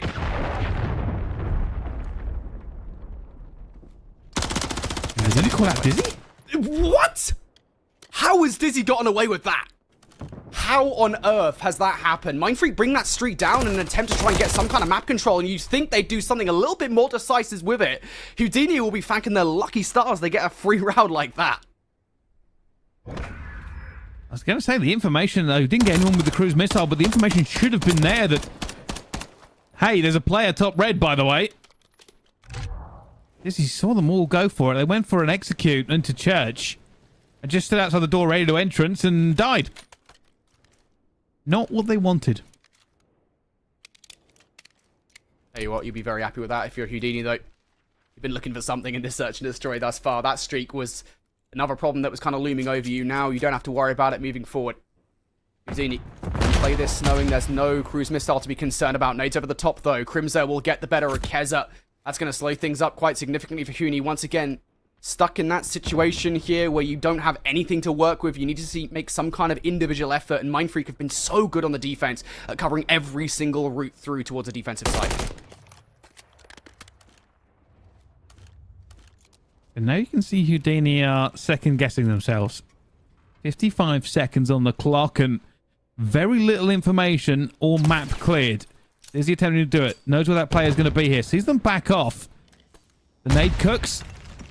Takes him down for just a few seconds, but still Houdini haven't really gained much off of that. They know where one player is, but they're not committing. Zach heated this entire play from Mindfreak. Putting a stop to Houdini before they can really get started. Chunk is going to check this one. There's the hit. And oh my god, wins the gunfight at that range with the AR. The MCW, goodness me, that's powerful. But still, 3 versus 3 now.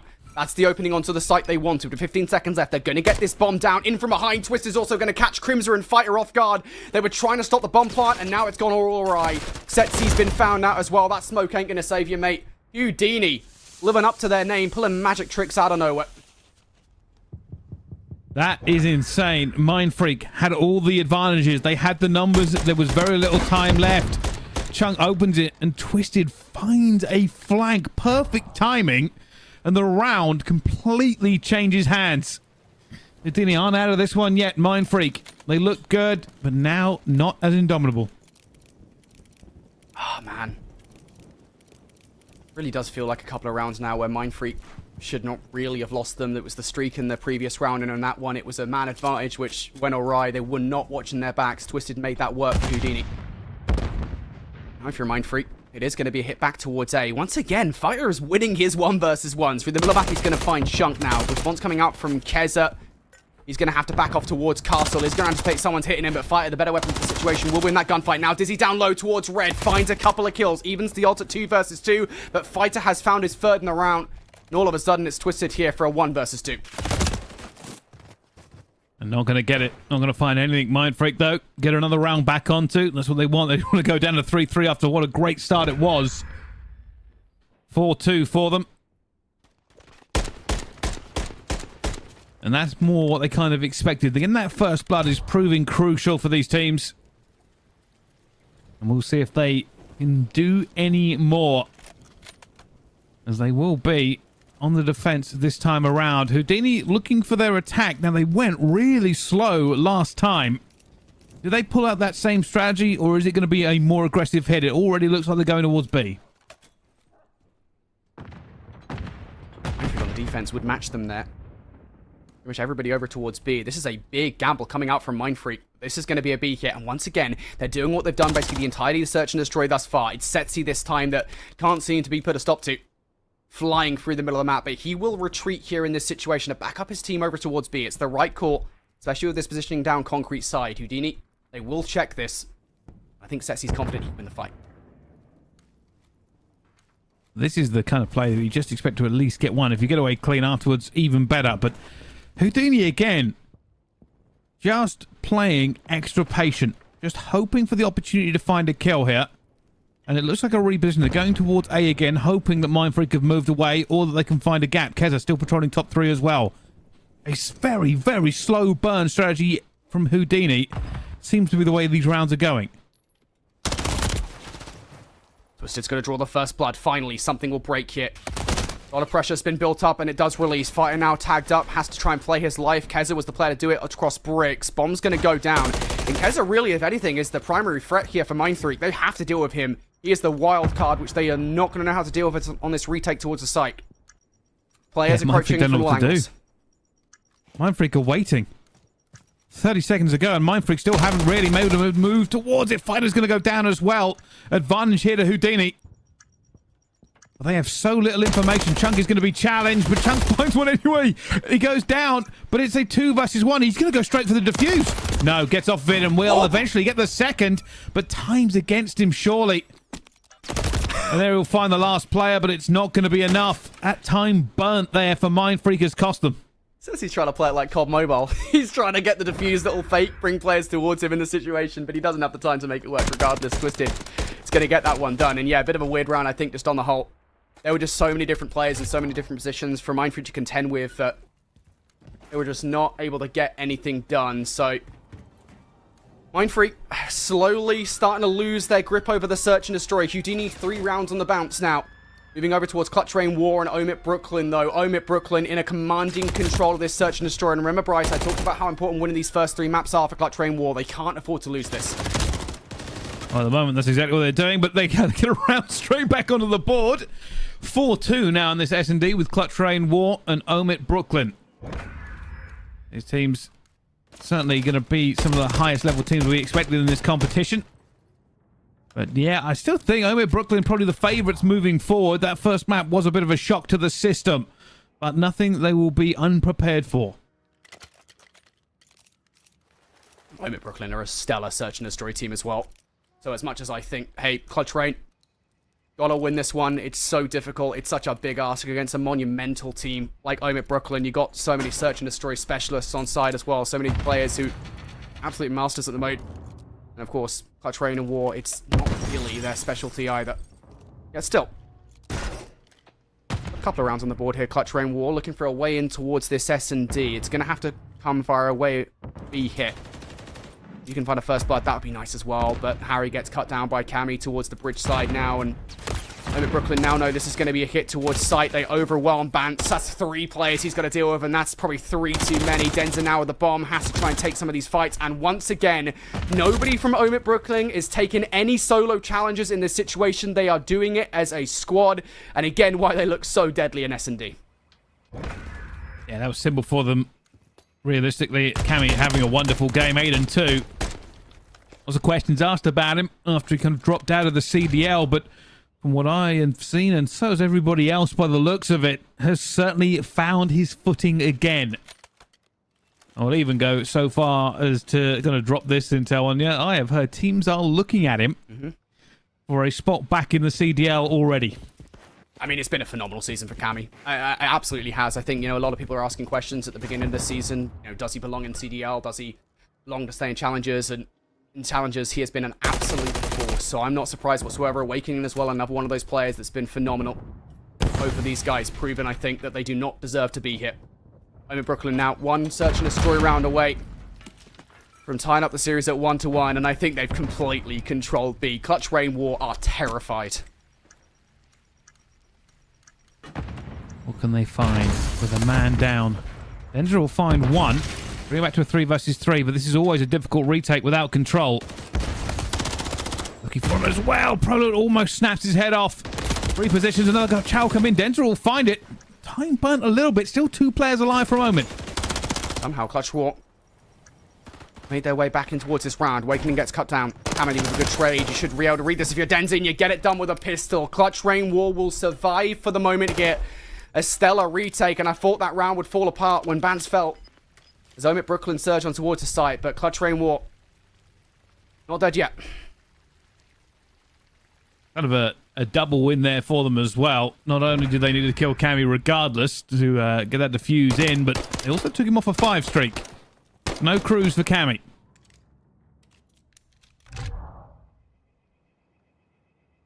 Don't want to let these guys get streaks. It's bad enough that they basically are streaks here in challenges. Giving them something like that would have been horrendous. Still, long way to go for Clutch Rain War in this search and destroy. Last time around, they got bullied out of B. They go for this again. It seems like it's going to be a B hit once more. Broken system down to prevent any incoming utility, but look at Purge. Has already made his way up towards site. Behind the vending machine. He's not going to check it. Bance has no idea that Purge is there whatsoever. Denza can't trade it either. Purge is absolutely destroying them. Awakening will find number 3. Cobra has only found 1 in the round. Harry for a 1 versus 3 to try and keep this S&D alive. And he is about to get swarmed by OMiT Brooklyn. Finds 1. Almost finds a root out. But OMiT Brooklyn not allowing such insolence. They will take the search and destroy. They tie the series up. Yeah, it was always going to be difficult for Harry. They knew where he was. They hit every angle, and Bridge, while you can finesse it a little bit, it's also quite wide open in terms of cover. And Awakening just ends it with a bang from the Renetti. 1-1, all tied up between these two. Kind of what we were expecting. Yeah, Clutch Rain War again. Search and destroy is not their specialty, so to see OMiT Brooklyn come out on top of that should not be a surprise to anyone at home, but I'll remind you guys again that Rio Search and Destroy was important to them, so to lose it is going to be difficult. Next up, we see a high-rise Control between those two teams, and that is the best map mode combination that you could ask for in Control for both of those two rosters, so that's going to be interesting when we get to that. For now, though, I kind of want to jump in to see what's up with Chaos Rally and Noctem CR if we can, because this is one of those matches, again, we're seeing both of these teams fighting for survival. Now in the Control, Chaos Rally, I believe, should be 2-0 down here. Actually, we're 2-0 up. Is this correct? Oh, 1 sec. Let me look at this. I thought this was 2-0. Well, we'll certainly get that one locked in as well for what's going on currently. You can see Chaos just trying to get this A point over the line, and not quite able to. Players from Noctem sitting in there and clearing off at least a little bit of that A tick.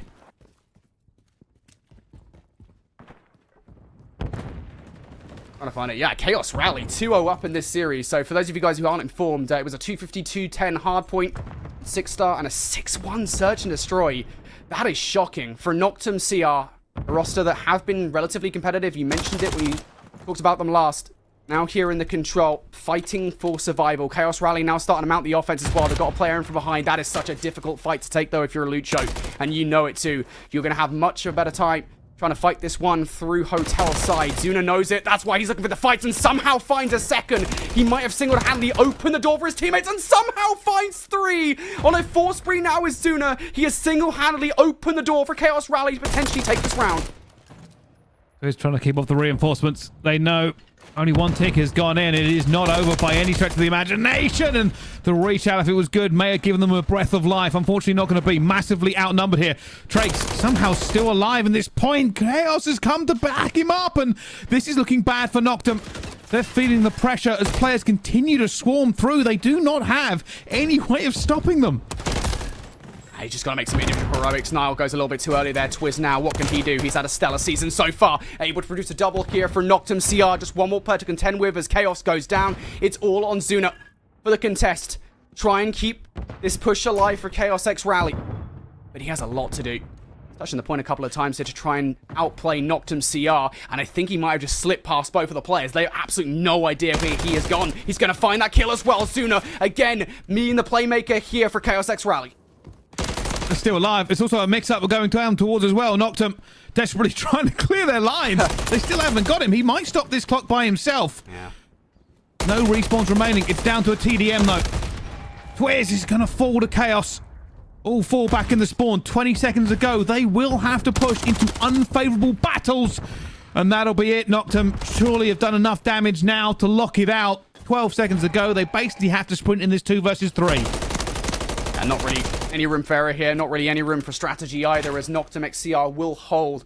And I thought for a second there, off the back of what was effectively two majorly heroic plays coming out from Zuna, that we were going to see a victory for Chaos X Rally at the start of that one, because once you lose control of the control point over here in Cafe, it's very difficult, or bus stop, excuse me, it's very difficult to actually retake this site. But I don't think Chaos X Rally were ever actually able to set up the spawn trap that they desired. They never really had all of the numbers in their favor, despite the fact that Noctem XCR had to get it done individually. So, they survived the onslaught. They win round number 1 defense. 14-6, by the way, from Twiz. Just a little casual stat line coming out of him after round 1. And even with that stat line, it looked a little bit dangerous for them. That's the crazy thing. Yes, we're trying to stay alive here. A good solid start onto the A point. First tick is going to be in. Zuna refusing to commit, and you got to give him props for that. It's positioning here at this point. No point in about throwing away tickets, but Zuna does get one with a grenade, and that A point is already gone. And that is fast from Noctem CR. Niall also following up with kill as well. So this gives Noctem CR a lot of time to work with, a lot of time to strategize how they want to play this one. And already it's starting to see themselves entrench in behind enemy lines. Tane picks up Drakes. I think he's looking for any potential players that might look to come and deal with him around it, but Chaos Rally having none of it. They're going straight towards B. Straight in behind enemy lines here. Tane, again, needs to take this really dodgy fight. It's so difficult to do so, to whip a player off the head. Tane gets a good look at it, and I think he's reliant here on Aspect finding something. Niall goes down, though. There goes Tane. It's a good effort. Now Twiz, the last one left alive, and somehow Twiz produces a double. It keeps Noctem CR with those close spawns in control of the map. And they're just fighting tooth and nail. You can see reinforcements flooding in from both sides. Noctem, they do have a lot of players here as well as they punch their way through. Drake's going to try and lock it down and finds the first that they desperately need. They have to keep this open, but Tane finds both. And that might be it. I don't know if they can get this. You can already see they're not going over the wall. They know that that's gone. There are 3 players here from Noctem into it. They've got reinforcements through red as well. Aspect kills 2 off of it. And that should be everything done. There is no way forward. Noctem are going to go up 2-0 in the control. Yeah, you called that perfectly, mate. Just so difficult, again, to re-entry in towards the site because of how annoying it is to jump over that wall. Noctem CR, no choice but to take the long route up top AC. And who else but Aspect is there to ruin the fun. From Fire, takes a couple of players down, and that was really their only hope at retaking the site. So where Chaos X Rally could not hold on towards B, Noctem XCR show them how it's done. Now 2-0 up in this control. Some light in them yet. For a series that hasn't been kind to them, it feels like maybe starting to find their footing, and you look towards players like Aspect and Twiz that are really stepping up to the plate. Well, Noctem, they know. And this is probably why they've stepped on the gas. They do not want to leave champs at this point. And they are committing everything here into this. Lucho looking for a fight. It's a very, very close one. That first tick on A will go down for Chaos, but as we all know, it's not really about A. It's very much about that progression on towards B and when you get there. B is the most difficult part of this entire map. That said, Chaos X Rally still can't really get anything going over by A. They don't have any map control whatsoever. Aspect surely does not push double here. Surely not almost gets the headshot kill on towards Chaos. Chaos survives for a little bit longer though. Niall's able to trade things out, but again, flurry of kills, trades in favor of Chaos Rally ultimately here. They've now got the map control. They feel confident enough to try and get something going over by A. And I think for an Noctem XCR, I don't think you really even bother going too much at this one. Twiz is going to go in behind enemy lines. Does he actually try to over-aggress here? With the kill from Aspect, I think he does. He's looking to stop this A capture. It's going to be a direct impact on Zuna that takes him out of the play, but A is stopped regardless of how it gets done. They continue to work it, but you can already see a bit of a push towards B. It's never a bad idea to at least threaten this. It will take pressure off A, even if it comes to nothing. As Tane takes down both. Not that much pressure relieved, to be honest with you. They're just going to go straight back to it.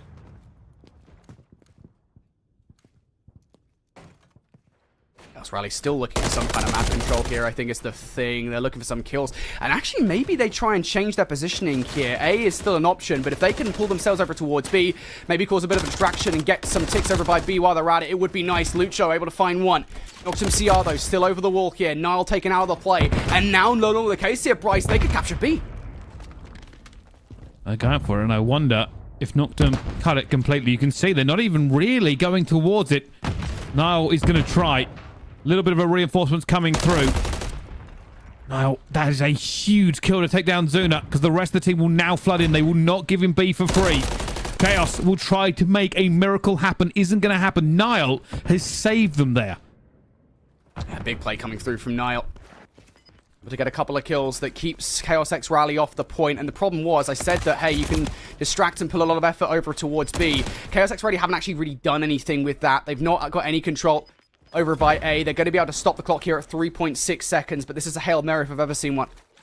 You gotta make sure you protect Chaos in this point. Zuna has to pick up the kill inside fire. He's gonna find 2 kills, and that should be Aegon short. Something crazy from Twiz here. He's gonna find the first. Surely not number 2, Twiz. That's not okay.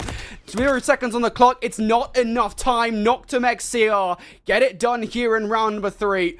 Twiz with a huge double towards the end of the game to keep this series alive. Well, I thought they had it, really, but Twiz hip fire for the win. 28-13. A great game by him and a lucky ending as well. And Noctem will not go quietly into the night. They will go at least to a map 4. But speaking of maps, there's a map 3 high-rise available. There's a map 3 high-rise available. One of them's OMiT versus Clutch Rain, so I think we're going there.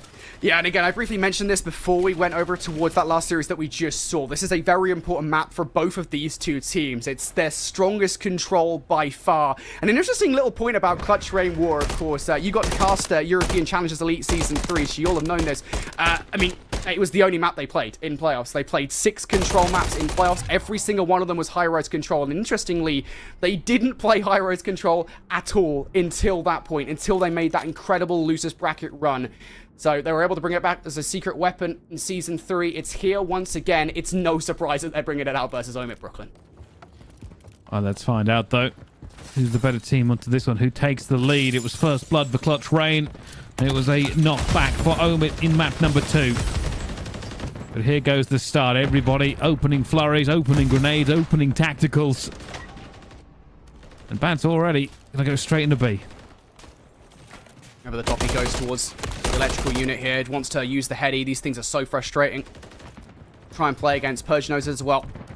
Forced to hit a wrap around here. He's going to have to contend with somebody inside the elevators as well. He's not going to check for that whatsoever. Not quite expecting Bant to reposition there. But towards the point, Cobra is isolated here. Bant's having to move away off the back of that fight. That reposition is going to isolate Cobra.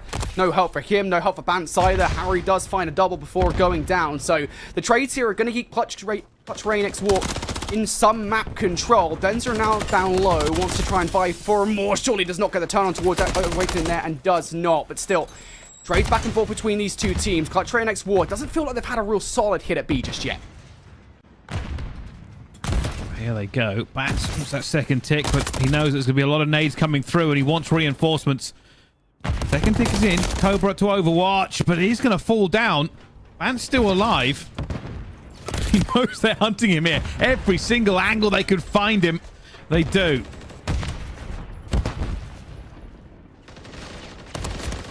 I think if you're Clutch Rain War, you really start to strategize here how you want to play this control, right? And you can see that in the way they're playing this one. They're going to try and get over towards a Hail Mary effort from Clutch Rain X War. Do they have the map control to sustain this is the question for me. I don't really feel like the answer is yes, especially as Prolute was able to find a double free blue. Bance decides the solution to that problem is to try and get a spawn trap going, and that's not going to work. Now all of a sudden, off the back of that gambit, Clutch Rain X War have no map control whatsoever. They need something here. They've had a couple of kills. Is that going to be enough? Awakening still in a great position. Prolute in one as well. They're finding a kill in the mid-map, but it's not really enough. Prolute going to go for this as well. Everybody diving into it, and that may just be the final kill of the game. Denza's jumping straight back in. Finds him with a Renetti. Nobody looking confident here. 11 versus 12. Denza terrified. There are nades going to rain like confetti onto him. Looks like they might just lock into B as he changes corners once again. They get the extra minute. Yeah, this is a bit confusing, I think, for OMiT Brooklyn there in that moment. They were wondering how much was actually on A. It's like, hey, look, there's no point losing A. There's no point losing an easy transition for Clutch Rain X War, but they might get it anyway, especially off the back of those 3 kills coming out from Denzer and Cobra. Extra 60 seconds on the board. A 1 life advantage now going in towards this one, and Denzer looks to try and get these guys off the spawn. Lovely Semtex over the top from Cobra, who now finds himself on 4 in a row. Denzer doing exactly what he was built to do. The spawn trap is through. Or can he find that one? No, that's a massive kill by Cammy. Not only taking that player out of hut, but denying them a trophy onto the point. They cannot hold it. It is now 4 versus 5 with 44 seconds left to go. Cammy, reign of terror, eventually comes to an end. He will spawn back in as it's a 2 versus 4. And Cobra went berserk there for a small amount of time. He put life into the roster, but unfortunately will now drop. And OMiT Brooklyn will hold on. I'm kind of surprised in a way off the back of what was that 4 or 5 kills, right? Coming out from between Denzer and Cobra, I think it was, successively. I'm kind of surprised they didn't try and force the issue, didn't try and press the issue by getting themselves actually in towards the spawn building to cause more problems, to buy more time for the players to come off the spawn. Ultimately, wasn't the decision made in that moment. Cammy's able to come out with a double that cuts both those players away from the point. OMiT Brooklyn take that round. Now, on the offense, can they find any value whatsoever? Let's see. OMiT Brooklyn already committing heavily. Is this towards A or is it a duck in the blue? With those stuns, it's going to be a duck in the blue. They are not going to keep pushing that after being hit like that. So the repositioning will have to happen. If you get a kill, that would be nice. It's just not happening, though. Especially as Cammy is going to fall now, and I think your plan B in this situation is to try and get a player in towards those spawn trap situations, right? Try and get some kind of map control here. A couple of kills do have to from Polu and Awakening. Denzer now looking to force the issue from Heli's side as well. Trainx War looking to do some serious damage here. Denzer trying to be a total nuisance now. Is there OMiT Brooklyn players that have managed to get behind enemy lines? Harry having none of it, though, will produce a double over by B side. Again, Denzer still a problem over by top 2. Denzer surely not going to get another kill, and he won't. Nobody towards blue here. Trainx War will reliant on mid-map pressure. Now OMiT Brooklyn, potential to try and get something working over by A. Oh, never mind. Just being cut down. Just cut down over and over again. Oh, big fight towards that. Purge. They really want to get some ticks back onto this. But it is back to respawn, and it's about as solid of a setup as you will see. Vance not going to get the second one, but with 14 seconds left to go, OMiT Brooklyn even have an opportunity to get to the point. Well, have an opportunity to touch, I think. Cammy will be the player, if anything, from OMiT Brooklyn that will keep this round alive momentarily, but he's going to get shut down. I don't think Purge is going to be able to touch in time now at how fast he sprints, so... Trainx War, they forced that round 5, and I'll be honest, Bryce, I haven't been keeping track of ticks. I don't think we were even here for the first round or two, so we're not going to know regardless. Our maths aren't that good. But yeah, whoever wins this defense here for round 5 is going to be in a massive advantage. Well, fortunately, the game will tell us once we load back in. But these two teams, very, very close in terms of skill level and expectation. And there we go. Answered. Trainx War get defense. It's huge for Trainx War. Again, a reminder as to what this map means. This was a huge pick for both of these teams. It is their strongest control map by far. So to lose it in the series would be a damning blow to either. OMiT Brooklyn, bit of a different strategy here, and look at this play coming out from Purge as an individual play over by B. Also, ProLoot winning gunfights here, so Purge has a hell of a playground to work with, and he's going to play with Vance. He's going to take him out of the play, but Denzer from afar is going to remove him from that spawn trap position, but Purge's job is done, as is ProLoot's here. OMiT Brooklyn have control over B. Yeah, and here comes the nade rain. Look at them, all of them just pumping them in there as quickly as possible, but they didn't really find anything. That second tick might just go through. ProLoot and Purge still doing the job. Vance is going to go for a chow. Picks the wrong corner and goes down. Purge has been everything in this round. B's almost done. They're actually going over towards A. OMiT Brooklyn here have a lot of options. I said the defense was an advantage, and it is. I don't think OMiT Brooklyn making it look like that at the moment. Purge going to go down, though. He is gone. Extra 60 seconds on the board and a slight life advantage. Lovely Semtex over the top from Vance to remove Awakening from the power position. Cammy's still a threat over by B, though. Almost gets the turn and drop shot onto Denzer. But that will not happen. Denzer able to procure a second as well. Trainx War doing a really good job at stabilizing at the moment, but you need to get these players in a power position right about now. Harry wants to do that up top here towards this Heli side. Vance able to also pick up Cammy. Trainx War are doing all the right thing in this situation, and they're on the hunt for the kills. Harry will find one. Awakening going to take him down, but those 2 kills do come through from Vance and Cobra. There's the map control they wanted. You did see that on the minimap. Cobra just turned and burned Purge. That was unbelievable. He was running away and got him. That should shouldn't have happened, and that may have put the lock on the spawn for just a few minutes. And that's actually what Clutch Rain want. They've been fighting very, very viciously for some minutes now, and this is finally their time to put the boat in. Any stress with B, don't get over aggressive here. Never mind, not if you're Cobra, get as aggressive as you like. Double headshot on towards Purge and Awakening. Harry's going to add a little bit of insult to injury there as Prolute goes down. 60 seconds on the board here, but honestly, time is not the problem for OMiT Brooklyn. They are down by 7 lives in this situation. That spawn trap just continues to be absolutely damning for OMiT Brooklyn. They cannot do anything. Harry wants to press the issue now on 5 in a row, looking to do even more damage. And for OMiT Brooklyn, I think this high-rise control is starting to fade away. Cobra, it's been a nightmare. Only feels like 24 on 20, but like it feels like he's been everywhere for them. 4 lives remaining. OMiT Brooklyn would have to be great, and unfortunately Cobra will find Cammy. 3-2 versus 12. Bodies keep falling, bodies keep dropping. And the last player falls with Butter Whisper. And Clutch Rain X War are 2-1 up now against OMiT Brooklyn. Huge. It is absolutely huge to take a lead versus a roster as dominant as OMiT Brooklyn. Again, a reminder, back in Season 3, OMiT Brooklyn had one of the most indomitable performances we've ever seen out of a team in Challengers Elite across North America and Europe. To basically 3-0 every single team they came across, bar maybe 1 or 2 matchups. And yet still, Clutch Rain X War able to take the series lead now 2-1 up. We'll see how the remainder of that series goes down. I kind of want to take a peek at what's going on between Lore Gaming and Houston Spartans now, of course. This is another winners bracket matchup in the groups. One of these teams, Bryce, will be making it into the championship bracket with a win here. At the moment, pretty much an even game. As they jump at this first hard point, I think this one's a little bit behind between these two, but as we can see, the fight's continuing to rock on at Bridge.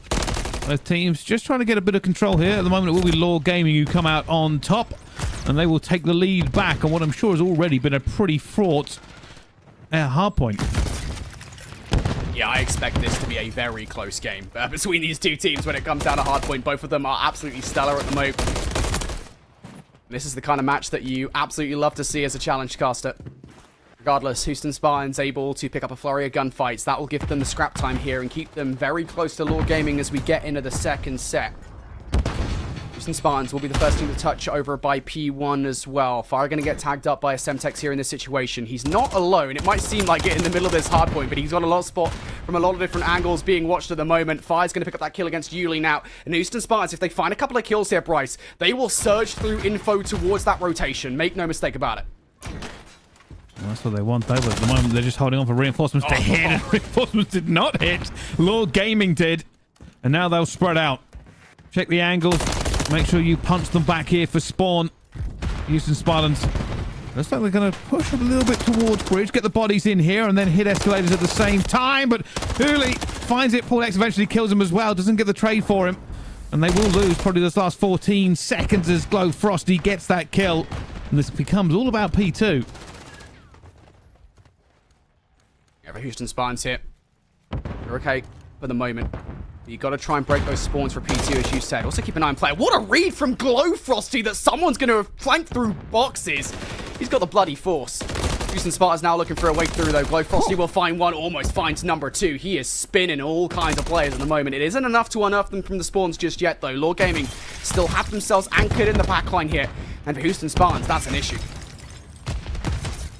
Here we go. This is where the pressure mounts. Lore Gaming just holding off the Houston Spartans, and Arsenes finds his third. They know they're still not likely to give this up at this point. 28 seconds. You can still do a little bit more damage before you have to hit that rotation, and Arsenes trying to keep them at arm's length. Does exactly that for the Spartans. It's not worth this push anymore. You just try and bleed them as they push. Yeah, just don't invest any more in this. There's no reason to whatsoever, because at the end of the day, you're not only to give up map control, you're also potentially going to give up streaks. Arsenes on 4 in a row. Maybe you will anyway. Arsenes finds number 5. What a swing this has been for Lore Gaming to completely flip the map in their favor. Arsenes looking for the cruise missile. Might well be the knife they want to twist in the wound. And he's going to hunt for it. Does he find the good timing to get this gunfight, though? Yuli's going to take the one over by Stairwell. Players dying around him here. Arsteez has taken some shots. He's going to let Spartan know where he is and goes in at a disadvantage with the pistol. That pistol might be powerful. It's not more powerful than Spartan with an MCW. So that's Arsteez shut down. A huge shutdown, not just for the streak, but also for the kill for Houston Spartans. Trying to hold on, though. The problem is always going to be spawns. Always. One side can reinforce faster than the other, and eventually the tide turns against you with the trades. And Uli is moving a little bit mad here, goes straight for the rotation, and it puts the pressure on the Spartans. There's also a player stick the net, will eventually go down, though, as Arsenal's trying to hit a hot flank. For the Spartans, time to dig the trenches, time to shore up the walls. They are ready for the rotation, and they need it because they are behind. They need to hold on here. Question for me is, are they going to read this play coming out from Lore Gaming? Are they going to read this 2-2 split? And does Lore hit this successfully at the same time? Arsteez making a lot of noise here by this side. On the other side, T-Real and Yuli now starting to activate here. Fire going to take Yuli out of the play. Arsteez goes for the melee against absolutely nothing as Fire gets the double up. But on the other side again, there is value to be found here for Lore. They have broken through. They haven't quite eliminated all of the threats though. Fire was still hanging about the joint. He's going to get shut down. And all of a sudden, we do see a momentary flip. Houston Spartans unearthed from this hard point they needed to hold. They're looking for it, and there we go. That's a big gunfight as well. Boxes control so important around this one. But look at the backpedaling. Frosty is just going backwards fast as he knows the pressure is mounting against him. Paul X already found a player, switches guns, and he thinks it's a better idea to do it, and it is. They take the last few seconds for the Houston Spartans. This is now crunch point. They're racing towards bridge. They know they have to contest this and get onto this point, but unfortunately, it looks like Lore Gaming just got enough trades there, but I say that, and Spartans just have a bit of a better spawn. Lore Gaming have really blown this game wide open off the last 3 hard points. Houston Spartans haven't really been able to get any traction whatsoever. And now they lose the rotational battles as well. It's all down to Glow Frosty here. A 1 versus 3 on the point. He's not even going to get Yuli, who's now on 4 in a row. Right, Lore Gaming 15 seconds away from victory. Just one more wave of gunfights will seal it. Bit of a pressure though, push from both sides, player onto the point, and they will hold on for a second, but Uli's coming, and that's his 6th. And I think that's it. That's it. Uli's just ended the game. All right, 6th streak and end. Out you get. The cruise missile won't even hit before the game is over. And Lore Gaming take map number 1. I laugh because it's just insane. It's insane that Yuli effectively takes over towards the end of the game in the way that he does. I'm not surprised, I'll say that much. Yuli has been an absolute force in respawns for Houston Spartans, and yet still, it feels crazy. Or for Lore, excuse me, it feels crazy that he has just been able to do stuff like that. A 6 spree towards the end of the game that will close things out. Does it with over a minute in the hard point as well. So Lore go 1-0 up against the Houston Spartans. Search and Destroy should be interesting as we get into that one, because that's where I expect the re-addition to Spart to really pay off for the Houston Spartans. But we'll see as we return to that series in just a little bit. Right now, of course, I think we kind of almost have to return to OMiT Brooklyn and Clutch Rain X War again. Hanging in the balance is a spot in the championship bracket, a good seed in the championship bracket as well. And Clutch Rain X War are one more map from stealing that away from OMiT Brooklyn. Well, both teams are just throwing bodies at this point, and it looks like Clutch Rain X War are coming out on top. 40 seconds to go.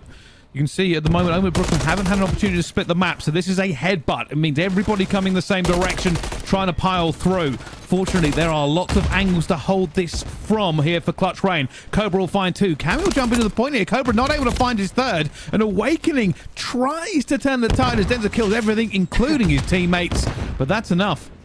Yeah, that's okay. If you're Denza, if you're Clutch Rain X War, you're happy with the way in which this hard point is gone. This 15 seconds is still worth fighting for. Harry knows it as well. He's going to get chowed out by Purge. Should be able to hit the respawn all the way up towards 100 HP, but he's not going to be able to in the end.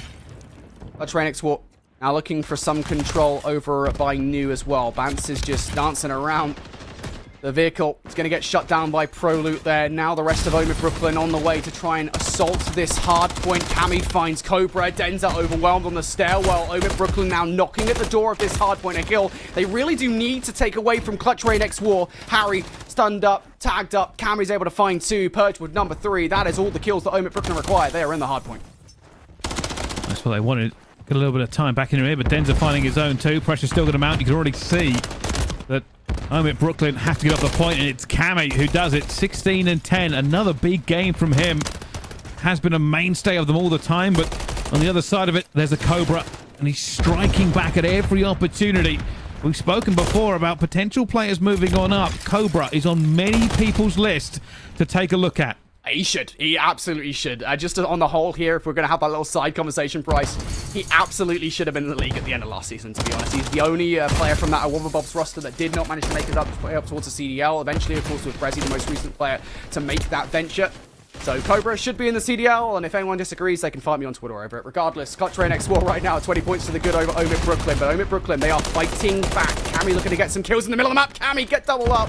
He's now on 5 in a row. One more kill, he earns that cruise missile. I don't know if Cobra is going to want to give it to him, and yeah, Cobra's not having that, mate. He's just, I'm not going to say stair glitching, but he definitely did a little bit of his namesake there on those stairs. Yeah, sometimes you just got to make sure you got the right angle to take those gunfights, and this has gone down to a 5-point game again. Clutch Rain X4 did a good job to get a little bit of a lead, but it has dissipated somewhat. This all now is about these next few trades. For Clutch Rain X4, the going plan is this. Get these kills, lock down the scrap, and then hammer through to P2. They do not have the spawn yet. That's the problem with Clutch Rain X4 is just getting those spawns, but the killer from Denza might actually be a big problem here for OMiT Brooklyn, especially if he pushes that backline quick enough. Yeah, there's a spawn out for OMiT Brooklyn. Our players isolated here. There's Awakening. There goes Proloot. That is a very fast break for Clutch Rain X4 at a pivotal moment here in this hard point. OMiT Brooklyn very frustrated that that happened. They are. Bant desperately trying to stay alive, but he knew that the nades were going to rain through. I will say this, though. OMiT Brooklyn, that's a lot of kills in a row for them. There is going to be a flank coming through, and it's Denza to cause a problem. He's going to delay the entire roster by a few seconds, allowing reinforcements to get into this point, and that's exactly what they've done. Clutch Rain X4 have not got as much time as they would like, simply because they were setting up. Again, they do want a little bit more time here, and there's still a wealth of time to get on this hard point. Make no mistake about it. They could still get a solid lead off the back of this, but still, has to be said that Denza's play right there is the only real reason that OMiT Brooklyn were not able to overwhelm for the vast majority of this time. As those kills start to come through, Clutch Rain are going to get what they want, a convincing lead over OMiT Brooklyn, and now as a move towards New. Are they going to know that Cobra's hanging about in their backyard? I think they should, considering that spawn out comes through. Yeah, Proloot goes to investigate what's going on. Why haven't we got our spawns? Well, Cobra is now in the backline here. An issue. Also an issue around the front. Clutch Rain X4 starting to make this push forward. Denza's already looking to get into the contest spot. Purge, though, shouldn't have much of an issue taking him down. Cobra tries to reposition here. He's also going to get taken out of play. And OMiT Brooklyn, they're going to win the first wave of gunfights. That hard point's theirs. They can bring this right back to a tied game. They have spread out across the map a little bit here, and that's not really an issue, simply because the spawns are closer. And, well, never mind. Kill feed full of despair for Clutch Rain X4. They will restart. They will spawn as far away as you can from that point. And that means a long, long journey to get it. It also means they probably won't have the rotation for next. Clutch Rain X4 here. Going to invest a lot into try and get that scrap time, and it's just not going to work. And that is a big decision to make if you're Clutch Rain X4, to invest anything whatsoever in that scrap time. Now, as you said, you've lost that rotation. OMiT Brooklyn will be very happy to take this one away for free. They'll also take the lead away too. So there'll be a bit of a calm here. Clutch Rain X4 trying to make the flank through. Also a bit of an individual effort from Bance. Gets his head taken off by Awakening. Now this is one-dimensional around the flank for Clutch Rain X4. There is a trade coming through from Harry, but you need more than that. You need some heroics here. Gotta just put a little bit of steel in the spine, because OMiT Brooklyn have found their feet. This has been a massive swing of points for them. Clutch Rain X4 looked in a pretty dominant position for a while, but have found nothing. Eventually, though, Harry will strike and find two. They're going to try and find Proloot the last one, but Proloot already finds a kill, stays alive for a long time, eventually picked up by Harry as they break back into this point. That's a massive gunfight from Purge. It means Harry is alone, he's outnumbered, and down he falls. I don't know who's going to walk away with this, but it's feeling like OMiT Brooklyn are starting to pull away. And I'm once again concerned. I mean, look at the positioning on the map. Clutch Rain X4 have to fight for rotation where they weren't really prepared for this. They need to win these opening gunfights. If they don't, it could spell disaster, and it could spell a game fight between these two teams. Purge and Proloot already kicking off this hard point in control for OMiT Brooklyn. It is an absolute sub-fiesta if you're OMiT Brooklyn. Clutch Rain X4 forced out of the rotation. This is now 3 hard points straight where Clutch Rain X4 have not been able to have first say over the kill. They need to fight back now. Getting into it as well, but Awakening gets cut down by Bance. They have the numbers. Proloot eventually tries to even it up, but it will be Bance alone. All these nades will start to rain in. Bance shouldn't be long for this world, with the trophies not going to be close enough to him. somehow still alive. They haven't managed to find him yet. They're waiting to see who pushes out. That's the pressure from the rest of the team. I think it's a problem for OMiT Brooklyn. That's why they've not pushed him out, and that's exactly why Persia picked up that gunfight. But the trades are good here for Clutch Rain X4. Cobra able to find yet another one. Denza, no trophy system, will not prevent that Semtex from damaging him, from moving from the hardpoint momentarily, and yet still looking for the back 10 seconds here. Wake will find that gunfight, and now we over by New. It's only Bance there for a Clutch Rain X4, down by 25 points. Purge able to double up. OMiT Brooklyn will get first touch over by New again. Yet another hard point where Clutch Rain X4 have not won the favor of the rotation, and this is perhaps the most crucial yet. It's just really gone against the moment. Brooklyn have found a completely different feeling in this game, and they're looking to end it here. They have been untouchable. The point swing has been almost 100 points to 20 in favor of OMiT Brooklyn. And now for Clutch Rain X4, this is just damage control. Can they do anything? Can they stop the bleeding? They want all of this scrap time, and they want P2, and even then, the game won't be theirs. Unless they go for the trades again, it's OMiT Brooklyn who come out on top. Denza will fight for it, but it's individual at this point. You are starting to worry if you're a Clutch Rain War. You're just trying to force the next hard point. Have you done enough? Yes, you have now. There will be another rotation, but you even give OMiT Brooklyn this time. You're even fighting for this time individually. Denza will end up falling, and off the back of it again, you're isolated inside the rotation. How many times is this going to happen? How many times are players from OMiT Brooklyn going to be allowed an entry point in towards this time? Cobra trying to fight for it. Will find the first kill. Again, Proloop there for the trade. OMiT Brooklyn continue to have numbers. 249 to 179 in this situation. Denza gonna get cut down. Harry for the double. Clutch Rain X4 refuse to die. They are just 1 point away from losing this hard point though. And surely this is over. Clutch Rain X4 not only need to hold this flawlessly, but somehow find the rotation. They've already lost the player on the flank. They've already lost another one. Harry, 5 health, and the Dream will not find the second player. All they have to do is touch it here, OMiT, and that'll be game. And there is the final kill. Cammy, the one to seal it away. OMiT Brooklyn take the hard point, and deservedly so. I mean, the name of the game there for me, Bryce, rotation, rotation, rotation. OMiT Brooklyn won, I think they basically last 5 or 6 rotations in a row in that hard point. Clutch Rain constantly focused on making sure that they had control of what was effectively 15 to 20 seconds of scrap time over and over again, always trying to send 1 or 2 players over it for fighting that time, and it just never worked out for them. They were never able to get a rotation towards the end of the game, and we are going to a game 5 between those two teams. Did not see that series ending any differently. What I didn't see happening was 2 series right now going all the way to game 5, both Mindfreak versus Houdini and Chaos X Rally versus Noctem X Clutch Rain going to game 5. Bryce, which one do you want, mate? I really don't mind, if I'm honest with you. I wasn't expecting to see this either. It's kind of caught me a little bit by surprise, but let's find out which one's a little bit further in, shall we? 2-1 for them, and the Mindfreak series, the score there is 1-0. Let's go to Noctem quickly then. Love it. Absolutely love it, mate. Yeah, this is an insane series again. It has to be said, though, Noctem XCR, I think, have found their footing in this best of 5. It was surprising enough to see them 2-0 down to Chaos X Rally. They're looking to pull off the reverse sweep here. Chaos X Rally looking to make history for Latin America. Would be their best placement that hasn't been reliant on a DQ. If they could beat Noctem XCR here, top 12 guaranteed here at Tamps 2024. Noctem XCR in this round. Going to draw that first blood against Trakes. Now Chaos X Rally. Saint healing here. Chaos is getting very aggressive in towards Scrap there, trying to catch Noctem XCR off guard. Noctem's like, what are you doing, pal? Well, here goes the bomb down. Zuna to see Niall. Niall just trying to stay alive. The bomb player has come off as well. Zuna running for his life in this 2 versus 4.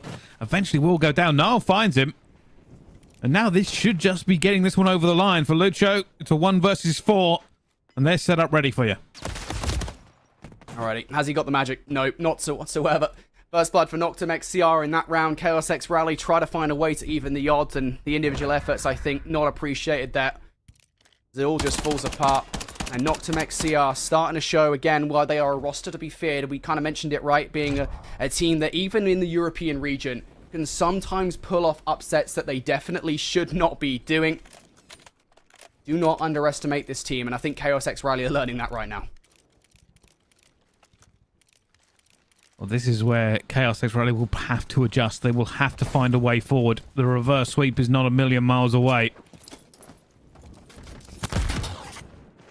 Now making a move forward. Trophy going to save him there briefly. So he go for the cross. He does. I don't know if that player saw him, if he saw that player, but he's backing up anyway. First blood already been struck though.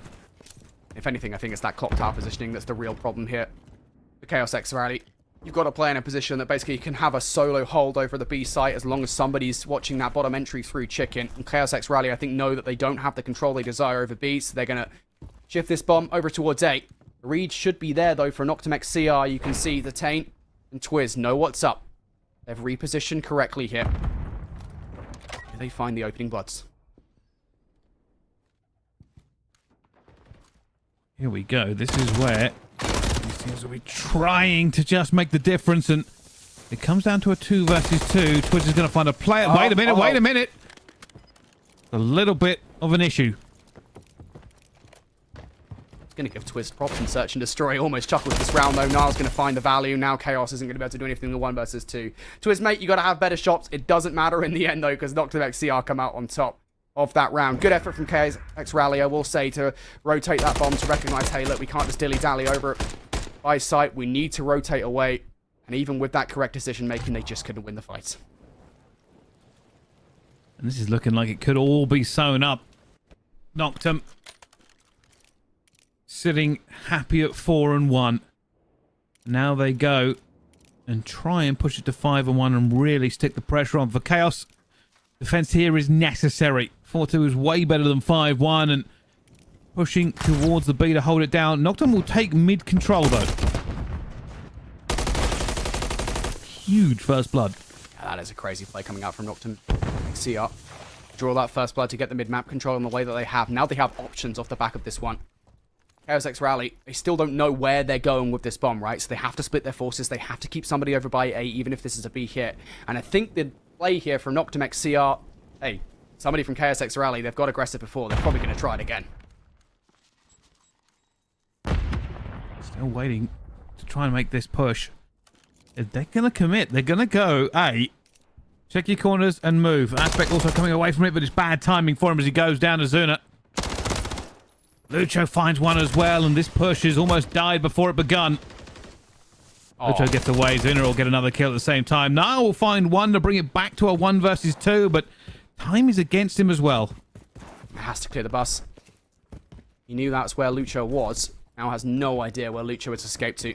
Time an issue for Niall here in this situation. What a flip of the round it's been from KSX Rally. Niall is checking every conceivable angle as to where these players could have hidden, and I just don't think he wants the smoke. 4-1 advantage, a 4 streak has been built up by Noctem XCR, by Niall. Why risk it in this situation? Exactly what he's thinking. I'll play for the cruise. We have the opportunity. It's not a big deal if we don't get that round. And for Noctem X Clutch Rain, let's hope that this all goes well for them now. They're playing for a cruise missile. They're playing to keep on going. And for this reverse sweep, Chaos X Rally got the first 2 maps, and they were 6-1 in the first S&D.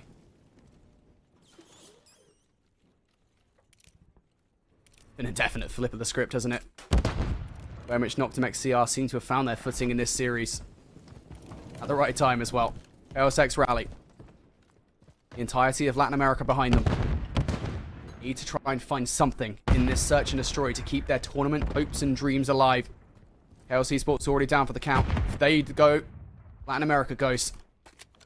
And this search and destroy round, they are trying to get something going down by B. You could overwhelm Niall in this situation. The problem is that Aspect is watching that cross like a hawk. Surely nobody gets past. They actually have done. All of a sudden here, Niall's under threat. Lucho with a big play here. That's going to open this round up. Takes so much away from them as well. Lucho just going to play his life here, but it has got a bit chaotic on the map. You can see players everywhere. Twiz, Trex, that they combine. It's a 2 versus 2. Bombs down top 3. They've lost B control. Detain's trying to find where these players could be. There's a player next to him. He sees a pixel, but it's not enough. And that leaves Twiz in a 1 versus 2. Still hasn't got bombs. Still looking for players. Has already been shot at. Trying to turn and burn and desperately flailing, but it's not going to be enough. And Chaos X Rally get another round. That might be one of the most chaotic search and destroys we've seen so far. Chaotic search and destroy rounds, I should say, we've seen so far this champs. Absolutely insane. The amount of individual, I want to say errors that we saw really from both sides there. total carnage on the site, but in the end, it is going to be Chaos X Rally that come out on top, able to dig their heels in just a little bit here. They want to tie this game up at 4-4. There's a world of difference between 4-4 and 5-3. Chaos X Rally also starting to build towards streaks as well. Keep an eye on Lucho. He's on 4 in a row. If Chaos X Rally can play around that for the rest of this S&D, potentially a way to knock Noctem XCR out, but they have to win this first blood. It's been a problem for them so far. Detain through the middle of the map might be the victim here. If Lucho can take him down, but I don't think Lucho wants it just yet. So much pressure, and Twiz is going to go down. This has all gone wrong here for Noctem in a very short period of time. Goes back to a 3 versus 3. Detain, desperately trying to get into cover. Got away clean, but now pinned in by Zuna a bit, trying to get out of it. And realistically, Chaos X Rally have kind of gone back towards A, maybe a little bit too strong. Yeah, I think they've overcommitted here in this play. It's the question for me is whether or not Noctem XCR actually realised that they've been gifted a bomb site, and I think they might have realised it a little bit too late because Zuna and Chaos have adjusted. For how long? Detaining from behind is going to blow this play wide open. Now it's all just down to Zuna towards the site. Noctem XCR now know they've got the play. Flank though. Coming through from Lucho here. Is he going to catch any of these plays off guard? No, you needed that clean kill versus Aspect. Zuna also forced here, so now you know where Lucho is. 4 in a row to his name. It's such a tough decision to make. Do you commit to this 1 versus 3, or do you keep this streak alive? I think it's just keep this streak alive. There's no way in. B is a horrible retake when you have numbers, let alone on your own. So yeah, they're just going to wait it out. And for Noctem, it's not even worth hunting him down. While he might be on a streak, it's more important not to throw anything away, not to give him another one. And that'll be it. A quiet end to the round. Rather uneventful end to that search and destroy round, but ultimately the bottom line here, the headline. For Noctem XCR, they win that round. They convincingly take control of site. Chaos X Rally, no response. And you got to imagine here in this situation, Bryce, it certainly ups the ante, doesn't it, for Lucho here for these last 3 search and destroy rounds. Presuming we do go to around 11, he has to earn that streak. He has to get it. If not, obviously these last few rounds will be even more difficult, but also it makes that last round, the attempt not to go for the 1 versus 3, not worth it. The big gamble, it has to pay off. Well, let's find out. How does this move? Nile looks like he's being aggressive. Gets across. Locked in, and that's a huge kill there already. Chaos finds something over towards A. There's nobody here from Noctem either. They'll still check their corners. They'll still make sure that they're safe. But Chaos can plant. Do they realise it? Yes, they do. Confident enough now. Nade over the top will get Chaos down to 73 HP. Good read from Lucho as well. That's going to be a flanking play from Aspect. It's something he's done before, so great adaptation coming through from Lucho. He's now on 5 in a row. Again, needs to try and find number 6. Does he get away? Yes, he does. Has to play his life here in the situation. Goes for the retell against Nile. The shots are good. He's just seen him cross towards the back of Cafe as well. Nile is going to run right to the back of the map here to try and play his life, and he's actually going to take himself out of the play. There is no 6th kill for you, Lucho, buddy. You're going to have to earn that, mate. I wasn't even going to put it up for chance. He's like, no way am I taking the gunfight where he gets a cruise if I lose it. Just cooks the grenade behind a bin. But Lucho, if they win this round and he gets a kill, it's a cruise missile. It's going right down to the wire.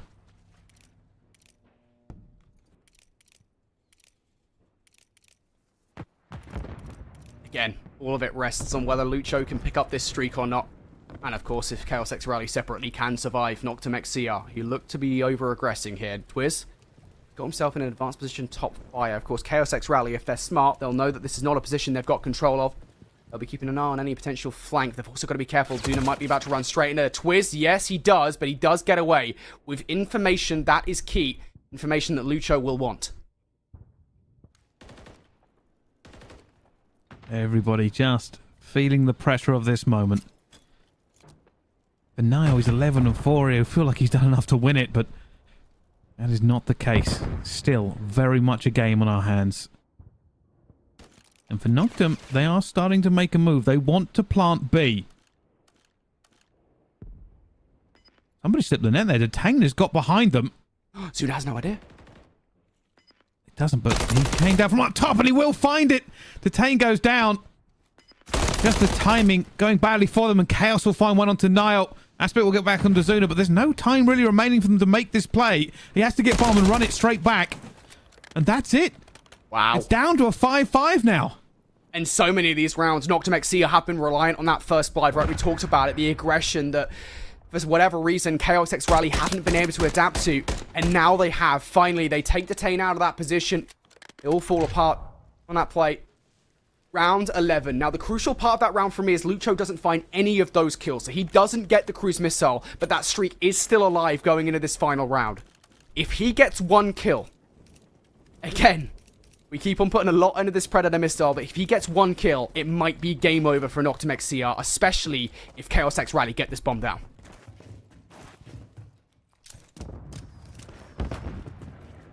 Already a stun. Moving very, very aggressively, taking mid-map control. Zuna looking for it, and Zuna finds Nile, somehow burns him. And continuing to move. He chose the bomb carrier in this situation, though. He's in a bit of a weird spot here. This round might fall apart by way of that. Zuna's going to find a second in the round, though. And these players are split. This is a wild strategy from Chaos X Rally. What on earth is this? Lucho about to get taken out from behind. Detain is getting a freebie. That's the bomb carrier in the streak out of the round. What was that play? It might well come back to bite them in the rear. Nobody knows what's going on anymore. Detain's like, I've just killed a guy running from A for some reason. Bomb will be picked back up here. 27 seconds to go. Twiz finds Zuna as well, and he now has to do a 1v2 and get this bomb down. Oh, he's going to find the first, though. No, player's going to run. Player is getting out of there, and he's going to chase for the kill, and he gets him with a nade. It's going to take him out, and Noctem will win it in a ridiculous ending. And you were right, Infinity. Chaos X Rally, what on earth? You know, I have often described myself as a half glass empty kind of guy. I'm going to say the glass isn't even half empty at this point. It's fully empty. That was a terrible play. That is one of the most abysmal plays I've ever seen in Search and Destroy for a round 11. And there's just so much on that, right? There's so much on the line. Lucho is on a 5 spree. All you need to do is try and play around him to get the streak. And you even have those incredible plays from Zuna at the start of the round. He beams a couple of plays. He gives them the man advantage. And the bomb carrier takes possibly the most unsafe route I've ever seen for a player to try and get back towards his teammates.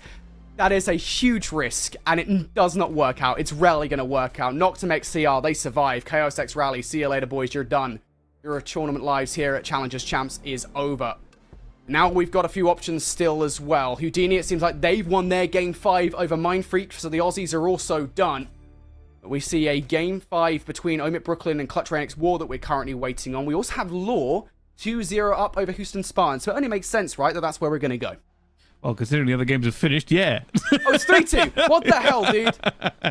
I was going to say, I was convinced that map number 1 had finished, had started like 15 minutes ago. I was so confused. So when I saw it, I was like, either there's been a serious technical issue or something's going on. But yeah, the other games have finished. So this is the only one left of this bracket. And Law might be doing all they can to catch everybody up, because this station has been behind all day. Yeah, it might well be. For Law to 3-0 Houston Spartans as well would be insane. We didn't get a chance to see the Search and Destroy between Houston Spartans and Law, but I was going to say I feel like Houston Spartans kind of needed to win that. That's where their players are strongest, it feels like. And even so, they were not able to get it done. So now they need to pull off a reverse sweep against Laura Gaming here. Yuli able to trade things out. Paul X with a bit of a team kill there in the situation. Now Laura Gaming here trying to put a stop to the Houston Spartans. It's all reliant on individual efforts on both of these 2 points. Glowfrost is going to get stunned up. He's going to get naded up. And yet still, his teammates have kept him alive in this situation. Houston Spartans here might be able to capture both of these points. This is it. They are just jumping on this with everybody they've got, and with trophies down and this going as well. Hot start. Really hot start. That's kind of an insane. Wow. So this is done. That is unbelievable. That's crazy. And you can see Law as well off the spawn, right? I mean, they spawn up. They know the rounds are done. It's like, look, we have just fed well enough into the Houston Spartans. Let's not give them any more. Fire was literally living up to his name there at the start of that round as well. Spark as well. Everybody are firing on all cylinders, and it's a necessity for Houston Spartans being 2-0 down to come out swinging in this high-rise control. How rare are the offensive rounds on high-rise control? To see a start like that from Houston Spartans, that's exactly what they needed. Well, only time will tell us if that's the way that this control is going to go. Lord Gaming, I don't know, maybe they were late back from the bathroom or something because they didn't really start. Paul X went 0 and 4. 1 and 3, they only got 5 kills total. That's insane. That's honestly insane. You've got to have a good start to this round. You've got to put a stop to Fire and Spark. The form that they're feeling themselves on at the moment, it's a problem. Wiz also there, starting to get involved in the action as well. Everyone's a slice of the Lord Gaming pie. Paul X has had enough. He will fire back with a kill on towards Wiz. Fire going to get shut down Hope's Spree, but Spark is still keeping his going. 4 in a row for him. And as I said, the Caster Curse comes through. Tyro's going to shut him out. RC's also going to find the kill here. Lord Gaming, they are finding kills across the board. RC's effectively acting as a distraction while the rest of the team makes something happen over by B. First tick, about to be through. Oh, just trying to tuck in here as always. Trying to stay alive for all the nades that rain in. And I will say this, though. Houston Spartans putting the pressure on. Only really alive here to keep their hopes as well. Because if he loses this, they go into spawn and into the blender. Yuli wants to put them in the blender right now. Couple of kills for them. Fire and Spark will answer back, though. Houston Spartans hit. Looking to put that spawn trap together. They don't have all the players in the power positions, but they might not need to if Fire can single-handedly get it done. He can only find one. Again, players not in the power positions just yet to enact this spawn trap, and I think as Astis takes Wiz down, they might want to be careful about that. Immediately, though, as I say it, the ARs start to fire up once more. Glow Frosty and Spark getting it done. Lord Gaming now 15 seconds on the clock. They have to try and get something going individually. If anybody's going to do anything, it's now down to Astis. Has to try and keep the hopes and dreams of Napish alive, and they read him like a book. Easy in the end. And that has been Houston Spartans' dominance one more time here on the control. And, I mean, to be fair, I think that the second round, obviously, it kind of looks bad, right, when you see a 19 versus 8, but ultimately I think that's just defense on high-rise control. I don't think that's the end of the world for Lord Gaming. It was that round one that is so damaging to them, that makes them look as not in this control whatsoever. And can we get a special bug up here for Paul Lex, dropping the breadstick through the first 2 rounds of this control, 1 and 11? Oh boy, that's not nice. Wow, Mindfreak and Chaos X Rally, as you can see on your screens, reverse swept out of the tournament. That is not the way you want to leave champs. I mean, you don't want to leave champs anyway, but that's the worst way to do it. And speaking of leaving, neither of these teams are, but I will say this. Lord Gaming, they're up 2-0, but have really not turned up on the control at all. Just that first round, right? I mean, it makes everything look so lopsided. Things aren't getting better for Lord Gaming, though, in this situation. Yuli needs to do something. Almost misses the shots against Wiz. Almost gets turned on, but Wiz will die anyway. First stick not through, over by A. Yet still, Houston Spartans are finding something over by B as well. Every single time, it looks like Lord Gaming are able to put a stop to Houston Spartans. They find themselves in these power positions. Paul X is able to double up his kills here in this game. RCs will find another one as well. Just one more player to contest with over by B, and Paul X is going to get the triple here himself of the first couple around. So now Lord Gaming should be able to stabilize, but they've already given up 2 ticks on B. That's damaging. Just trying to hold it. You can see Lord Gaming want to try and recover here a little bit more. Paul X checking. Oh, the timing! The timing is about as bad as it could be. It goes horribly wrong everywhere. Houston Spartans onto B. That's locked in before the nades all hit, and they're going to try and transfer this to A because Wiz is locking them in.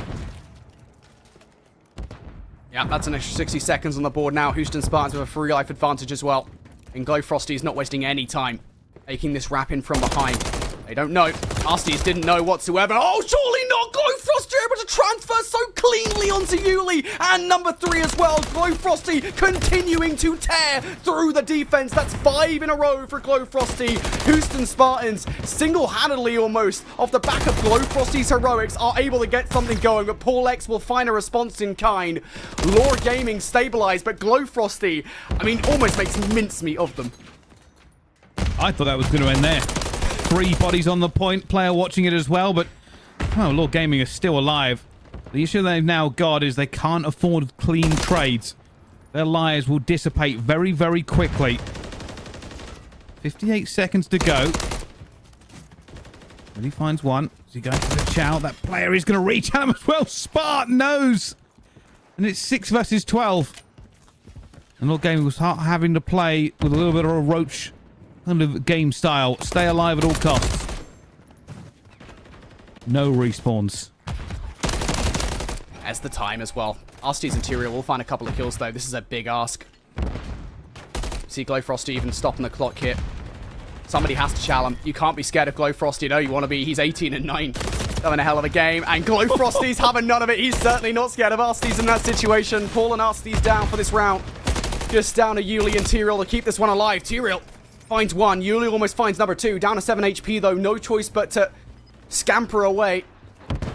Now has to get towards the point to put a stop to Spark. Glow Frosty going to bring the streak down. Going to try and take the player out. It's not even going to land. Houston Spartans convincingly take the round 3. Take the control and keep this series alive. And oh boy, I think we're going to want to skip the stats, I think, for Paul X's state. Well, well, well.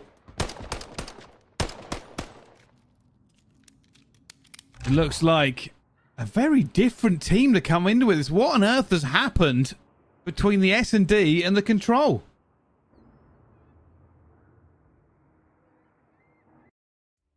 Oh, I mean, to be fair, the series is close. This series is incredibly close, Bryce, right? So I'm not entirely surprised to see them win that Control, but that is by far and away the most convincing map we've seen in this series so far. And it's just total step-ups from players that are looking pretty good in Respawn. It's what I wanted to see out of them in map number 1, right? I wanted to see those kind of performances out of Glow Frosty. I want to see that out of Spark. And to be fair, High Rise Control is a map that's basically purpose-built for AR players like those guys. So it's not a surprise for me, but certainly that is a dominant scoreline, and I think it's going to give them a massive momentum boost moving forward in the series. Yeah, it certainly is, and that's one of the things that they're kind of needed really into this one. Obviously, Lord Gaming had a great time before this, but I don't know what happened. That's one of the most dominant controls I've seen. It started off with the Spartan Houston just really just hammering. Have 5 kills on the team on defense. He's unbelievable. Even combined, they didn't have enough kills for a cruise missile on defense on high rise. I don't know whether it was just the break was perfect, whether or not it was just the nades had gone wrong for them. Yeah. But that's kind of the crazy thing as well. First round, there aren't trophies out, so you'd think even nade trades would come in before that happened.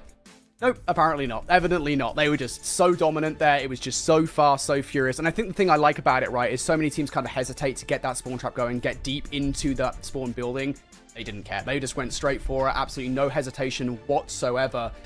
So, yeah, to see them come out and do that, it's insane. As I said, it's a huge momentum boost for them.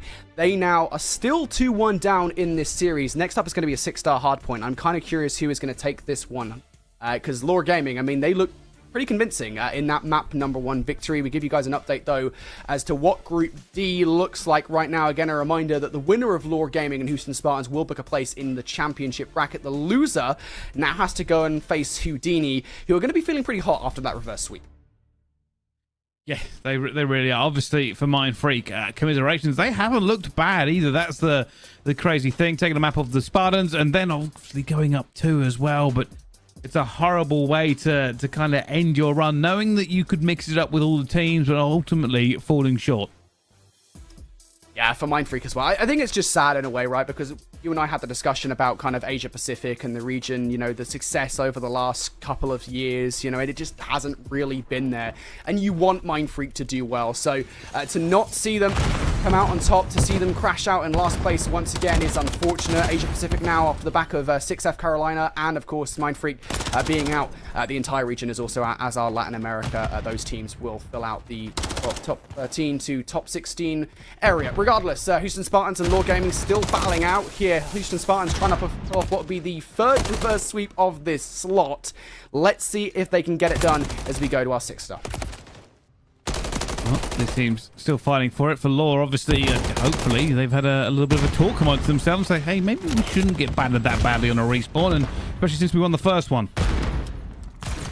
At the moment, Houston Spartans just trying to take control of mid. Not able to get an awful lot going for them, but this is all about getting into this P2 rotation after it. For Law Gaming, they will try and bleed the last few seconds, but considering they now have to run into the teeth, not as much time as they would like. Yeah, it should be said as well, for the Houston Spartans, 6-star hardpoint, I'm almost surprised in a way that this came through, because this was inarguably their weakest hardpoint back in Season 3, albeit they had Frosty, they didn't have Spart, so there's a little bit of a difference there. Things might have changed with Spart returning to the lineup, but still, to see this in the best of 5, I'm kind of surprised that they didn't get rid of it. Law will be very happy, though. It's the map they're facing off against Houston Spartans on here. For the moment, though, Houston Spartans a slight advantage. Wiz trying to re-entry in towards the hill, as is Glow Frosty. They're both going to find some value. Wiz able to double up, but Arstees fires back with a double of his own. Wiz now just trying to play his life here. Stunned up his heat. Trophy system gets overwhelmed, and Yuli's going to be the player to get it done here. They are fighting tooth and nail for the back 15. Houston Spartans doing really, really well to just absorb this time now that they know they're not going to be there for the rotation. Here comes the push, though. The headbang isn't going to work out there already. That means they're going to slow them down because they don't really want to attack this from Paul's side. They want to go through the middle of the map and get it, but unfortunately it's going to be Arstenis behind them as well. Glow Frosty trying to thread something. Last alone from his team in any sort of position, and there's just no real winning here for him. Can't be traded. Battle lines reset. That's Law Gaming in control here for the moment. Big hard point if they can hold it. Houston Spartans will have to approach this one from the back line. They have to try and win a couple of these fights. Fire. He's up with that kill on towards Paul X. Trade from Yuli. Yuli will find a double now. Can Yuli find anything else? I don't think he was quite expecting that third kill, especially as the call we make. Hey, player is spawning towards the back line here. Good response coming out from Tirilo. He's been double stunned up. Surely no way he finds that kill. Arstees is going to be the player to get it done. These spawns are all over the place at the moment. And for that reason, I don't think they're going to anticipate Spark coming in from behind. Yeah, Tirilo's got no idea that's going to happen. So the scrap time should go towards Houston Spartans here. That is a good kill for Lord Gaming regardless. But now we look towards the rotation, and Lord do not have the numbers here. There's just a lot of bodies just piled through the middle there, and you've got to think maybe Lord should have done a little bit better for themselves, but that's a complete wipe, and Paul X desperately trying to keep his team at least a window open so they don't get pushed out. It's done enough. The Lord Gaming should split the difference here. Someone's got to go and drop the lower route. You already see Houston Spartans responding to it as they know it has to happen. Nobody's checked it, and now there's going to be a flank coming in, and they deal with it just in time, but it will be eventually Lord Gaming who get control from what was kind of a crazy push. Yeah, Thor will be very happy with that one.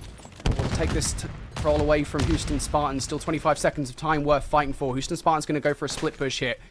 Pressure through the middle of the map is integral to make sure they hold that mid-cap control. They're actually going to win the gunfights at the back of it. Fire will double up. Fire finds 3 kills there. Houston Spartans also very, very favorable in this situation. Again, because of the fact they push through the middle of the map, it means they've already made a headway towards that rotation towards New. A solid lead over Aurora Gaming, and it might well grow if they win this first over gunfights. Well, we can see now Paul X trying to hold on and get back into this point, but it's all about survival, and that's a bad nade. Having to run away from your own position. He's going to try and hit a flank. Fires on a 5 spree. Whilst he's back and forth, and I will say this, Houston Spartans look in a very dominant position. Houston Spartans feeling solid at the moment. Fire on 5 in a row by the way. Just looking for the 6th. That would be the cherry on the cake for him. There it is. It's an ego challenge towards Tyrael that will get it done. Yuli will trade on out, but the damage is done. The cruise missile has been earned, and I think more importantly for the Houston Spartans here, they have earned a significant lead over Laura Gaming. Looking for the back 20 seconds. Spark does get shut down. Yuli able to procure yet another 2-piece. Arstees runs out of bullets for the fight against Fire, who are able to produce yet another double for the Houston Spartans here in the play. Laura Gaming at the end of this hard point here, Bryce, will be about 50 points down, but they will have the rotation towards New. They need it. A good rotation here could save them.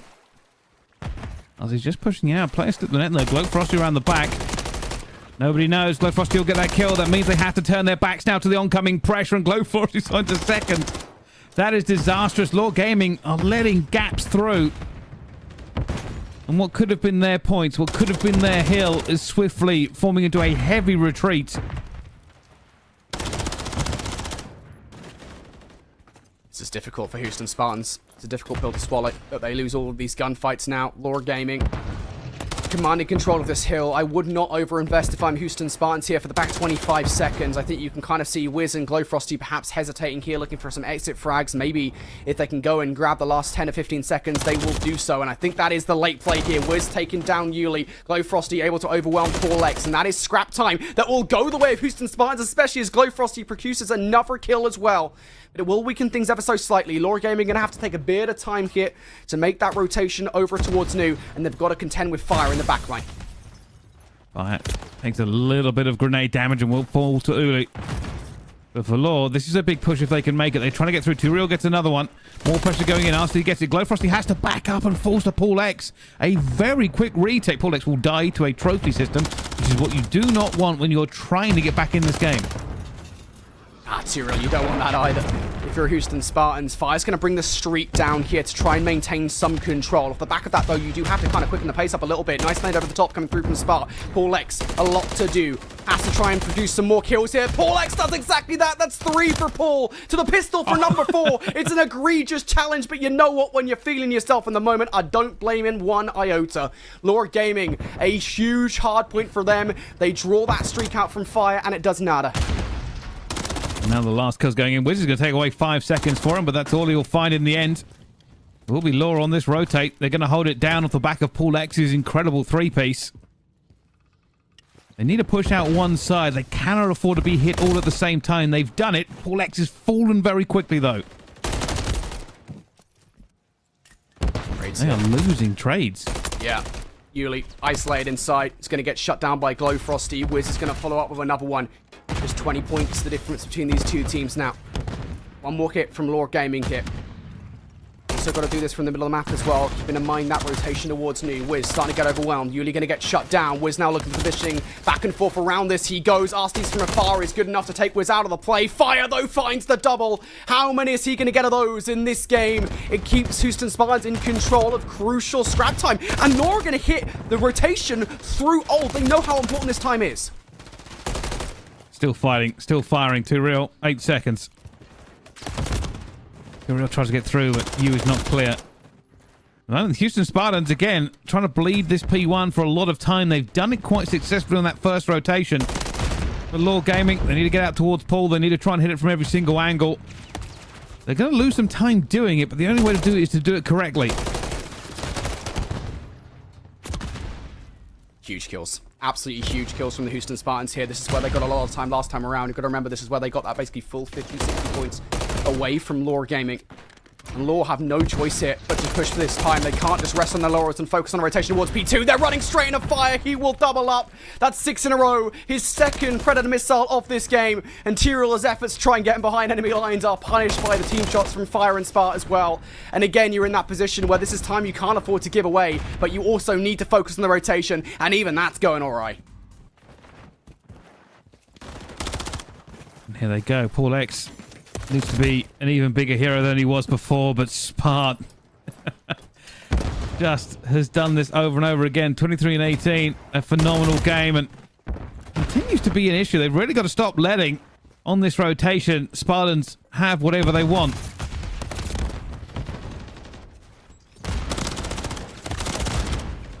Huge. Oh, that's absolutely huge. Arstes for 5 in a row. Yuli will find another one. Arstes might have just saved that hard point for Lore Gaming. Houston Spartans now spawning out. Fire's going to bring the streak through. Of course, you can get it through the roof, and he actually team kills Wiz. That actually weakens once again. That's another streak from Fire in this game that doesn't do anything for the Houston Spartans. This is crucial now. You can see they've actually got back spawn there. Well, both teams have got back spawns parallels. They get the 2. This will be their scrap time.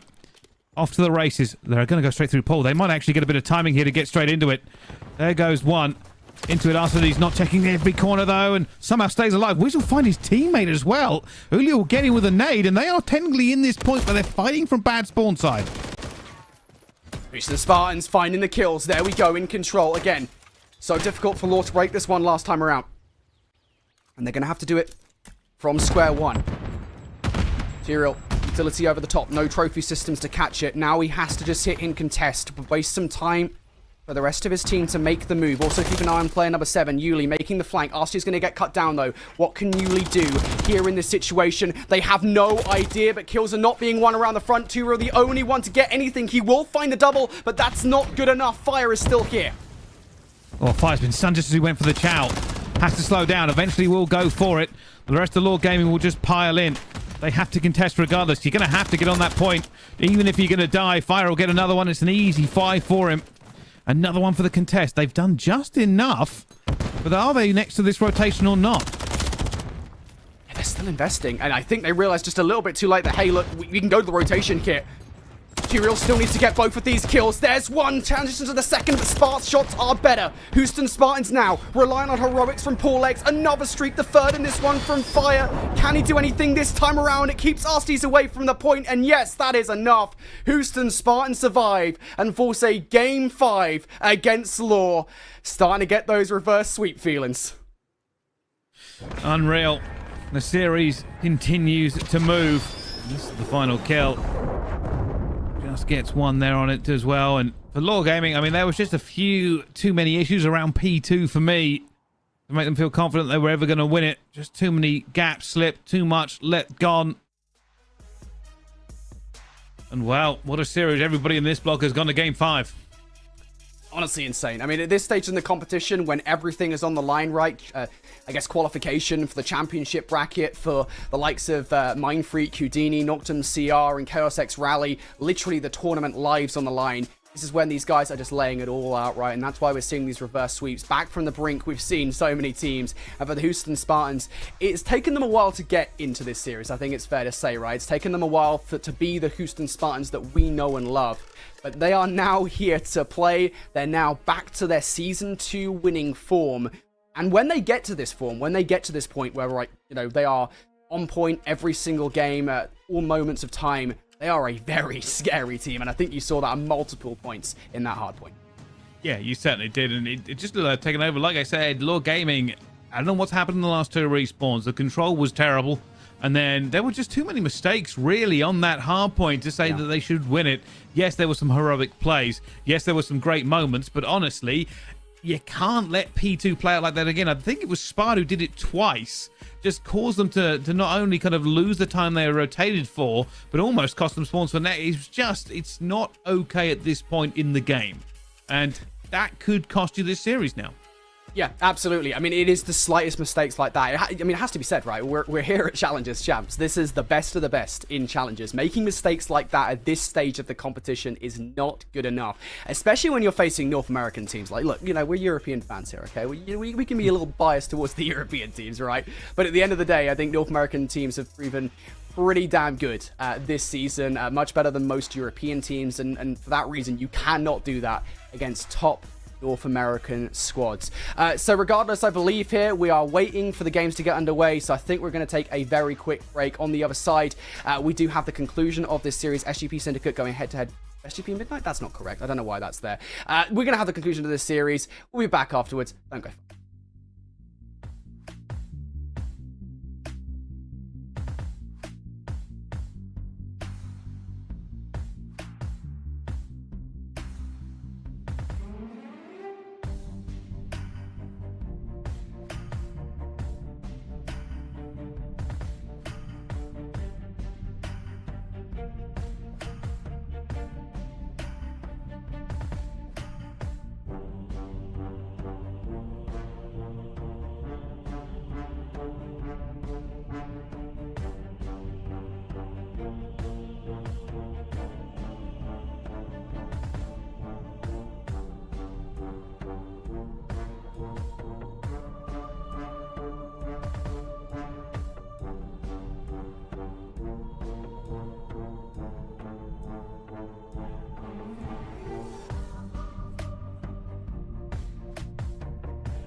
All right, folks, it's time for the Game 5 between Lord Gaming and Houston Spartans. I'm now joined by Visions for this final game and the final set of matches here of the group play at 2024 Champs. Austin, we've had a lot of reverse sweeps. Could this be another? Yeah, it's like the day started out, with a lot of 3-0s, just kind of trucking through the bracket. Now we're getting to the nitty-gritty, right? These are the Game 5s. These are the electric moments that we all wait for. So I'm really amped up. I've been sitting back for a few hours, just letting all the content come my way, and now we get to really dive into it as Houston Spartans are already up 1-0 here in this map 5. A great start for the Houston Spartans, of course. The search and destroy earlier in this best of 5 did not go their way. It went all the way to a round 11. Hopefully this one does. We do love our round 11s here on the casting desk. Houston Spartans, though, continue their advancement in towards this round. It's all down to Arstes for a 1v4, and even the veteranship of Arstes cannot win that round out. So the Houston Spartans starting this search and destroy strong. That's what you want to see from a team that did not really play, extremely well the first S&D, the first go around. And this is something I think that we've seen from the Houston Spartans, maybe even from, Spart's team in the past, that they don't always start off the hottest. But there's something said about that game number 3 where everything just starts to change a little bit for us. And we've seen that now come into play. But you're now having a 3-0 start from GloFrosty. I think he was the turning point for me in that series. When we were watching over that control on the high rise, he really was able to drive home some big eliminations. So we'll see if that will continue and maybe even a chance to work up to this streak here heading into this round 3. Yeah, he's a man of many identities. GloFrosty, Hamza, you know it all. Yeah, there's a list, isn't there? Killer. I think if you're a Lord Gaming, this guy is terrifying. There's a horror icon. Spark, though, going to be the first blood in this round. Paulek's going to be responsible for that. That's the entry onto the site that Lord Gaming wanted. GloFrosty also going to get taken out of play here. And Fire will have to produce a 1 versus 4. He finds the first. There actually isn't an immediate re-chow here from Lord Gaming. They're not over-chowing this. They're not, but this is now that tough situation where they know where you are and you got to figure out where the remaining 3 players are on high rise, where there are 1,000 different clutch positions. Fire is now trapped bottom blue. Likely to run into Yuli at the back, who's just throwing shoulders, not ready to commit to the chow. And, well, pick your poison here, Fire. Who do you want to go for? He's trying it. He's trying all angles. Where to go, trying where to anything, look, right? any value whatsoever, mate. He's looking in all the bargain buckets. He ain't finding anything. Lord Gaming get around on the board. Those first few kills, he's able to get control of the site, and there's just no real chance for Fire in that situation. He does try, to be fair. He kind of surveys the entire map looking for any kind of value whatsoever. It's just, there's no chance. Not going to give him anything. And that's what you expect here from a team like this, who have fallen a little bit short the last couple maps, but looking to hit that regain to make sure that they guarantee themselves that qualification spot, and they don't have to go down to what could potentially be another grueler in that lower bracket. So could be in for a long day. Still, if you're not able to close things out here, Real down low in blue. We'll try to get eyes on this cross and make sure that at least somewhat of this push is going to be safe and covered. Wiz also ready to pounce if he needs to, but this bomb has not made any real move to either one of these sites. Very patient play so far here for the Houston Spartans.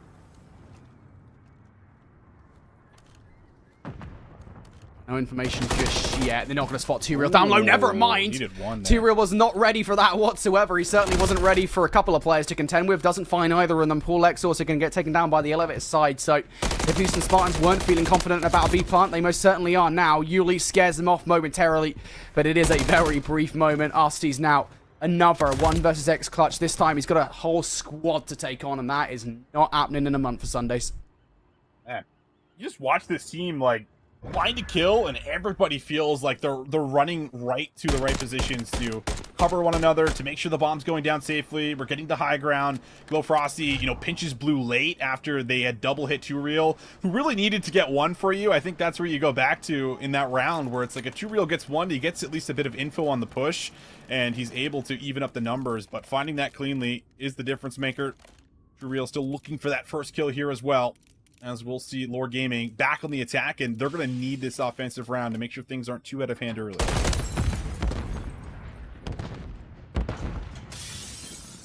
Lord Gaming needs to get a foothold now, to be honest, in this S&D. Something needs to go their way before Houston Spartans catch fire.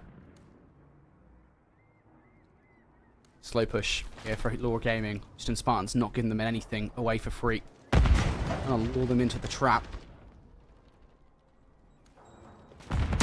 Don't know who's going to be the first attempt. There it is from surprise. Arstes to get the foot of Spart. Wasn't expecting that whatsoever. Yuli going to follow up the kill on towards Wiz as well. So numbers in their favor. They haven't quite dealt with all the pressure, but Arstes was still hanging about the elevators. I don't think Glowfrosty expected that. Now fire 1 versus 3 right into the open arms. Not so welcoming arms, I will say, of Arstes. Law said they needed to find something, and they do. Yeah, I think that they turned their attention towards long a little bit here, right? That's kind of one of the bigger things compared to what we were getting earlier on in the rounds, where it was a lot more dedicated to getting pit control, working onto the site to the jump up. This time around, I think this is the right call. Get Propane, try to win some of these battles, get control of the long lane, and that gives you a little bit of an easier access to the site, and you, again, can play the high ground there, so it gives you just more options, I feel like.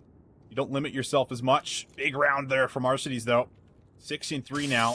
Maybe a chance for a potential cruise missile. You can keep it going. And that would be huge if Arstes could earn one.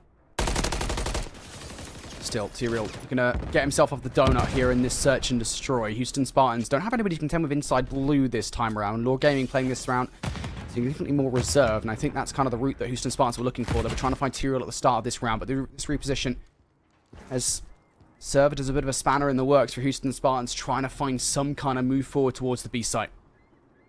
And sometimes you just need that first one here for Tyrael just to get some kind of a rhythm going, but he's gonna go for it. They're maybe convinced that they're going for a plant, and Tyrael kind of fumbles the movement a little bit. Did use the dead silence for this, by the way, as well. So the dead silence is just about gone. He will do a quick little bomb check, doesn't spot anything. Does back down, and now Wiz trying to finish off the kill, but instead it's Glowfrosty that does manage to take out Tyrael. Big kill against Lore. Arstes also going to fall here in this round. Houston Spartans now looking for some kind of way to close out this round. Glowfrosty with a rooting from behind might well be the play, but the smoke is obscuring Yuli. And there's the kill. Yuli gets cut short. Paulex now stuck between 3 different players. He has to trade out Glowfrosty for the first. Oh, and that COD timing could not have been worse. I've had some horrendous COD timing, mate, but it's never been that bad. That was bad. That is one of those where you know he's hot, you know he just killed his teammate, your teammate here, and you're just playing the trade, and boom, gives it up. Surprise, surprise, Glowfrosty finds kill number 9. He has just been magnificent so far throughout this search and destroy. Numbers certainly tallying up, and that is another round where I think you look back on what Tyrael was trying to do. If he's able to find success over the top there and manage to hit the jump, again, maybe it's a different round, but invest the dead silence. Doesn't find anything, still yet to get on the board here. And he's also going to be the bomb carrier, so there is a big responsibility if you're Tyrael to try to get something done here for your squad. Yeah, there is. Tyrael just needs to get off the donut. Oh, Yeah, this could... yeah. Oh, no, it's all falling apart. As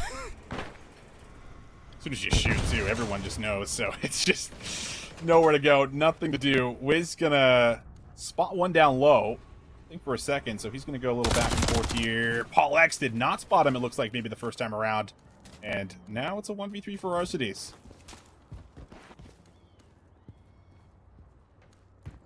How many times have we been in this situation? It should be said, it's not a surprise that Arstes is the player in these 1 versus 3s. Of course, he's naturally going to be the slowest of the lot for Lore Gaming. That's why he's often the last man left alive, left out of the plays. But even so, Houston Spartans have just found a way to exploit Lore Gaming over and over again, and are now just 1 round away from completing what would be our 3rd consecutive reverse sweep here in Challengers Champs, this one for qualification. Yeah, what a way to get your qualification. Nothing feels better than coming off the back end of a series. You're 0-2 down in, and then boom.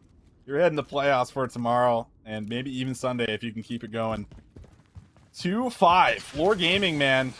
My goodness. A team that we just don't often see struggle and run out of play calls, almost, I want to say here. Feels like everything has kind of slowed down in some of their rounds. This time around, though, they do get long control. Arcides pushed up, has a chance to pinch up on the site, but that bomb is worked pretty close towards B, and Arcides actually loses this battle. That is going to be felt without a doubt here for Lore Gaming. Tyrael runs right into Wiz. Trades are good from Paulex and Yuli. Yuli now left alive as Spark. Going to take Paulex out. Yuli. The only hopes and dreams for Lore Gaming here in this one. For a 1v2. Has to be done.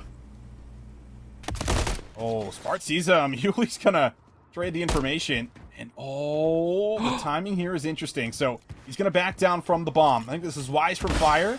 The smoke now utilized to try to just press, see if you can get a quick kill and get out. Challenge comes in and he's able to find it. Yuli turns it into a 1v1.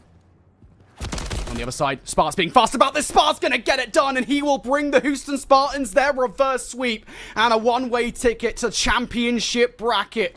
How about that, Law? See you later. Lord Gaming now have to go through what could potentially be another grueler in the lower bracket. And, man, Spart not going to give him any time to reposition. And Too Real, unfortunately, well, he joins the agency here.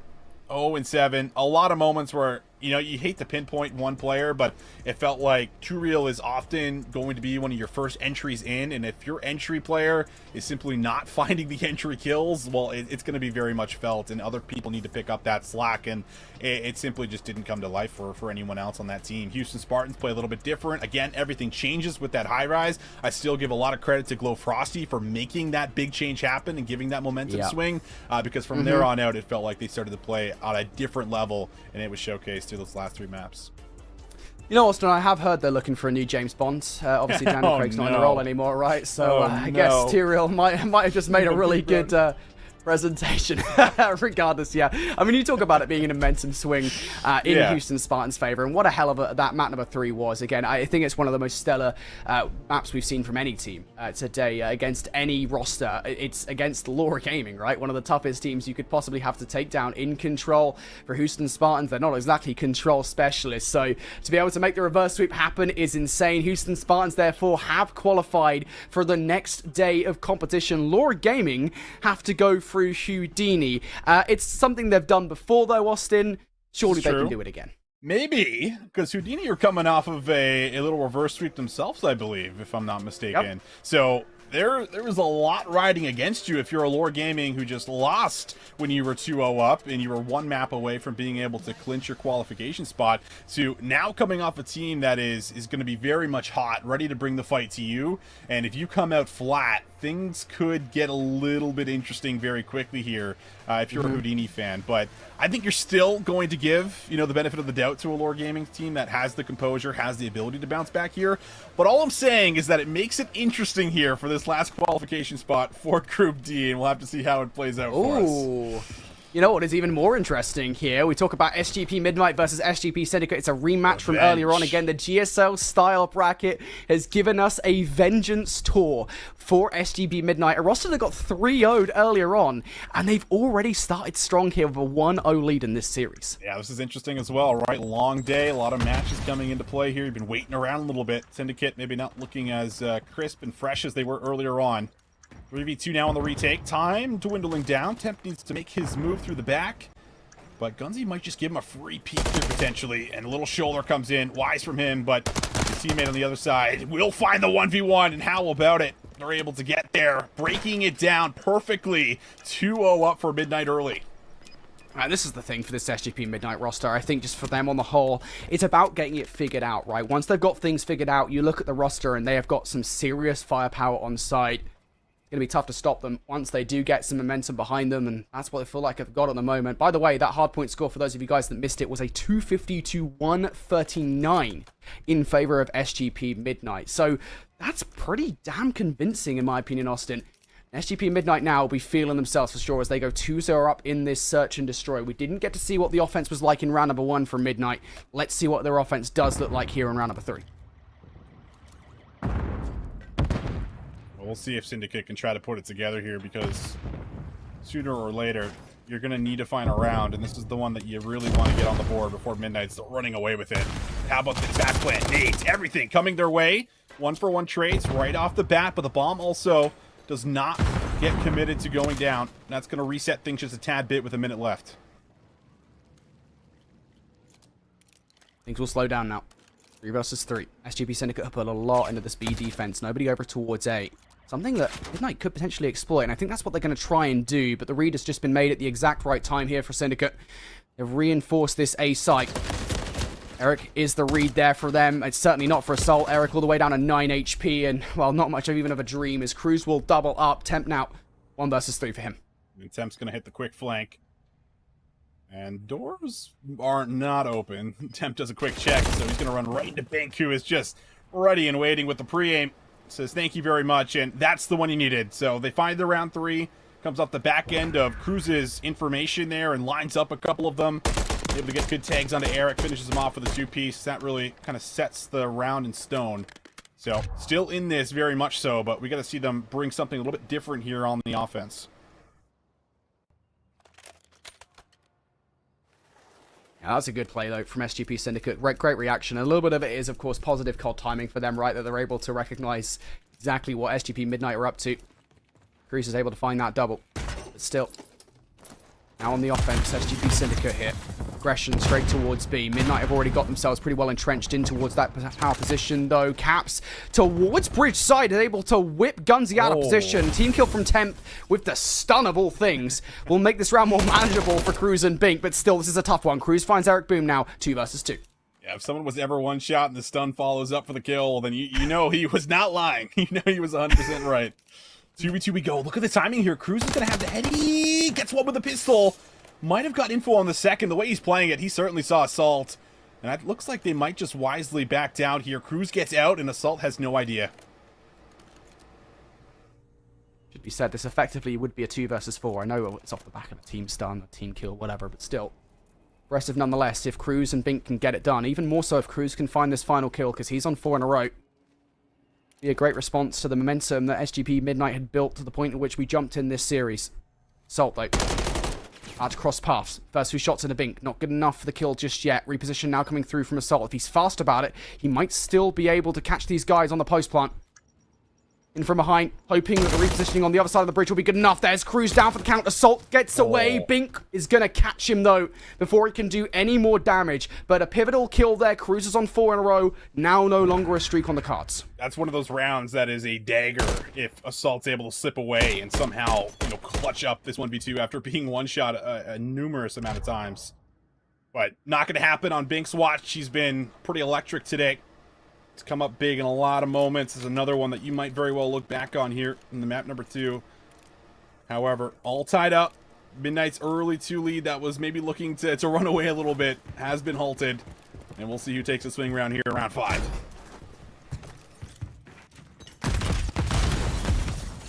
Well, this is a very different look, I think, for both of these 2 teams. Midnight getting hyper-aggressive through the middle of the map. Bully their way in towards the B side. SGP Syndicate, the response here is to try and go for a bit of a flanking play. Bink is still separated out from the rest of the team as well, so if he can kind of pick any of these guys off, it would be huge. Caps, has he read this though? Yep, he's read it perfectly. Bink dead for the count. Cruz also going to be dead on the flank as well. Gunsy's made his way onto the site though, so now 2 versus 2. And the stun connects here. Oh yeah, it sets them up perfectly. Nice little bank. Not sure if the trophy system expires or if it's just, completely out of charges. Whatever it might be, the stun really sets them up for the double. Both players laying down prone. And Darkside tries to hop up quick to get the kill. Not going to happen. Capsule now 6 and 2 as well. So big kills coming through. Midnight still trying to hold on to that lead.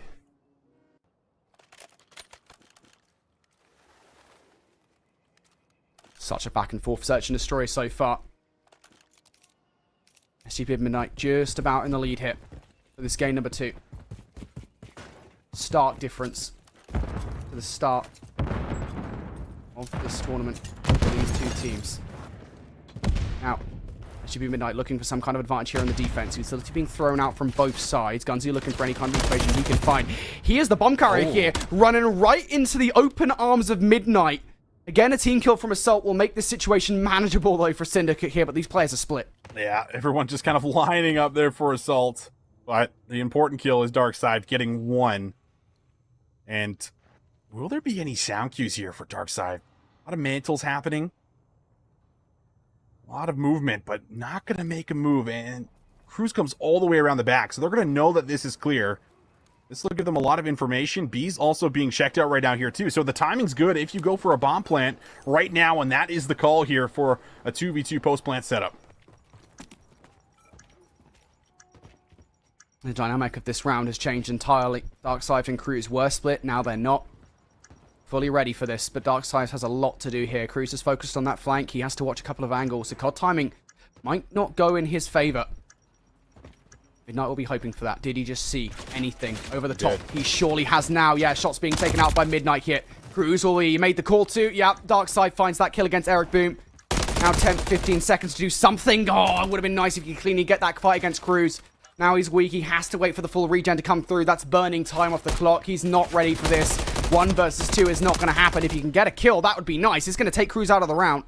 If you can find Darkside as well, it's nice. Over the top. Can he do anything in this situation? Plays his life and not actually going to find the kill. Runs out of bullets with a pistol, but almost gets that second gunfight. Temp plays it perfectly, but it's just not enough. If he finds that kill on towards Cruz in that first instance, that is manageable. It is, because he's still got the high ground, right? And Darkside's got nothing really outside of maybe the rival that kind of favors him in that moment if the push does end up coming through, which inevitably you know it will with the amount of time left on the clock there. So I'm with you. He finds that kill on Cruz. He's got 15 seconds left. That is more than enough time to get a regen in, but Darkside just playing little bunny hops over the top of the van for the last 45 seconds works out, and well, we channel that energy right into round number 7, where it is just aggression through mid. It's Cruz that draws first blood.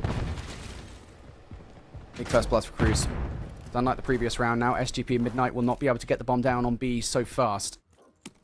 It is a very fast reaction from Midnight, and yeah, I absolutely love this. It's the audacity to know that, hey, nobody's over by A. These guys are preoccupied with a potential B here. Now they're going to have to come to us here. Only problem for me, though, with Midnight's entire strategy here, they are very split. Eric Boom is going to need to make a heroic play on the individual. A late flank could come through for assaults, so he's going to get clearance on, hey, listen, the flank is clear, I'm cutting through mid. Everything is coming from their side of the map, so Eric Boom should have this information. Corner's being checked, but no kills are found, and well, Temp in the same situation as last time, this time more members to deal with, and the bomb is being defused, so I don't think he's going to have any look at it. Quick check, kill comes through, but it is too late. Syndicate now grab themselves the first lead of the game.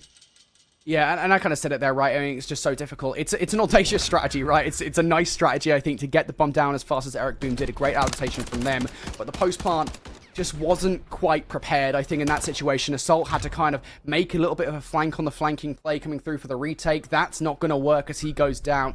And I said Eric Boom needs to find some value, not able to do so inside the garage.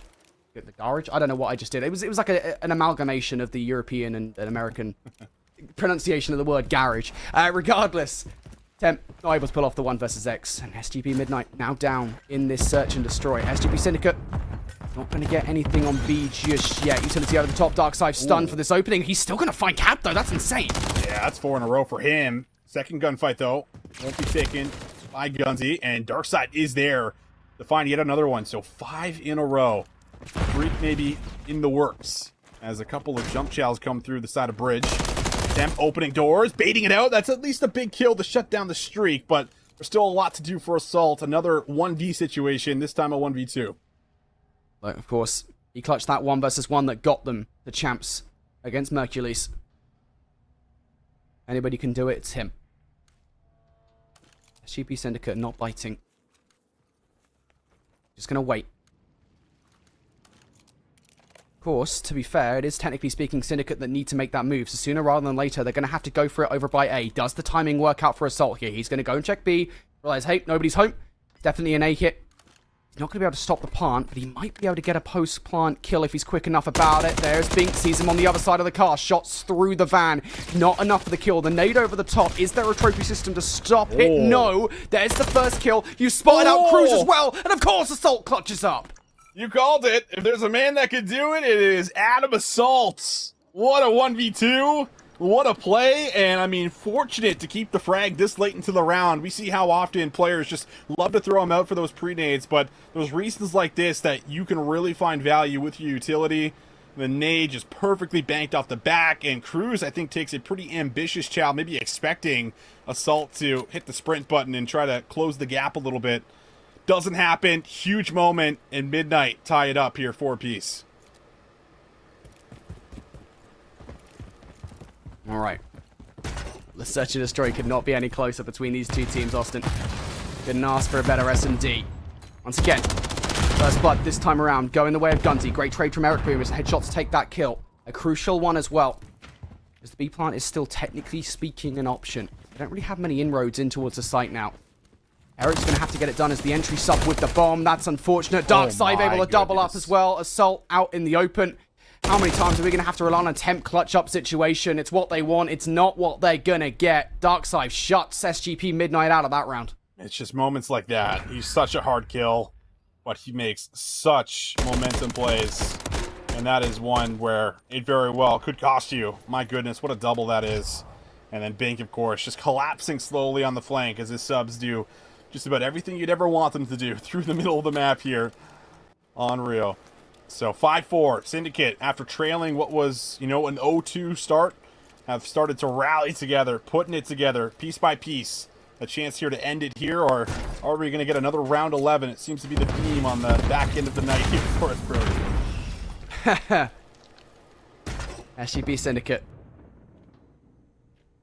To slow things up here. It's just been such a battle of wits between these two teams, isn't it? Feeling each other out across the entirety of this search and destroy so far. This round is one in which both teams are exercising caution.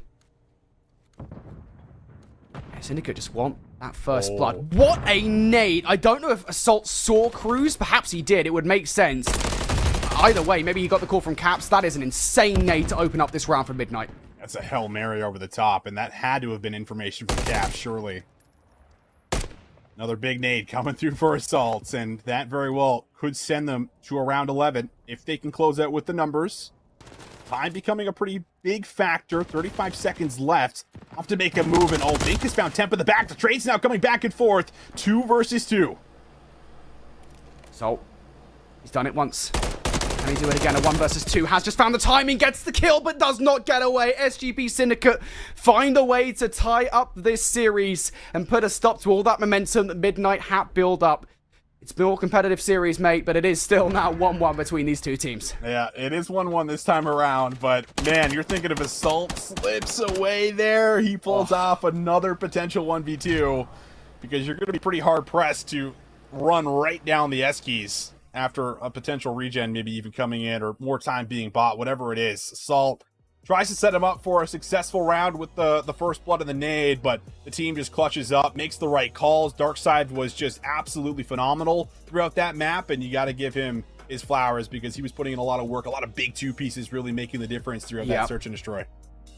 And Darkside is just a phenomenal player, right? Again, we kind of hinted out this. I mean, it's kind of nice, isn't it, Austin, that you and I, we casted the beginning of the day with SGP Midnight versus SGP Syndicate. We're going to end the day much in the same way, and we're going to have much of the same conversation as well, because one of those talking points was Darkside, right? Being this player that's having inarguably his best season ever. He's made a real impact. This isn't his first season, I believe, but most certainly it has been the one that he really does feel like his debut. It has been his most impactful, and it's for reasons like that. He provides a lot of value to this team. He's a damn good player, especially in Search and Destroy. He improved that. He hits double figures and is a big reason they're able to take that Search and Destroy home. So we have a Control up next. I'm not actually sure if we have anything ready across the board here. I think we're waiting for pretty much every other series to still get underway. But it should be said, all of these matches at this stage of the competition are important. These are the last matches of the group. So for all of these teams, it is a one-match shootout to decide who's going to make it to the championship bracket. It very much is. And this is, a situation where we got to say goodbye to a lot of teams, and and obviously we're going to cut just about everything in half here. So the competition going to be insane for tomorrow, but there is still a lot of unanswered questions on who is going to be the better teams in some of these lower qualification matches. But we take a look at Noctem and Clutch Rain. Noctem also, was very close to being knocked out there from the LATAM boys. We put up an incredible fight, but it was another, 0-2 down, making 3 maps in a row happen. We'll see if they can try to make some magic happen as they're already 1-0 down here versus Clutch Rain X War. Yeah, just like the SGP Civil War that we had just going on a moment ago, this is another matchup that we saw earlier on today. There it was a Clutch Rain X War 3-0, a convincing one. Pretty much every map besides the Search and Destroy that did have to go to round 10. So Clutch Rain X War already starting this series as they mean to go on with that 1-0 series advantage.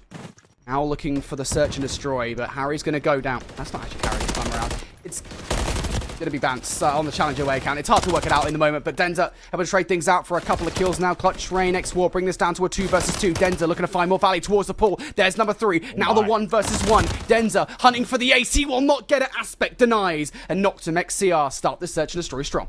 Wow, man. Big kahunas there from Aspect, just putting the pedal to the metal, just running right at him to cut off the angle here. He could have played the clock. There's a lot of different ways he could have played this. but not going to give him any chance to try to finesse, to try to work around the site. The gunfight comes through, and listen, that entire play feels like almost a page out of, Clutch Rain X War's book when it comes down to executing on that B site. That's something that, they've basically been known for throughout this entirety of the year whenever we see any kind of a 6-star search destroy. So a nice little pickup. Couple kills coming through for Aspect to close out the round. Now we'll see exactly what the offense offers here for Clutch Rain. Clutch Rain just needs to try and get some venom going here in this S&D. If they do, it'll be worrying for Noctem XCR. They've already drawn the first blood in this round. Nile down for the count. Denzer looking to get the bomb down. Good trade coming out from Aspect in from behind. I don't think Cobra was quite expecting that. Big kill from Bance there to trade things out. Back in the favor of Clutch Rain X War. Aspect entertained now. 2 versus 3. More importantly, you get midi control, and that's exactly what happens there. Bance picks up a second. Aspect position known. Good luck, have fun, my friend, as 3 white members through the wall just start absolutely running and gunning it at you. Nowhere to go. No chance to make something happen there. And that is a great bounce back round to be able to tie it up early.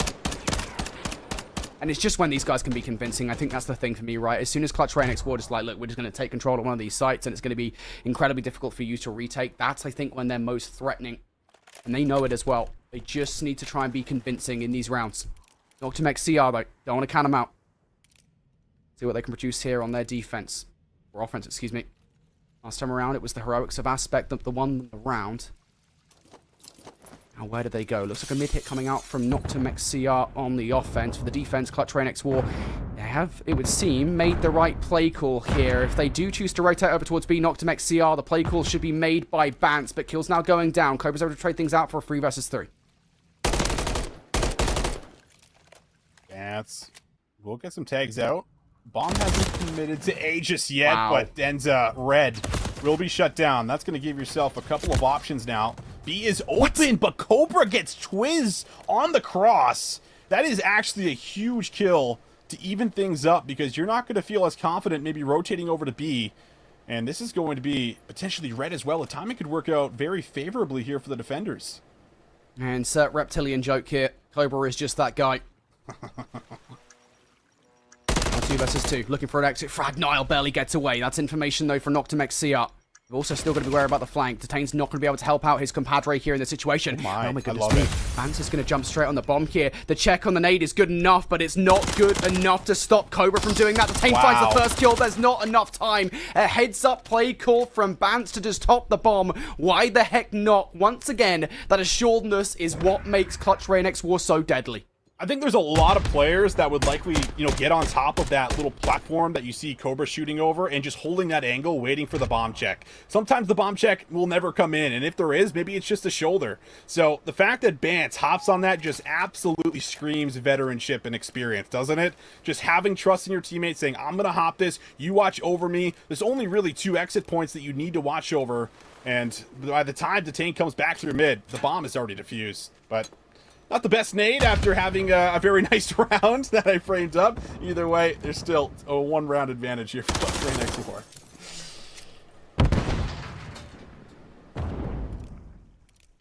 Unlike last round, Clutch Rain X War have been prevented from the aggressive push on towards A. Great reaction coming out from Noctem XCR this round. Adjustment from Clutch Rain X War. Moving over towards B. Did Aspect just see Bance in the water? I don't think he did. He might be about to be punished for it. Never mind. You're never going to be able to punish Aspect in that situation. Aspect is punishing you. The Dane has also found Cobra. Denzer forced out of position here. He is going to be able to trade things out and goes to retrieve that bomb. So he's got options here in this 1 versus 2. Has a sub in hand. And hello. That works out quite well, actually. The Dane's going to drop. 30 seconds left. You can play process of elimination here if you're Nile. If you say, listen, if he hasn't come back to B in the last, another 10 seconds goes by, you can make an early rotation to A. Feel like you might have a decent read. That, or you're just going to simply play the 50-50. Not going to work out here in Nile's situation. And Denza now has a big opportunity to clutch here for his squad. Phenomenal S&D performance so far from Denza. 7 kills to his name through 3 rounds. Can he make it 8? Will he get some bad timing? I think he's just been seen by Nile. Does he have the gunning? No, Nile's going to outgun him at close range. Big 1 versus 1 for Nile. Keeps this even. 4 HP right there for Nile as the regen came in. Denza, I thought, had him dead to rights, but I think Nile just spots him on that cross, and I guess that's, you know, the unfortunate situation of playing on top of the mount here on the statue, just kind of bobbing and weaving from left to right to mid. Sometimes you're bound to get some pretty unfortunate timing. That does happen, but what a round that is for Nile. Was playing the 50-50, hoping Denza was going to just simply follow his steps back to the site. Not the case. Easily read. Good retake.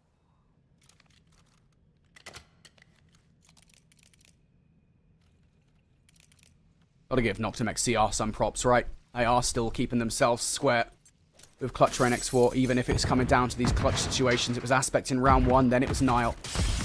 Now Denza has been the clutch maker for Clutch Rain X4. He's doing it again. It's 2. Doesn't get a stick for number 3, but he will get it done with a pistol. Denza for 3 in a row. He's not the one to find number 4. The ace is taken away. It doesn't damn matter. Denza is an absolute animal. Man, Denza gets a nice little revenge after that last round doesn't go his way. He just cleans up 3 so swiftly. And the Semtex, I think almost, I want to say it was a stick. So even if he dies there, the Semtex likely just finds the kill and secures it for him. He's now up to 10-3. Man, oh man.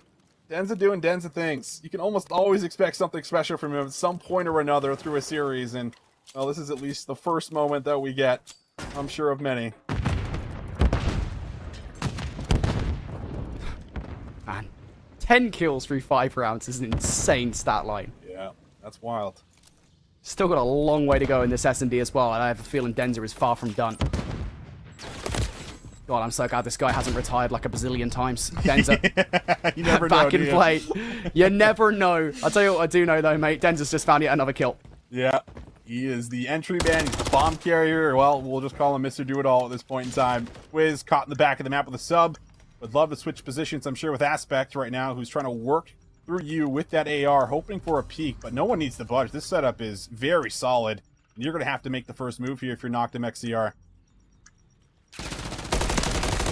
It's just so difficult. Denza, once again, yet another kill in this round. They will come short of that 6th kill. Cobra looking for the final kill. Not going to happen for Twiz. Clutch Rain X War. I mean, what more can you say at this point? They can finally take control of the site, starting now with a real lead in this search and destroy. Yeah, their crossfire setup right there was pretty filthy. I mean, even if you had Codcaster and X-Ray, it's like, how would you break that down? It felt like, right? It's like no matter where you peek, you're getting shot at by a second player almost immediately. So very sound setup. Pays off, and Denza just collects a couple more souls there in the last round. Up to 12-4 now. And Harry's just chilling, right? He's big chilling right now. He's like, listen, you guys keep doing what you're doing. You let me know what you want me to do. I'm just here for the ride. Why not? Look, Harry's had a tough day, mate. He's been doing bits as it is. He can have a day off. He can have a game off, it would seem. Doesn't matter, though. Noctem XCR looking to get the bomb down over by A. They will do exactly that.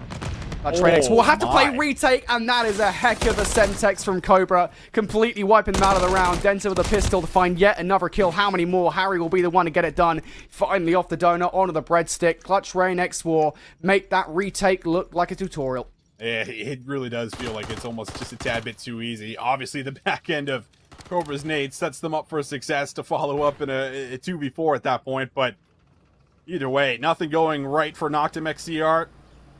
5-2 now. There's been multiple rounds in a row, and the bleeding has simply not stopped. And, well, it's because of mainly Denza, who's at 13-4, casually, having a hell of a game, and no one on Noctem has been able to match it here.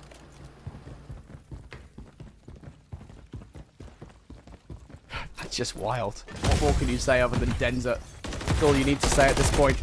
In this round, Harry's the one to draw first blood, though. Good trade coming through from Nile. Once again, Noctem XCR know the victory will come from prevention of map control.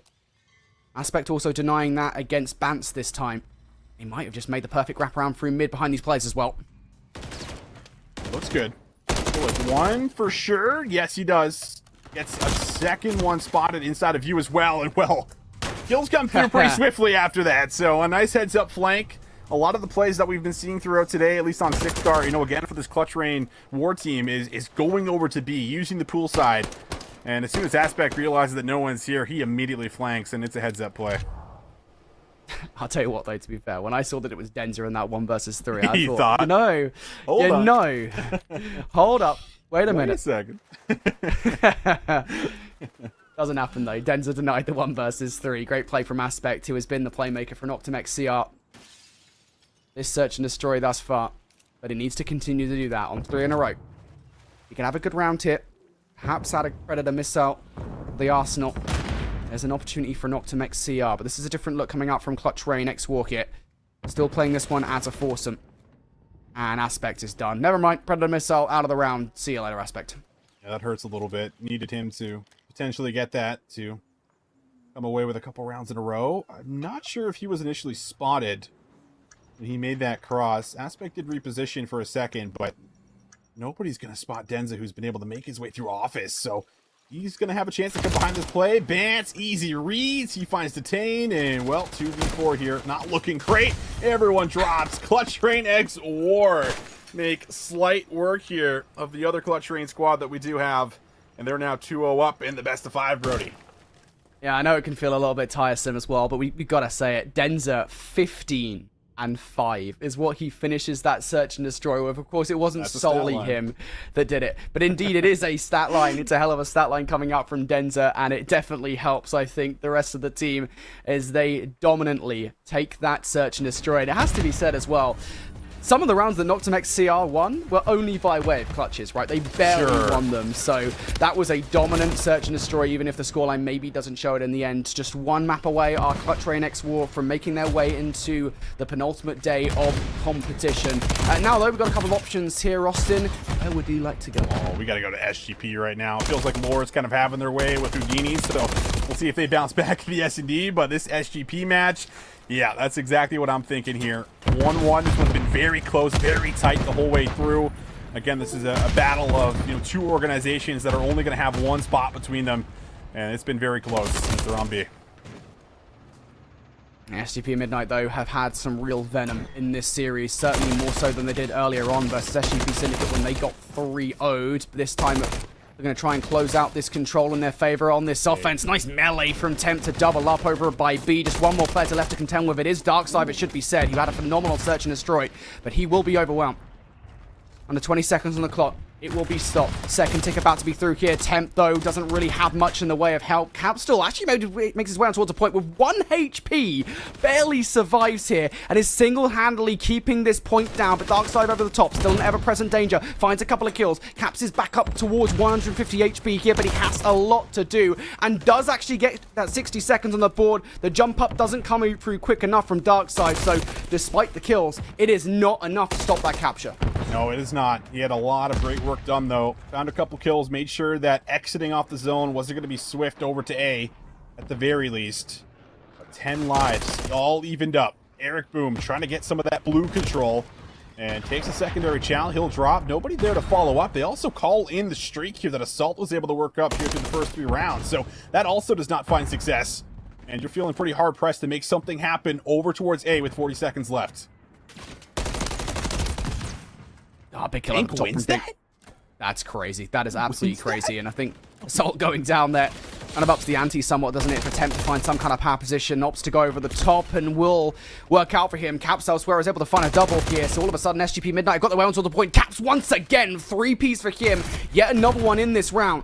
Keeps SGP Midnight on the point, but keep an eye on player number 2. Darkside wants to be the playmaker once again. Can he find anything? No. Gonna get shut down. Now Midnight looking to try and catch some of these players off spawn. Caps is the player to get it done by the point. The rest of the team are going down. 3 versus 2 here. Midnight trying to clutch up. Caps trying to play his life. Oh, Capstone is finessing so hard right now when he's able to win the battle. It's all on Cruz for what would be a technical 1v3. But he's also got to work towards the zone. Assault 1v1. He takes it. And Midnight here for revenge. The second go around. They'll take the series lead. And they are now on series point, 1 map away from that last qualification spot in the group.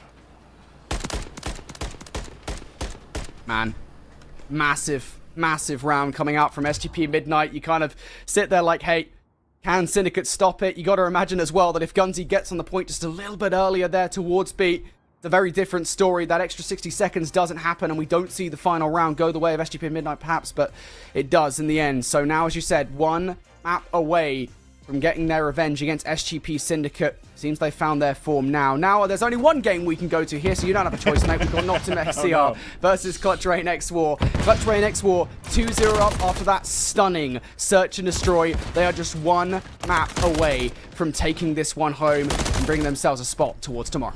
Oh, well, they come out firing as we jump on board with them. They are defending, so you do expect them to grab this first round, but 40 seconds left and 0 ticks secured here for Clutch Rain X War. Puts them in a pretty difficult position.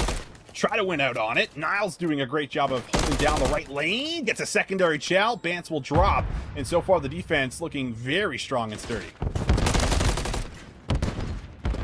Big plays coming out from Nile at the start of this round. That's 5 in a row for him now.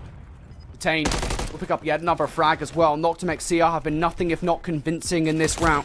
And now Clutch Rain X War want to get aggressive over towards A. One kill already made here in this situation. Aspect on the other side will find one, though. Value being found here by Noctem XCR, but they haven't quite dealt with Clutch Rain X War. Maybe now they have. Cobra was preoccupied with something coming through the middle of the window. That's not where the threat was coming from. Noctem XCR, they have cleared most of this danger now, and with 10 seconds left, you have to see some kind of heroics from these players. Cobra able to take Aspect down. Can any of these stop the timer? Yes, they will. And Clutch Rain X War are starting to find fights over by B. So a chance. B will actually have that first tick locked, so chance maybe to hold this setup. Nobody's out of the map, and Nile's gonna call for the streak here, but take a look at where his teammates are. So even if this finds one or two, and it doesn't, where would you be, willing to go? Because you have to flood out of these windows. So this doesn't feel like a very good chance to try to retake it. The streak is now used. You have a forward position from Harry. This is looking terrifying. They are making this comeback happen. Big kill, though. Nile gonna trade things out. Noctem XCR still in this one, but they have to try and get these players off the point right about now. Detain might have a 3 route forward. They weren't watching for him whatsoever. The headshot on towards Denz is going to take him out. Aspect finds Cobra as well. Noctem XCR have cleared a little bit of pressure here. They're not entirely convinced that they have enough control over that right-hand side just yet. And they would be right, to be fair. Clutch Rain X War have got players on both sides of this point, but keep an eye on player number 6, Nile, about to make the wrap in from behind. The patience is good enough. There's the kill versus Cobra, but now the player's starting to pounce towards the point. Nile ready to regroup with his teammates, and, well, knows that they're finding kills, so that means it's time to press forward, cut off the respawners, and that might have very well sealed it. One last push to come through here to try to make your way to the point if you are Clutch Rain X War, but Nile's keeping it pinned in side of the building. Finally drops, and now maybe lighting up a little bit in the kill feed. There's a couple kills. Chance to try to come through, but you gotta fly. Some kills being made. Cobra gonna find one.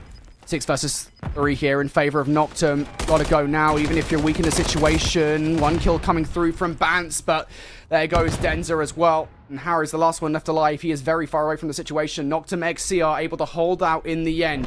They do give up B, though, so those ticks are going to be important for a potential round number 5.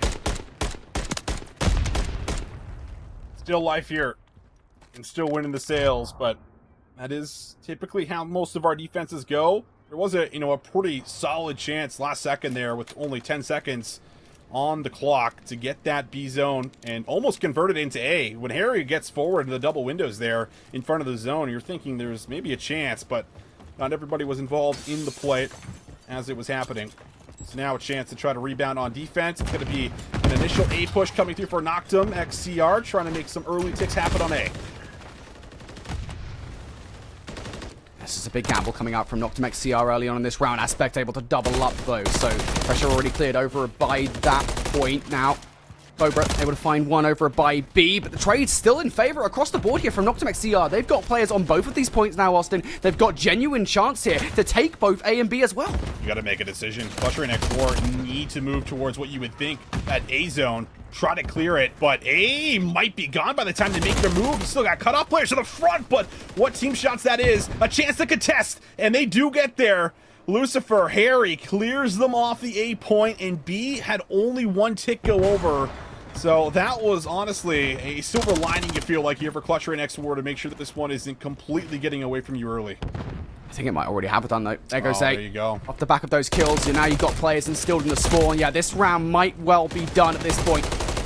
Kills being made across the board here from Noctem XCR. Denzer able to take the Tane down at the very least, but now your next problem is going to be Aspect watching the windows. It's team shots as well from Twiz. B is Dunzo. Cobra the only one to find any value, and yeah, absolutely the correct reaction here, Austin. Goodness gracious me. Noctem able to take an offensive round away and stun Clutch Ray X War for really the first time today. Yeah, stunned is definitely the right word here, it feels like, because this has been pretty one-sided, it feels like, through the majority of these first 2 maps, and this map number 3, there's something about this Noctem XCR squad when it comes down to control that is a little bit different. But still lots of action here, as you can see on your screen. Lord Gaming looking pretty solid, and their map number 2 to potentially go 2-0 up. But more importantly, Midnight might send Syndicate home after losing to them earlier on in the day. They have a huge lead as we look at this hill. This is crazy. SGP Midnight, again, a reminder, they were 3-0'd by SGP Syndicate earlier on today. And despite that, they seem to have bounced back and found an entirely different look here in this series. We asked if they'd learned from their mistakes. They most certainly have done. Caps has been a big reason, though, why they are so far ahead in this series. Not going to be able to do anything there in that particular instance. Look over towards the rotation. SGP Syndicate have it right now. Gunzy trying to ward these guys away. First kill versus Assault is good. Second one will be against Eric Boom. Hits the reload. That wasn't quite the right timing for it. So that quick spawn now will be controlled by SGP Midnight. And now Midnight are also finding the kills here. This is a very fast break. 30 seconds still left on the point as well. Everybody flooding through the middle of the map here, trying to see if somebody can make their way in, but kills just keep on coming and coming here for Midnight. Caps with another huge double up. And now you start thinking about the rotation if you're Syndicate, which means you're going to give a lot of that key scrap time over. That's about 25 seconds uncontested, but you do have a chance to actually hit it old. They do make a play for it. Bink knows how important those remaining 15 seconds were. He loses it, and Caps it all is ripping heads. They're looking good for what could be a win on this rotation here as well. Yeah, this is insane. SGP Midnight here, if they're able to secure this rotation, this would spell disaster for SGP Syndicate. Players on all sides to contend with, though. Bink and Gun's able to find some value here. Temp is basically all on his lonesome here on this rotation towards New. Can't even find that kill against Cruz up top. That is a pivotal hold at the start of this hill for SGP Syndicate, but it's not long before SGP Midnight are able to secure players back towards the time. Despite spawning out towards that P3 side, they're able to make it over by New. Syndicate looking very flustered, leaving a lot of gaps open right now. In Midnight, they're taking full advantage. Still up by about a hard point. 30 seconds left on this hill. Temp has a chance to open up some space. Good drop shot for the first. Gonna grab the rival. And wow, takes the secondary chow. That's more than enough to try to get your teammates close to the hill. But it is just scrap time you're now fighting for. Syndicate have been able to rally back a solid amount here on this point. But they're still gonna be down by about 40 seconds. Oh, big kill from Darkside, though, in the middle of the map here. SGP Syndicate will be very happy with that hard point. It's not all the time they wanted, but at the very least it is a significant chunk that should close the lead that SGP and Midnight had built up. Now Darkside continuing on this tear. Gonna get shut down. Really wants to try and pick things up, but even that goes awry. Darkside goes down, as does Gunzy. SGP Midnight now in control, and you're starting to face down these players. Assault with the AR, an absolute terror to try and take out of power positions. Attempted flank players, how they're going to try and do it from Darkside, but will Cap still read it? Capitol's lurking. He's looking. He's got a feeling, but it doesn't matter. 2 players take him out from the high and low ground.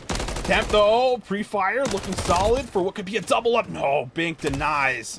And you need him in moments like that, and you're going to need a lot more of it, because you are still trailing by quite a bit, and the rotation has been the biggest problem here for Syndicate, something that they're typically on top of, but the holds aren't there, the rotations aren't there. You're really looking at Bink to try to salvage whatever he possibly can to keep his team in this game.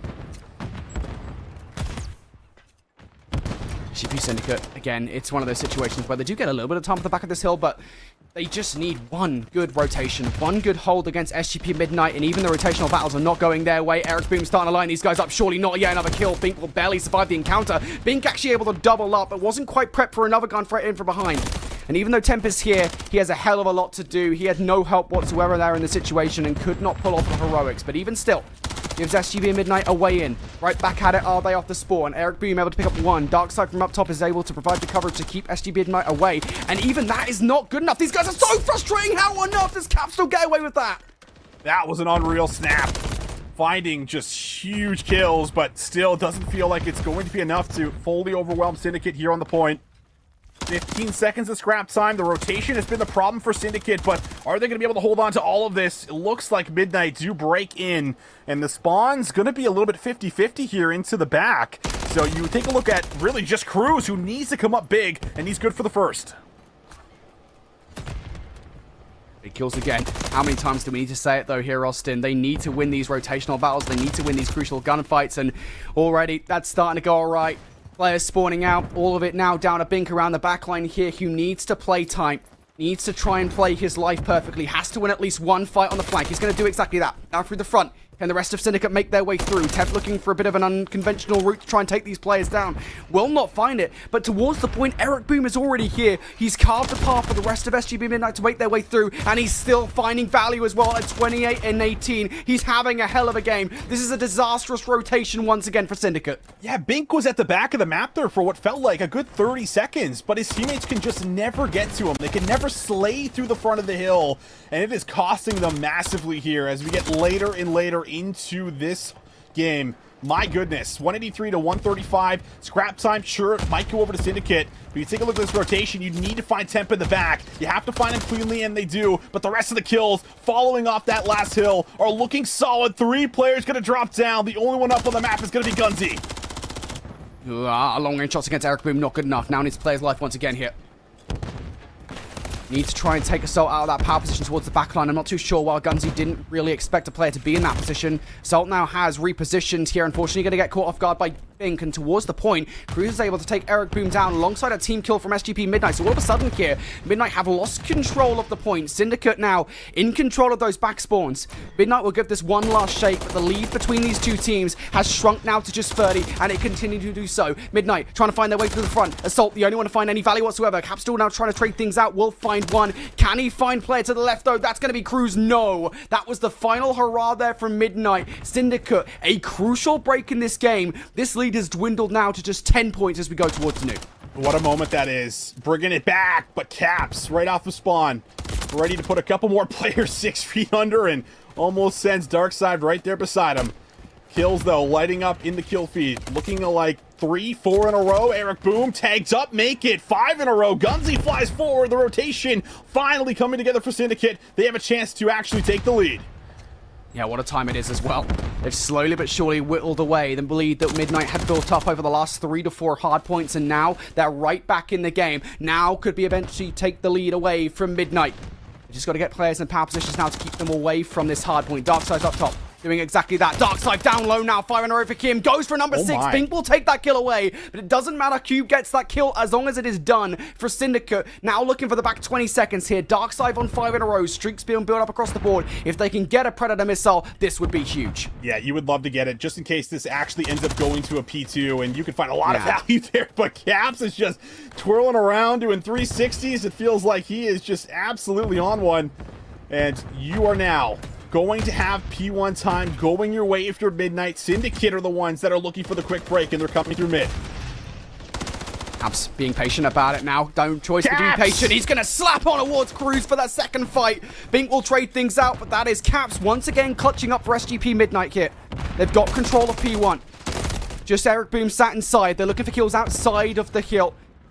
Just waiting for the push. And once again, you're going to know that there's going to be a flanking player here. Players approaching from all sides of the hard point. Are they ready for it? Caps reads Gunzy perfectly. Now Eric has to deal with the threat, the pressure around the front line. He can only get shots in towards one. Caps has to finish these fights, looking for more. Caps once again will find one. Assault will find a second. But again, you're denying Syndicate this time. Neither team can finish things here. But regardless, this is a chunk of time for Midnight to get.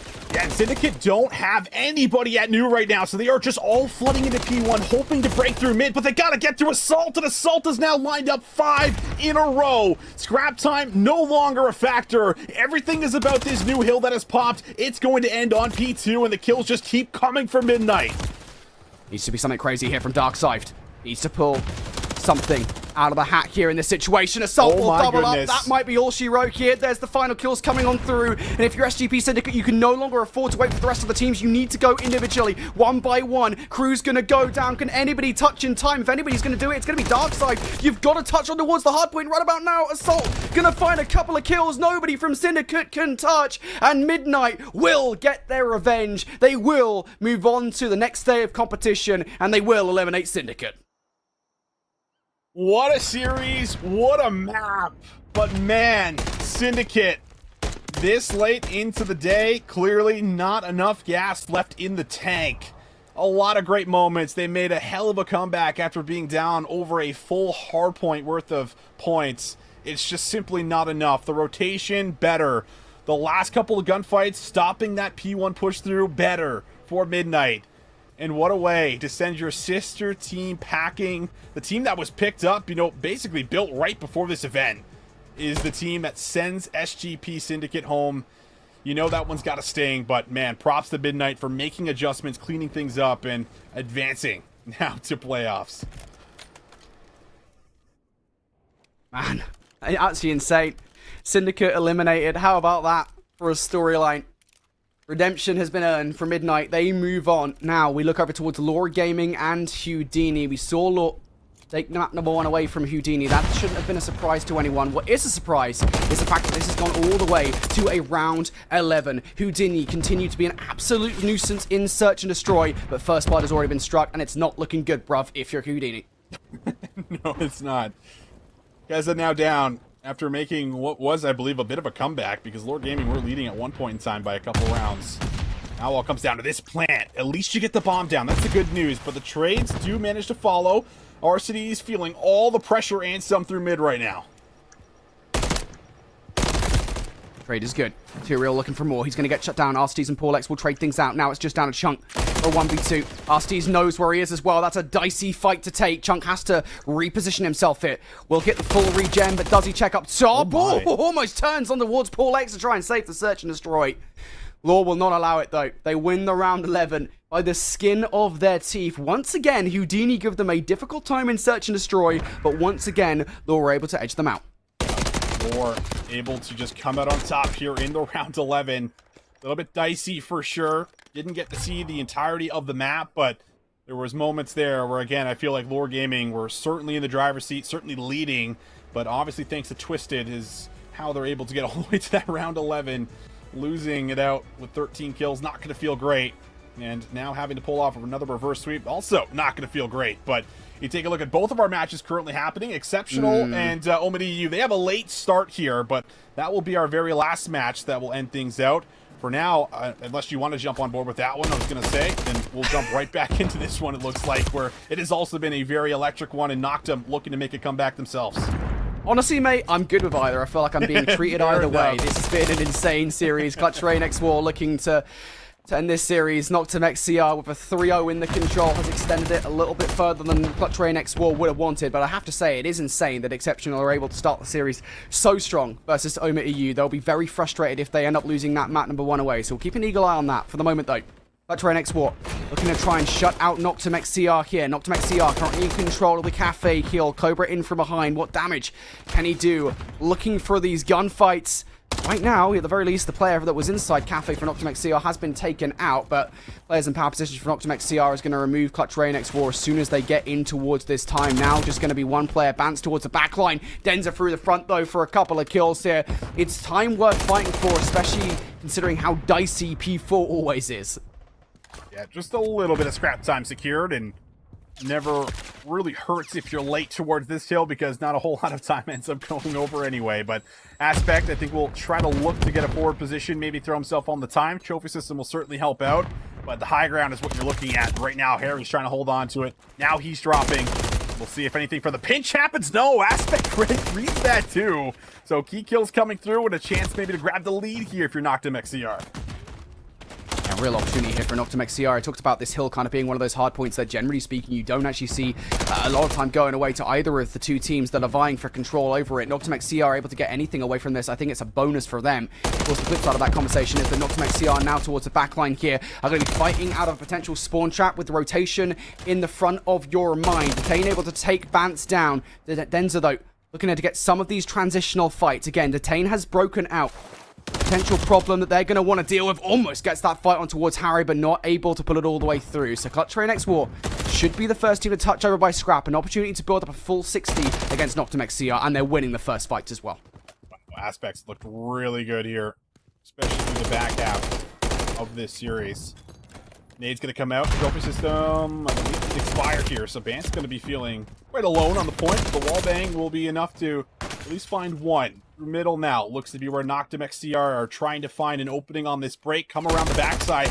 Wiz with some long-range shots on the Bants, but won't finish it off. A lot of this time going over to Clutch Rain X War. A lot of it's been uncontested, but through the front, they're also being shut down. It is still all kills coming through for Clutch Rain. Clutch Rain X War doing exactly what we said they needed to do, right? Get a full 60 off the back of this hill to give yourself a comfortable advantage over Noctem XCR. It is so difficult to break in. And they just could not get it done. So as we get into the second set here, Austin, Clutch Rain X War will have the comfortable lead, but it is only off the heroics on the back of that hard point. Now as we move towards the new hill, already they're starting to pick up some kills here. Cobra on 4 in a row, looking to get control of all the power positions. XCR have one player sat inside.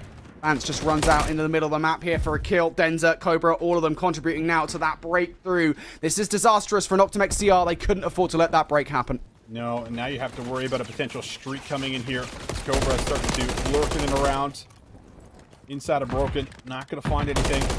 Getting a lot of tags, a lot of damage, a lot of info. And might get another look at Twiz, who's just pretty caught up top and useless. Push finally comes to him, detained. Big 1v1, whether or not he knows it, does shut down the streak. But while all this is happening, this is still time that's been accumulated for the most part around P1. Yeah, this is a lot of time for Clutch Rain X War. Again, that lead that they built up off of Scrap. Now, it's growing, it's expanding. Noctem XCR do have to be cautious here about it growing to unsustainable levels. To the point where they would not be able to bring it back. Detain, though, trying to play his life in and around bottom red now. Being an instance to any Clutch Rain X War players that are trying to make their way through. Finally, Detain will get cut down. Good kill across the board here as Denzer's going to get shot as well. Now, all of this pressure coming from that red side for Clutch Rain X War. Cobra going to be tagged up, just trying to play his life trophy system down to prevent any incoming utility, stopping them from getting unscathed towards the point. Twiz, though, watching the cross, will find the double. Harry answers with a double, making a triple of his own. Surely not number 4. Niall will deny, and Niall keeping his life alive there gives Noctem XCR full control over the point, but the challenge isn't done yet. Yeah, it just feels like they're able to come right off spawn, challenge, boom, they're right there. And you have to start looking at this rotation. But not only do you need to look at this rotation, you need to win it and hold a good amount of time here. Because Clutch Rain might be able to come away with the back 13 seconds, but the spawns look like that will work out the way of Noctem XCR. So they grab 8 seconds, but you're going to have to get through Bants and a heck of a lot more players here on Clutch Rain X War if you're going to see that new hill. Noctem XCR have to get control of this hill now. Cannot afford to give Clutch Rain X War full control over this hard point. Couple of kills now being made from Clutch Rain X War. First kill's looking pretty good. Denzer just trying to keep an eye on any players that might have gotten past him. Aspect going to go for the jump up over the top. The stun check against Denzer is good, but you just can't take Denzer out. Never count him out from these situations. Now Harry on 5 in a row. This is terrifying for Noctem XCR. You are 80 points down. The back 30 looks like it's going to be Clutch Rain X War. And again, you don't want to overinvest in this because you could lose the rotation. You very well could. But overwhelming through mid will be Noctem XCR. You'd love to get in here just to try to contest this remaining 15 seconds. Cobra, though, he knows it and just wisely backs down, understanding there's going to be more than one member here. But you probably want to give it a hit sooner rather than later with only 10 seconds up for grabs. And it looks like with only Twiz left, they do manage to get there, but it is just a couple of seconds that are added to the tally. 212 to 123, just about 100 points separating the two. Things not looking any better for Noctem XCR. They are still not in position here for the new hill. Yeah, this game starting to feel like it's slipping away from Noctem XCR, isn't it? This Clutch Rain X War just continue to get hill after hill after hill. This is another one of those situations where I talked about it, right? You can't over-invest in towards ult. If not, you're going to lose the rotation. That's exactly what happened. Clutch Rain X War, 28 points away from victory here. You don't get a lot of time off the back of this hard point, so it would be unlikely for them to finish things off, especially as they continually get caught in the crossfire here. Noctem XCR doing a stellar job at keeping them out of the kill, but that's par for the course. If you're Clutch Rain X War, you're not upset about this, right? You just move over towards nuke. Yeah, exactly. Oh, Jesus. That's a Winstat too, of course. So it's nothing going your way right now. The rotation, the scrap time, it feels like everything you have to fight tooth and nail for, and you're simply just not coming out in a lot of these engagements on the winning side. And everything might very well come to an end right here. This is the setup that you want. This is the positioning that you want. Noctem XCR, they gotta go, and they gotta go now. Here we go. One last-ditch effort here.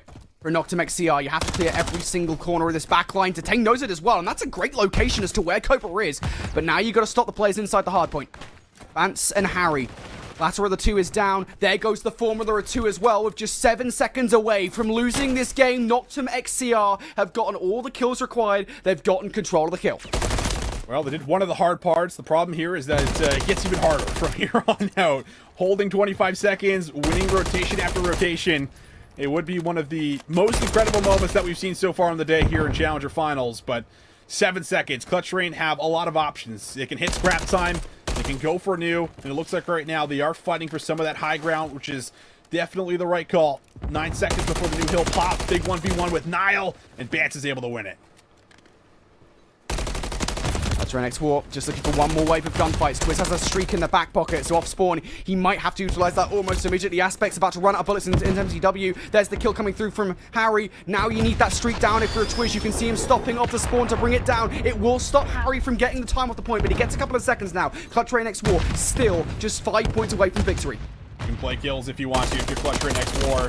And, well, the kills start to come their way. Another double up ends up coming in. Denza from the high ground might be able to just end it right here, right now. And there it is. One final second is locked in. Clutch Rain X War. They will eliminate Noctem XCR, and they advance to playoffs for tomorrow.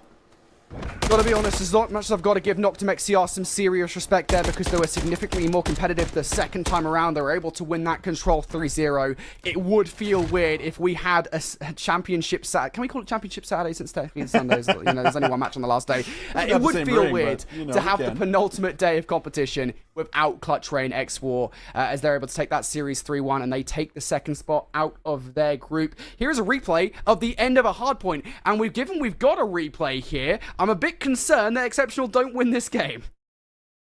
This is looking a little interesting for the fact that you feel like they should be able to, right? 4 seconds remaining. The hill is popped. You feel like kills were looking good, at least initially. But this would be a hell of a comeback if they're able to make it happen. And there's still 35 seconds left on the point as well. So there's going to have to be a heck of a hold here if they actually manage to do this. I'll make it clear, we do not know how this one finishes. At least No I haven't idea. had a peek at what happened yet. One break is all that Exceptional need to try and win this one. Weeman and Mythics for a couple of kills. Weeman going to find number 3 there. Mythics putting some shots towards Rafi. It's going to send him away from the hard point. OMiT EU can't finish things here regardless of what happened. So the rotation is paramount, but the kill's now being won as well by OMiT EU. They don't have to run a marathon to get to the next hill. Oh my goodness. They're going to go right into P1. Kills going back and forth here between Weeman and Rafi. Vortex also a chance to come up with one, and he's able to find Henry. Oh my goodness, and he's going to take a route. Oh no. Oh no, this is horrible. We might be watching a breakdown in front of our very eyes here. Exceptional Gaming, no choice but to filter through you. OMiT EU, they know it as well. Can anybody touch in time? The kill there for Vortex. And oh no, that's horrendous. OMiT EU make a comeback against Exceptional. And it has to be said as well that when we looked at that earlier on, Exceptional had about a 70 to 80 point advantage. We were like, whoa, yeah. Exceptional. Surely they don't take map number 1 against OMiT. I was concerned there that we might be seeing a real upset today. But no, OMiT never count them out. I don't know why we even bothered, mate. I don't know if we get a chance to maybe take a look at that scoreboard again, but the slaying differential was absolutely ridiculous. Like, there was almost 240 bombs, I want to say, there for Exceptional Gaming, and on the other side, you're seeing, like, low 20s, mid-20s, so completely outslayed, but that's something that we've seen a lot from this OMiT EU squad over the last couple months, haven't we? Where there's a lot of maps where it feels like they're not always slaying, but they're winning the important kills, the impactful kills, the winning kills. And I mean, that's a great glimpse of it right there for the final 60 seconds that we just got there in the hard point. It's just something to be said about, you know, winning the important 1v1s that lead towards time. And that's what gets them that, what, 40, 50 second comeback. My goodness, that is one that you do not want to see get away from you. That hurts. Man, I'm furious. I'm furious if I'm Exceptional. I know he's not on the team, but like, you know, I'm so upset in that situation if I lose when I'm 3 points away from victory. And to answer your question as well, I believe we had a plus 40 performance from Pack, 36 kills from Rafi. That's insane. 43 is actually the final number from Pack, and they still don't win that game. That's tough. OMiT, you will be very happy with that one. I'd love to see the post-game camera to see. That's what I was imagine hoping for, Vortex too. was probably shouting. He was probably getting loud at the end of that game. So regardless, OMiT with the comeback there. They go 1-0 up against Exceptional Gaming in the fight for the final spot. Here's a look at Group C as it is completed, though. Of course, OMiT Brooklyn already with their 3-2 victory over Clutch Rain X War. Went exactly as I kind of anticipated it would, all the way to a Game 5. Those last two maps, though, I think were too hot to handle for Clutch Rain X War. They were the first ones out of this group, and now Clutch Rain X War, even though Noctem XCR gave them a more difficult time, still, they're able to beat them once again for that second spot. Yeah, they absolutely are. Got to be feeling good about advancing here through that upper bracket here for OMiT. But a very close series. I will say, I didn't think that series was going to be as close as it was. I think at the start of the broadcast, I came in saying that I feel like this OMiT squad is more than likely to make it, to a top 2, top 3, it feels like, based off of what we've seen recently. So they can translate what we've seen online to land. They will get to that point, but now we jump into what is going to be the map number 3, the potential elimination match here for Houdini, unless they can do what they've been doing all day, which has been winning those map 3s.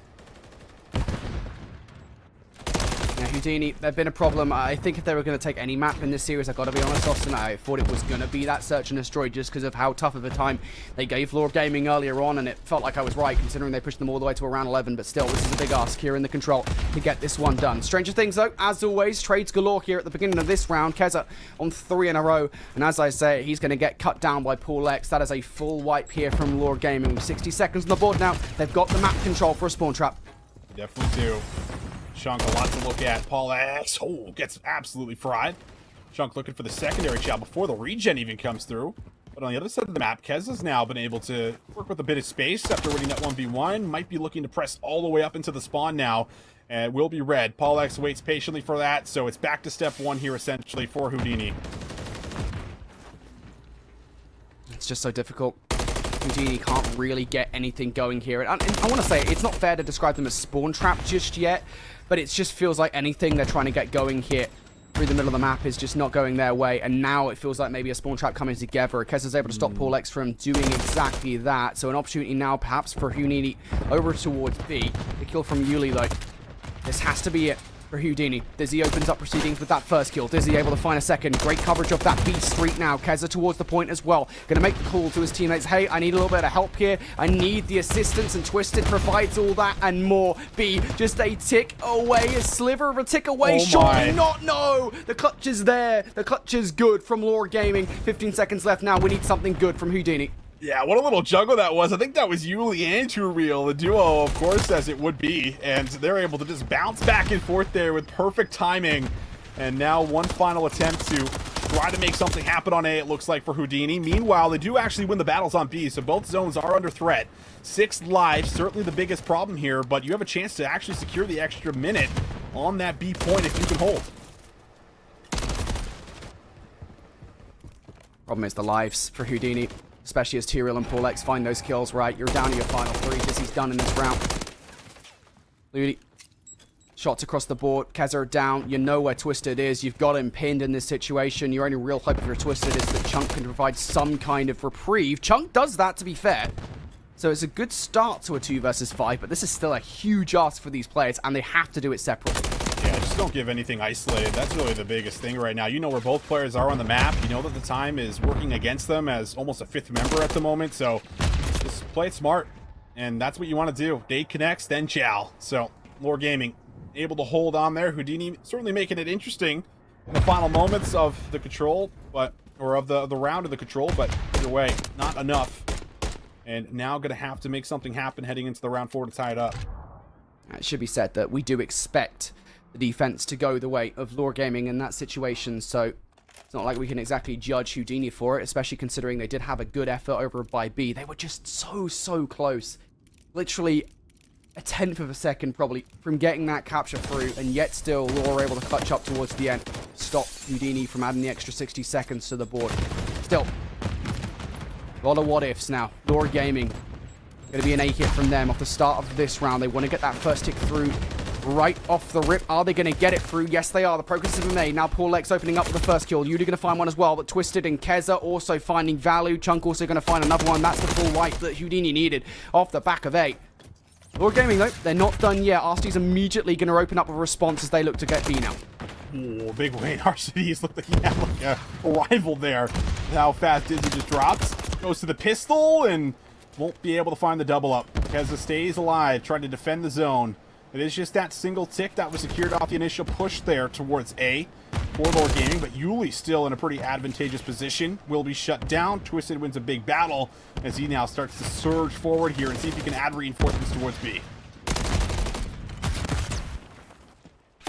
Lord Gaming, they look so much more assured here on this B hit than perhaps Houdini did in the last round, but Houdini don't care. They're able to put 3 kills together regardless, just like that. There's number 4. Yuli down for the count. What looked promising here for Lord Gaming has fallen apart right in front of their very eyes.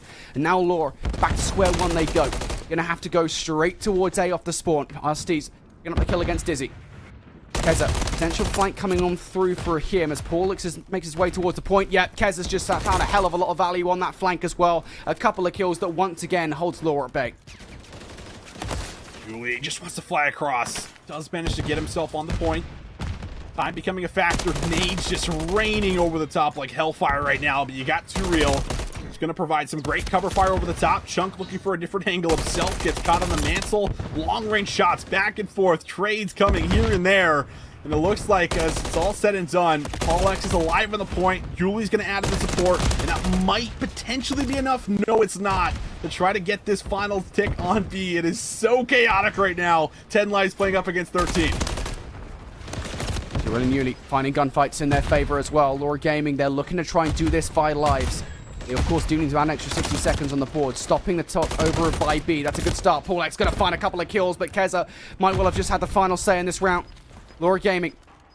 The call has to be made here. Is it going to be A or is it going to B? It's going to be the former of those two things. Yuli trying to play his life on the point. No trophy system to stop all of these utility flying in his face. And it feels like this round might be done now, short of some kind of heroic from T-Real. He is the sole reason this round is still going. Twisted's going to shut him down. Now no time for either of the teams to make their way towards the point. Law going to have to settle with just the 3 ticks there, I believe. No more than that. Yeah, the big question really is now, well, who's got defense? The favorite question to ask here, as we have no idea, as we just jumped into it about halfway through. So, who is going to have the round that typically, or the side that typically wins you high rise or wins you an invasion? It really comes down to it. You have to imagine it would be Lore, but we will find out. There it is.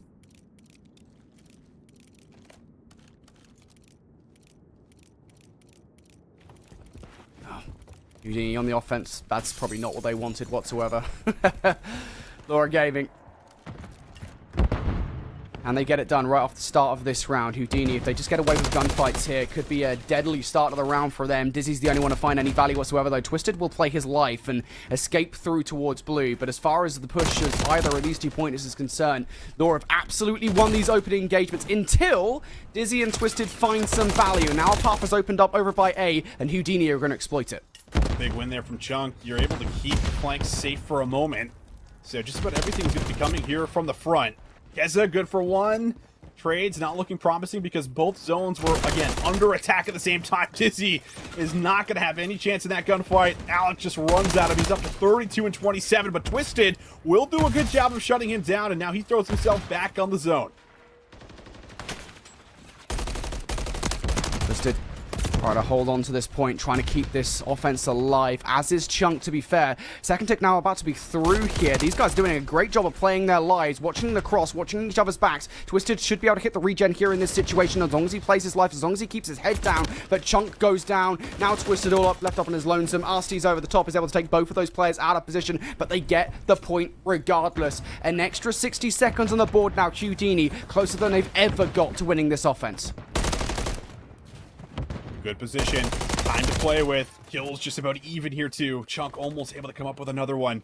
But Alec has just been a little bit diffy here. Closing in on what could very well be 40 kills here. Ending on the high rise. Too Real now getting involved. 2-piece for him. Looking for what could be an ego challenge to 3. Chunk looking to bring the challenge. And while Too Real finds him as well. It was great on the opening, but the control has now shifted here for Lore Gaming. Everybody trapped at the back of the map. Everybody trapped on the back of the map indeed. This is the problem. You might all have had 2 minutes on the board, but now you've got a spawn trap to contend with. You've got to start winning some of these fights. You've got to get out of the spawn trap right about now. Arstes, even he is keeping you pinned. Even he is buying time for Lore to come off the spawn and reinstate that spawn trap once again. A lot working against you in this situation here for Houdini. You've now got out. Goes towards the middle of the map here. Twisted, trying to keep an eye on that cross. Giro's going to shut him down. Arsty's actually going to bring up that gunfight. Chunk with one over by A. But the gunfight's not favoring Houdini here. 40 seconds on the clock. Dizzy's got no choice but to wait. And that patience does play off as Paulex runs right into him. Oh, Yuli to the back. At least comes up with one. So the push is not all for naught. But Arcides through the side. Freebie picks it up. No respawns remaining for Houdini. Time the biggest factor. 20 seconds. Chunk, the first man up, waiting for his teammates so that they can rally for what might be their final push here at Challenger Finals. One last hurrah for Houdini to try and save this series. 10 seconds left. Kez is going to find one against Yuli. It's just out of they and Dizzy, and they're going to get pieced up. Lore Gaming find the 3-0. Houdini not going to pull any rabbit out of the hat today, as Lore will wipe them out from the tournament and book a place in the championship bracket. Gotta feel good, man.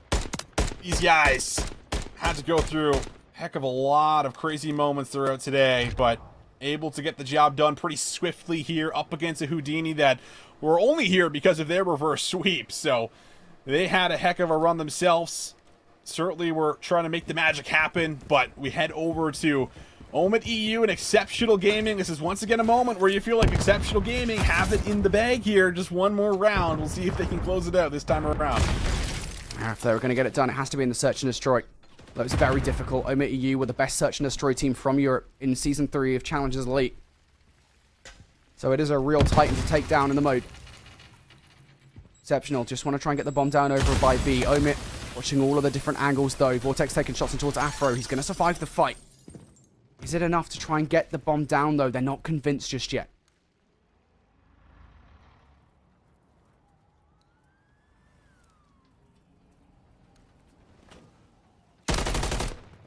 Man. Let's find one. Find a kill. Henry trading things out. Weeman might have just made the play in this situation. Pack going to take Bifix out as well. Vortex does trade things out.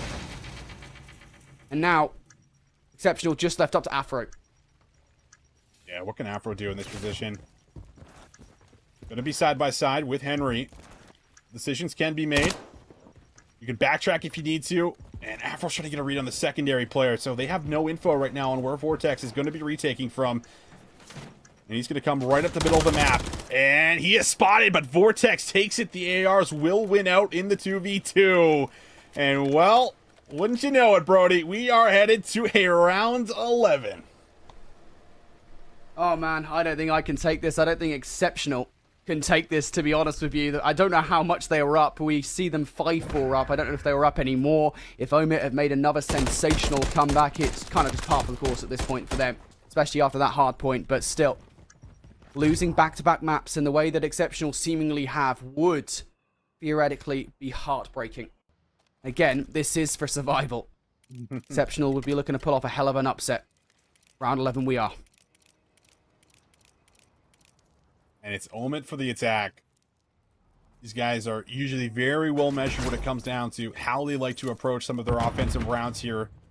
Don't often see a whole lot of risk thrown in unless it's calculated, but we'll see what they're going to be able to come up with. A is very much up for the taking here. All the members are almost baited over towards B here as the nades and stunts came out, so they get this site completely for free. Bomb's going to go down.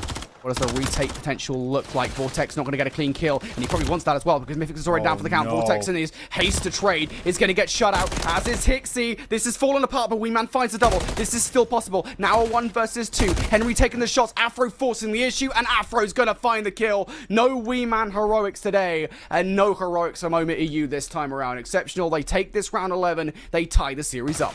They take it, and it comes by way of, I think, a bit of a misplay from Vortex through the middle of boxes, who has a player pinned in the corner. He's half health and doesn't want to commit to the challenge because he doesn't know if there's more than one member, but certainly had an opportunity to finish off the elimination on the crossback from the corner.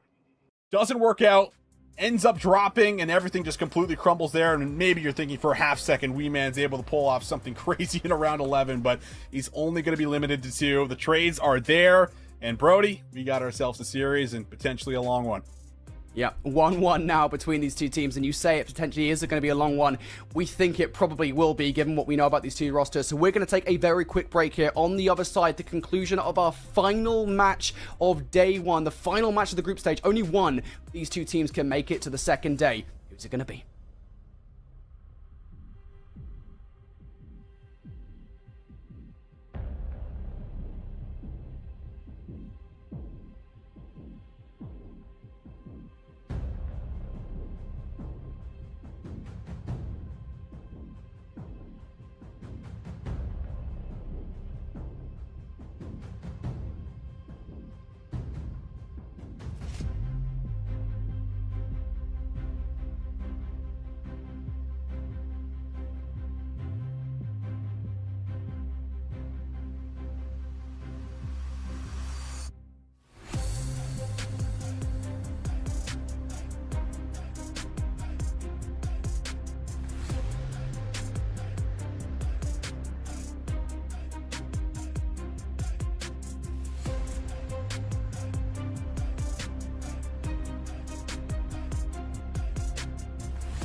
Right, folks, we're back here with our final match of groups. OMiT EU versus Exceptional Gaming. It's been a stellar series thus far, but only one of these two teams can make it to the next day of play here in Champs 2024 for Challengers. Austin, as I said, it's been a brilliant series thus far. OMiT made that sensational comeback to kick this series off.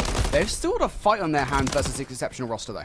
They do. Exceptional Gaming, a team that you can't count out despite, seeing them lose the map one the way that they did. And you got to go back to it and think, man, if they close that out, they're heading into this 2-0 up. They got a chance to send OMiT EU home, but not the way it played out.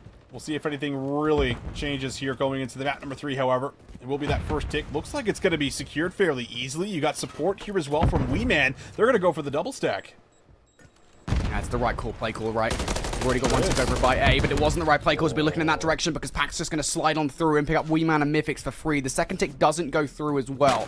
So, big gambit there to make, but it's not going to work out. What will work out, though, is the fact that they pulled all the players over towards A. That alleviates a lot of pressure on a potential spawn trap, and OMiT EU now should be able to capture a B here, short of some kind of heroics, either from Rafi or Henry. Second tick already through. They don't even really need to stack the point. They just need to ensure that it goes their way. And the map control, I think, should do it. Yeah, the trade-off works out perfectly. You sacrifice a couple of your members early over towards A, and they're still able to come out with a tick, and then you're able to capture B in basically the same opening push. So, pretty solid position to be in. Up in lives. Minute 45 to work with. You need to trade on to Pac. Weeman's able to deliver. And now you just got to deal with Afro here over by the Humvees. As soon as you do that, you are starting to look pretty solid for what could be a big push here towards A. Yeah, if they could transition, this would be amazing. Hixie able to find a couple of kills. Hixie able to find 3 in a row. Hello, if they're able to transition, they actually are able to transition here. And once again, a couple of players on the point. This is going to up the urgency for Exceptional to try and stop this one going all the way through, but the coverage across the way is good. Weeman, Vortex, Hixie, all of them are finding the kills. That's going to be all she wrote for this round. Nobody from Exceptional is stopping this. I mean, if there's one team that is really good at doing this, it is OMiT EU. We saw this happen actually quite a few times at the Toronto Open. We were watching these guys on LAN. It felt like they're so good at picking their moments and understanding how much time they have to work with. They're good at finding those kills inside of Humvees pretty cleanly. They find another quick trade basically at the back of that site that you see, that BS&D site, I believe it is, and they just run right to the zone after finding those 2 quick kills. Hixie finds that double. He's up to 4 in a row. 8 and 3 for him, so this is exactly what you want to see here for OMiT EU now heading onto the defense. OMiT EU start strong in this control. That's exactly the start they wanted to make a statement after losing that round 11. Now, at the start of this round, Vortex open things up with the first blood. Exceptional. Look like a bit of a split push here. Players across the board, although it does feel like it's probably an A, if anything. If Afro can pick up the kill versus Weeman, this most certainly will be, but Weeman has played his life perfectly long enough for the Hixie through the middle of the map to find 2 kills. Nothing has worked for Exceptional off the start of this round whatsoever. Oh, a little shaky there for Weeman. Oh, he's still able to come out with it. Doesn't get a whole lot of aim assist, I think, through the rails. But doesn't matter too much in the end because B is slowly going over here for Exceptional Gaming. They haven't locked in the first tick just yet. You might feel a bit of that pushback come through mid here now. So Afro's responsible for cleaning up the kills, and him and Henry come out with 3 of the 4. Vortex down the last one up, and he's responsible for holding the cross over to A. Yeah, it feels like B might actually already be gone here, with Exceptional really starting to force the issue. Afro and Henry combining for 3. Yeah, B is gone. And so might AB if OMiT EU aren't careful here. But Afro getting cut short, I think, might just tie those aspirations down for a little bit longer. Henry needs to find some kills, and unfortunately in his attempted escape towards A, he will get cut down. So Exceptional Gaming now having to fight for kills once again, but they are doing it right now. An 8 life advantage over OMiT EU. B is about to go their way. They have full map control here. Austin, there is a real good chance of them making their way over towards A, especially with Pac continuing on 5 in a row. Surely not number 6. Weeman is going to fall to him. Pac will earn a streak. I mean, 4 members have been pinned to the back of the map here from what has felt like 2 or 3 at most at times for Exceptional Gaming, because they've almost always had 1 member on B, but now they're forced to come up with something big on this B point. The cruise was called in. It finds 0 value, but you only have 10 seconds to try to get this last tick. B. About to be gone. Surely no. Weeman's going to find a couple of kills here. No Vortex way. might have just saved the point as well. No way. This round doesn't go Exceptional's way. There is absolutely no way. Apparently there is a way. Exceptional have just Barry chuckled that round. OMiT EU come out on top. But hey, at least they walk away with a streak. They get the streak, but it's one of those moments that you're going to look back on and say, why didn't they just capture B? And it's because they're always trying to hit that next level that, okay, our player coming off the spawn that dies is going to move over to the B point and he's going to secure it. Two of us are going to surge forward to help the player that's already in their spawn, to help keep them pinned there, to allow us to have an easier transition over to A, or maybe even come up with just a life lead, which is exactly what happens. You called it. You said they were up by about 8 or 9 lives. So that's one that you feel like you'd love to have back, but again, it's just small little mistakes that ends up costing you there in the final moments. And already off the start of this round, OMiT EU 2-0 up. Go for a bit of a Hail Mary play. Why the heck not at this point? You know, might as well just full send it towards A. But again, it's that exact same dynamic that we saw at the beginning of round number 1, right? Where they full sent it towards A. Basically, Exceptional had to basically full send on the defense towards B. And for that reason, nobody is really able to defend B in this situation. And OMiT, I mean, they're just going to go straight back towards A. Yep, they're going to try to make a move for it. And they already are. The first pick was on the way. No. Pixie. Nasty play there for a nice little double.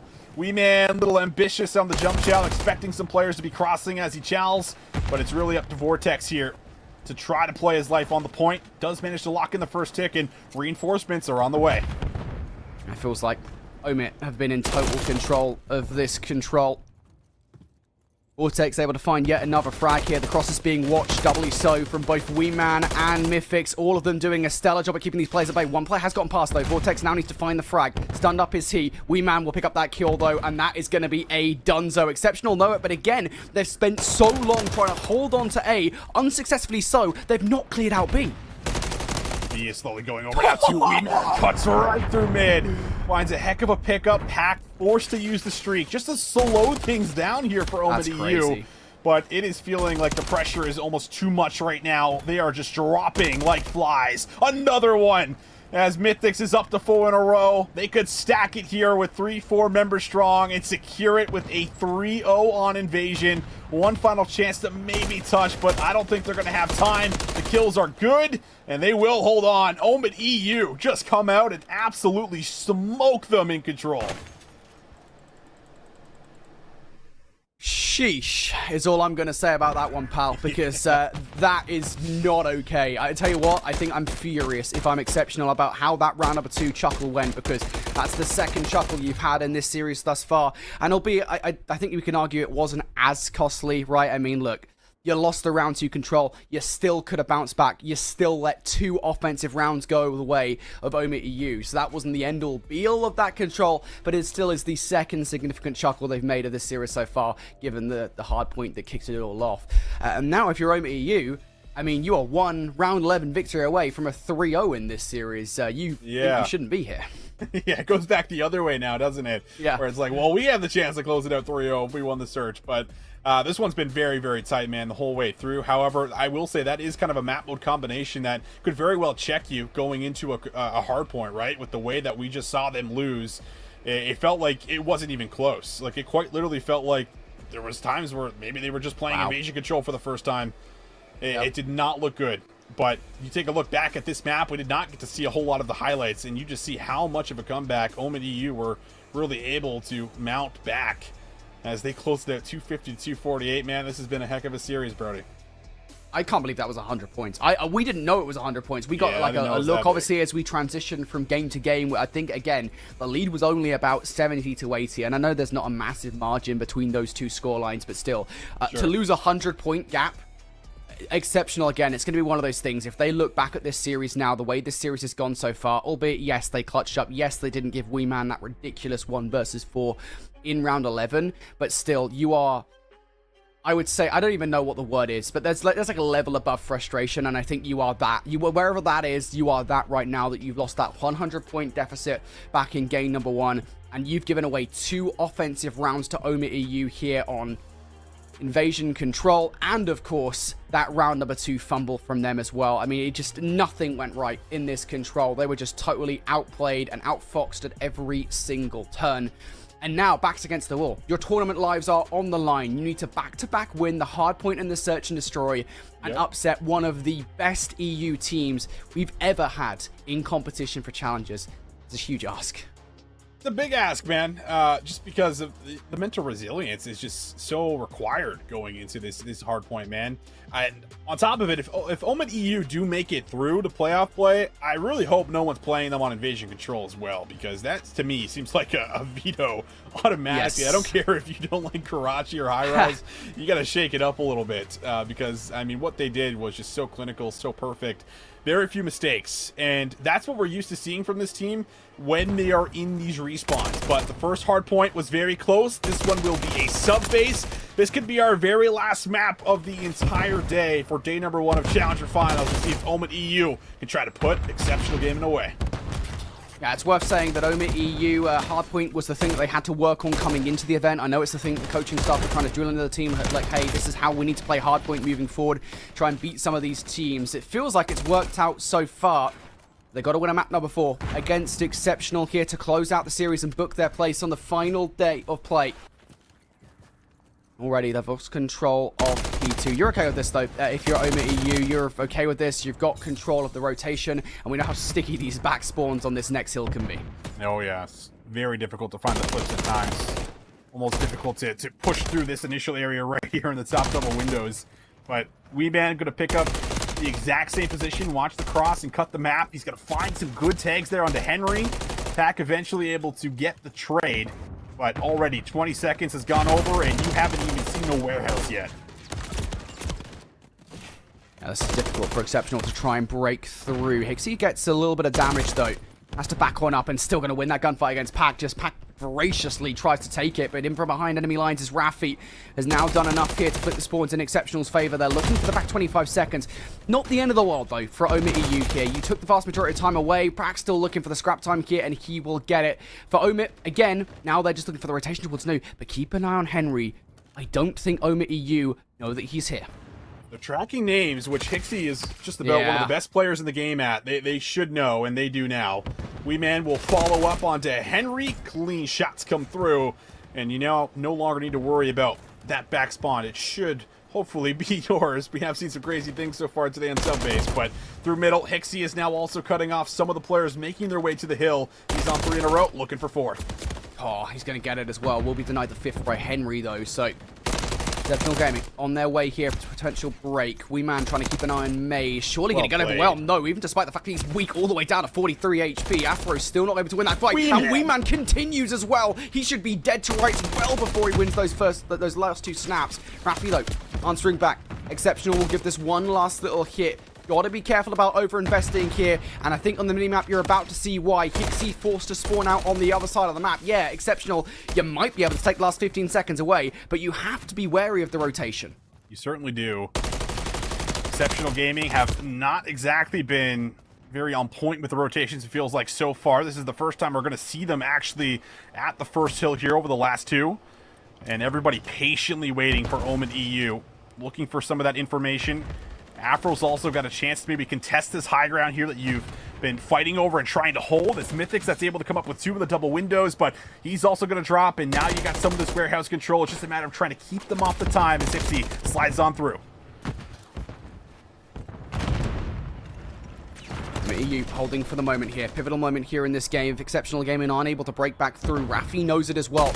However patient he can be down low inside garage.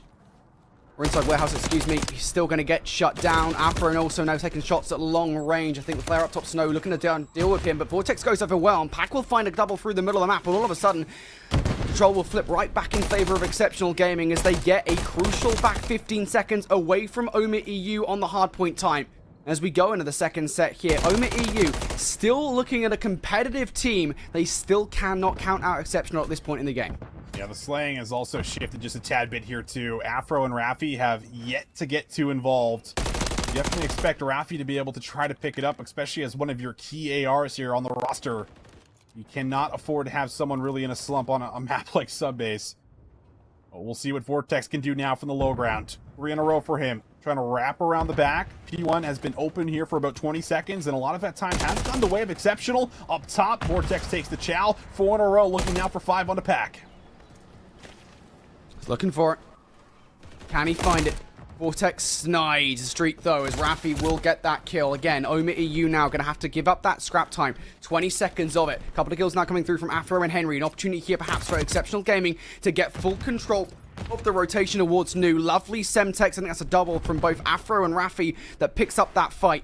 Afro now continuing on his 3 spree as well. Advanced positioning here.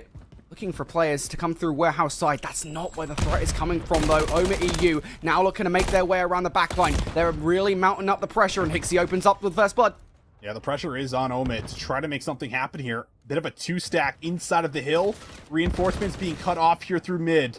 Pack able to find the trade, but inside the point, Rafi needs to come up big. This is what we talked about. You need Rafi to come alive, and what a moment it could be here for Exceptional Gaming. Lots of time here on P2 to try to work yourself back into the game, but OMiT looking for a big break to the front. Yeah, they're definitely going to try. Exceptional Gaming here in control. They're about to take control of this game as well. I don't know how much OMiT EU want to put in towards this one. Hixie's still going to try for it. Henry gets one. Mythix will overwhelm though for the scrap time. Is he going to win the second? Yes, he will. Mythix now able to get those 2 kills, but he's got a lot more work to do here on a 3 spree. Knows that these guys are still going to be fighting through the scrap time, because why the heck not? You're still spawning out the back line, and Mythix will get overwhelmed by Rafi in the end anyway, but still, that's time you took away from Exceptional Gaming, and once again, you do have control of New, but you got to be careful, because last time around you were broken. Exceptional can do it again. Yeah, this is the important moment. Getting through warehouse, and Mythix left or right. Key snaps coming through. Slows things down tremendously here for Exceptional Gaming. Good news if you're an OMiT EU, because you are just flooding out through the front. Weeman is taking gunfights at the back of P2 still, and you've been able to grab yourself about 20 seconds uncontested. Vortex now, the next one up to try to cut through mid. Not going to find any value. It's all about trying to hold defensively in and around the point if you're OMiT. Contest spot. Pack is going to sniff out Mythix, removing from the hard point. Now looking for the back 30 once again will be Exceptional Gaming. That's the gunfight, and for OMiT EU, you're now spawning out in Neverland. There's no point going for this time. So now once again, we're in a situation where we're looking at these pivotal rotational battles. Henry has snuck behind enemy lines, and he's got to be at stealth level 100. Solid Snake has to be activated in this situation. Hixie's on the prowl. He's on the hunt for the kill. Henry lets his position know. Wow. Henry finds a couple of kills. Is that good enough? As Rafi finds Vortex, the answer is yes. That is the crucial fight that might flip this game in Exceptional's favor. That is very well the moment that we'll look back on right here, especially if they're able to actually hold and lock in the remaining 50 seconds on the point. Pack's gonna get a lot of information on where this push is also coming from. Might get a secondary look at Weeman. Oh, goes to the pistol. Huge double up here to slow things down once again for OMiT EU, as they're just desperately trying to find a gap, trying to find the hole, but Exceptional Gaming leaving absolutely nothing. 30 seconds still up for grabs, and they might lock it in. Now, this is a lot of time. OMiT EU again. Got to be cautious about this one. Weeman able to find a couple of kills, though. Might be able to find number 3. Mythix is going to take that one away. Pack now pressured up all the way down to 4 HP. He's going to have to give up that scrap time you have to feel here in this situation. Again, not the end of the world for Exceptional here. They might be able to get control over the time. Weeman will eventually take Pack down. And now we look to those rotational battles. If you're Exceptional Gaming, you've got players in key power positions. Henry, a crucial one up top for that control of the warehouse. He's going to win it. And now for Exceptional Gaming, a chance really not just to take the lead here in this game. They've already got that, but to take an astounding lead if they get P5 control.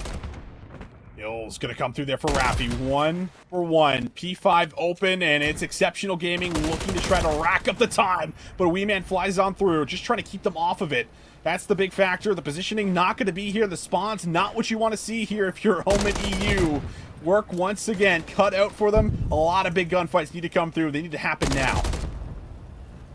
They are happening, but in this case, it's in Exceptional's favor. They can't finish things here regardless of what happens, but this has been a stellar hold from them. Afro and Pack now starting to really heat up in this game. They spot out Weeman, but Weeman burns Afro. Takes him out of the play.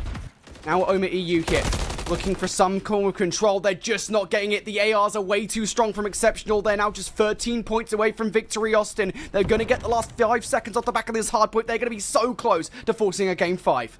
Well, Exceptional Gaming, they've been here before, haven't they? And so have OMiT EU. This time around, though, it's not looking primed and ready for a comeback. Up until this point where they find 3 down, they didn't have the numbers initially. But Weeman comes up big, 3 in a row, keeping them alive. Still, so much needs to be done, not only on P1, but it's going to have to be by way of P2 as well, if you're OMiT EU. Surely not again. Pack and Henry combined for 2.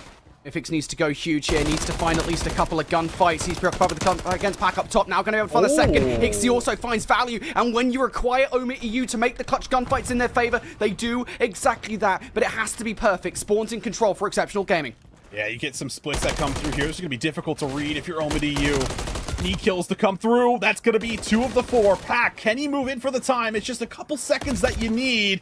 Vortex and Hixie doing everything they can to try to keep the play alive as everyone now needs to rotate to P2. You're going to have to fly. Gotta fly. Has to be the jump up through the window from Weeman. He gets cut short. That should surely be it. Yep, we go to game 5 as Exceptional Gaming get it done.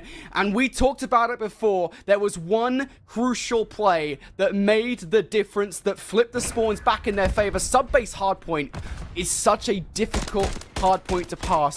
It's so frustrating if you don't get the rotations in your hand to try and break hardpoints. And it's plays like we saw from Henry that can make all the difference. Plays on the whole, 31 and 19, an exceptional game from him. It was. Henry was the one that was keeping them in the game, like, through the entire way through. I will give some big props to Rafi, because halfway through, I said he was 5 and 10. If you're going to win a sub-base hardpoint, you need some more players firing on all cylinders. And Rafi was able to bring himself all the way up to about, I think, 21 and 23. So a lot of credit there to him, but it certainly was Henry that was leading the charge, keeping them in the game. And that pivotal moment that we talked about that happened in and around the warehouse was really the game changer. That was where the tempo started to shift. You're going to see it here. It's Exceptional Gaming that have the lead at this point in time, and they're willing to start saying, okay, we have the tempo advantage. We can start giving up scrap time and start rotating to new early, and that's what really allows them to start having those advantages. It was the rotations that were lacking the first set. The second set, they fixed it, and well, that's the reason we're going to a game number 5, which is also something we said we were probably ready to go to anyway, so it's all decided here for this S&D, Brody. I don't know if I can take this anymore, mate. A game 5 to decide who's going to make it to the penultimate day of competition. We are living in a world in which OMiT EU, Europe's most consistent team on land this season, might not be there. Ooh, who is it going to be? Exceptional or OMiT EU? Find out. Great.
A one-map shootout to decide who's going to make it to the penultimate day of competition. Only one of these two teams is even going to see a sniff of the $150,000 prize pool.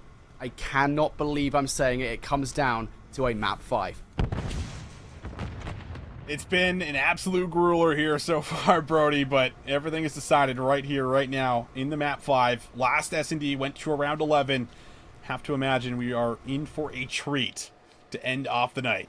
Will be OMiT EU, who are pretty patient here on the defense, have not really pushed up whatsoever. They're holding the map exactly how they see fit. But that play is now being made here for Exceptional Gaming. They're looking for maybe a potential bomb plant here at B. That's what they're looking for. Whether they get it is a different story entirely. Got to imagine here they're relying even potentially on Raffi to do something. Try and clear some space. Because Vortex is a real nuisance. I imagine as soon as Vortex takes some shots, yep, there's the play call from Raffi. There's the response bomb now. You want to get it down, but Hixie getting that trade complicates matters. Man not able to get the kill against Afro. Numbers in favor of Exceptional here. 40 seconds on the clock. Hixie trades it down to a 2 versus 2. 2v2. Hixie's also going to get that regen, it looks like. Mythics. Oh, I didn't see him. Looks like he might have. He knows Afro's inside. Gets a little shoulder peek, but the secondary chow is there. Hixie knows where both are. How does he play it? Challenge to Afro. Needs to win the 1v1. The Henry goes to the drop shot. It looked good for a second. But Henry, he has just been a little too icy here over these last couple maps. Oh boy, what a way to start this. Game 5. Henry's the one to close this one out. 2 kills in that round. And Hixie made the right play call in that 1 versus 2, right? I mean, like, you get that first kill. He did. Player down to 40 HP. He's the first player you need to take out of the play. Just could not get the second. It would have been an ace for him in that round. Ace denied. Round number 1 goes the way of Exceptional. That's a taste of what's to come in this game 5. Boy, give me more. Exceptional. How do they play this offensive effort? Looks like it would have been an A, but I think with the bomb carrier and Hixie going towards B, keeping their options open here, OMiT. Hixie responsible for basically entering in. You'll see someone double up with him, though, when he decides to make that initial play.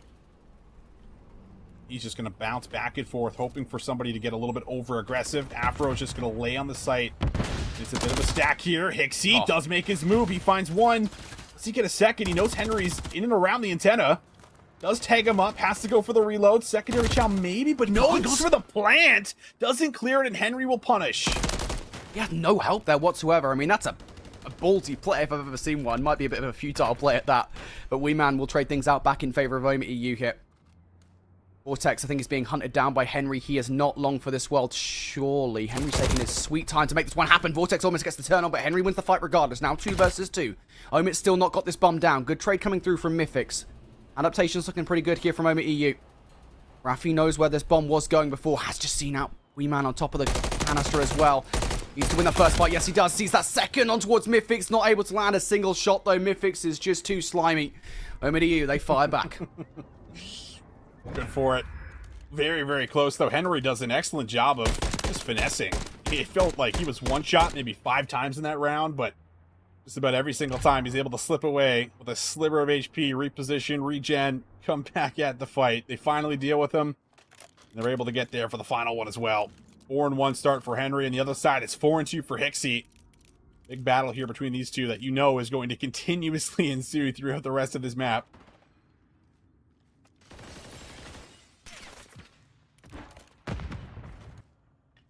Exceptional versus OMiT. What does this round look like? What do they give us? It's going to be a B hit once again from Exceptional. They try to just basically what's on the site. Afro actually gets stuck momentarily there. Stunned up, tagged up by all the nades. He's going to be able to hit the regen here. Hixie, though, of course, pushing Afro out of the site. Knows that there's a player isolated. Henry's going to get shut down. That's the bomb carrier. Now OMiT EU definitely in control of this round. Yeah, they are. Vortex over the top. Might be able to get here.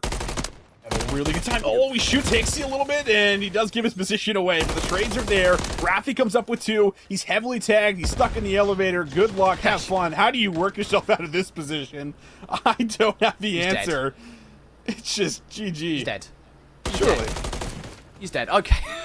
Dude, I think he might actually have even hit 150 HP there. I'll be honest. I think he might have actually hit the full regen in that situation. I didn't count it in my head, but jeez, that is much closer than it needs to be.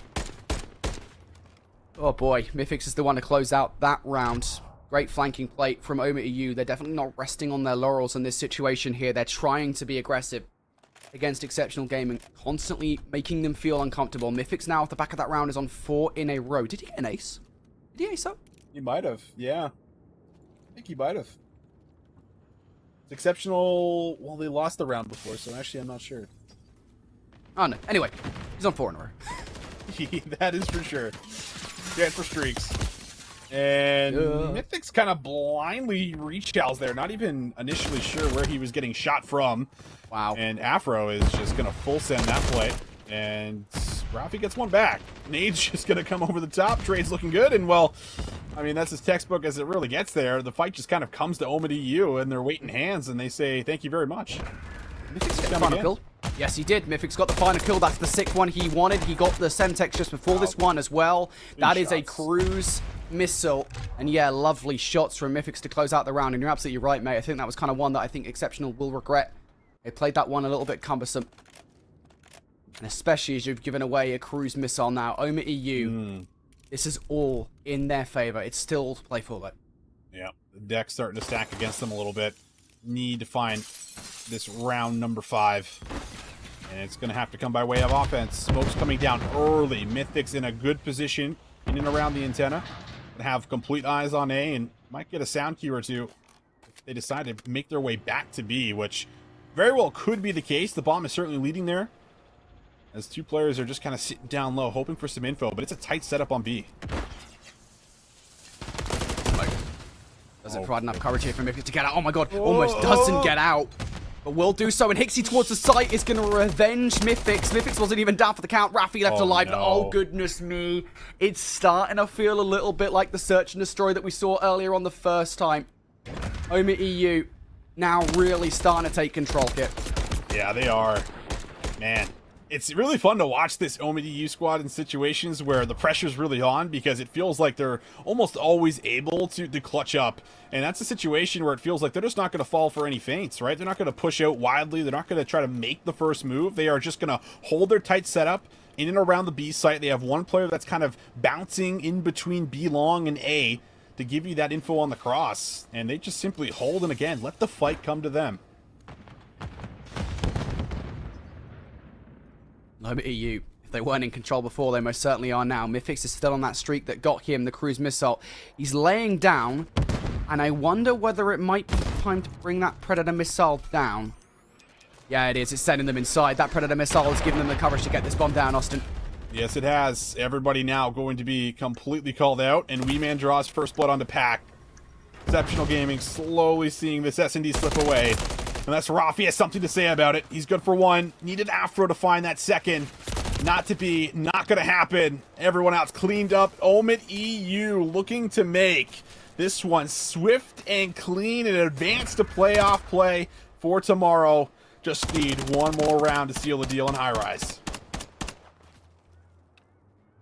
One more round for OMiT EU to book their place as the final team in Day 2 of 2024 Challengers Championships. A chance to fight for the lion's share of $150,000. Chance to continue their efforts to become the best Challengers team in the world. Pixie now on 4 in a row. One streak gone. Hey, another streak might be on the cards if Pixie continues the way he is. Maybe they don't need it. They just need one more round. Utility going over the top, and it tags as well. Exceptional. Their initial efforts over towards A have been scarpered. And Exceptional has just not found any success on offense. And once again, blooded. It feels like the first blood tallies have almost always been in favor of OMiT EU. Afro tries to follow it up. He is going to be limited once again. Rafi, the saving grace, the silver lining potentially, but no, it all comes down to one. Pack for a 1v3 to keep his team in it. Pack for a 1 versus 3. He's being tagged up, being sent away. OMiT EU, they're on the prowl. Wee Man's going to go for the chow here. Oh, Pack just looks away at the wrong time as well. He's got so much to do. First kill versus Mythix is good. That stun should connect on towards Wee Man, but Hixie will close things out. OMiT EU, they have to go to game 5 to get it done, but they eliminate Exceptional Gaming, and they are our final team in Day 2 of the competition. Wow. Big day here for OMiT EU. Had to go big after losing what was a really tough series there in the upper portion of their group. They come down to the lower portion. They get the job done. And everybody gets involved. I mean, there were so many great moments to pick apart. Their comeback through the map number 1, the clean 3-0 throughout the invasion control, and then it just absolutely clinical here in the final map as well, a 6-1. So the maps that they were winning were very close at all outside of the hard point. It felt like they were really on top of it. And that's a tough one for Exceptional because those guys were fighting. They had a lot of great matches today. Just simply was not enough to get over that final hurdle. Yeah, it absolutely was not. And I'll tell you what, mate, it is that map number 1 that's going to haunt Exceptional, ultimately, isn't it? I mean, I think so. Down, up 100 points, excuse me. The fact that they still lose that in that situation is just insane. And OMiT EU, I mean, they'll be laughing all the way to the bank here as they are able to take it. Here's a look back at the entire series, though. Of course, we did talk about that one. We talk about a round 11 search and destroy that Exceptional were able to take away. It could have been an OMiT EU 3-0 if not for that. And of course, at the end of the search and destroy, it came down to an attempted clutch from Weeman that just did not go his way. He found the first couple of kills, but was not able to find 3 and 4. But Austin, for me, the most convincing map of the series was not the high-rise search and destroy. It was this invasion control. This invasion control was so filthy. Like, it felt like they were just playing it for the first time, straight up. Like, it felt like Exceptional Gaming had a couple of good looks when you saw them make their play over on their attack, where it felt like they were getting forward. They were able to kind of bounce off of that B point where, you know, players are obviously moving forward. The player off spawn is trying to pick it back up, but a couple of just mixed execution plays, I guess is what you could call it, that just did not come together for them. Really hurt them, and it was OMiT EU that just looks so insane. If that's not vetoed against them tomorrow, I'm scared for what that could look like yet again, because, I mean, they just looked absolutely unbelievable on it. Yeah, to be fair, I do want to give, you know, Exceptional some kind of props for getting invasion control in the series, because it was their strongest control map back in Season 3, right? So it kind of makes sense that they won it in the series. Not anymore, it doesn't. Even, yeah, now, I mean, now it doesn't make a difference, right? I mean, Exceptional have done dust. Still, it kind of makes sense. I think the veto process was actually played relatively well for them. They got rid of OMiT EU's best maps, but it still just was not enough in the end.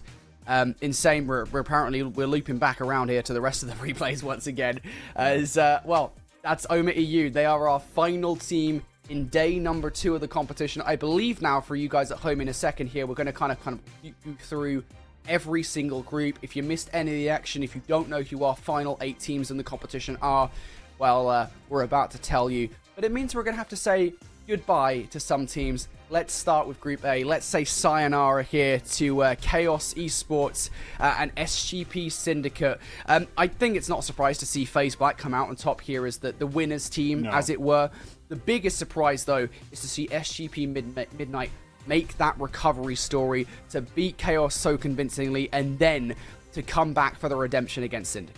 Yeah, I mean, when Midnight came out, which was basically our opening matchup, it felt like they just were not awake. You know, they were still trying to settle in almost. They did fall really flat, but they started to pick up momentum, started to pick up steam with that big matchup that they won in losers round 1. And then, yeah, they find revenge here in round 2. And funny enough, this is actually the same way that Cruz lost last year, where he beat the team in round number 1 and then loses the semifinals, drops down to losers round 2, and then loses to the team that he initially beat in winners round 1. So it's definitely got to be a tough way to go out back-to-back years here, but a lot of credit to Midnight, because that team got thrown together very close to champs, and these guys came out and looked pretty solid at the end of the day. Yeah, well, let's look over towards Group A. So again, congratulations to FaZe Black and SGP Midnight. They make it to day number 2. But what about Group B? Well, how about this for a shocker? The only team, I believe, to make it from winners bracket that wasn't the number 1 seeded team in the group, 5 Media Clan. You guys have got to stop underestimating the Spaniards on LAN, because they turn up time and time again, and they definitely turned up versus OMiT EU, Austin. Yeah, they definitely did. This is by far the best EU team, I think. Just doing, you know, just a quick look test like over them, it feels like they look insane. They look really good. They're the best EU team, I think, at the moment, and they have a lot of potential to make it, you know, potentially to that top 3 if they can keep playing the way that they did. Because OMiT, you know, Brooklyn, I believe it was kind of one of my teams that I had a lot of eyes on for as far as a team that could go really far.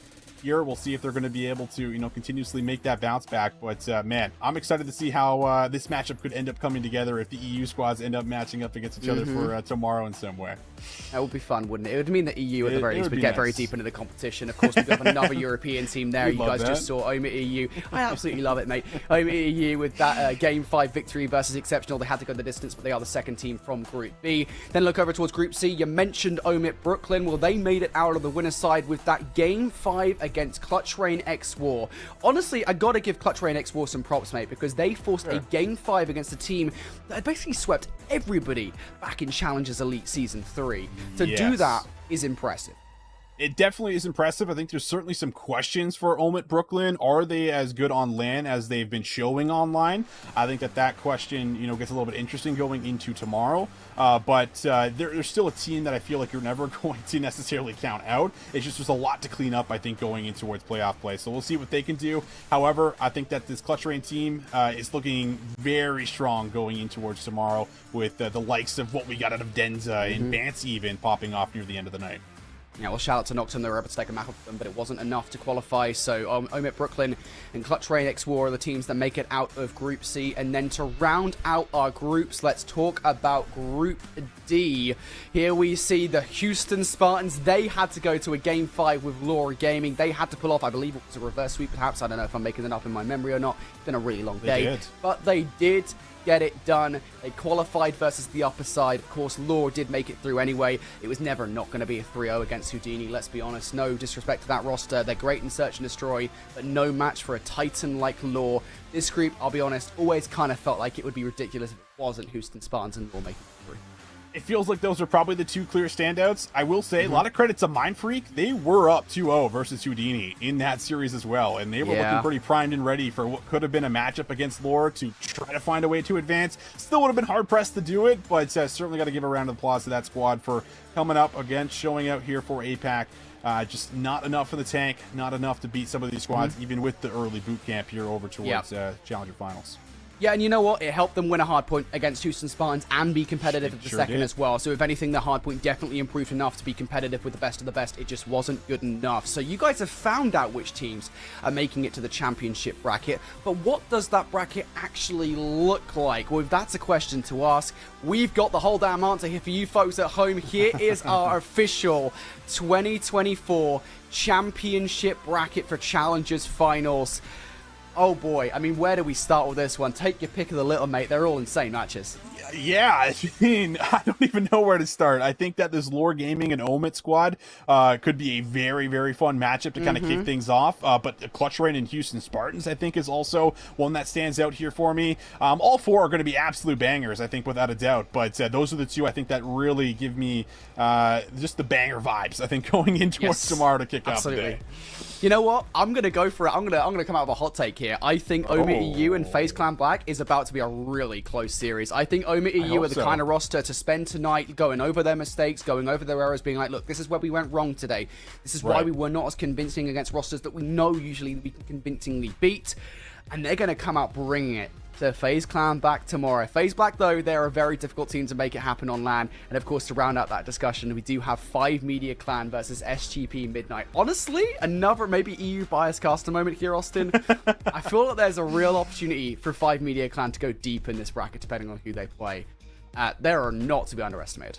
I think that they're looking so good right now. I haven't seen Journey play this well in a very long time. I think Proper earlier on in the day had brought up the fact that, hey man, Journey's kind of looking like Modern Warfare 2019 Journey when he was on FaZe Academy. So he was giving him that kind of vibes. I was right there with him for as far as hearing him out because that's how it felt. I think that team has a long way to go potentially in this bracket, especially if they get through that first match cleanly. They are going to be a big problem for that playoff bracket. I'm excited.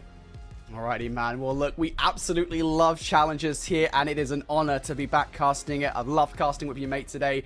And challenges just always gives us absolutely fun. And that fun will continue because we've got one more day of play before we know which two teams will be taking it to the main stage to battle it out for the lion's share of $150,000. $60,000 is going to first place. All of that still to come as we've whittled our teams down to the final 8. Catch all the action here once again tomorrow at the Call of Duty Challengers headquarters. We're going to be live from 1:30 Eastern. That's 6:30 my time if you're British, which I know not a lot of people are, but if you are, that's the time zone for you. Make sure you're here because it is going to be an awesome conclusion of the tournament. Trust me, you guys aren't going to want to miss it.